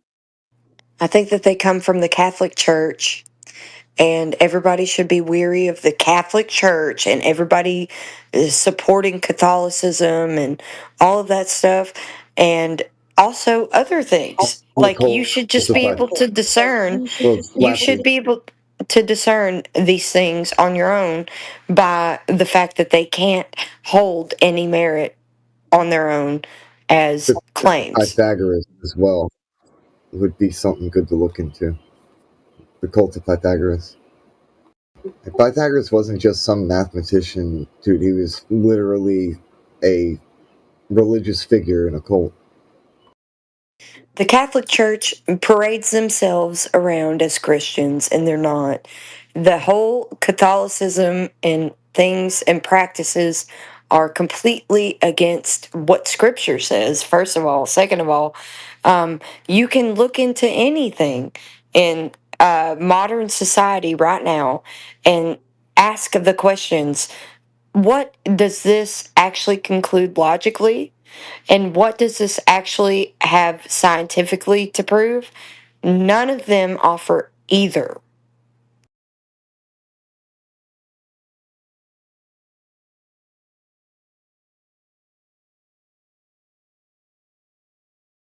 The globe idea, that is the most religious thing I've ever heard of. And everybody religiously believes in it, and they don't know anything about it. This is honestly the craziest phenomena I've ever experienced in my life, where I have a whole bunch of people who are telling me to believe in a globe in the vacuum of space that's ever expanding, and they have no evidence for it whatsoever. Whatsoever. They just believe it. What a sad state of affairs the entire world is in when they all believe a lie. And by the way, I don't care who's lying. I don't care who said the lie first. I don't care who expounded off of the lie. I don't care how it's consolidated now. I don't care who just believes it and still works towards the lie. I don't care who lied. It just matters that people stop believing this stupid lie. That's the prescription for society right now. The prescription is to stop believing this dumbass shit and start figuring out what the truth is first and foremost, because this implication of a flat stationary enclosed earth will impact you a lot as soon as you stop believing the dumb ass shit that they're putting out. There we go.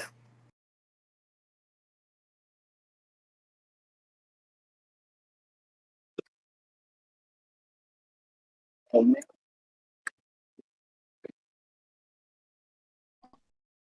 Thank you, Flatzy, for that wonderful insight. It was very entertaining, I must say. It reminded me of a preacher. Not a priest, but a preacher. Good debating style.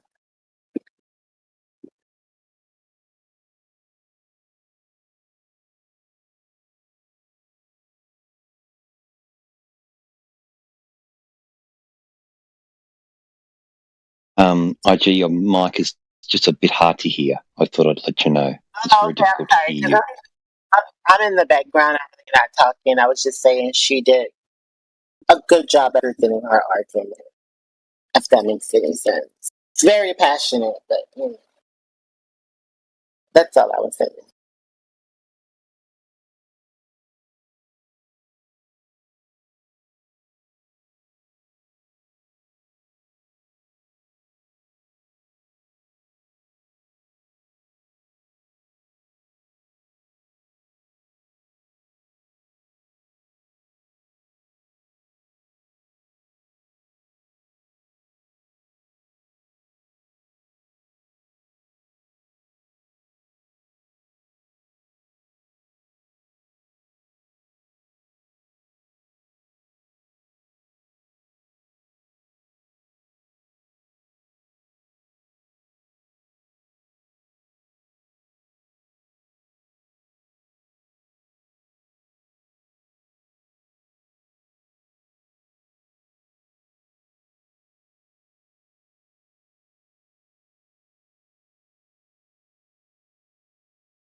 Hello, hello.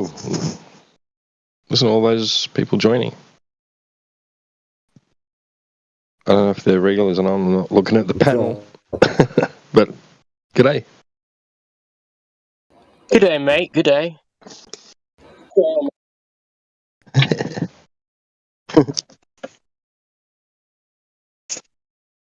G'day. How's it going? All right. Just took the dogs on a walk.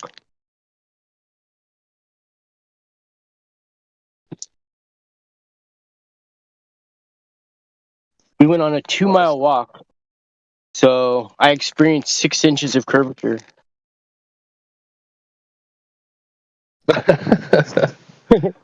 You know? You gotta make allowances. I saw my dog go over the horizon. Suppose it's getting warmer over there for you guys. Like it's transitioning from colder to warmer, right? Yeah. I mean, right now outside it was like, I don't know, 60 degrees maybe. Not that cold, you know? I just had a little windbreaker on. No shoes. But I go with no shoes even in the dead of winter here because it doesn't really get that cold even in winter. Nothing ever gets freezing here, you know?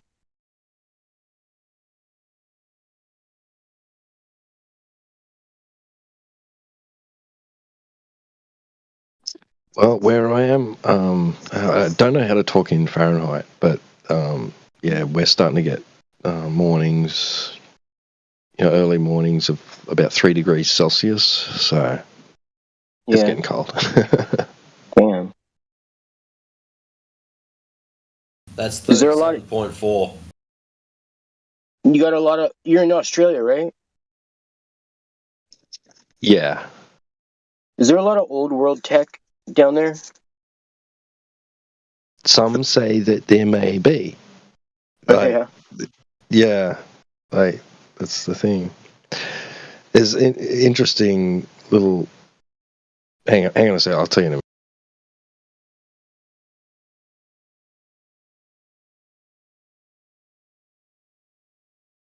minute.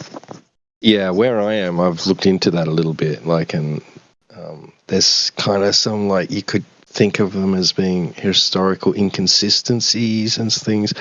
There's strange rock formations around this place where I am. You could even look at some of it as being really old sort of ruins, but there's this one particular place that's got like this, they call it the castle, right? Near where I live. And it's this big house, right, on this property. And I'm yet to go and check it out up close. I think it has been on and off over the years a bed and breakfast. And they call it the castle because it kind of looks like it's got like little tiny turrets at the top and stuff like that. Like I think one person could fit in there. And I'm not sure if there's like a way to get up there. There's access to them or anything, but it's got this style about it, right? And I had a look at some photos, and I'm pretty sure I saw a half window. I can't guarantee it, but like, you know what I mean? Like, so I'm thinking, whoa, okay, we've got like sort of what they're saying is mud flood, right? Sort of. Okay. Style. Oh, the windows at like basement level? Yeah. Like it looks like there could be more underneath the ground, right? And that was somehow half buried or something. But the stories of around that time, right? Like, so there is all this like explanation of who owned it, who built it, and what year, and all that. But there's this story of an early explorer in the like in the late 1700s, early 1800s, right? So not like we're talking not long after basically the discovery of Australia, right? He's in that area. He's reached to that area as an early explorer, and comes across a fully developed mining community. No shit. So, yeah, right? And this is just like in the history books as if it's just normal that would happen, right? Like nobody's saying it's out of place or anything, right?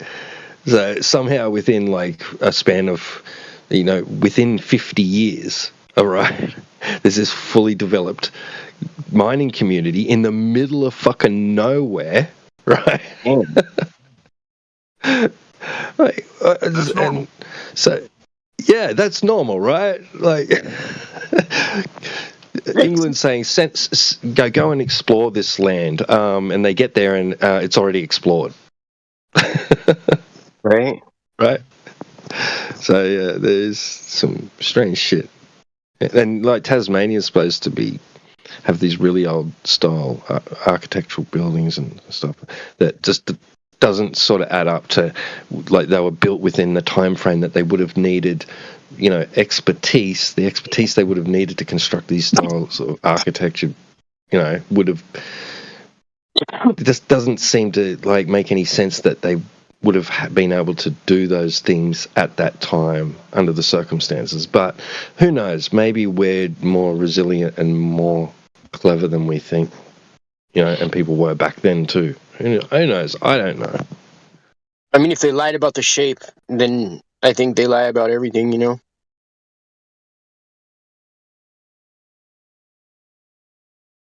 I think that goes without saying there, Yeah.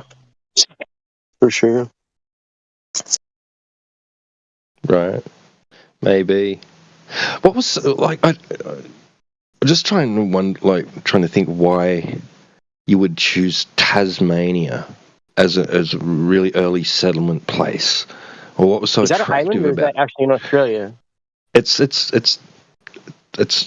an island, right? But so it's separated from the mainland, but it's a state of Australia, right? Okay. So like Hawaii is for here.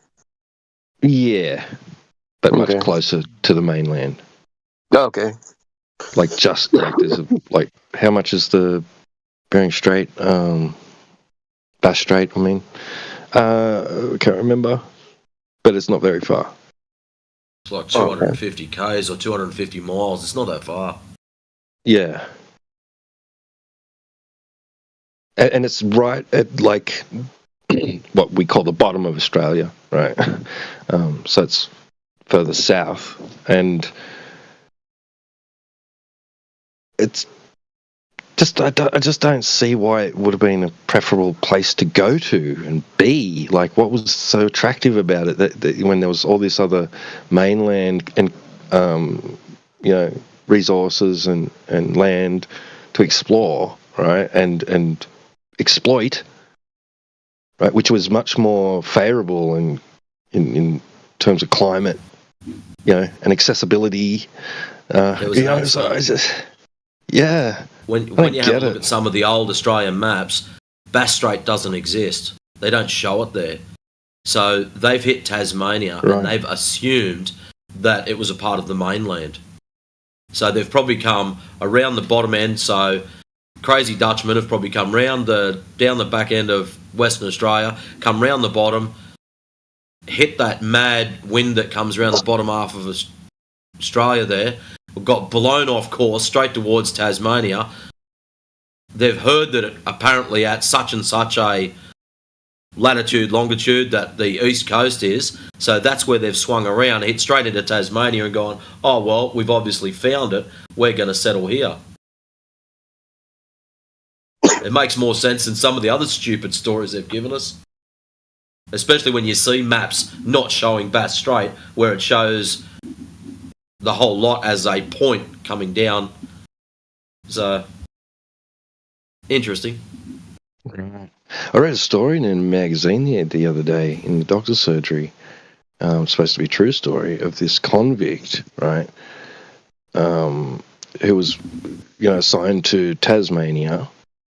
Ended up in Tasmania, but he'd gained the trust of the his captors, right? And they'd sort of assigned him head prisoner kind of thing, right? So he was in charge of guys, right? And they'd sort of even trust him to so much as to turn their back, and sort of shit like that. So he devised a plan to escape and hijacked a ship, had a crew, and they barely made it to South America, right, where they took refuge. And this one mayor of this town protected them for ages, and then eventually he resigned. A new mayor stepped up, and they knew all about the you know what had their escapade and all that, right? And yeah, so the new guy didn't like them and wanted to and handed them over to authorities and shit. Like, but they were there for years. They just it was a really famous story apparently in Tasmania, at least in their history books. Yeah, but I thought like this guy, like, what sort of prisoner? I guess he just learnt the ropes over the time to be able to hijack one of those ships with a crew and then get the. How did they even fucking know where they were going? Like, they just had a general idea of what direction to go. They fucking made it. They made it to South America. Like, that's just fucking unreal. Like, for those days. Those Tasmanian devils are pretty cool looking little animals, huh?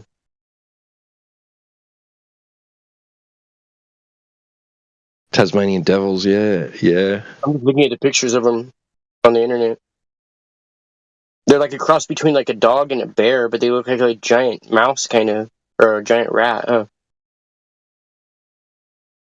Yeah, it kind of got a little bit of a rodent look. Yeah, yep. Have you ever had one? No, I've never even seen one in the wild. Oh, really? I don't think I've seen one in a zoo. Yeah. Oh, okay. I've They're seen pretty them rare. too. That's it.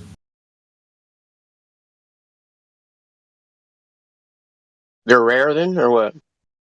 Yeah. Well, yeah, they're native to Tasmania. I don't think the mainland's seen any before. Like, yeah.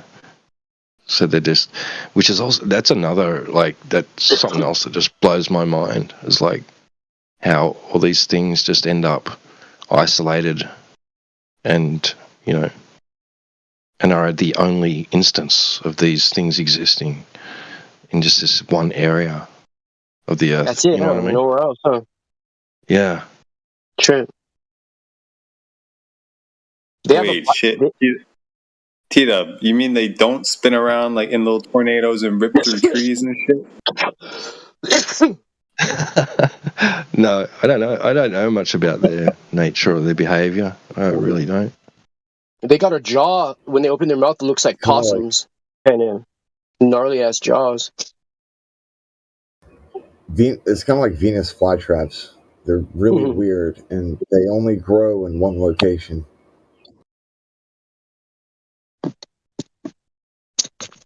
Yeah, on Venus, right? Yeah, that's where I'm at. Now, they only grow in North and South Carolina. Like this, it's weird that they don't grow anywhere else. And when I first found that out, I'm like, no. And I try to find other places they grow, but apparently they don't.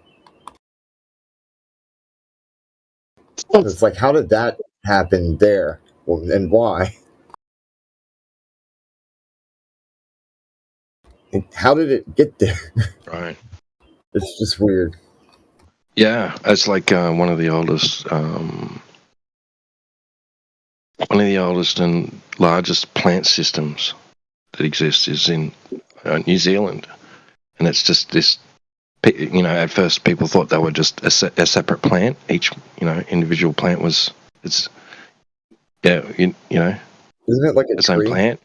But it's all connected underground for like miles and shit. Right? The whole forest is the tree. Yeah. Yeah. And that's the only instance of it existing in that one spot. Yeah. Hey, New Perspective, you got a strike for that video? A copyright strike? I guess he's not on right now.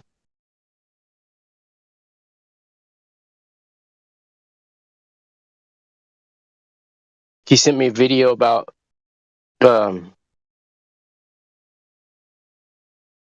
was from the History Channel. Like it looks like he just took his phone and recorded from the TV, like while holding the phone recording it, but got some Vaseline glass in there. It's pretty cool. He knows I collect that shit.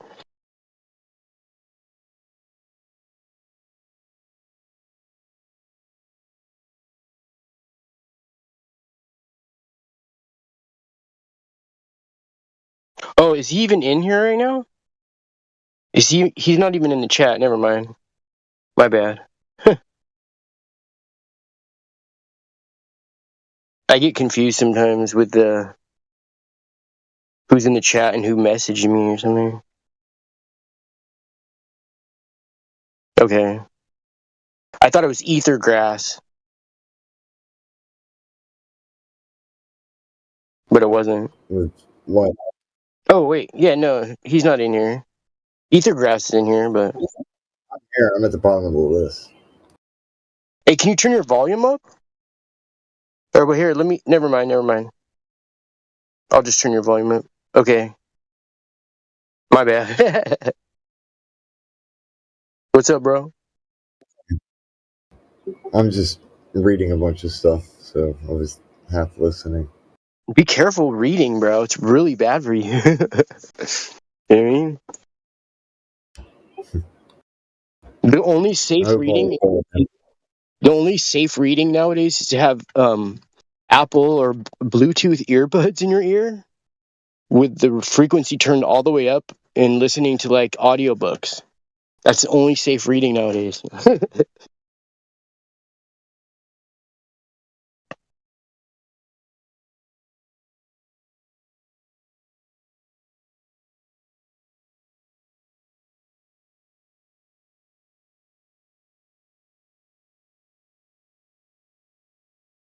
I've been doing that lately. I'll instead of like suggesting to somebody or telling somebody something like about how it is, I'll say the exact opposite, like to the extreme, and start from there and see if they correct me.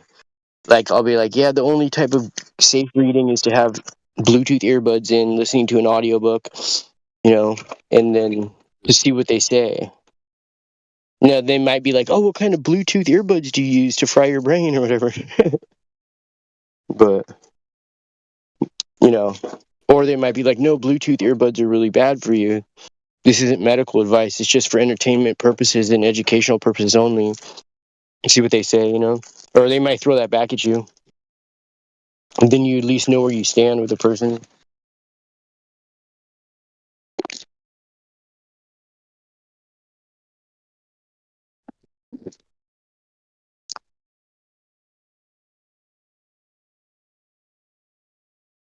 I remember when I would meet somebody and they'd be in a controlled environment where I'd have contact with them, like somebody in jail or somebody at work or something. And I used to be like, how am I going to break the ice to this person? All I'd be wanting to do is flat smack them or flat tap them, you know what I mean?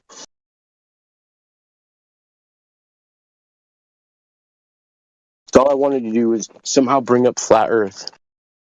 And I wasn't subtle or casual about it. I'd just be like, so have you heard of flat earth before? Or be like, oh, I'm just a crazy flat earther. And then oftentimes people wouldn't believe me. But once I got it tattooed on my knuckles, it breaks a lot of ice. Because a lot of people are like, oh, what does that say right there? And I could just be like, bam, it's flat earth. Like, what? A lot of people had never even heard of it before I had mentioned it.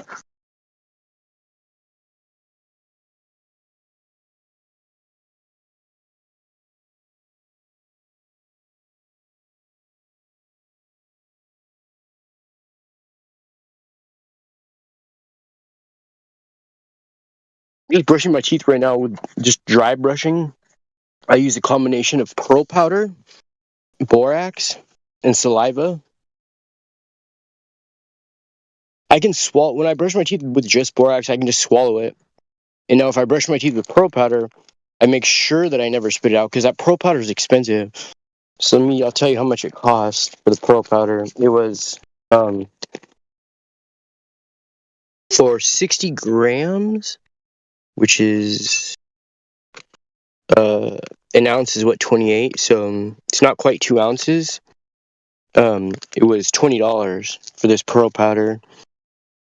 It's pretty good though. Freshwater pearl powder extract, dietary supplement, not approved by anybody really. You know, not approved by CDC or DNA or CNN or the FBI or CDC. There's two CDCs. One is now called California Department of Corrections and Rehabilitation, so it's CDC and R.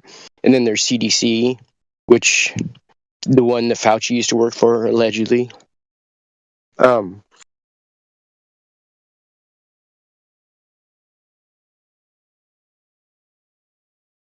then there's CDC, like referring to somebody if they were to look towards Washington, D.C., that's CDC.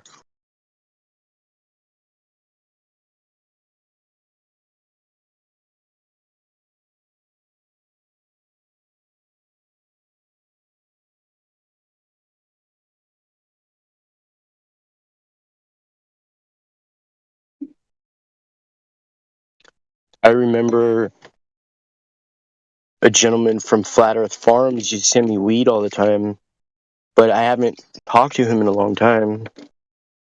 But I threw him in a verse. Ooh.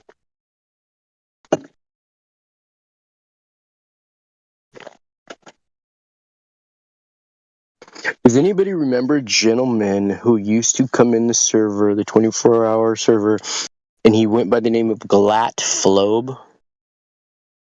Anyone? Anyone?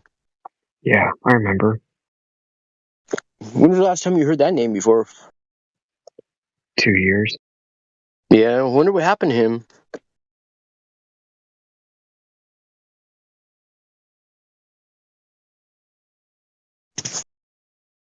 And then God Rockin', I wonder what happened to that guy.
Bro, the Earth is not flat, low, bro.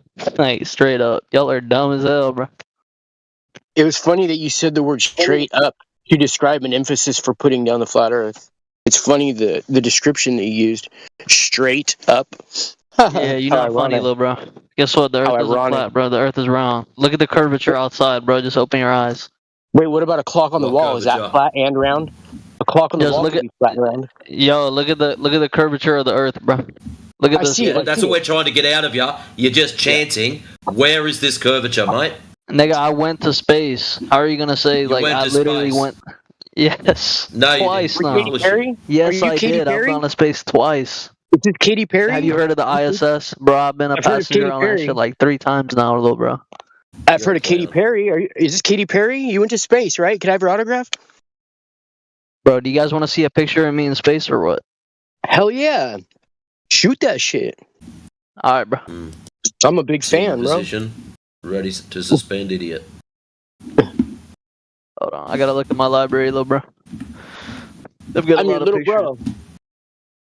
All right, thanks, big bro. Yeah, you're welcome, bro. Don't worry. Yeah. Little bro. So where's this curve you were talking about? Honestly. I want to see that. He said he's been to space. We got a celebrity on the panel right now. I'm so excited. I think it's Katy Perry. Yeah. So once I show you guys this picture, everyone is gonna be completely like I'm gonna turn into a flabbergasted. And they're blogger. not. I'm gonna go Okay. join Jaren. I'll join Jaren right now if you show me a picture of outer space, bro. I'll just. Who's Jaren? Is that a? That's what it took, right? We wouldn't be here, obviously. Duh. Show me that picture, bro. You think you're going to be the first to show us a picture? Yeah, go on, show it. Post it. Let's have a look. He's been on the ISS. Hey, you know what's ironic? so Me and him, if he's been on the ISS, we have something in common because I've been on SSI. You know what I mean? Straight up. I thought you were on CIS. Yeah, Israel, like fuck my internet up. Hold on, pulling up the picture right now. I've been on SSI, bro, since you've been on the ISS. Wait, so I'm telling you, once I show you this picture, you're all done. No one here is a global flat earther, right? Yes or no? Oh, I'm not a global flat earther, but I'd like to be a global flat earther. Hold on. What the heck, bro? What is a global flat earther? I've got to know. That's what you are. You're a global flat earther, right? Because of the whole Earth. No. What are you then? I've been called a lot of things in my time, but a global flat earther is most definitely not one of them. That's funny. Very creative. You're off chops, kid. Be ready for this picture, because once you see it, you can't unsee it, okay? There's no one seeing it, right? There's no... Now, just be warned. Just be warned. That's a picture of me on top of the Statue of Liberty. Stupid, you might get expunged. This is a picture of me on, oh wow, I was on top of an airplane on this one, but... Oh, here we go. Oh no, that's me with Tom Cruise. With Tom Cruise? Oh, Eyes Wide Shut? Keep scrolling, let me keep scrolling. What, you were his pillow fluffer or something? No, he worked for me back in the day. Did he? Yeah. I heard it works if you work it, so work it, you're worth it. Keep coming back. Here you go. Alright, I found it. Are you guys ready? No, I'm not ready. Give me a couple more seconds. Hold on, I need to brush my teeth. Look on the side chat. Oh, okay. Explain to me how the Earth is not round. Oh wow, that's you? Checkmate, atheists. You got me. Actually, I don't even have anything I could say to that, bro. You got me. Where's Jaren? Give me Jaren's number. I'm gonna have him picking Uber me to Jaren right now, dude. Yeah. You got me. That's me when I landed on the moon. Oh, He's nice. a concave mooner. Check it out. What's the technology that allows him to breathe without a nice, helmet, bro? How'd you take the helmet off? You breathe in there? Crazy. Yeah, it's not a. Oh shit. Nice job. You guys are asking too many questions. Oh, okay. Hey, you're using way too many napkins, bro. We might be treading on too many toes here. We better be careful. Might have the Indian mafia come after us. Look, there's no footprints, just like at the Antarctic expedition. No footprint. Oh, I like how the flag has one too many red stripes on it. That's really interesting. What's that for? So basically, when we flew there, do you know how thermodynamics work? Oh, wait. I know how the second law of thermodynamics doesn't work. Oh, I'm just saying, like, for example, like, when stuff gets hotter, it starts to boil. And that's why the flag has an extra red stripe on it? Hang on a sec. You don't. One sec. Old dude, you don't get it, right? They went to the place where the Americans planted the flag. That's the original flag. Really? No. That's the flag I brought. But it's just Okay, look. I'm gonna be honest with you. It was an Indian manufacturing problem. So. Oh, okay, right. Okay, my bad. But we just say it was. I like my story better. I like my story better. Yeah. So how long are you gonna play this bit for before we get down to the foundational matter here? Well, it's the truth, right? The Earth is round. I just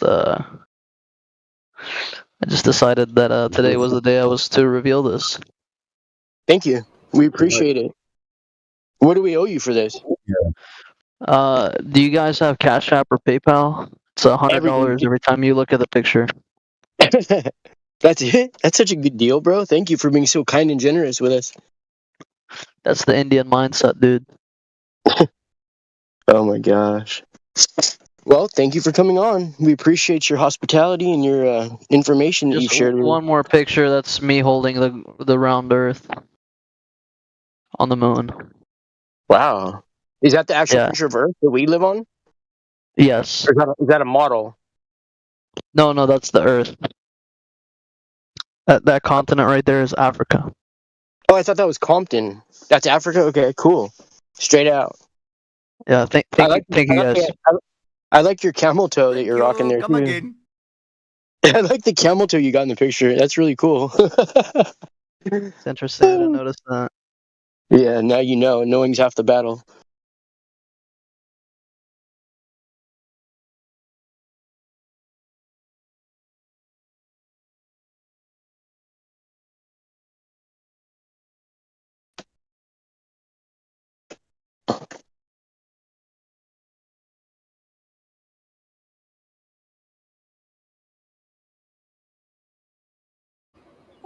Silly people. Where do they find these people? This guy really came in here to do this little bit, post a couple of AI pictures, and leave. So weird. I honestly thought that when he said he was going to post the pictures up, that it was going to be some degenerate dumb shit that I was going to have to bounce him for. I'm just sitting there going, wait for it, and he let me down. I thought I was going to get the nuke somebody. Oh, I got to admit, the last picture he sent where he's holding the Earth, that did make me kind of laugh a little, especially when he insisted that is the real Earth that he is holding. What the hell, dude? But it's so weird. Well, He's got a camel it was toe in the picture. Viking, I'd say it was productive in the sense that it just showed the audience that instead of someone that comes in thinking that the Earth is a globe, instead of taking that opportunity, their voice time to actually present how they know it's a globe, they have to do something stupid like that. Really bizarre.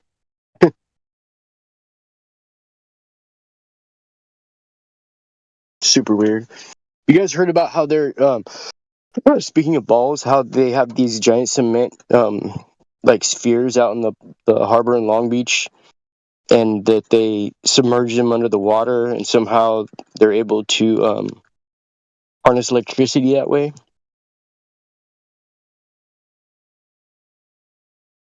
Anyone heard about that?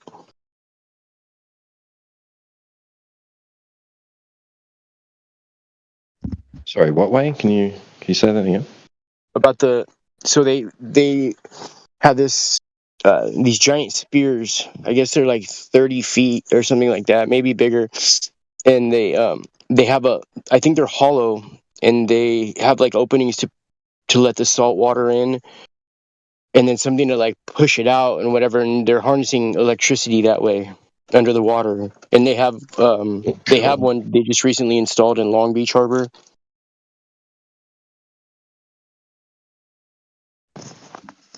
Yeah, no. Do you think, is it true?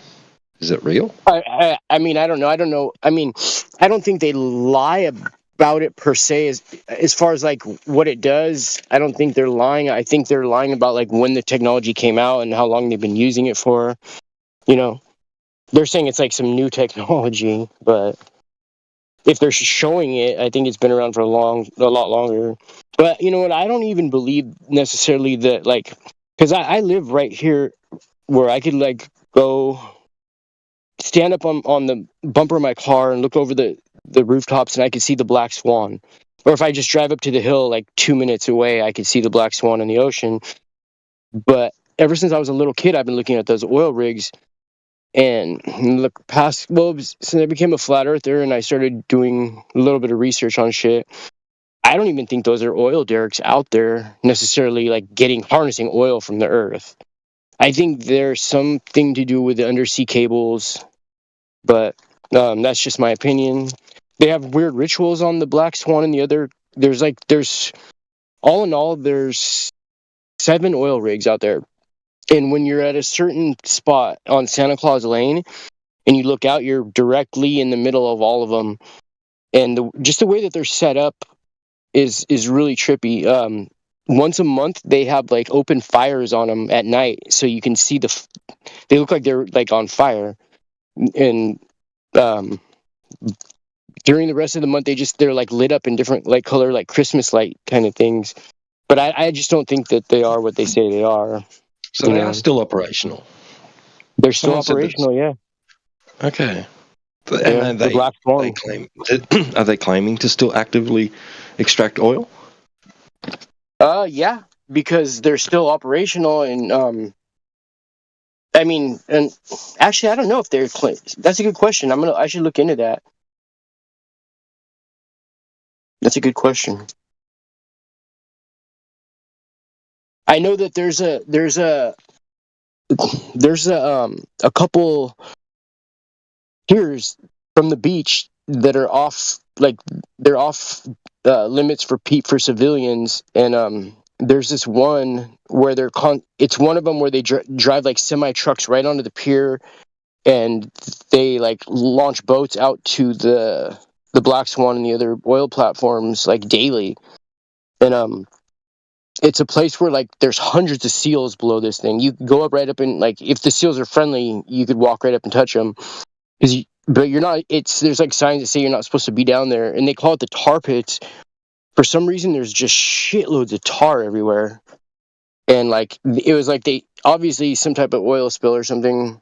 Also, that area is famous for one of the most famous like Mobil or Exxon oil spills from a boat in that area.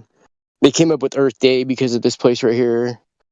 There's just like Santa Barbara, like UCSB is like one of the major universities for like studying like the environment and shit like that. Just like, like make believe like titles for shit that is kind of superfluous, you know what I mean? But it makes people sound like they're doing something like to help Mother Earth, quote unquote, you know?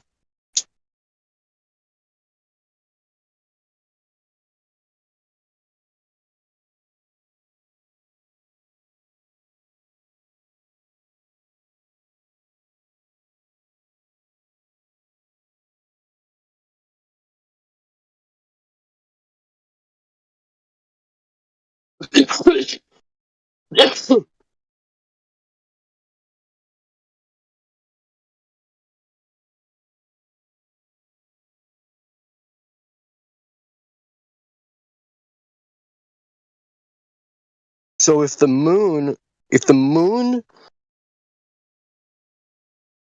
no, let's say the sun. If the sun is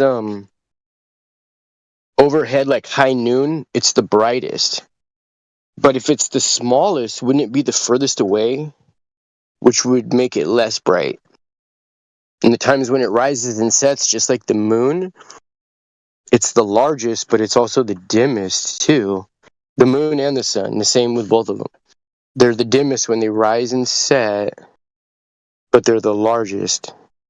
And then when they're directly overhead, they're the brightest. Actually, I could say the sun is. I'm describing the sun.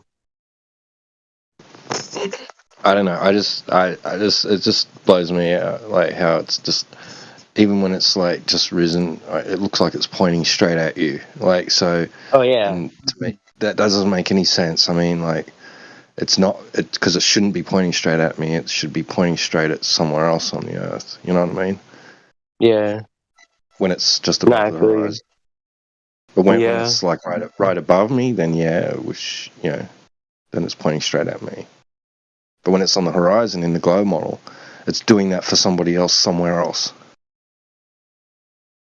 Dude, like ever since I was a little kid, and I'd look at the sky, I always thought it looked like we lived underneath something that was like a domed type of shape, like an amphitheater. I always thought that. I never could understand how if all the stars are like supposedly millions of miles from each other, they all look like they're like lined up on like a colander. You know what I mean?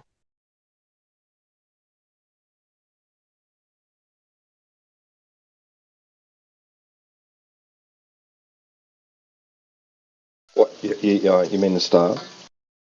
Yeah, like a colander. You know, like if you were to put a giant colander over us, and then you'd see like light through the tiny holes, like light beams in through them. You know what I mean? It's like a colander kind of. You know?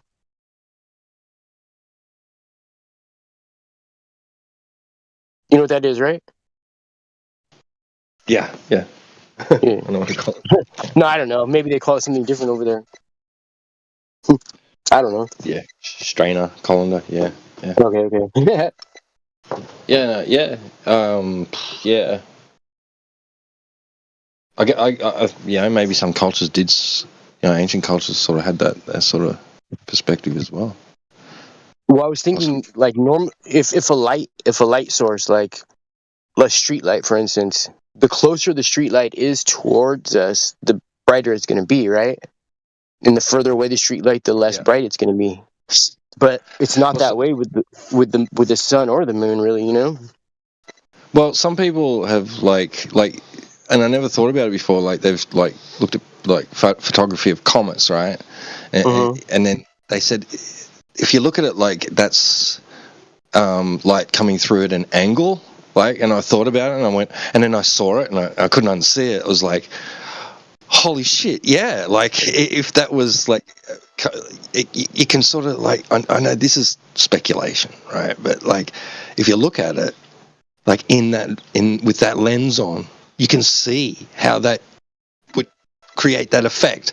So a light shining through a hole which is directed on an angle rather than directly at you, and it sort of gives that streak, right? And especially if it was like crossing over some sort of curved surface or looking, being, or the light was being somehow redirected in a certain fashion, you could see how like it would create that effect. And it's just, and then some people like showed it like how it would look underwater and stuff like that from underwater and all that. But like, I couldn't unsee it after I saw that, and I was like, holy shit, like that's just trippy, because I used to look at that as if it's an object that's like has material coming off the back of it being illuminated by the sunlight, right? And then when I seen it that way through that lens, I was like, I can actually see that, like, I can actually interpret it that way easily, right? It was no problem at all, which was weird. Like, it was like, so sort of going along in the the vein of what you're saying, Yeah. Hey, as far as comets go, do you think those are fallen angels? Like if they're a real organic comet, not something that's like man-made? No, I don't know. That's the thing. Like, I don't know. I have no idea. I don't know. I know what the Book of Enoch says about the like fallen stars and shit. You know what I mean?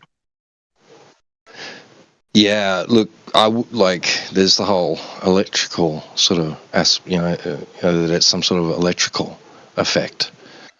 Oh yeah, it's all electrical for sure. Absolutely. And I have no doubt about that.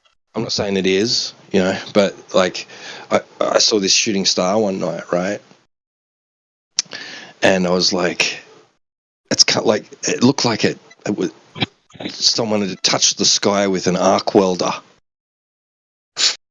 Yeah, that's what it looked like, right? It looked like, but you couldn't see the thing that made the spark. But like that's what it reminded me of, and I was like, whoa, like that's just not something that because you try and relate it to something in reality that on Earth that you've experienced, right? And that's the closest thing I could describe this. And I've seen plenty, but like this one night, just sort of just like fireworks, just everywhere. Didn't make a sound, but like it just sprayed out like with all these sparks and colors, and yeah, it just wasn't didn't remind me of anything like an exploding rock. Dude, you just gave me an idea. Like, I just saw, like, in my mind, I saw them, like, using, like, the dew technology that they've used, like, in LA and stuff like that. I saw them, like, you just gave me an idea. Like, because oftentimes, like, I live by the military base. There's, like, the Point Magoo, Channel Islands military base right here. And then there's Vandenberg Space Force Base. So I live, like, right between both of them. And they're always, like, I'm always seeing stuff coming from the sky that looks like what people would call like a fallen star or something, shooting star with like a green trail on it, And so I was thinking like they very well could be shooting the dews off of the sky, you know what I mean, just to try, just who knows for what reason, you know what I mean? But that could be attributed to a lot of the things we see up there that look like fallen stars, possibly just a theory,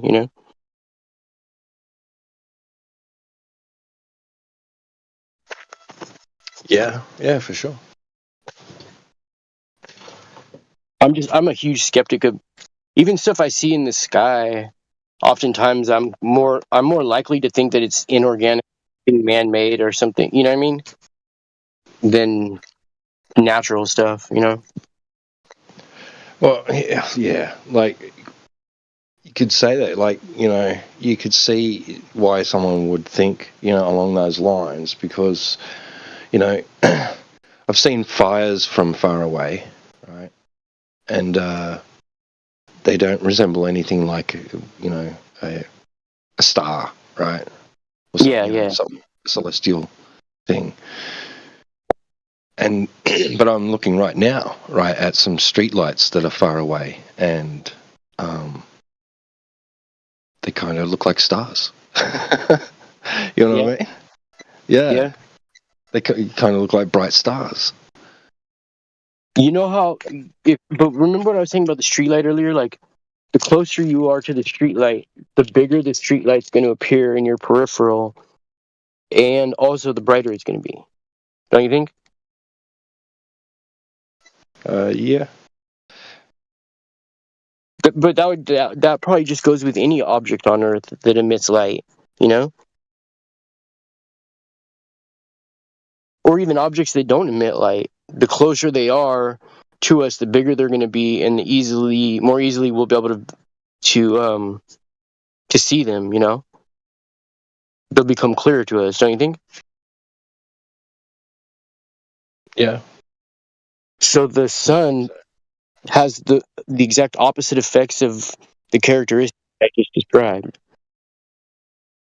The sun becomes brighter when it's further away, or maybe not further away, but is smaller. But the way that we look at objects on Earth is if their object becomes smaller, it's farther away. Hey, the Earth is round. Fuck you. Okay. Thank you. You happy with that? Appreciate that one. Fuck you again. Here, look at him. Take it. That's always a good one. Have that with a cup of coffee? Yeah, fuck you, Tony. Hey, thank you. Yeah. Is that all you've got to say? I want Tony right here to know that he's a worthless human being. Very, it's very nice of you. Thanks for coming on. We really appreciate your hospitality. Hey, if you stick around long enough, we'll sing For He's a Jolly Good Fellow to you. Which nobody can deny.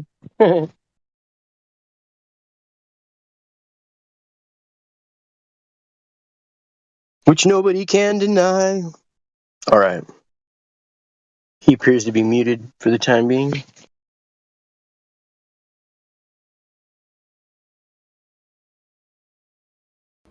These people are weird.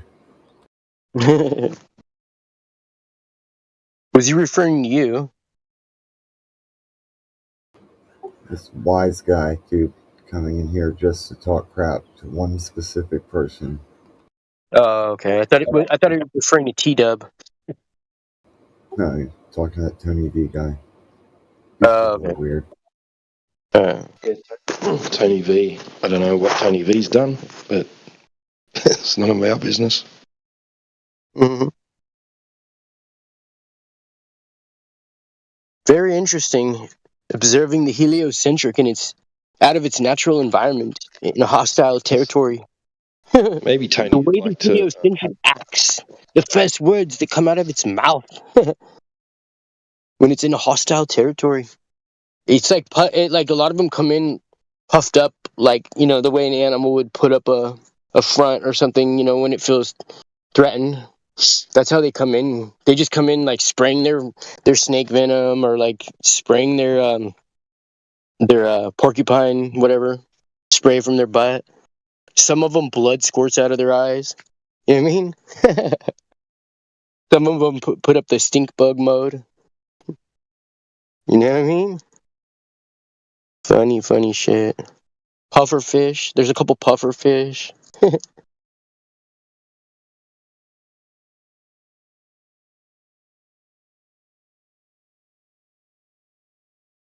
Give me a good 911 Defender. You know what I mean? Any day of the week, dude.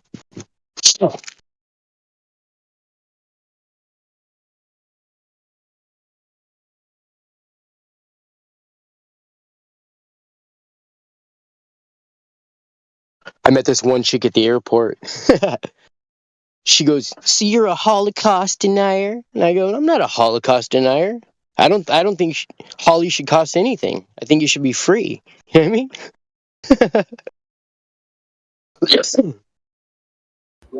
All right, then. I just made that one up. You like that shit on dog?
Hey, I just saw your message. What were you trying to say?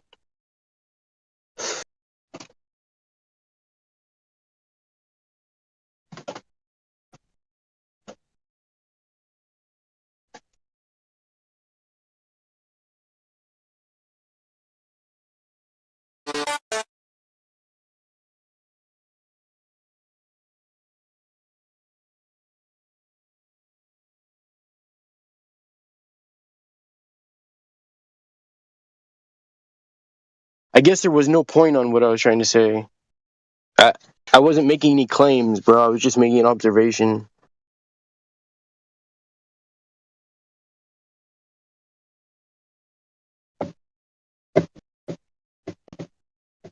Who are we talking about? What's going on? About the sun and the moon. I wasn't making a claim. I was just making an observation.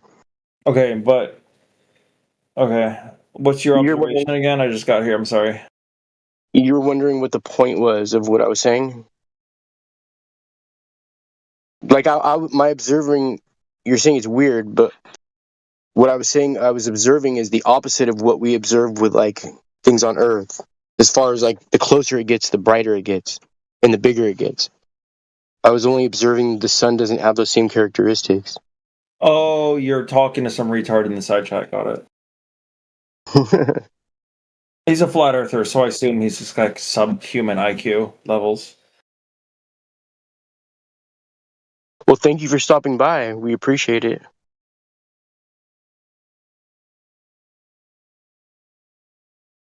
I wonder what makes someone flat earther. Like, are they lonely? Do they, like, what?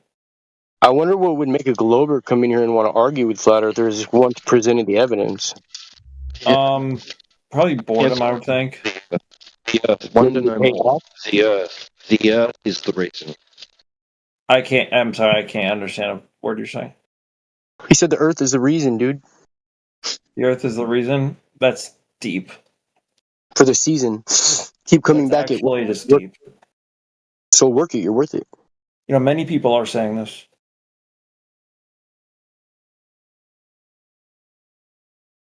Do you have evidence of curvature?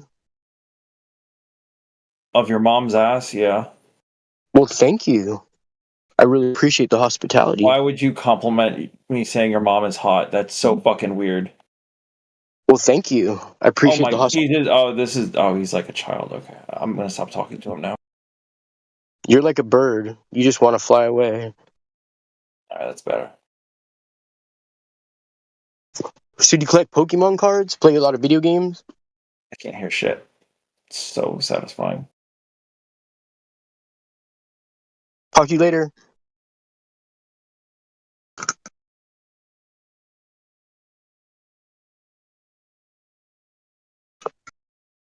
That was a sock account.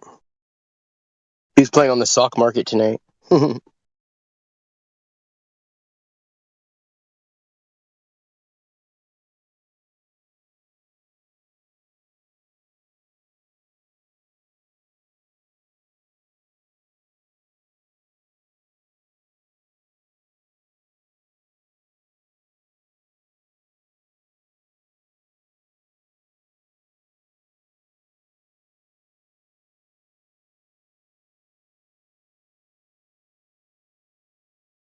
Is there any other, like, Down syndrome kid I can talk to?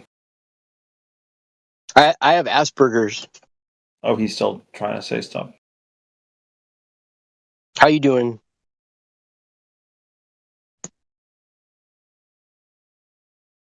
Well, thank you for coming on.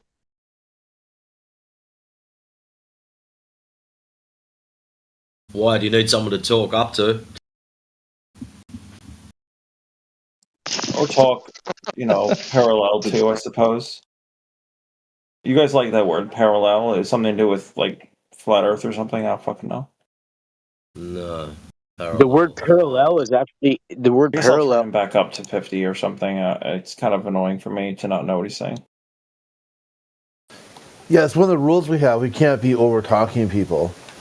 Well, I mean, as long as I'm not over talking him, right? Yeah. Yeah, if it's that triggering, he's one of the main flat earthers. This guy's like a very popular Latter-day Saint. He's like a celebrity flat earther. What a low bar to meet. Well, I don't know what that You're means. talking up to Down syndrome kids, don't forget. Yeah, so I mean, if you came into the channel to talk to flat earthers, you have a kind of an internet famous flat earther here, and all you did was turn him down. Yeah, true. I think I wasn't paying attention. Sorry. Yeah, your worldview is pretty broken. You probably should go fix that and then come try to talk again. Right. Because right now, you want and don't want to talk to flat earthers at exactly the same time. Inside your own worldview, your own critique of your own worldview, you have a deep-seated logical break with reality. You want a direct, in-your-face contradiction. Right. Yeah, that's deep. So you have to fix that. That would require you to either A, recognize the contradiction and fix it, B, recognize the contradiction and say you don't care if your worldview is contradictory, or C, offer some kind of explanation as to how it's not the contradiction.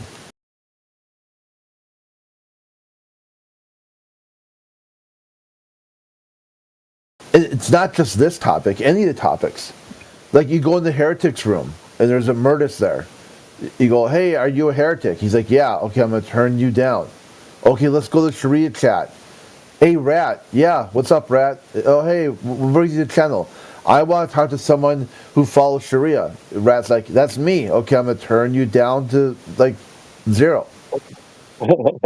See, this is where your worldview, the logical what happens if you follow your current thinking process.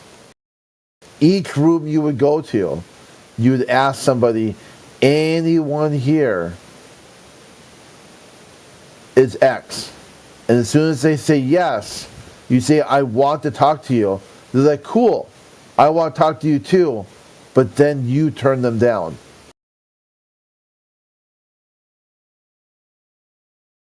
I don't think I'm going to win this duel. It's not a duel. It's a fixing your worldview. You've got a contradiction right now. Who are you talking to? You. I'm talking to the guy I wasn't paying attention. I was playing Yu-Gi-Oh! All right, that works too. Another contradiction. Joins a channel to discuss, doesn't listen, plays video game.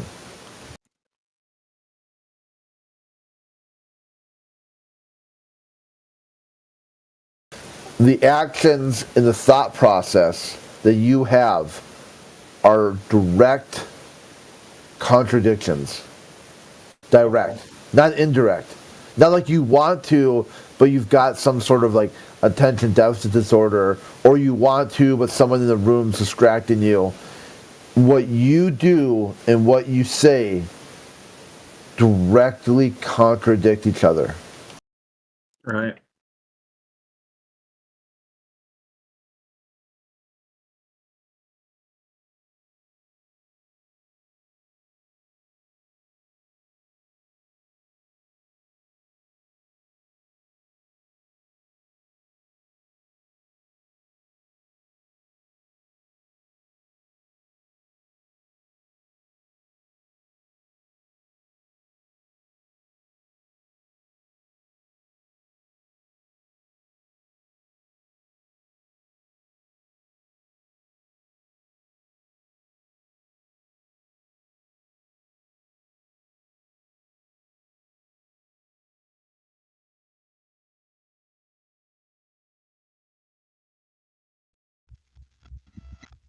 Is T-Dub saying anything? I don't know. Maybe I turned him. I wouldn't turn him down. I don't think I did. No, I think the problem's on your end, T-Dub. You're breaking up, T-Dub. Oh, sorry. Yeah, it's still this Don't run weird towards the staticky light. sound thing.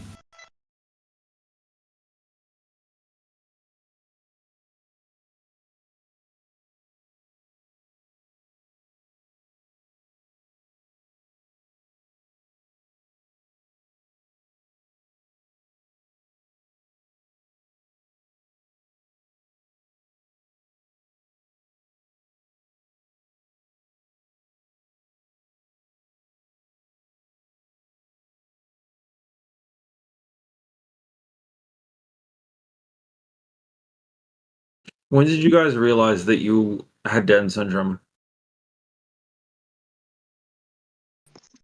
So, bro, just take what Crit said. Go and reflect on it, and come back when you decided that you want to have a grown-up conversation.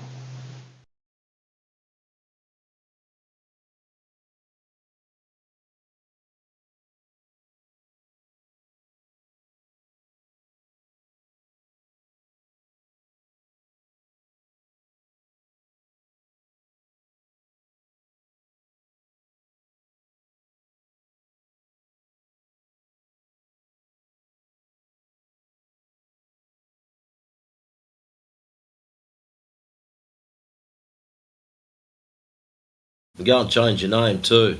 It's a violation of Discord rule number 6.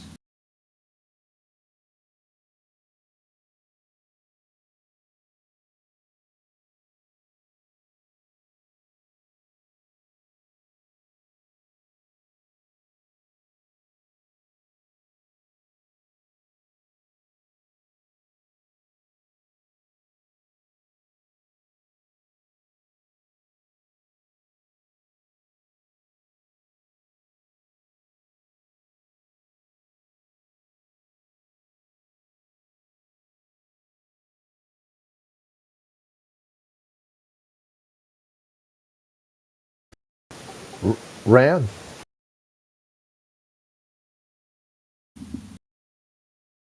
Shouldn't even be allowed on Discord with that name.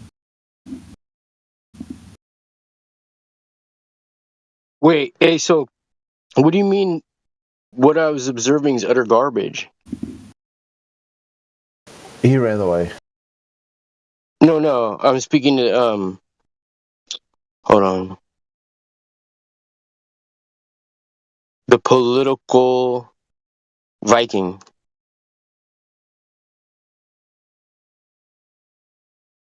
The political Viking.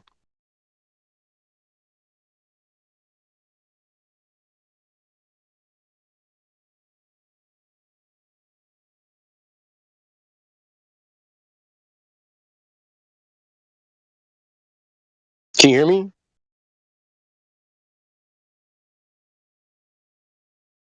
Yeah, we can hear you. I was trying to respond back to homie. Which one were you talking to? The Teach Kids one? No, the political Viking? No, he's responding to the text chat. That's all. Oh, okay. Sometimes it's easier for me just to speak instead of text, Yeah. No, the Vikings will just probably only respond to you in the chat, in the text chat. Okay. You guys are trying to get me to multitask and shit. Oh, look, one of the clowns is running late. He's learned how to text.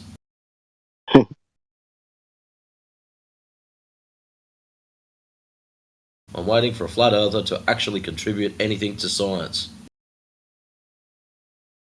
Ooh. So I said what I saw.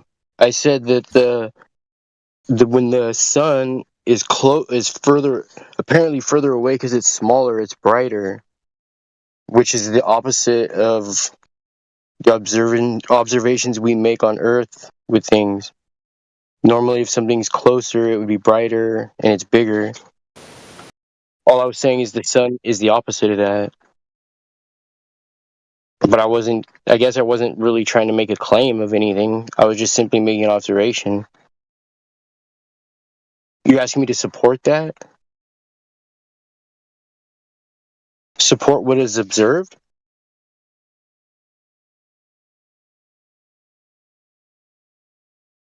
I don't understand. Are you saying? Hang on. Are you saying that when it's supposed to be further away, according to the globers? Yes. That's what I'm saying. Because it's smaller, so according to them, it's further away. Right? I mean, I'm not making a claim. I guess sometimes when I talk about stuff, I'm talking about it through the observer's point of somebody who believes in like the heliocentric theories and whatnot. So I'm saying, like, according to what we've been taught, stuff that's closer to us should be larger and brighter. But the sun observably isn't following along those guidelines, you know. That's all I was saying. Just making an observation. I guess I wasn't really trying to get to any type of point.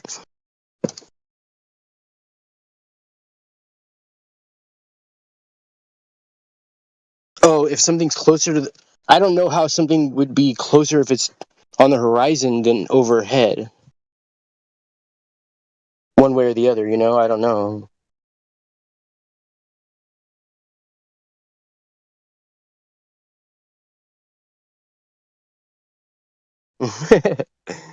uh...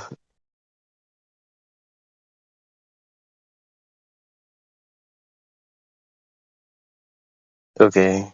I don't know. Yeah, he's asking you, do you mean it's further away when it's closer to the horizon than overhead? When it's overhead. Well, my whole point is that it's not as bright. Like when the moon's, or I mean when the sun is rising and setting, it appears to be closer because it's bigger, but it's not as bright. And usually on Earth, when things are closer, they're brighter and bigger. The further away they get, they don't get brighter. But the sun does show the characteristic that doesn't follow the physics of things on Earth. Does that make sense?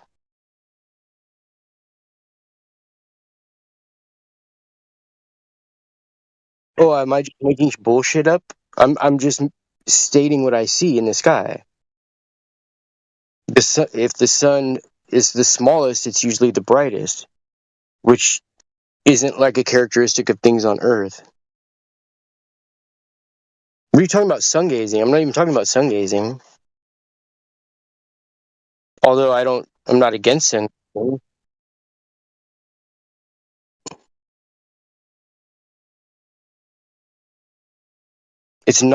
I know it's not as bright when it's rising and setting. I know. That's the point I'm trying to make.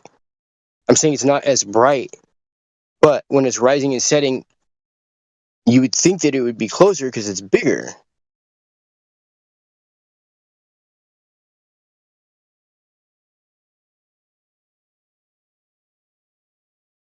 But if I said it was brighter at the horizon, then I misspoke. Wait, you're saying it's smaller when it's rising or setting than when it's overhead? I'm not saying that. No. I think it's bigger when it's rising and setting.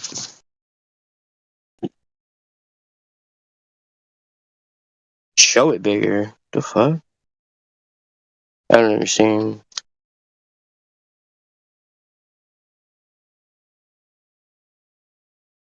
Okay, so you're saying that the sun is smaller when it rises and sets and when it's overhead? Oh my god. Are you just fucking with me or what? The fuck? Why don't you just talk to me?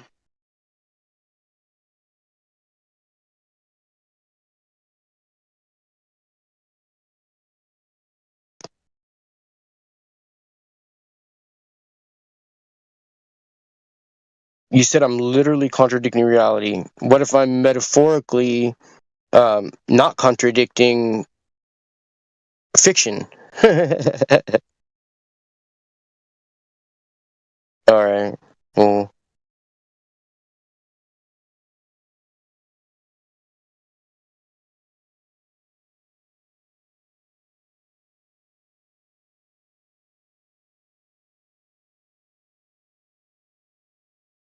wait, I'm scared to show. I'm not scared to show anything.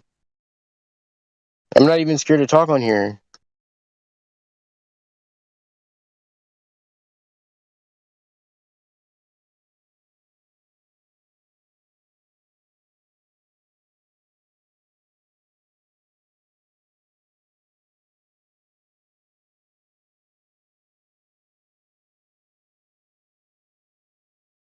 I think you're confusing what I'm saying, but whatever. You could say whatever you like.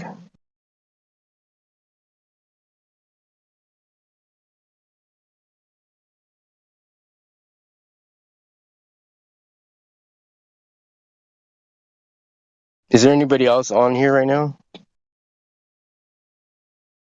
Yeah, what's up, man? I was just wondering about the political Viking.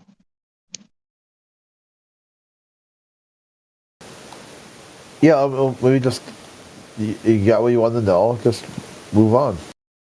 Okay. Cool. I'm just hella stoned, dog. I'm just tripping on this fool. I was like, what the fuck?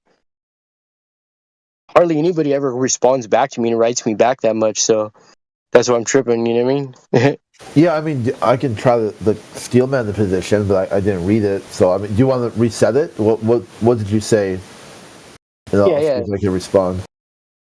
So all I was saying is that objects on Earth, when they are closer, they usually appear larger, and if they put out light, they would also appear brighter than when they're further away. But the sun's observable characteristics are the opposite of that. That's what I was saying.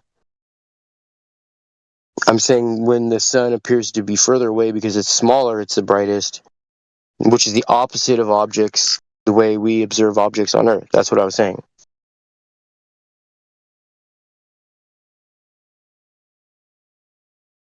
That makes sense? Yeah. The sun has some characteristics that you really can't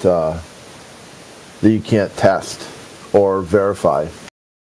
Yeah, exactly. But besides that, all I was saying is these are observable characteristics of the sun. Yeah, I mean, I'm not asking for your guys' agreement. It's just because this is something that's, it's just observable to anybody, so it goes without saying, you know? I was just making an observation.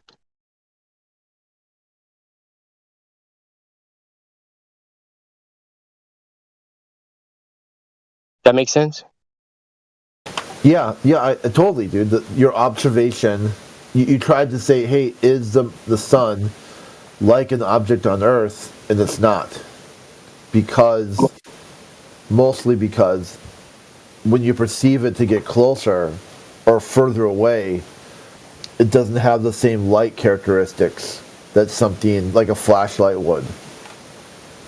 Yeah, exactly. Yes. Exactly.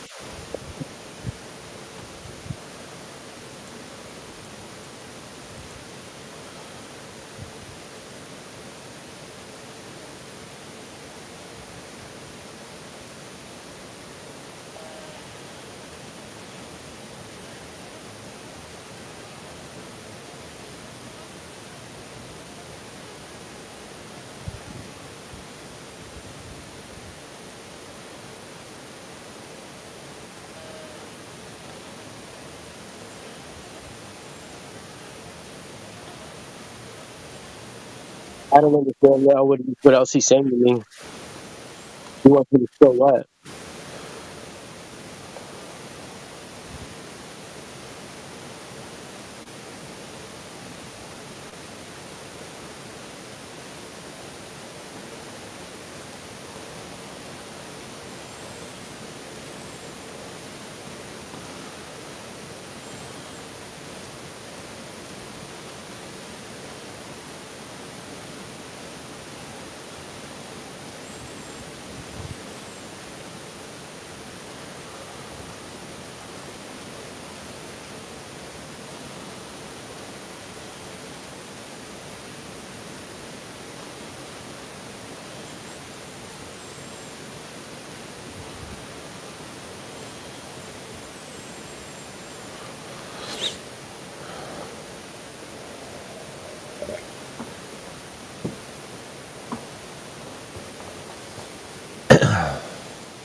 What's this? Can you all talk about what surrounds the Earth?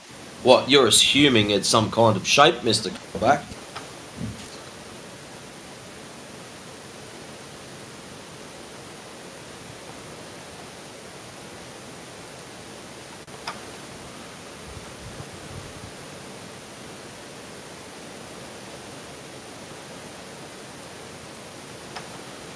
So he's never observed the sun being larger when it's rising.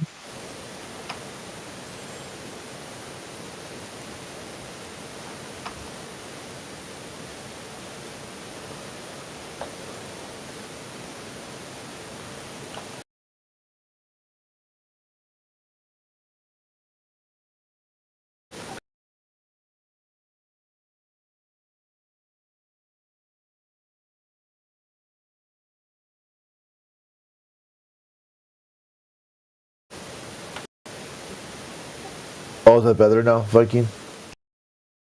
No, it's still going.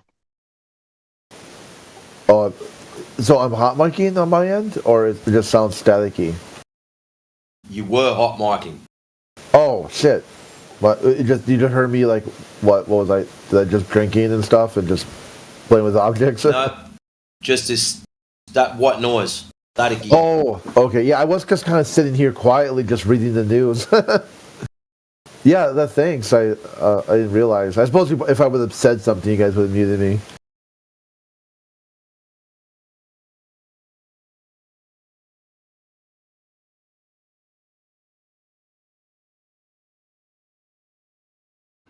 Yeah, sorry, it took me a minute. I was lagging, but I was able to post both of those images related to the African time lapse. There's a whole video in high res, and anybody wants to go look on YouTube for it. I'm not going to.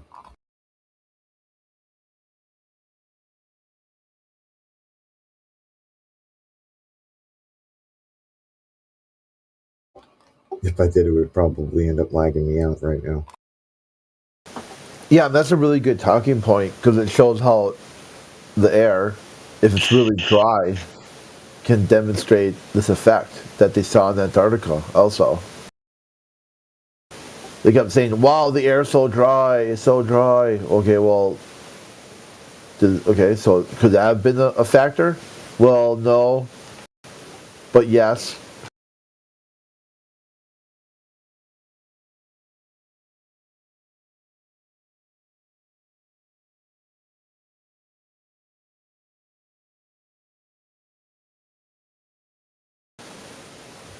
Yeah, I think I would give Flatter Day a little more charity. I think what he's trying to say, but not articulate well enough, that the sun is unique. It behaves on its own. It does its own thing, and there's nothing comparable to it, as far as like you just say, hey, here's the sun, in some sort of model. But I mean, I don't want to like is that what you're putting down, Flatter Day, or are you trying? Or how about this? What do you think the sun is, and how does it? What would you relate it to, if you could? I don't know what the sun.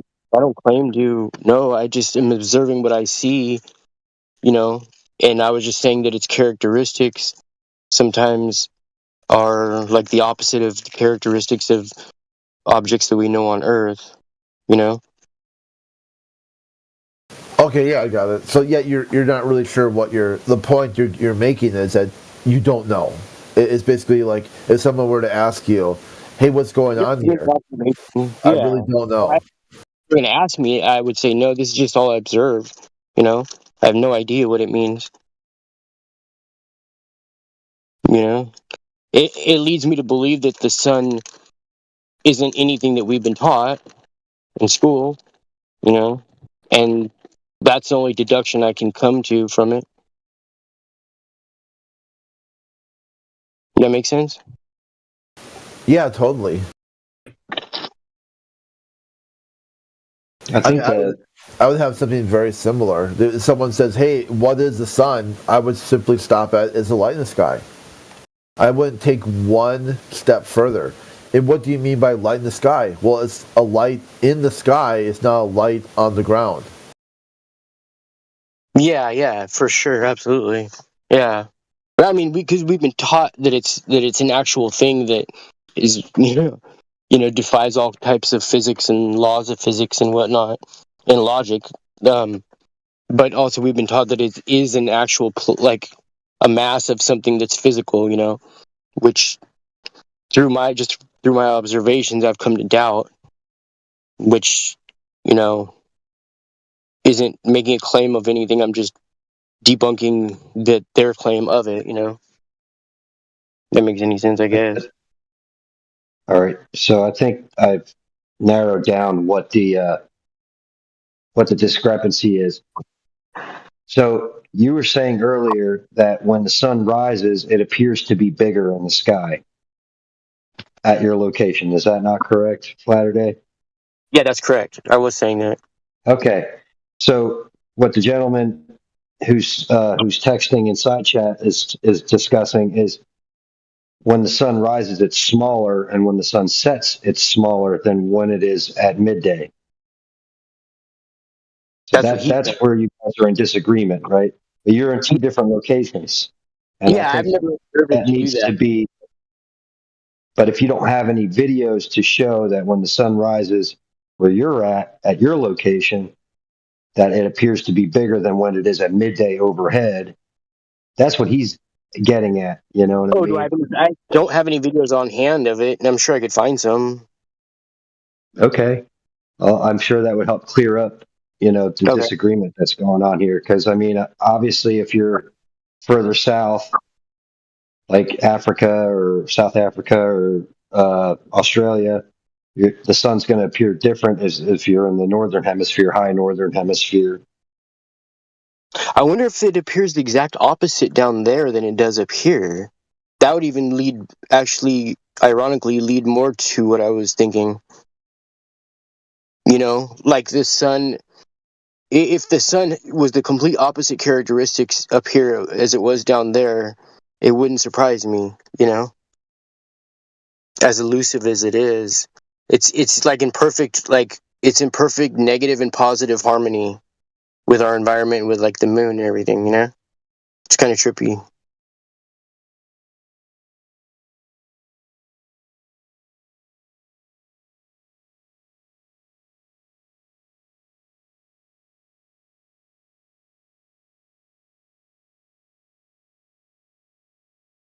Speculation Sunday. This guy's hilarious. Oh yeah, we're not doing. I think right now we're trying to reframe what Speculation Sunday is, so we're a little bit on hiatus on that. So, no, I wasn't right now. I mean, Saturday, just say you're speculating, and I think everyone's good with that. Everyone's kind of good that, hey, you know what? Where I live, that it's whatever you're. I want to say it because I know you've said it multiple times, but I don't like announcing it. The Pacific spot where you live, this is very different than what you're normally seeing. You're seeing some very odd things that demonstrate what you've been told about the sun clearly doesn't match your observations. But you're not sure what that means or where you would take the conversation, other than, hey, I see something that doesn't match, and I'm not sure how to test it. Like if I used a light, on the ground, if I use some sort of framework that was based on, atmospheric conditions, none of these things really offer a positive explanation for how I've observed this. So what I'm going to do is just ask people, did you observe the same thing? And some other people said, well, no, I observed quite the opposite. So there could be some sort of environmental condition. There could be a mistake on your end that you saw. I guess I got the answer that I was looking for. Okay. You perfectly. I was kind of asking people because that's why I always say, do you guys know what I'm talking about? Do you agree with what I'm saying? Because I'd like somebody to be like, no, I don't agree. So I guess as the gentleman did, that's kind of what I'm looking for, somebody being like, no, I don't agree because I observed this way, how he showed it. Because all I'm really looking for is basically contradictions to what I'm describing that I see. That way I know either that I'm crazy or that it's different in different parts of the world, the observations, because I don't think I made up what I said I saw. I'm not just making that up to cause conflict or something like that. I literally saw what I described. And you're showing me a video that's like the opposite of what I described. I don't know what to say about the video. I've never observed the sun such as you showed me in the video. But I wouldn't fault you over that. Hey, fuck you, the earth is round. Fuck you. Yeah, I said it. Fuck you. Okay, Can you prove that, sir? Okay, so now That's the what greatest happened? Can you prove it's flat, sir? Fuck you. Like, Yeah, honestly, water, fuck flat, all level, of you. horizontal, at rest. You fucking incels. Fuck you. It's round. So prove it. Why? Don't just sit there barking the same shit over and over again. Hey, mate. It's fucking round, mate. okay? Why don't How's you it hop going? in a kangaroo and fuck So yourself? how about It's I used to round. ride one to school, so fuck off. Now, Hey, prove listen it's here, round. buddy. Fuck you. All right, fuck you too. See you later. That was easy. So, when you're inside chat, post up how, or just run away. Easy. Oh, you muted him. Now he doesn't want to talk. No, he just wants to come in here and just do the same dumb shit over again. Blah, blah, blah, it's round, blah, blah. Insert It's insult. crazy. Wait, Yeah. can any of you prove that the Earth is flat? Are there any images showing this flat Earth? What would you like? An image showing that it's flat? Hold on, we'll see if I can round one up. Wrong one. That one there's pretty good. There you go. That looks pretty flat across there. Nice little drone shot, that one, isn't it?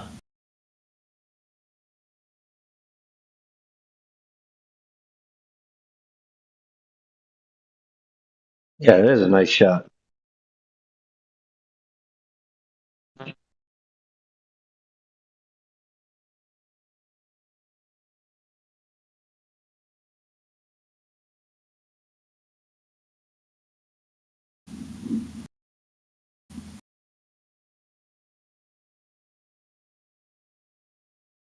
Okay, so I see the picture.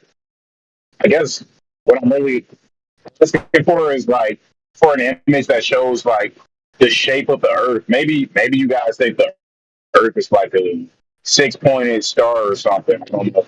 Like, what is the Earth shaped like?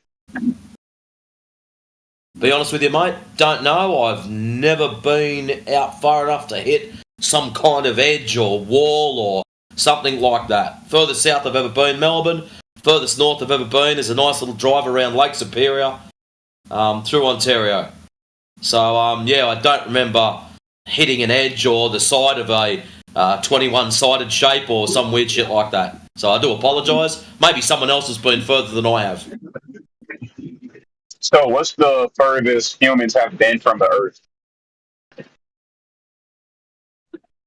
1 mile, 2 miles?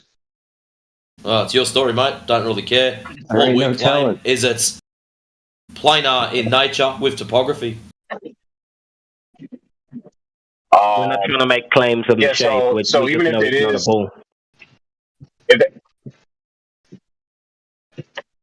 you're lagging, bro. So even if it is flat, if we can go like 1,000 miles away from the Earth, we should be able to see it ostensibly, right?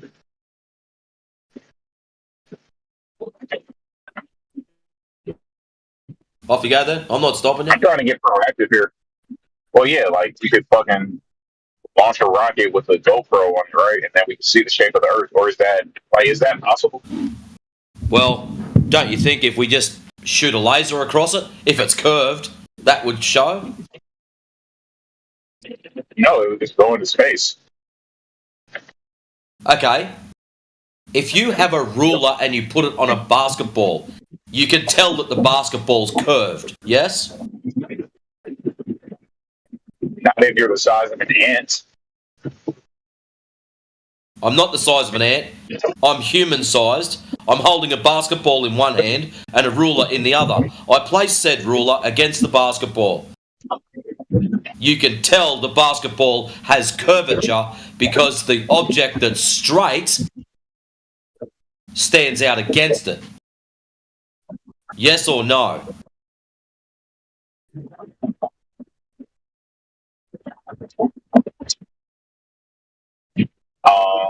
I mean, yeah, I mean, you don't need a room. Exactly. That's right. So what we can do, we can get over a lake of, I don't know, let's pick a size. 28.6 miles. I like that number for some reason. Sounds random. We grab a laser, we set it up so it's horizontal, right? So we set it up 1 foot off the ground. It's horizontal. That's all we know about it. Then we drive around the other side of the lake. We find out where the laser is and go, hey, look, we measure how high it is off the ground. Now, if we're on a ball, that laser should be a fair distance from that ball, which we could probably calculate and work out. If it's flat, that laser would be, what, 1 foot? Because we all know water at rest is flat and level. You learned that in kindergarten. So if we're told or taught that we're on a ball with a radius of 39.59 miles, we should be able to calculate out how much curvature there should be over a 28.6 mile distance. Oh, I didn't say water may be flat. It's called mean sea level. As okay, I thought we were talking about a specific sea level. We're on a lake. We're over a lake. And that lake, level. And that lake has. The lake has what? Water in it. Is it flat? Well, we're not going to do this test if it's got 4 foot of fucking swell on it while we've got a laser pointer 1 foot from fucking water level. Well, that's a problem, though, because it's not really flat. Yeah, no, red herring, don't care. Water, flat, level, at rest. It's a base axiom. You learnt this as a kid. You all know it, just some of you have to deny it for some twisted, broken in the head reason. I don't know why. You have to be careful with what you learn when you're a kid. Sometimes they want you to think certain things that aren't true. Yeah, that's nice. Anyways, you've got your laser pointer. You've shot it over a lake. The lake is flat and level because there's no wind creating waves. So it's a lovely clear day, or night time, because lasers are easy to see. So we measure from the laser down to the ground 1 foot. We drive around the other side of the lake. We measure from the laser down to the ground. Now, if it's a ball, that distance should be greater. If it's flat, that distance should be the same. Wait, Do you agree with this? I do. Excellent. So why is it when we go out and do laser tests, or laser transitions, some of the guys call it, they are picking up zero curvature? I don't believe that. Really? Oh, I don't believe it. Because I saw flat earthers do this. I saw flat earthers do this exact experiment. What, on YouTube? No, on Netflix. True. Let me guess, the light didn't go through the boards. I can't remember. How convenient. Yeah, that was spot on. Do we think that the satellite images from every major country, including India, China, Pakistan, America? You want to be careful with the Indian one, mate, and the China one. You probably don't want to go there. Yeah, I was going to jump in with the Great Wall of China and say the Great Wall of China is built to a principle of plumb. Fight me on that. So they're all photoshopping images of space, or like, do they get the images from NASA and then they just spread them around? Bro, why you got to go to pictures and video? Don't care. Why you got to go to pictures and video? That's the best. We're on the ground and we're measuring zero curvature. This is the story. It's quite simple. You walk outside, you don't see curve. Right? So if you don't see it and we don't measure it, why would you all of a sudden go, I believe in NASA because they've taken photos of a ball? No, because you can observe the constellations are different in our hemisphere. Hold on, stop. We're not talking about stars and shit in the sky. We're talking about the shape of the ground. No curvature. If there's no curvature, there's no ball.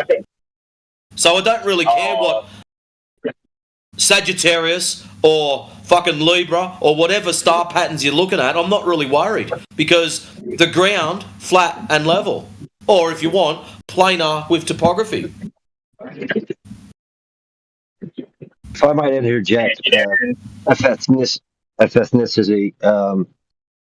The issue here is you're saying that if you're significantly smaller on top of this sphere, that it'll appear flat, and that's just not the. It may appear flat, but it wouldn't measure flat, and that's the point that Matrix is making right now. Is no matter how big the ball is, if you measure it, you'll have to find curvature will have to be present. It is not like, oh yeah, we just put a bunch of flat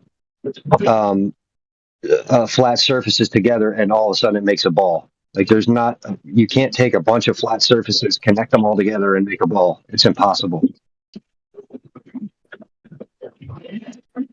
Well, it's not perfectly round like a fucking Plato's form. Like, I'll give you that, but it still would require curvature. It's not going to measure flat. You can't take a bunch of flat pieces and put them all together and make a ball. It's not going to happen. Okay, true. So I'm just curious though. It doesn't give you a little bit of pause that you're telling me that every space agency in the world is photo, like they're just made up, like what? Yet again, don't care. We're not worried because here we are on the ground, not measuring the curvature that we're told to be there. So check it out. Inside chat, you see those picture of the oil rigs there? That's great.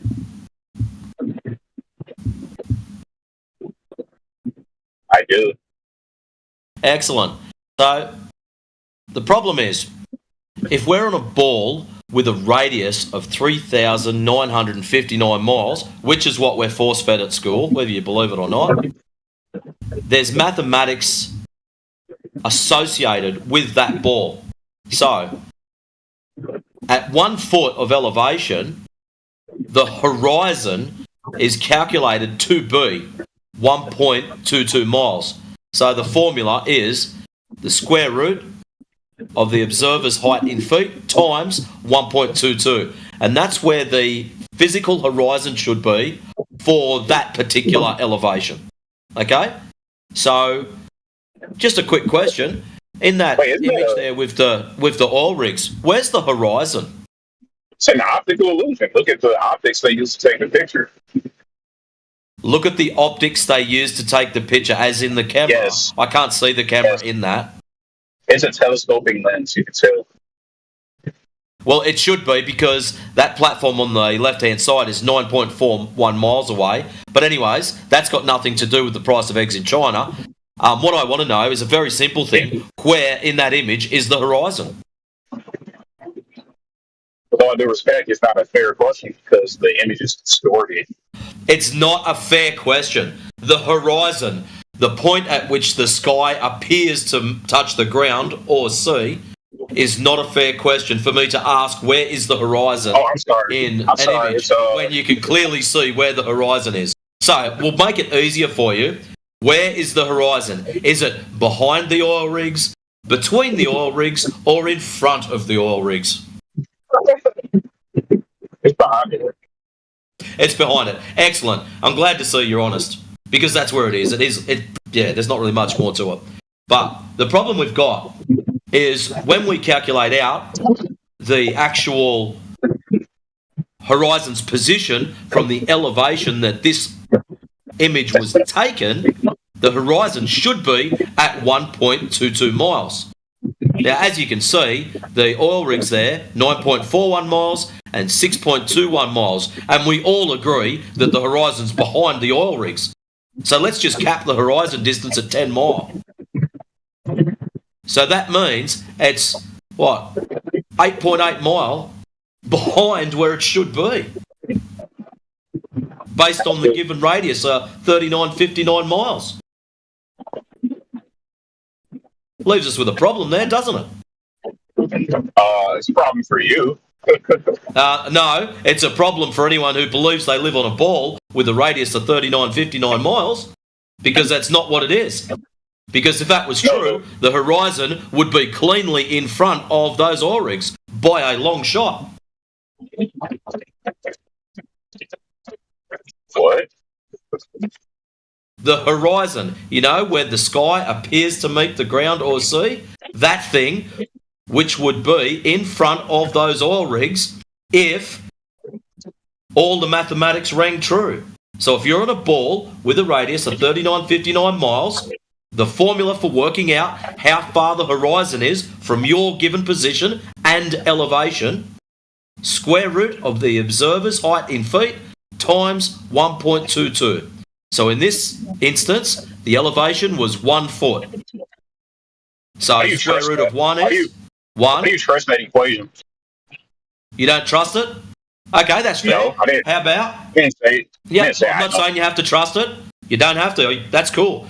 If you want to be if you don't like doing maths, or you just want to be super duper lazy like me, jump onto Google and type in Earth Curve Calculator, and there's a whole slew of them you can pick from that do all sorts of shit. I pick a basic one from something GitHub. It's normally the first or second one because it converts from metric to imperial.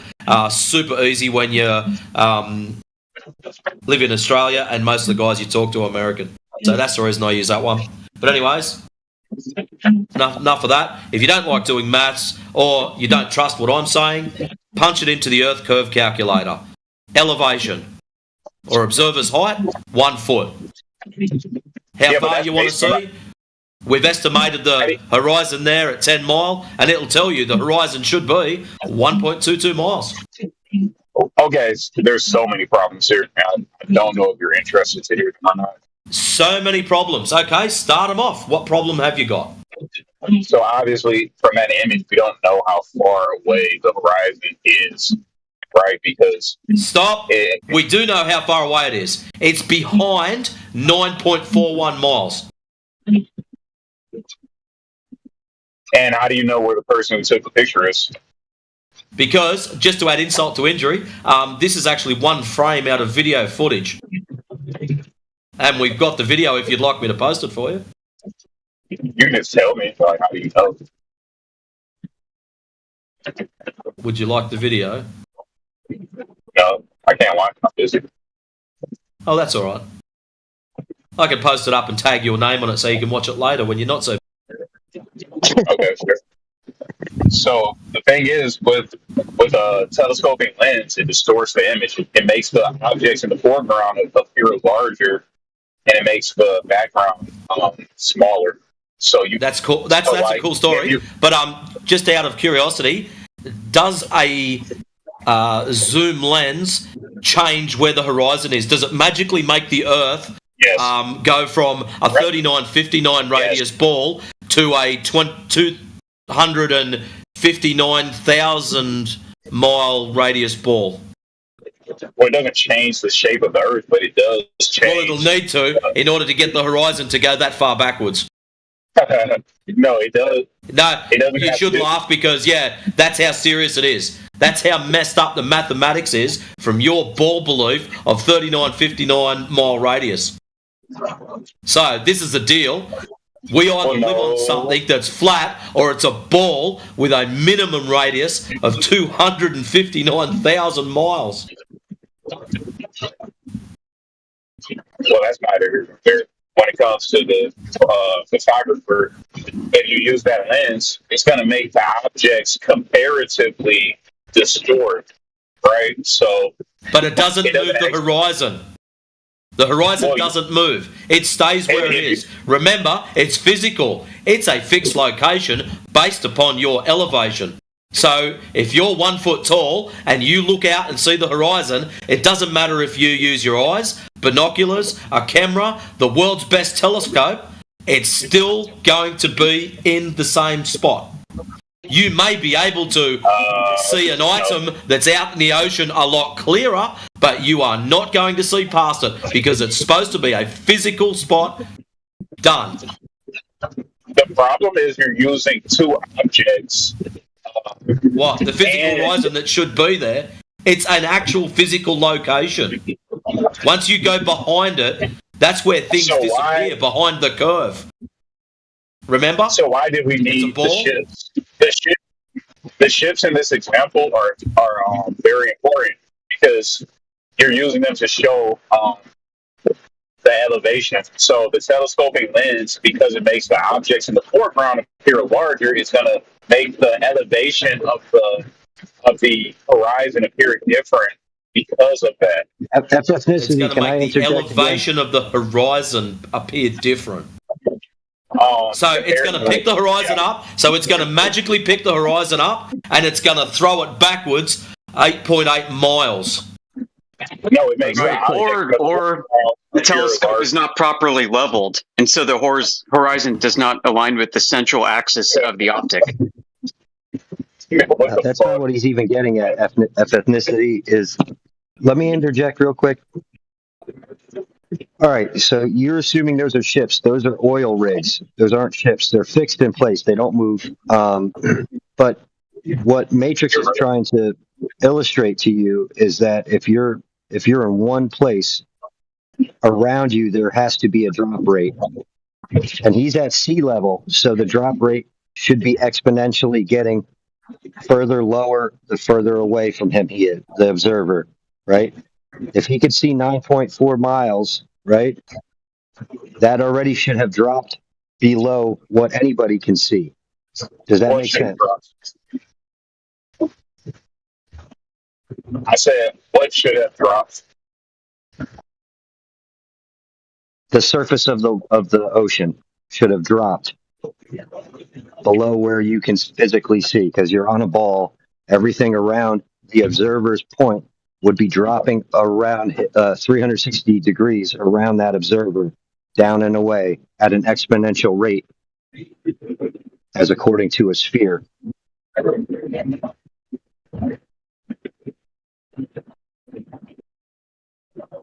So, how do we know how far away the picture was taken?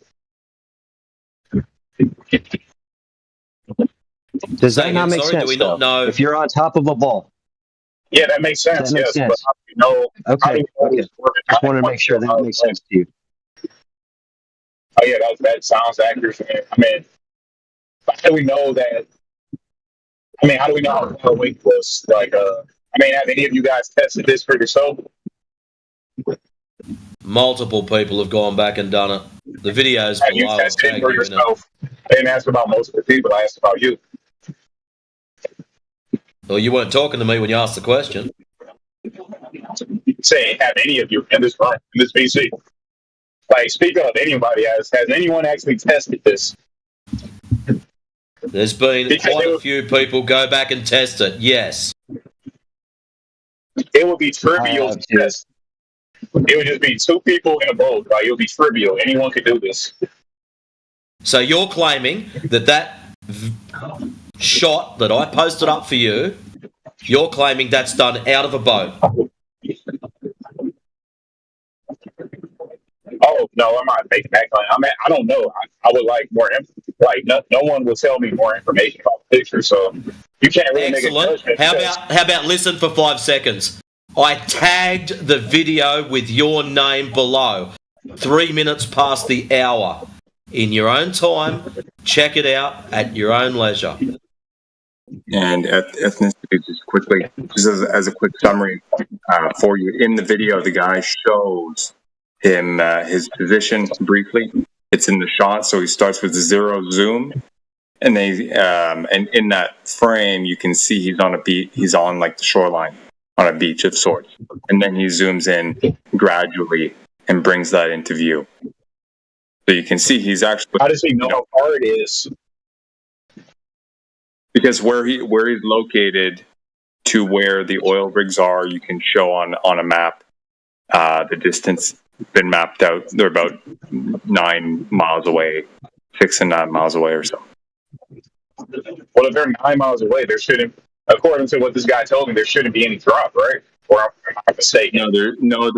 No, you must have been mistaken. There should be a lot more drop than we see.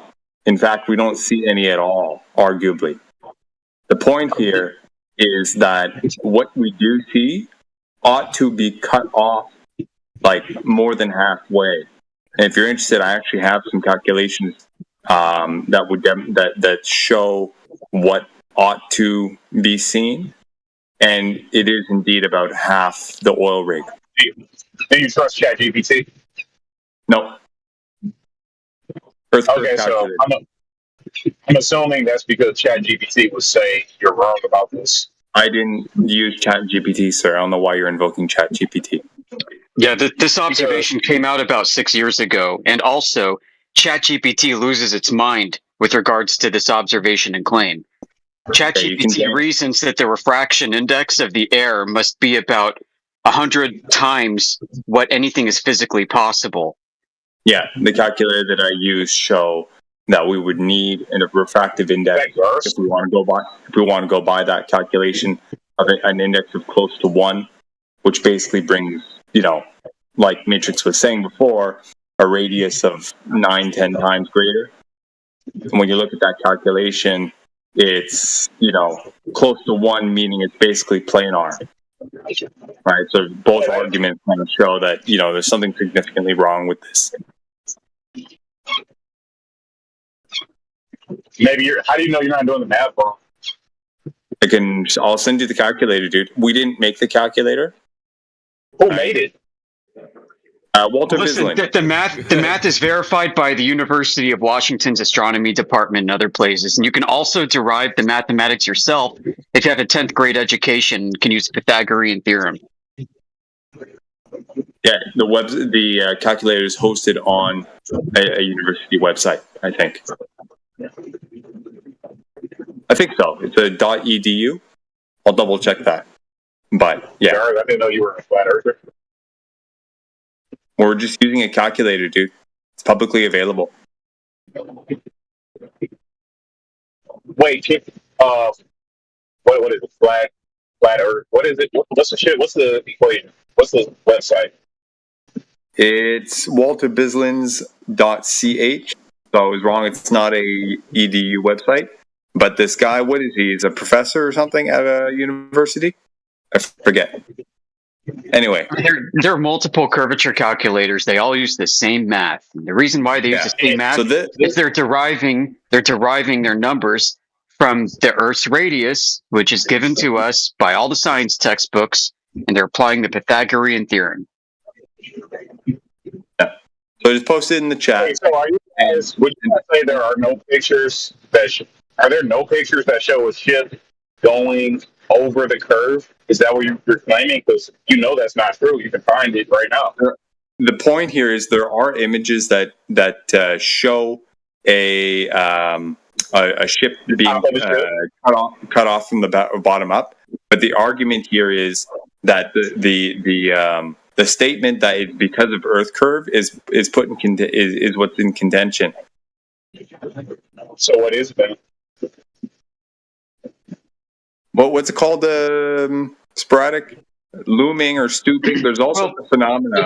Before you even get to that, ships can be obstructed by wave shoaling and tides and other effects. It depends on the image. It depends on the conditions that are present. So consider this: if you're a 5-foot observer and you're super zoomed onto a boat that is way off in the distance on the horizon, there are going to be waves that are too small for you to normally resolve that could also be about 5 feet high.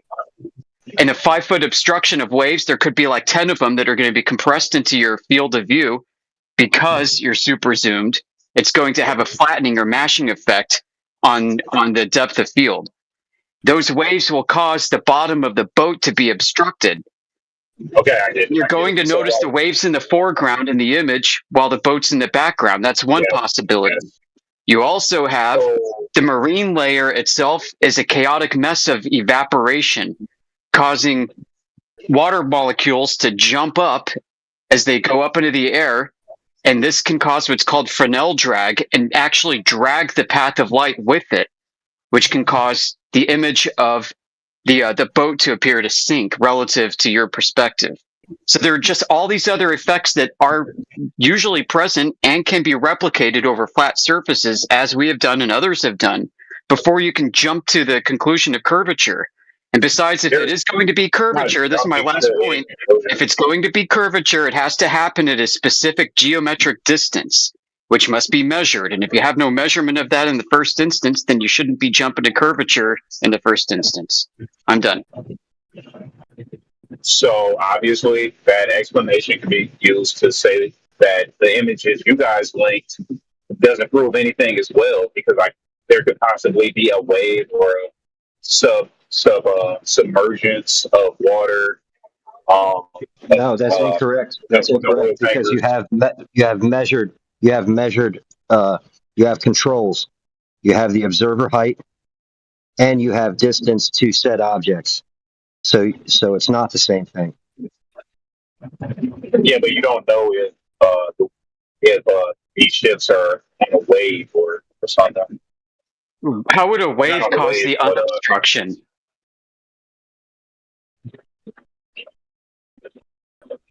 Because when there's a wave, it pulls the water behind it. It makes, like, what do you mean? It's just like when a tsunami comes, it person sucks in the water. Yeah, it's from a video. These are screen captures from a video where we can see the horizon beyond 10 miles. So where the waves. That's not Photoshop, though. Or AI. You can watch the video yourself. AI, this came out 6 years ago, dude. And they had pictures of the Earth 70 years ago. Right, and you guys still think those are fake? Oh, okay, yeah. How's that equivalent to this? You can actually go out and do this on the beach, as many people have done. And this is one of thousands and thousands and thousands of examples that our community has accumulated. I can also look at constellations and call my buddy in South America and observe the constellations are totally flipped and different. Yeah, so what? So what? When I look at the lights on the ceiling of a warehouse from the opposite end, it's going to be flipped and different. Not if it's 50 million light years away. Oh, 50 million light years away. Okay, Captain Picard, why don't you hop back in the Enterprise? All right, you're tapping out. Anyone else want to take a try? That wasn't a tap out. He was laughing at you. Yeah, you have no idea of the distances to those things or what they are. We know that. So if something's 15, no, stop. You don't know that. Stop. They are cool stories, mate. What we want you to do is go out and validate and verify these 15 million light year away objects. We can go to that beach. All I've got to do is hop on a plane, fly my sorry fat ass over to the United States, go down to Southern California, Santa Barbara, get me happy little camera out and take a photo. Now you validate and verify all your space star Tories. Please. This will be great. Can I show you a photo of the Earth to prove that it's round? Or how do you know the photos are real? That's what I just asked you, and you refused to answer. How do you know it's not an We AI know it's real because we can verify it and do it ourselves. I don't have to accept that one. I can go and get my own. That's how we know we can verify it. There is multiple people that have done it. Now, how do you verify the NASA photos? NASA supplies them. NASA tells you it's true. How do you get off your ass and go and verify it? How do you validate it? I trust NASA. You trust the experts. I wasn't gonna. You don't know what I was gonna say. Let's just take a. That's what you just said. I repeated what you said. Take a couple of deep breaths and stretch real quick. Okay. Woosah. So what I was gonna say is, if I had to choose who to trust, because you admittedly haven't done this experiment, I admittedly haven't done the experiment, so we're both trusting people, right? I would trust someone who put their entire life and into this. That's why I would trust. No, listen, we've done our own observations, and this black swan comports to those that we've done ourselves. What? Well, what did you do? Plus you being able to attempt to replicate this or verify it or falsify it exists. You being able to jump in a spaceship and go and verify what they show you doesn't exist. Well, again, I can call my buddy in South America and we can talk about how we're clearly viewing the constellations completely different, proving that the Earth isn't flat. All right. If you're going to go that route, I want you to form a deductive logical syllogism here, okay? Bring it home. Make it make sense. Make it make sense. So why don't you apply some formal deductive logic and create a syllogism for relating the appearance of constellations in the sky to the necessity for Earth curvature? Well, obviously, it proves that the Earth is round because we can see that depending on the stage of Earth's rotation around the sun, the constellations appear completely opposite to one another. Like they're basically flipped in the sky, and the only way that's possible is if your viewpoint is also flipped. That's the only way that makes sense. Well, why does that necessitate Earth being a globe? Why can't the lights just operate independently of a flat Earth? Because all the evidence converges on the Earth being all the evidence. No.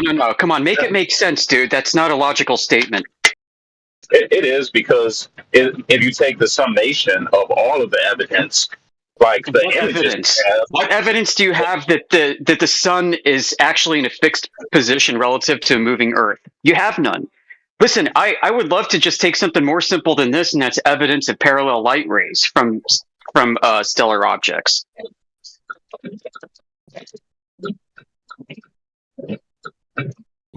I'm sorry, I didn't catch that. You said you would take parallel light. Yeah, because that's what you need for the globe to exist in the first instance. Right? Because you're assuming stars are of immense size and distance, including the sun, including the moon. The assumption here is that these are all parallel light rays emanating from these sources over a curving Earth, just like what Eratosthenes surmised and so on and so forth. We need evidence of that. So you don't even have to hop into a spaceship. You can just go do that. You know how you would do that, actually? You could actually test the surface to see if it's curving. And then you can deduce that the light rays cannot be parallel. So why don't you provide that curvature measurement? This is non sequitur. Do you agree the constellation? Oh, really? Whether or not Earth is curving is a non sequitur to our flat Earth discussion. Well, okay, dude. Whatever you say. You said, what's the evidence? Earth is round. I said, we can see the constellations are different. And then you brought up you didn't fight against that point. That's not evidence. That's a claim. It's definitely not evidence. Listen, you're dismissing all other possibilities for how the lights may manifest. Those lights could be manifesting in ways you haven't even thought of yet. So for you to create a single cause and to support that as your entire argument is actually fallacious. It's called a single cause fallacy because you're dismissing all other potential possibilities. Okay? So when we measure Earth flat, it actually dismisses your claim of a curving Earth. Yeah, so whatever you say about the stars still has to square with the measurement of flat Earth, dude. You haven't done that. You're just trusting grifters. No, I have. I've done plenty of observations. Many of us have. It's why we're here, and we encourage you to do the same. Literally, I'm begging anyone in here to tell me one observation they've done. Okay. I did a mirror flash test across a big body of water over 3 miles where I live. I had a friend go out to Home Depot and grab a door hanging mirror. It cost like $25, one of the cheapest ones you can get. And then as the sun was coming up, he flashed the light of the sun into my eyes with my head near the water, just directly above it. And I can see the mirror flash over 3 miles from just a few inches above the water's surface on a calm, cool day, close to winter. It was enough for me to say, yep, that's exactly what everybody else is seeing. And this isn't the only one I've done, but that's one example that you and a friend can do on a weekend. It takes like maybe 2 hours. He flashed explain that. What did he flashed a light at you with the mirror? Like what? Yeah, from the opposite end of the body of water, from shore to shore, where water's supposed to be curving at a rate of approximating 8 inches per mile squared, and this was approximately 3 miles. The fact that I could see the light on the opposite end of the shore means that there was no obstruction of Earth curvature getting in the way.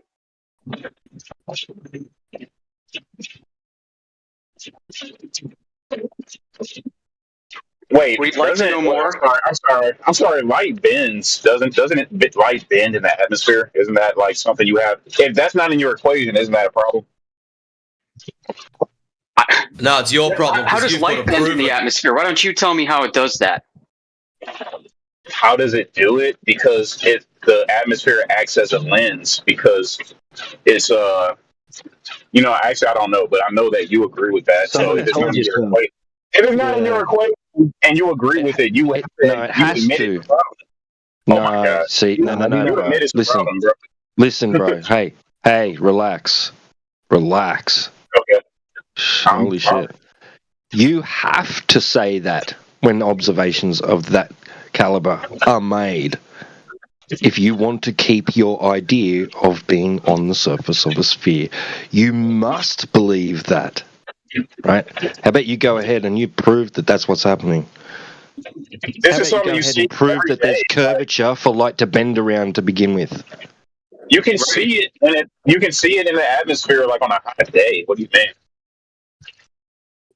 You don't see can the look at kind that you're every- claiming that exists, okay? And that's why I asked you to provide an example. Because for this to happen, there needs to be a horizontal gradient, not a vertical gradient, like what happens with evaporation and with miraging effects. What you have to claim is a gradient of ever increasing density from the point of observation to the observer that is increasing at the exact rate of globe Earth curvature, and that the temperature conditions are exactly precise for this to happen over a marine layer, which, by the way, I'd done on a cool morning where there was no appreciable difference between the air temperature and the water. So you've got a nice stable horizontal, condition with a potential minor vertical gradient, not a horizontal gradient that comports to Earth curvature. That never happens. Horizontal gradients comporting to Earth curvature have never been proven to exist in any single instance ever on Earth throughout all of human history. Okay, If you can provide that evidence to support your claim, that'd be pretty cool. No. You're grandstanding and being verbose, and it's not impressive. Okay, I know what I'm talking about. No, you don't, because you don't have to prove that the curvature of light in the atmosphere is exactly equal to the Earth's curvature. That's fucking retarded. And how would you think Earth looks so flat and call it light bending? It doesn't look flat. We can see Earth's face. And he just defaults back to space. Yeah, you got dreams. You got to think about one thing when you're, sir, when you're talking about light across the horizontal surface, you're going to have a linear sight, like off into the distance. So it's the line of sight is going to be straight on to whatever your target distance will be. Is that correct or incorrect? Let's say you're looking across the surface. It's a line of sight, yes? Yes, it's the line of sight. Okay, so we're looking straight on, right? And so the target distance would be something you're trying to look at it away from you. But what's going to happen is there's going to be distortion in the air that you and I already know exist. And that's been categorized. But nevertheless, you're going to have a line of sight. You're going to see horizontally. They're talking about. They're talking about using like binoculars or a telescope to look over the edge. This is something we're not accustomed to in our daily life. It's a little bit different. Okay, but what we're talking about is when we're making an observation across a distance, we're going to be looking straight on. So whatever it is at our target distance is going to be a line of sight. We're going to see straight. Like, it doesn't matter if you think the Earth is curving or not. There's going to be a line of sight. Is this correct, sir? What I'm saying? Well, no, because light curves in the atmosphere. It bends. Yeah, so it's not perfect. Yeah, I know what you're saying, but what you're looking at is going to be straight on away from you, like straight. There's not going to be any curve to your line of sight. Any 2 points there can only be a straight line between them. Okay, of course, there's a straight line. Right. So you're looking straight on. You at least get the concept right now. So you're looking straight on. There's a line of sight, and your target distance is going to be whatever you think it is. But off into the distance, there will be some distortion because of the ambient air temperature. Like that's something that everybody knows, but it's been categorized. Why didn't you put it in his equation? Yeah, people have already put these into categories. So it's a type of miraging effects that occur, which is the reason why you're saying that light bends right now. You're trying to give an argument for light bending, but the distortion that occurs off into the distance has already been cataloged as a specific type of miraging effects. They're not. It doesn't happen because of Earth curvature. It happens because of the miraging effects that occur. Different types.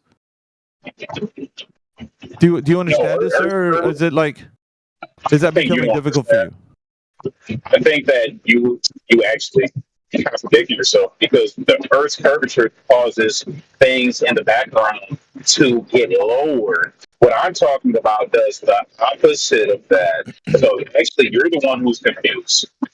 No. You're talking about Earth curvature, which means that hasn't been demonstrated right now in the instance of what you're talking about, because it hasn't been measured. What we have weighed out in between different types of miraging effects is the category of the different types of optical effects that happen at a distance. So you haven't done that with the Earth curvature. You don't know if it is or isn't Earth curvature because it hasn't been measured. My only question was, why isn't the what do you call it, the telephoto lens effect, whatever, the effect from the curvature of light in the atmosphere? Why isn't that in his equation? Gar said he went out and measured the curvature of the Earth, but he did not include the curvature of light. This is not a real experiment. Let me get some clarity. Yeah, hold on. Let me get some clarity. You agree that he needs... Hold on, sir. Hold on. Just hold on. It's not an experiment. We agree with that. Hold on. It's an there's a observation. miscommunication. I just want to find out who said that you could measure the Earth's... Like, what are you talking about? Just wait, sir. He asked for he asked for anybody in the chat who's ever made an observation of such of that nature, and Sporadic said and detailed his observation where a friend flashed the sun's light with a mirror across 3 miles of water, while his head was basically right above the surface of the water. Okay, so he challenged. And someone accepted his challenge, and then he said, well, you didn't take into account the refraction of the light bending around the curve. Okay, so... Which he admittedly didn't, so you would admit that... I didn't have to, and I explained what would be present for your claim to be true. A horizontal gradient that nobody's ever been able to measure to do what you say must be happening. You can see it in images. What the fuck are you talking about? No, you're assuming you're seeing it in images, and you're actually witnessing a flat measurable. Please don't interrupt me. You interrupt too much. So like, have you? Sorry, your connection sounds like dog crap. So my bad.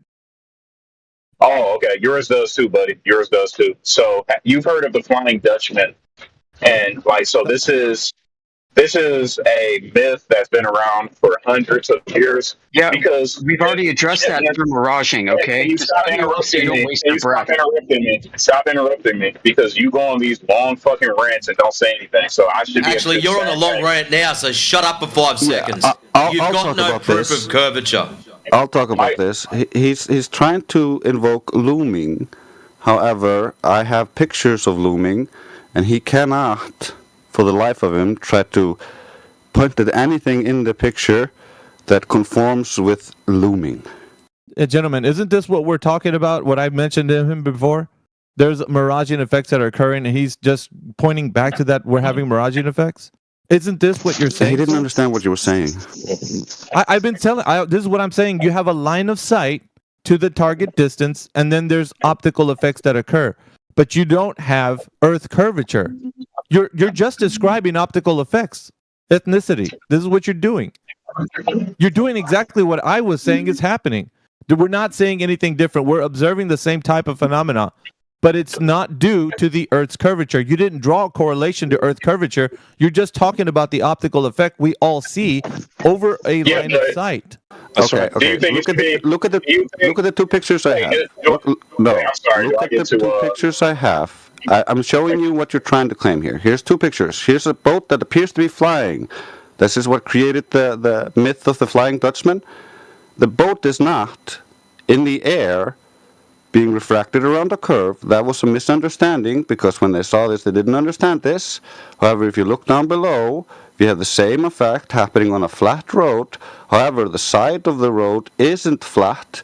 It's curving down and away from the viewer, so it does not cause the internal reflection of the sky, which is what is happening here, to occlude the flat ground the cars are actually on or the boat is on. So what's happening here is you're having a false horizon because the water is reflecting the sky. So you're wrong.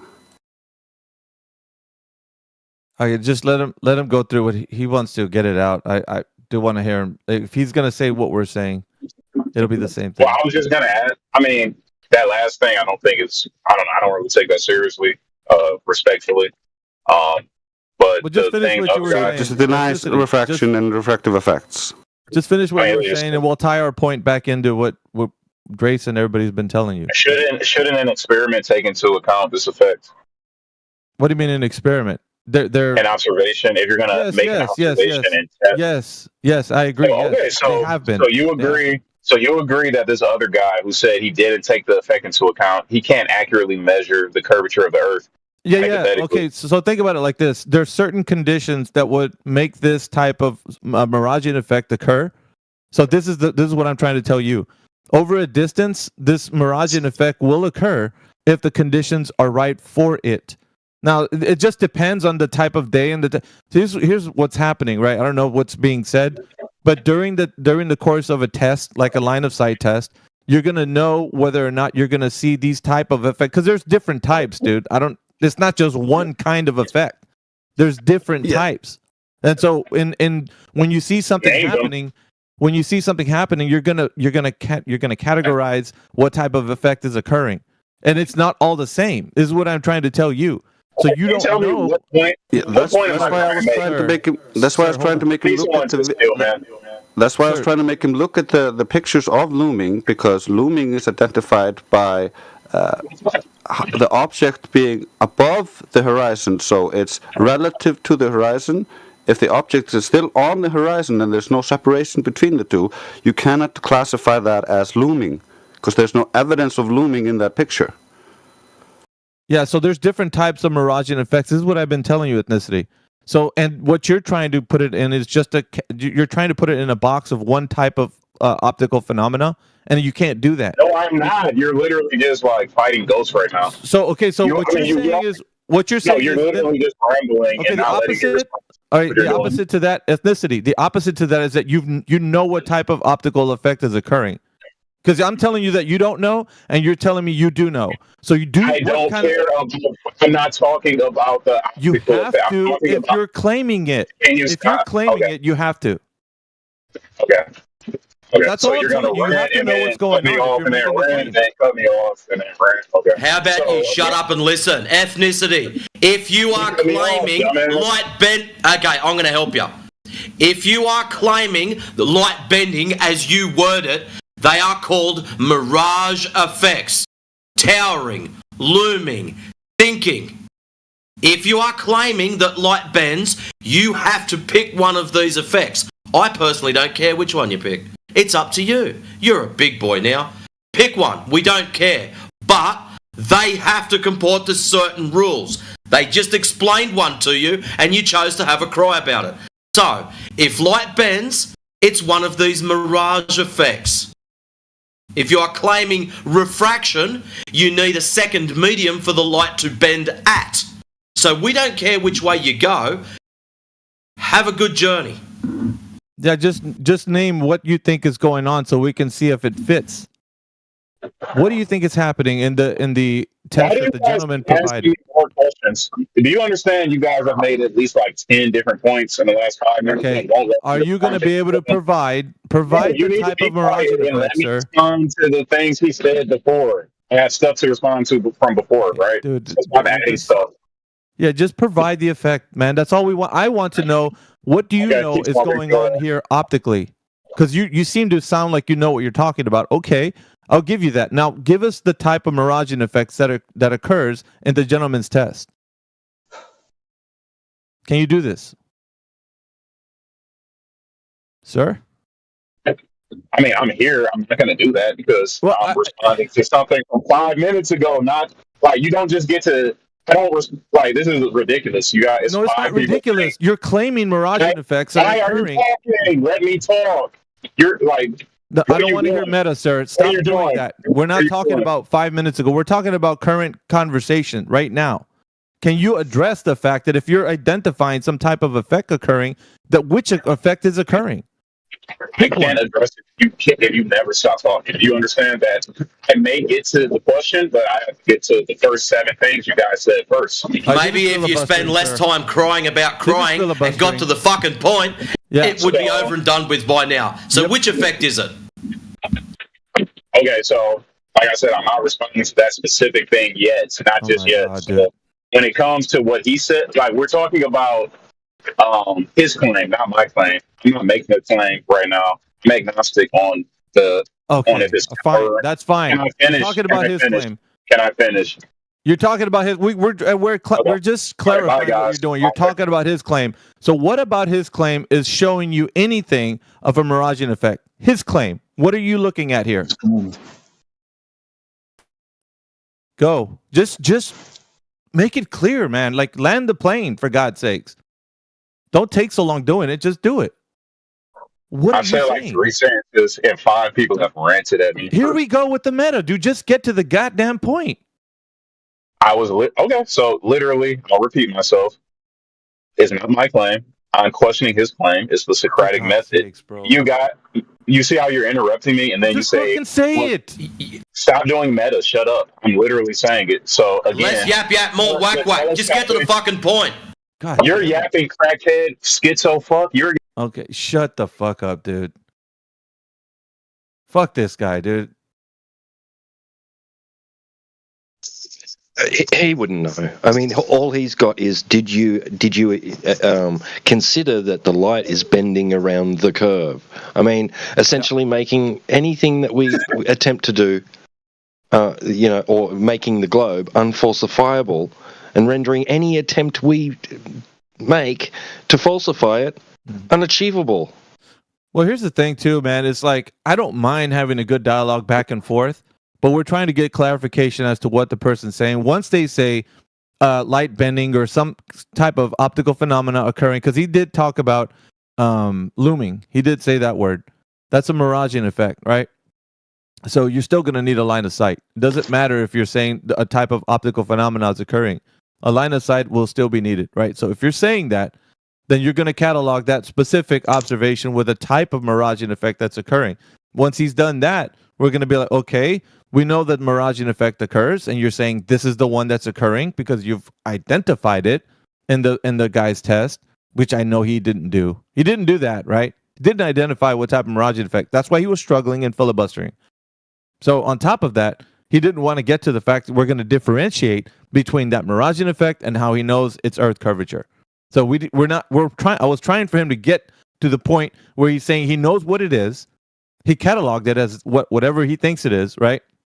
Then I'm going to ask him how he knows it's that thing, right? This is where the dialogue was supposed to go instead of him filibustering to all get up. That's where we're trying to get to. We're going to parse out what he knows about the thing that he's being presented so that we know that either he knows what he's talking about or he doesn't, which it sounded like he just wanted to spin his wheels into incoherent oblivion. Like, that's what's frustrating. It's like, I don't care. Just fucking, like, plant your flag somewhere. Either it is a miraging effect or it isn't. Light's bending or it's not. Like, say something.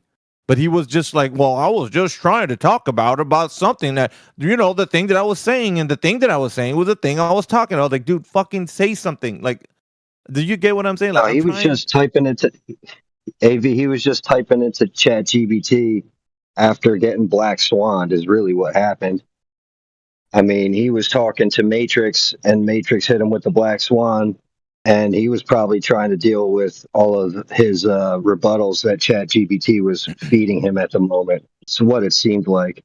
Yeah, I mean, and he's already been presented with a target distance in this particular test that was been done, a line of sight test, right? So there's a target distance that we're viewing from the horizon, and the observer is doing it over a distance, right, of a specific amount, right? So at least over the distance from where I guess if you're talking about that, there's a distance from the observer to like the landmark, that would be the oil rigs, I think.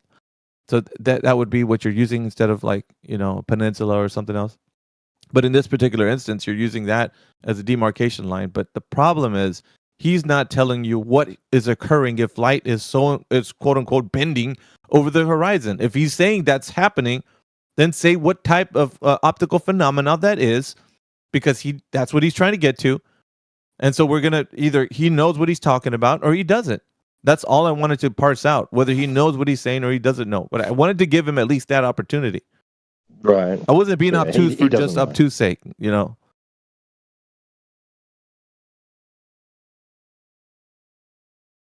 That's the important part. he was spiraling at that point. He was just trying to cope and argue at the same time. Hey guys, I'm back. What'd I miss? Well, the guy. Okay, so I don't know. Here's the thing. I do kind of know because of the conversation where it was going, what was being presented. I don't know the specifics of what was being presented. I just know that you guys were talking about something seeing over a distance to the horizon. So and he was trying to make it sound like, well, that's Earth curvature. He wanted to plant his flag there, but not in so much words. He wanted to make it sound like you don't know what you're talking about. So here's the thing. I want him to tell us how he knows what is happening. So for us to get to that, he can't be going on, well, the guy was saying, this is what he's saying. Yeah, I know what he's saying. I want you to tell me what you think you know is happening so that we can find out if you know what's going on. That's what's important.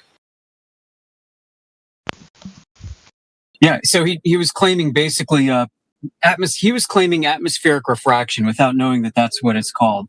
Yep. And when I started going into some of the details of the behavior, the physics of light, he basically said I was grandstanding and it sounded like word salad, although he didn't say word salad.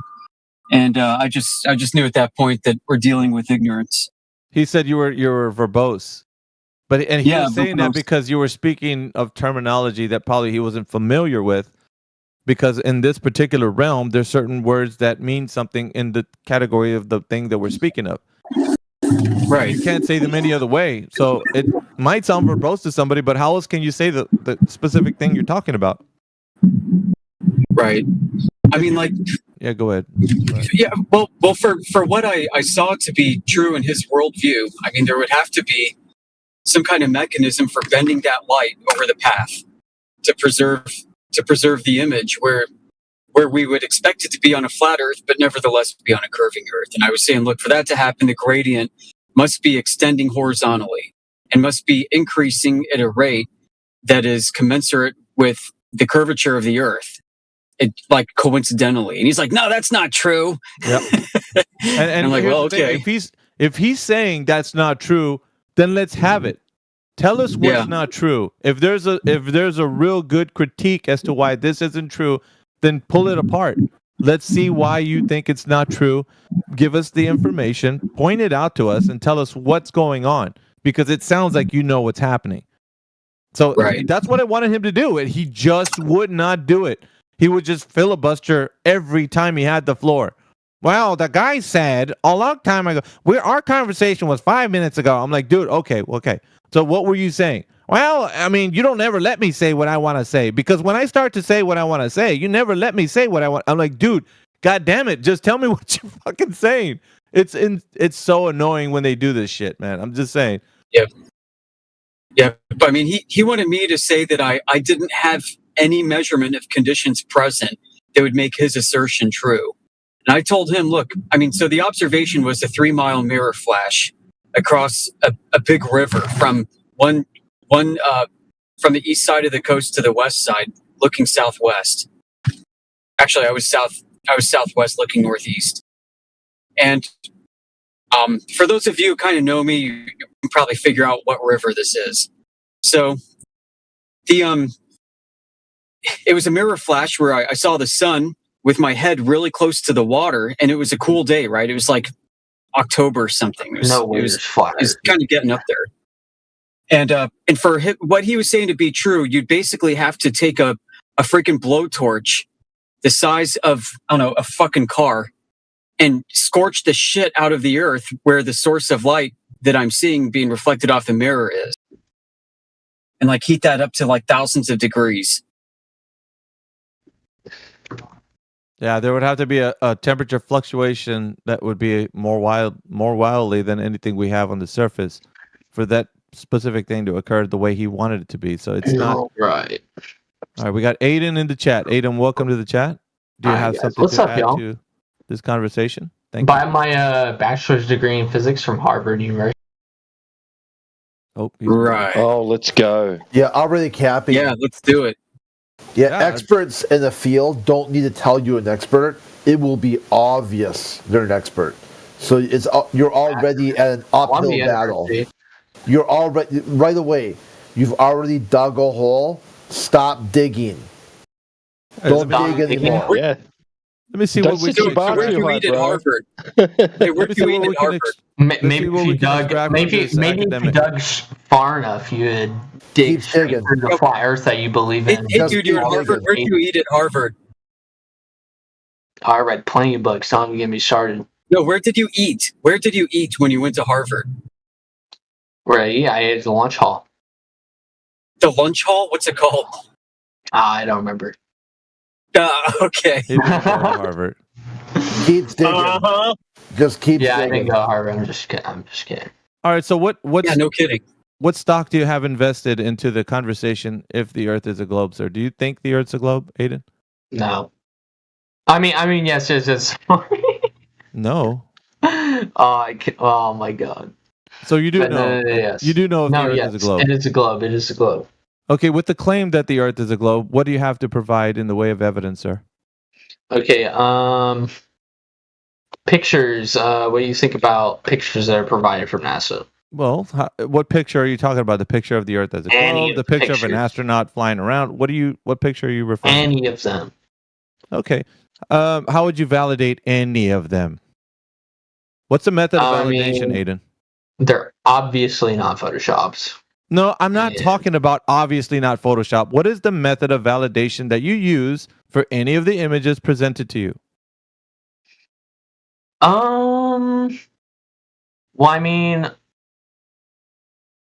hold on. Let me think 1 second. Think about it. All right.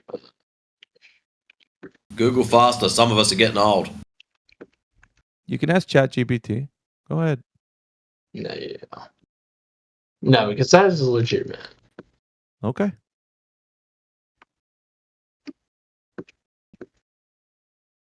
Take your time. Just hurry up. Choice is yours. He has to remember his password for I ChatGPT. guess in the meantime, let me ask you this: do you trust? In the NASA? meantime, in the meantime of what? Of us waiting for the answer? Like, Yes. Are you not going to give us an answer now? Just tell. Why don't you just let's cap this off? Say you don't have an answer. I don't know how to respond to that. That'd be great. Yeah. No, yeah, I honestly don't. Thank you. Okay, what are you going to say? That doesn't mean that. Okay, but. Go But on. in the meantime, while I'm looking up how to answer that question, You don't need but to. do you You've capped trust it in off already. NASA? There's no answer to that. But go move on to the next. Do you thing. trust in NASA's publishing? Like what? Whenever they Give publish me an pictures of the Earth, like if they publish pictures of the Earth, do you Yeah, trust? we've already covered that. We covered that valid? right now with the first question. How did you validate that? It's covered. Dude, it's like 8 a.m. on the East Coast. Why do all these people sound drunk? Well, the thing is that okay, here we go. Okay, so there's 80,000 people who work at NASA. Are you saying that each fucking employee hasn't tried to invalidate the pictures that Well, I'm asking come from you NASA? because it seems to be near and dear to you right now.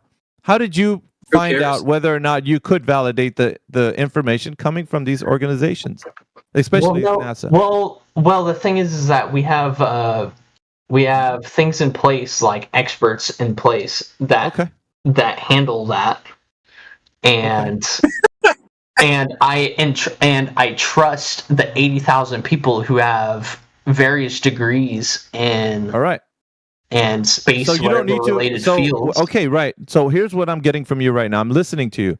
You're telling me I trust people. I don't need to validate. Is that what you're saying? Well, I trust in their validation that they. Okay, say but not they you don't need to validate because they've already done. No, the I work, don't right? need to validate myself Thank you. because I trust Thank you. in the people. Yes. Well, Well, that's the whole way of how human society works. Is that you trust in experts in their fields. No, it's not. Why should I not trust in experts in fields? What do I trust only in what Let me I tell you believe why. in? Aiden. How the fuck do you How the fucking okay? Aiden. You can go. Because you have a mind, right? You can discern what information goes into your mind. You can ask questions. You can be curious. And if you want to be curious, you would ask the question, how did you figure this out? Now, if you don't want to, that's your choice. You can make a choice not to validate anything that comes your way. It doesn't matter what it is, but specifically this one, right, about the Earth being a globe. You do not have. You have a choice. You can validate, or you don't have to. You could trust me, bro, to the guy who's telling you. That's fine. But that's your choice. The guy? You mean the 80,000 people? Yeah. You could put 100 million. It doesn't really matter the number. But What matters right now is that you're accepting information based on a guy telling you something, and you say, "It's not a guy, I though. trust It's you, bro." 80,000 guys. Okay, that's great. Who are all Aiden. saying the same thing. 80,000 people are saying something, right? You don't have evidence for that, but you're saying this thing. But even no, if I do that's have true, evidence that there's 80,000 yes, people. thank you, sir. Even if that is the case, you're still trusting and you're not validating. Case. What do you mean? You're still trusting and not validating. That's my point. That's all you're doing. Yeah. How many? Was it 80,000 people that said the Wright brothers could never fly with their contraptions? It doesn't matter. You're still trusting. You, Aiden, is still trusting the information. It doesn't matter how many people you say validated it. You're still trusting it. Why? So Aiden, just out of curiosity, do you trust Aiden? Aiden, just out of curiosity, do you trust the janitor at NASA? Do I trust the what? Sorry. The janitor, the guy that cleans the shit houses. The janitor? Yes. Do you trust him? Who I'm really referring to. Well, he's one of the 80,000. Well, that's fine. So, I got a question. I mean, that's fine. That's fine. Aiden, listen, that's fine that you're trusting 80,000 people, but you're not validating. And that's my point. As a person, you yourself, you're not validating any of the information. You're just trusting. That's all you're doing. Can you see what I'm telling you? I'm trusting in people and experts in their field. There you go. So that's a conscious choice you make every day when information gets presented to you. So are you telling me just taking it in and trusting it? You're not validating any of it. Are you saying all 80,000 people are like lying to us? No. What he's telling you is this: do you advance the core of human knowledge by trusting people or by being skeptical? No, yes, I'm always skeptical of everything. No, you're not. You're always skeptical. Can you be skeptical with us just for a minute? Yes. Okay. Great.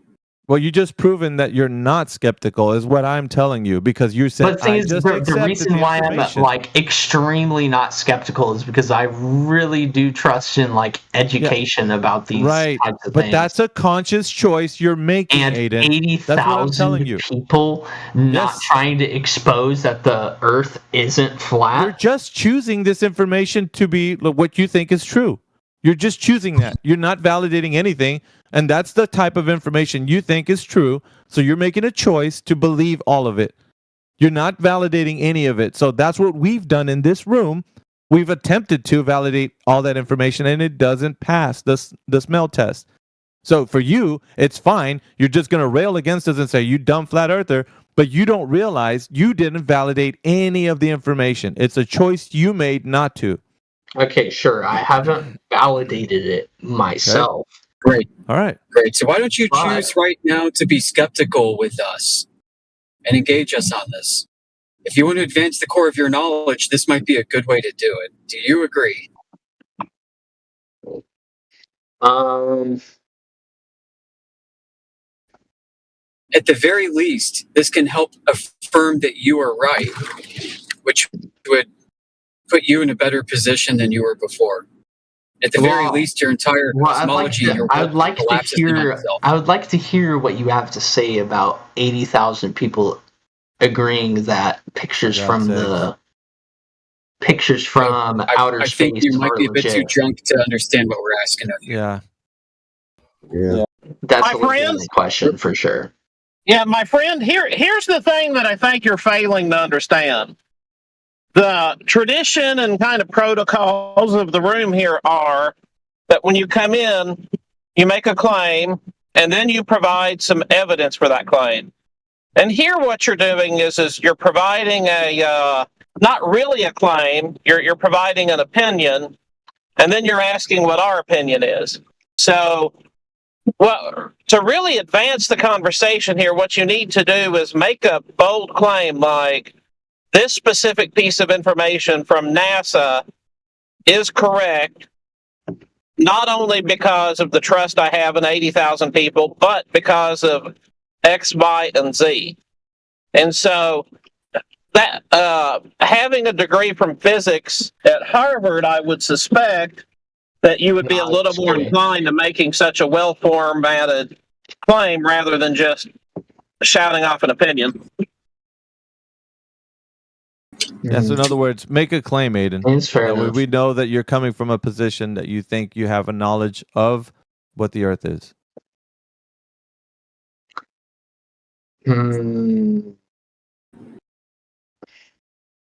What about I know a common like argument is like airplanes and like the curvature of the Earth or whatever. But we're not really looking for a common argument. We're asking you here, as the protocols and traditions of this room dictate, that you make a specific claim and provide some evidence for that. If you don't have a specific claim, then maybe just elucidate that you don't have a claim. All right, I don't have a claim. It's Thank fine. you. Oh, that's fine. Well, just listen to the conversation. How about that? You can sit there as a listener, and perhaps maybe if there's something that comes up. Sure, I'll look some shit up and I'll come back to you. Sounds good. All right, but back to you guys. So far, I think people that come in here, they seem to have a stance that just because they have a feeling or an opinion, just like Barrington's pointing out, is a good enough way to have a discussion in this room. But we're asking for a claim. That's what we're asking. Make a stake on a claim. Just say, this is what I think right here, based on information that's been given to me. I would say the Earth is a globe, and so we'll investigate the claim, but an opinion's really not going to help us. You know, we've all got opinions on everything, but you can't really argue one opinion versus the other. That's the problem, and that's what I like what we do in this room compared to some other places around, that we do our best when possible to stick to the fact and stick to somebody's asserted claim and then their evidence that either supports or takes away from the claim.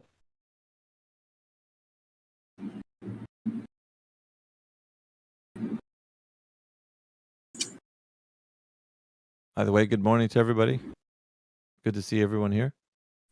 Heard Crit. Yeah, good morning. Checking in. Sporadic. Good morning and good evening. T-Dub, what's up, man? Jedi, I heard him just a while ago. See, AJ's here. Anybody else? If you're here, you can check in, say what's up. So I'm pulling up here to the office, so I wish you all a good day, and if you all are on a few hours, I'll probably be back on when I go pick up lunch or something, so have a good morning. Have a good day, Barrington. Stay blessed. Stay blessed, Jay. Thank you, man. Watch out for zombies.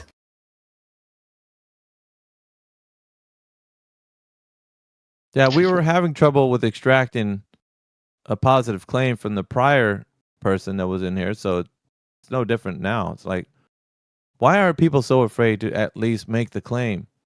Say it with your chest. Stand on all 10 of your toes and say, the Earth's a globe. For God's sakes, man. What's it going to take for us to get that? Or at least that if light is doing something, it's doing because of the Earth's curvature. Yeah? We can't even get that dialogue from people anymore. We just get like, kind of, they're tiptoeing, dancing around it. Like they don't want to say it. They're filibustering. It's like, man. It's pretty annoying. Certainly is. Hey, how's everyone going? Sorry, I couldn't get to my phone before. Jay. Nothing much. We got Earth is Life in the chat showing the what it looks to be like the equatorial mount on top of a telescope. And using it is showing like the thing actually makes it look like the Earth is what's moving instead of the sun in this particular one. You see that? What a funny guy.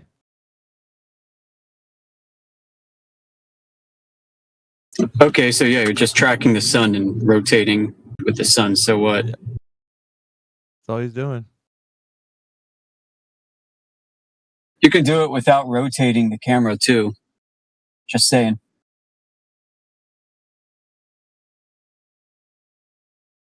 Kind of how you see, you don't, when you track the sun with your own head, you don't rotate your head like an owl. Yeah, but he's putting it in this case, in the specific instance of the person making the observation, as if it was a celestial sphere. Based on that model, you can, use it as a kind of like a grounding for how somebody sees it visually. But it just depends on what perspective you're on. Because if you're on the surface, it looks that way. But if you're above the surface, it looks a very different way. So that doesn't work if you were to raise that telescope to a different altitude. It would change the perspective of how that thing would see the sun.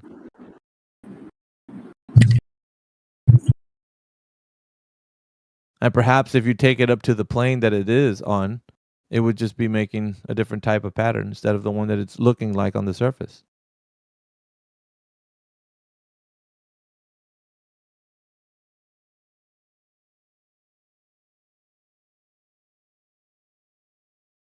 That's what's confusing about when they show those things, because he wants to say that the way the telescope, I don't know if you can see the image, but it looks like the telescope is spinning around. But at some point, it looks like it's going, pointing up to the sky, and then it rotates all the way around, like where it goes, like under the ground, like it's following it under the ground. Right. See that? I mean, it's tracked to the celestial sphere model, so it's begging the question in the first instance. That's correct. Yep. Right, because they're just basically plotting the declination and ascension, mm-hmm. or the right ascension of the sun with respect to like the celestial equator. So they're tracking the ecliptic of the sun within the celestial sphere framework, and that's just one interpretation. I guarantee that you could come up with a whole different way to conceive this. Yep. By using a star tracker coordinate system in Cartesian XYZ space. That's why you need to specifically talk about what is being observed when people actually use this equatorial mount on top of a telescope that moves in that kind of direction. Yeah. Yeah. I mean, another interpretation, Alpha, would mean like the star tracker would not be descending below the horizon line and looking down at your feet as it thinks it's tracking the sun. It would just sit level with the horizon. And then wait, and then as the sun comes back for the start of the new day, it would pick it up on the opposite side. Right.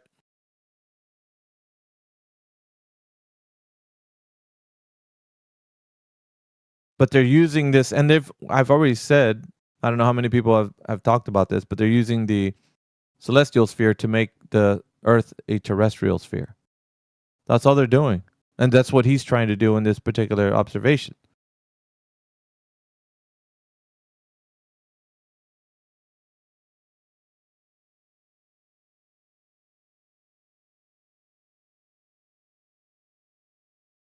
It's a bit of deception that's occurring. That's why people would think that that's showing the truth. It's not. Yeah. It always gets back to that, the celestial sphere. And if you think about, perspective and the way it's been hijacked, and I've talked about this point before, but if you look at the cloud layer, right, specifically on the ground, you could see clouds at an angle of view further lower than you do if you raise up in altitude and see the whole cloud layer as a horizontal plane. So on the ground, it would appear as some of the clouds in front of you meet the horizon, which means that they were a lower angle of degree on the surface of the Earth than they are when you raise up in altitude, where they'd be on a horizontal plane. And there's videos of this, so you can just look at what I'm telling you. Is also you can make an observation of this. But this is the clouds are scaling with perspective, not curvature too. Yeah, so this is the important part. Like that's why perspective has been hijacked to reaffirm the idea that the Earth is an oblate spheroid or a sphere of some type because of the angle of view. I'm telling you, this has all been. It's just a hijack of perspective, and the reason why people have been misled into thinking the Earth's a ball. So Jay Tolan said he's is developing an app that uses a machine vision algorithm from the 1970s that will take 2 or more images of the same scene, and based off of their parallax angles, based off of the observer's change in position with respect to the horizon from one image to the next, it's able to calculate pixel by pixel where everything is in 3D space. He's already got a mock-up. He's already got it coded. He's already been using it on his own library of observations. The inference. And he does great application for this in an airplane. And if you have a cloud deck, like you just described, except you're on top of it, use this app, use your phone, track the horizon, take a video, feed it into the algorithm, and it will present to you basically an elevation profile of the clouds. Mm-hmm. And in all of his instances that he's done in infrared, there's no measured globe curvature whatsoever.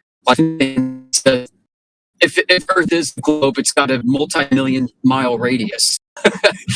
So it's effectively flat, folks. I mean, come on. And that's just due to the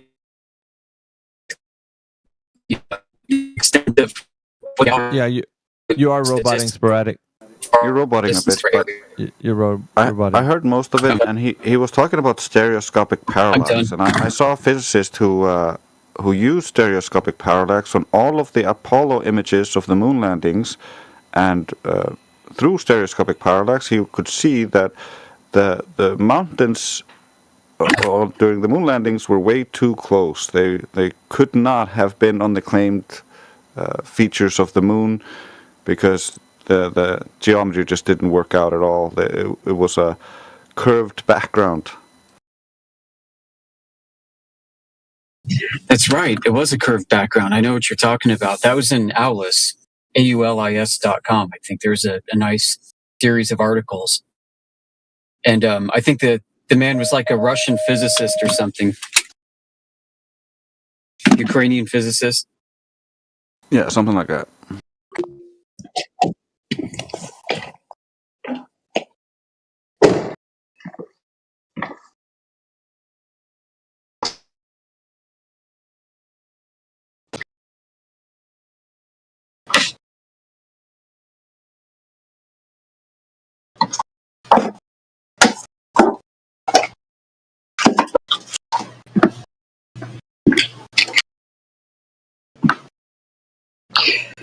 Yeah, when that app comes out, it's going to be lit.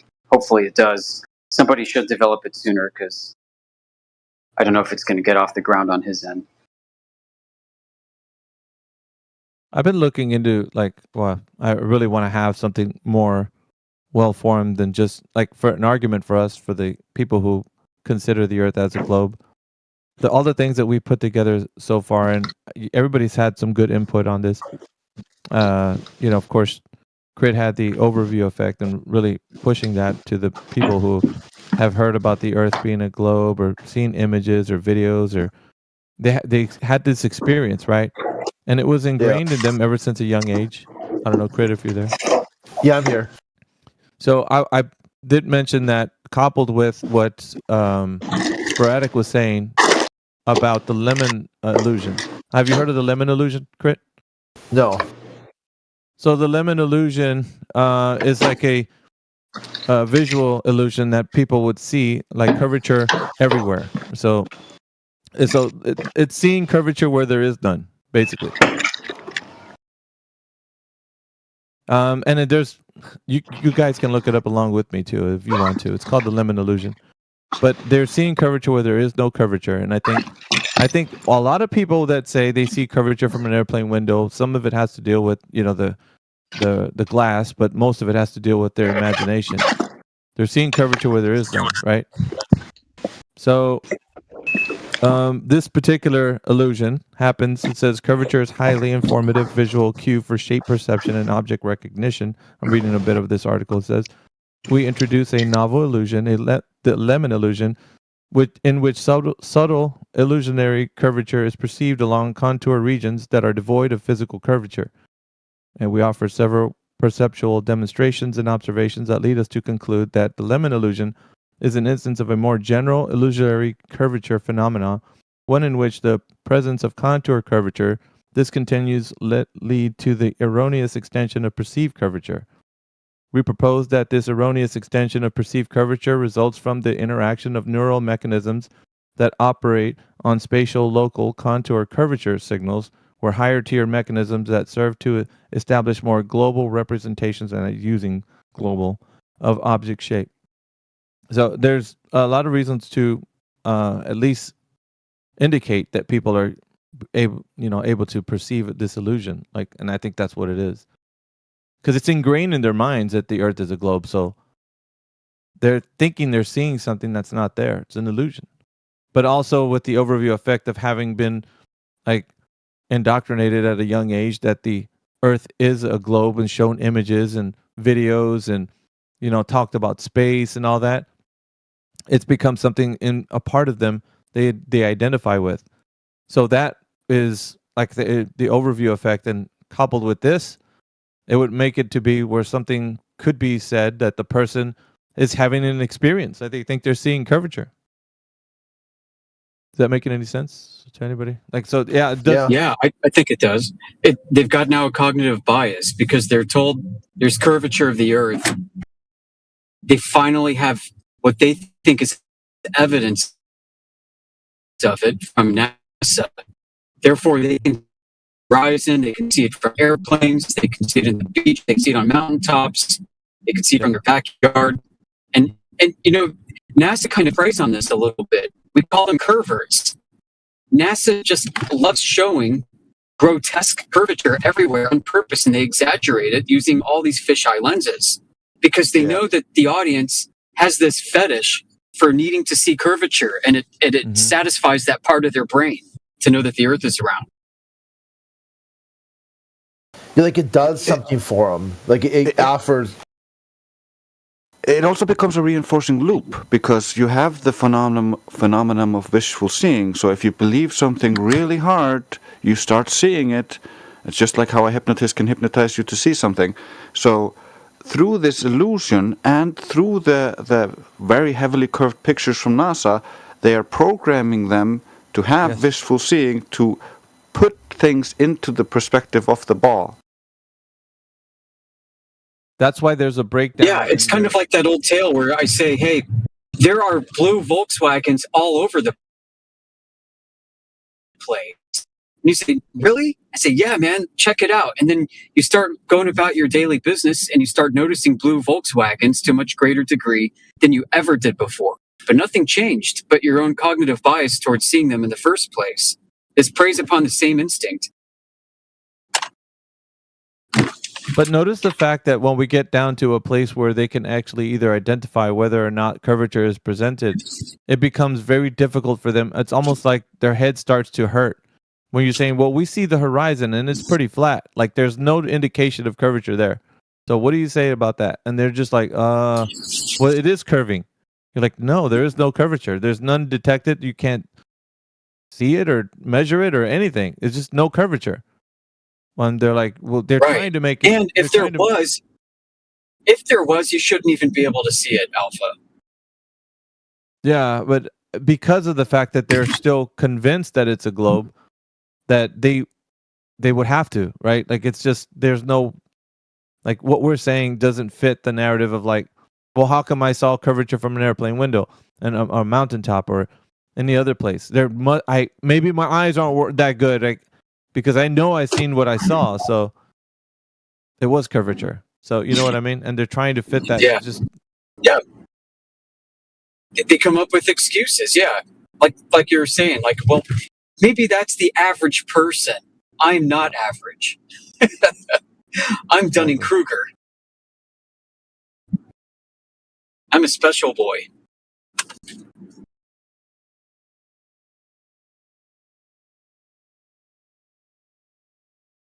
Yeah, the overview effect, I think, served as a priming agent for the lemon illusion with regards to the horizon. Just like saying there are blue Volkswagens all over the place. Could be any color. Red. There are red Volkswagens all over the place, guys. You're going to start seeing them. I guarantee it. Yeah, here's a good example. You go ahead, Chris. Okay, so here's a good example. Another server, they know I'm a flat earther. Has nothing to do with flat Earth. There's always somebody chiming in. Okay, so the article posted was Trump announces travel ban affecting 12 more countries that will go into effect next Monday. So of course, some triggered idiot says, "Hey, Crit, explain Trump's global tariffs on your flat Earth." So I said, yeah, I just said tribalism. You can't explain global tariffs on your flat Earth. Then why did you ask? If I can't explain it, why did you ask? And why did you ignore my first explanation? Yeah, he thought he had a gotcha. Yeah, like a perfect gotcha. So then he says global, etymology globe plus all. I go, which you think is tariffs. Adjective, noun. Describes a noun. Global, adjective, noun, tariffs. An action that affects a large group of people. You have quite the contradiction here. Then the guy's like, you have quite the contradiction. I go, I don't. And then I posted Carl Sagan. National boundaries are not evident when we view the Earth from space. Fanatical, ethical, religious, or national chauvinism are difficult to maintain when we see our planet as a fragile blue crescent fading to become an unscrupulous point of light against a bastion of stars. I go, show me on this model where you would have a concept of global tariffs. You could probably screw with him further, Crit, and say, "Oh, so Donald Trump proved that Earth is a globe with tariffs now?" Oh yeah, then he went radio silent.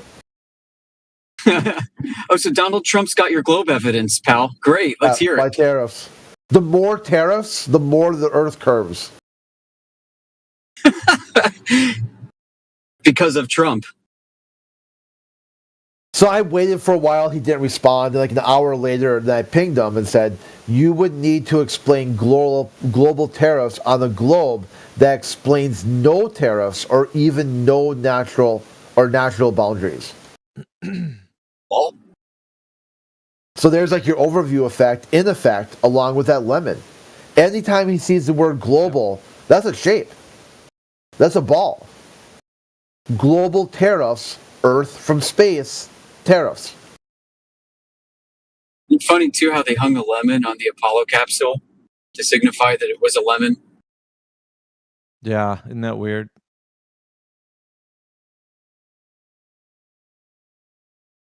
What if it was referring to this? I don't know how long this has been. Looks like it's been studied for quite some time, but I don't know. Yeah. I mean, it's clearly like due to the concept of a manufacturing lemon. Did you guys see the news for the... Go ahead. Yeah, I mean, I was going to say, I mean, just for the audience's sake, like a manufacturing lemon signifies that there's a systemic issue in a manufacturing process. It's repeatedly producing something shitty, like a bad car that you call a lemon, hence the lemon laws. And so we hung the lemon on the Apollo capsule to say this will never work. But there's a double entendre there with the lemon illusion signifying curvature that's not present, that people believe is and ubiquitous everywhere. People believing a lie. A delusion.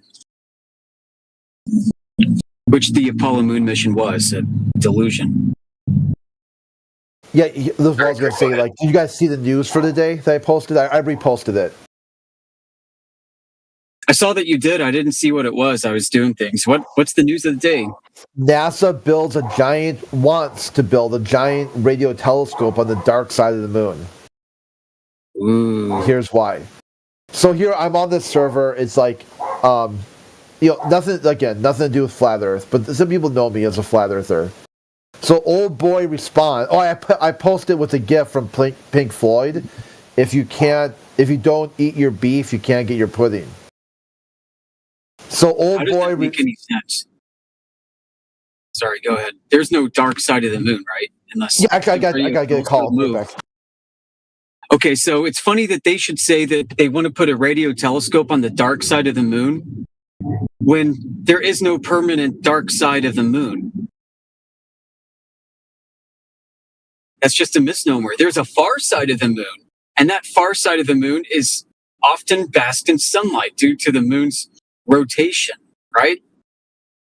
In the heliocentric model, the moon is rotating around the Earth, keeping tidally locked, so one face is constantly facing Earth, which means the far side of the moon is exposed to the sun on a periodic basis.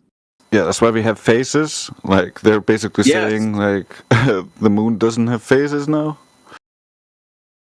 So what brilliant genius decided to call this building radio telescope on the dark side of the moon? I mean, it evokes the idea. Okay, they got perfect nighttime conditions all the time. That's definitely not true. Go ahead. You're up, Crit. Thought you were coming back. No, he had a phone call or something.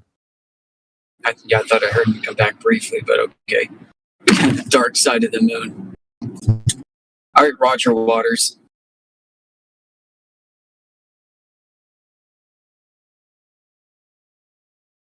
I just downloaded the PDF, so I'll be looking into it. But it's just fascinating.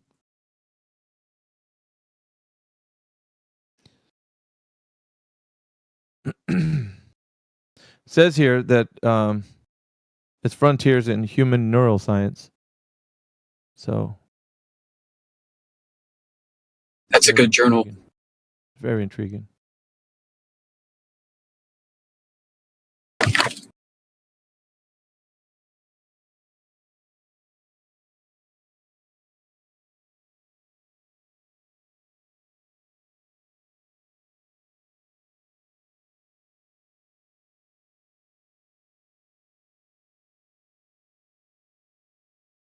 Yeah, would it be funny if NASA caused the lemon effect to be a thing, and it didn't exist beforehand because of all the grotesque curvature porn that they put out for their fans?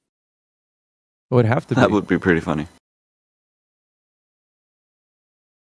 A version of MK Ultra. Well, yeah, that's what I'm saying. Neurolinguistic, programming. So you being told over and over again, it's in the vernacular, it's in the, the images everywhere. It's like you're being told that's what it is. Your brain is forced. It's like, somebody used an example of 1984 where they were getting the guy to, say 2 + 2 = 5, and he was. You see hypnotists doing this all the time. Like Darren Brown does this all the time. All these different hypnotists do this. You take a guy, you drive him to a studio, and on the way there's a bunch of images.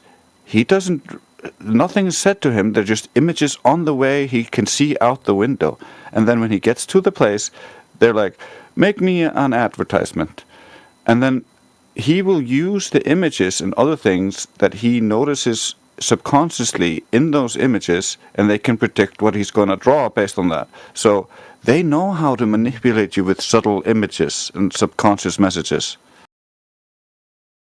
Do you guys on that note, isn't it funny, like that they say when NASA presents images of the Earth underneath captions, they will also print the curvature of the Earth is present. You can see the curvature. You can see the curvature. The curvature of the Earth is here, as if to say that what flattery would believe it, that we have to reinforce visually and in text that the Earth does indeed have curvature.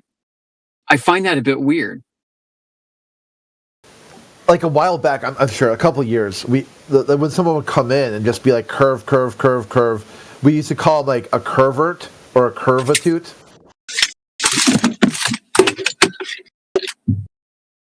Well, maybe you guys don't recall. I don't. I mean, yeah, I remember that. Okay, yeah, like a mix of curve with prostitute or curve with pervert. Perverts. There we go, curvert. Yep. Yeah, I was saying it a little bit wrong. Yeah, it was like a curvert or a curvatute. Yeah, they're just like if expressing the their curvature programming. of the Earth, if the globe is so obvious, guys, and if everybody knows it's a globe, then why do you have to show us not only an image showing the curvature that everybody should expect in the first place, and then underneath in the caption point out that that's Earth curvature that you're seeing in the obvious image of Earth curvature that everybody knows exists and already accepts at face value? Like it's freaking crazy. It's got to be some NLP process. Like what and then in the footnotes, you have like, oh, this was a composite image, blah blah blah. So you have it both ways. This is Earth curve on one side, where they tell them hammer into this is Earth curve with visuals and the text, and then in the footnote they have the opposite, so that if you ever start to question it, you can be like, oh, okay, that's why. I ignore everything else. This picture was just edited because it had to be. And then you get the apologists as to why it was edited. Well, they have to edit it. Duh. They're taking strips of data. Like,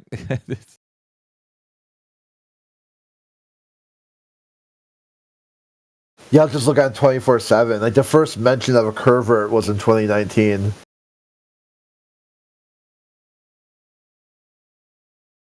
So this has more to do, and I've been saying this for a while now. There's more to deal with just psychological, warfare. It's what it is at this point. It has nothing to do with anything proven by these guys showing that there's any actual information to substantiate the Earth being a globe. It's just programming. We're dealing with people that have been programmed to think this. And the NASA workers may not be doing this themselves consciously, trying to consciously force and program this into people, because they themselves are probably more deeply affected with the curvature than any of us are. So they feel compelled. They have this psychological compulsion to show these images and then to talk about all the curvature that's present everywhere in them, because they're afflicted with the same delusion. So it's kind of like, to me, an invisible warfare. You think that you're fighting common sense. I think you're fighting this deep embedded psychological trauma that has happened to them that you don't like you're trying to do it on the surface, where it's actually, you're not going for the roots. You're just cutting the top off. Yeah. You have to actually take it up from the roots, which is, where did this all come from? When did this happen? I started having a conversation with that one guy who was saying, well, when I was 6 years old, do you guys remember that? When I was 6 years old, this happened when I was shown the Google Earth online. It was, I saw it, and then, from there I was asking questions, and so it starts somewhere, right? It has its origins. And then people reinforce that. So you don't really know if the Earth is a globe when you're young and you hear about it. You start to believe it. And then the belief gets bolstered by more affirmations of people also believing it. And they reaffirm that belief. So they reify that. And so it just gets further compounded until the point where they're of a critical thinking age, that the minds know, it's so badly whipped and, downtrodden that it doesn't know where to go, but just accept. Like complete acceptance of this. So it defeats the mind. And so it's like talking to somebody from behind prison walls. Like you're trying to get them to realize that they have the ability to break free, but they don't want to. They don't know how. That's what I'm saying. You're not just mentioning that the Earth is flat. You're deprogramming. This is what this really is, man. All this is deprogramming. You're helping somebody to realize that all the programming that they've heard about is not true. So, and that's going to be different every time. It's never going to be the same. So it's really hard to gauge where someone is with this information. Some are just, I don't know, I guess you can call it Dunning-Kruger. They're just already given into their, the information being the one that's whipped them into that state of mind. Yeah, paraphrasing, like when Neo was talking to Morpheus, and Neo's like, "Why can't we wake them up?" Right? I know the truth. Mm-hmm. I wasn't ready to believe it. I thought you were full of shit, but it just took a little bit of prodding, and now I know that we live in the Matrix. He said it's not going to work. Some people's minds are so enthralled. I'm paraphrasing. It's pretty close to this though. Some people's minds are so enthralled with the system that they will actually defend their own enslavement. Most people are so inured, so hopelessly dependent on the system that they will fight for its very existence. Yeah, there we go. You said that. I think that's probably a direct quote. Yeah, hopelessly inured. The phrasing there, it's captivating, man. It's like we see that all the time, right? So we're dealing with levels. Man, why does this feel like we are, in a sense, kind of like the Matrix movie? Like we're the outside, we're the rebels against the machine, like those in Zion trying to like wake the others up. Like, doesn't it feel the same symptom? I hate to put it that way, but it just seems similar to that. Like, why? How else can you put it? They fight for the system, even though there's no way they can defend it in a way that makes it like sound like there's any real legitimate reason why they would defend it. Like, are they fighting for country, for family? Like, what's their purpose? Why would they hold such a steady ground for this? What's the need for that? That's what I like that part about it. Like, why fight? What's the build up for? Why do you have to come in here with venom and say, "Oh, you guys are idiots. You don't know what you're talking about." I'm like, dude, what is the point? What are you defending? Is there's like, because if you find out the Earth's not a globe, your family's in trouble? Like, what's going on, bro? Like, you have to tell us. Where does this all stem from? Does it come from a place where you were starry-eyed as a kid when you were hearing the information and you were wowed about it? Like, that's interesting. Don't you agree? Like, people come from different vantage points. They think that they're defending, academia, science, reasoning, logic, and it has nothing to do with that.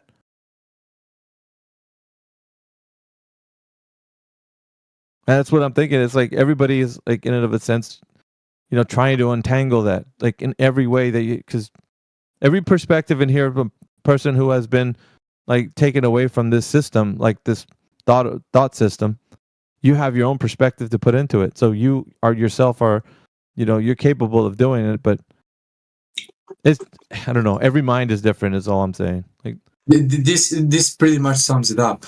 Science, academia, physics, mathematics, logics. There is nothing to do with that. That sums it all.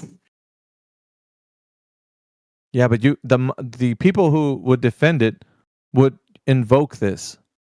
Is what I'm saying. They're defending the globe, but they're invoking it at the same time. You're saying that has nothing to do with it. They will differ, and they will say, yes, it does. Has everything to do with it. Yeah, I really doubt why.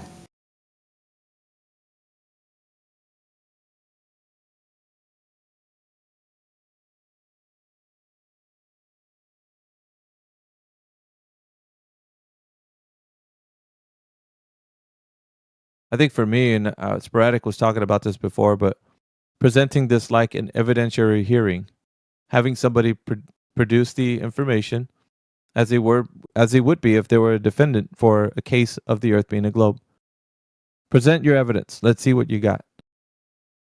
And you can put your best foot forward, and any information you could say is to the knowledge base you have behind, to substantiate it.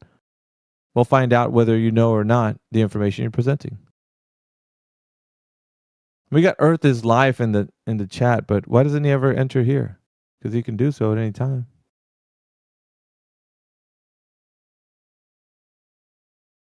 Ball. He knows he's supposed to be joining VC. I've told him tons of times that he's not allowed to just text Skank. That if he wants to talk, he's supposed to join the VC and have a conversation. It's like his power play. It's like he'll do what he wants to do just to show you that he's in charge, not you. I don't know, he's deeply entrenched. I know that. I think his avatar speaks volumes. Earth is life, and it has like a ball. He would be one of those ones who is hopelessly a nerd. That's crazy.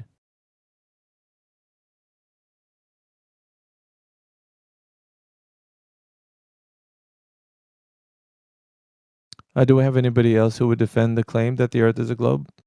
We got Tony V in here, been sitting in here for a while.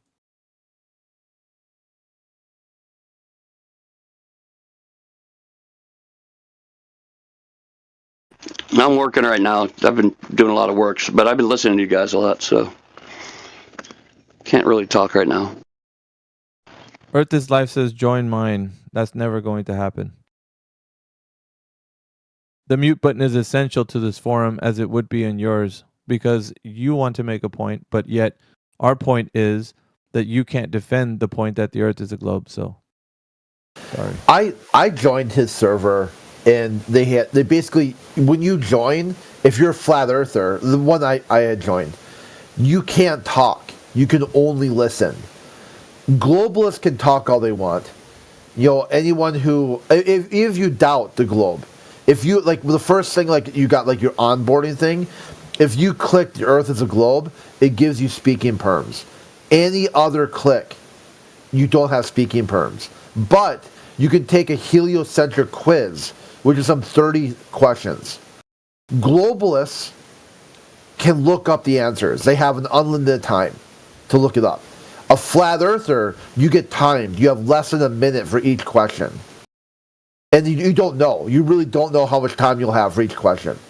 And it's got to be done live. Like basically they show you the answer, the question, and you got to answer, you know, within a couple, you know, basically depending on how much thinking you would do.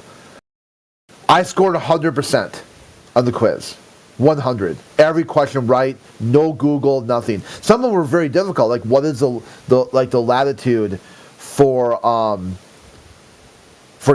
New York? You know, I mean, it was like just, you know, like it's some multiple gasp. I just had to like kind of say, well, that one's not right. And even after all that, all they did was just change my role to globalist, because anyone who would pass that test is not a flat earther. And then I said, well, I am a flat earther. Then they just ban you, because now you're a liar. That's how it went when I went to a server. So just so you guys know, I did it so you don't have to. That's virtually probably what's going to happen if anyone else joins it. Because their claim is no flat earth. I had said, one part back. How did you answer these questions and still be a flat earther? I go, the same reason why I can answer where the Jedi Temple is on Coruscant. You can learn a model, you can learn some bullshit and repeat it back. You don't need to prove it or believe it. Just, yeah, Gandalf the White, you know, was able to, whatever, you know, defeat the Balrog. You know, which wizard defeated the Balrog? Well, Gandalf the White. Doesn't mean you prove it or you believe it. You're just repeating mythos.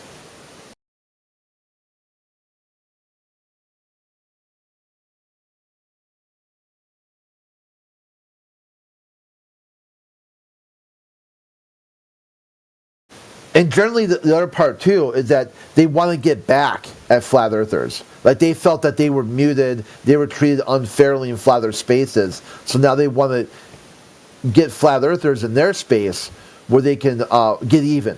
They want to get even. They want to, like, settle the books. You did something, your community did something to harm them. Now they want an eye for an eye. They want to punish you because of something you did, because you're part of a collective like they think they are.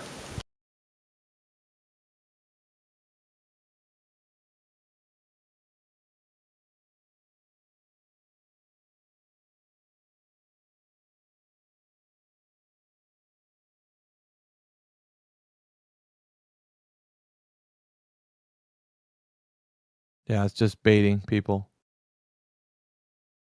I put it in the text there. Everyone's platform is moderated. There is no non-mod platform. Don't be ridiculous.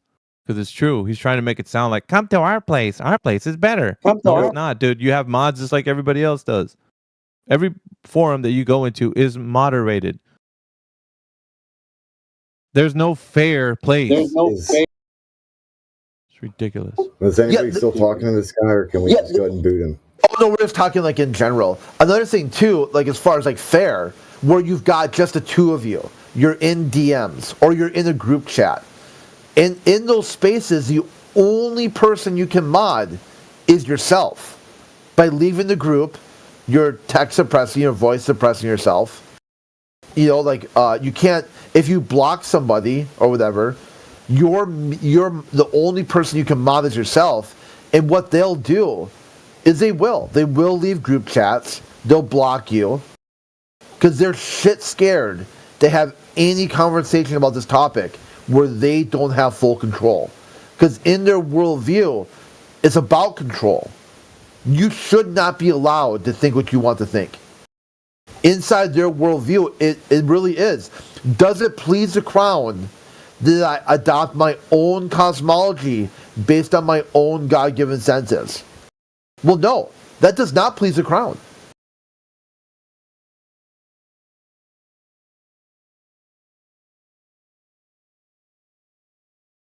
And it goes into their contradiction. They'll tell you, we want flat earthers here for entertainment purposes. It's fun and engaging for them to laugh at someone they think is an idiot online. And their proof of that is to ban you and limit your perms so you can't provide them content for them to laugh at. Then if you invite them to a group chat, they'll leave it. So which one is it?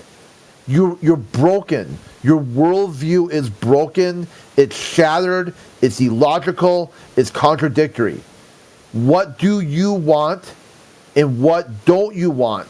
These two things should be different, not the same.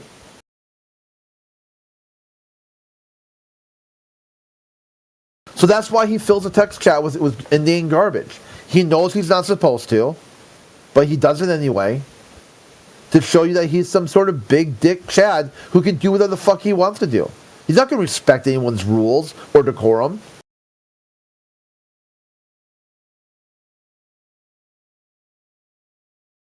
So it's like if you mute him, he thinks he won. Because now like, oh, look at Flat Earthers muted me. If you don't mute him, he thinks he won. Because now he got to do what he wanted to do and got to totally ignore what you said was the standard here.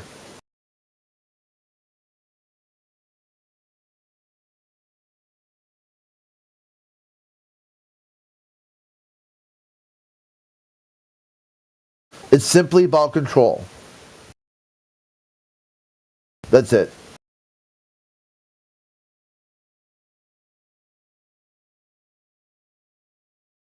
In which they have none in here. So that's what scares them. If the earth was a globe and it was true, they wouldn't care where they were. But we only have this forum because everywhere else, they would not allow this conversation to be had. That's why.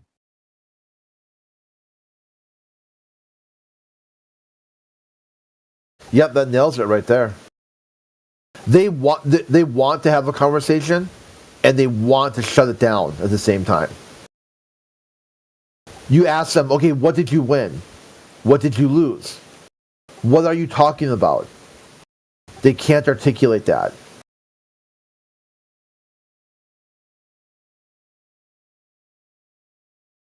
I think that's Omnivore, isn't it? Because he's advertising Omnivore server. I don't know. I'm not even tabbed in. I'm just like... Anyway. Yeah, look at they have DMOC over there. They can talk to DMOC all they want. But they don't do that either. There you go. We got Marceline that just joined us. Marceline, welcome to the room.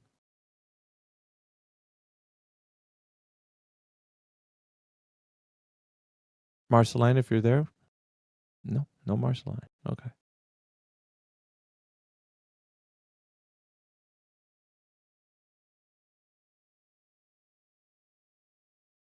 Got to welcome folks to the conversation when they pop in here.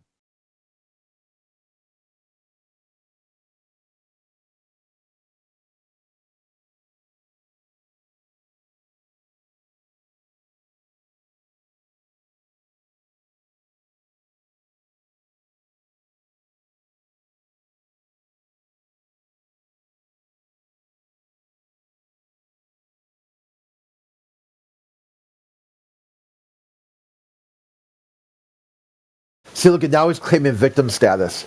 I tabbed in to see what he was doing. He could try to post the same link in any channel at all, any channel he wants. You could go to, animal ethics, conspiracy. He could go channel to channel right now and try to post a link to whatever server he wants, like Omni server. And he would see it's blocked everywhere. The whole server does not allow you to post links unless you're a VIP partner. But he'll come in here, post it just here, and then claim we're the ones blocking the link. His mind and his thinking process is just fundamentally immune to science type thinking. He should be able to change variables. Okay, I could not post in Flat Earth chat. Is it Flat Earth chat? Is it guest rooms chat? Is it server wide? But his mind is incapable of identifying variables and then manipulating variables to produce a predicted result. You wouldn't even spoon feed them. Hey, post your link here. Did it work? He wouldn't even know how to follow that. His whole thinking process is flat earthers are suppressing X, and that's it. Full stop. There's no way to challenge that assumption. There's no way to test that assumption. For him, it's just a fact. No problem. If it's just a fact, and you know this, you know it, why would you continue to spam the invite link anyway? Because now we're in troubleshooting phase. If you think flat earthers are uniquely stupid, too stupid to figure out the earth is a globe, too stupid to use Discord, how did they also block your ability to post links server-wide? In a server, they only have a guest channel in. And all he'll do is just flip out. Continuous, back-to-back, endless spazzing out over a topic he can't even define. What is it? What is flat earth? He doesn't know.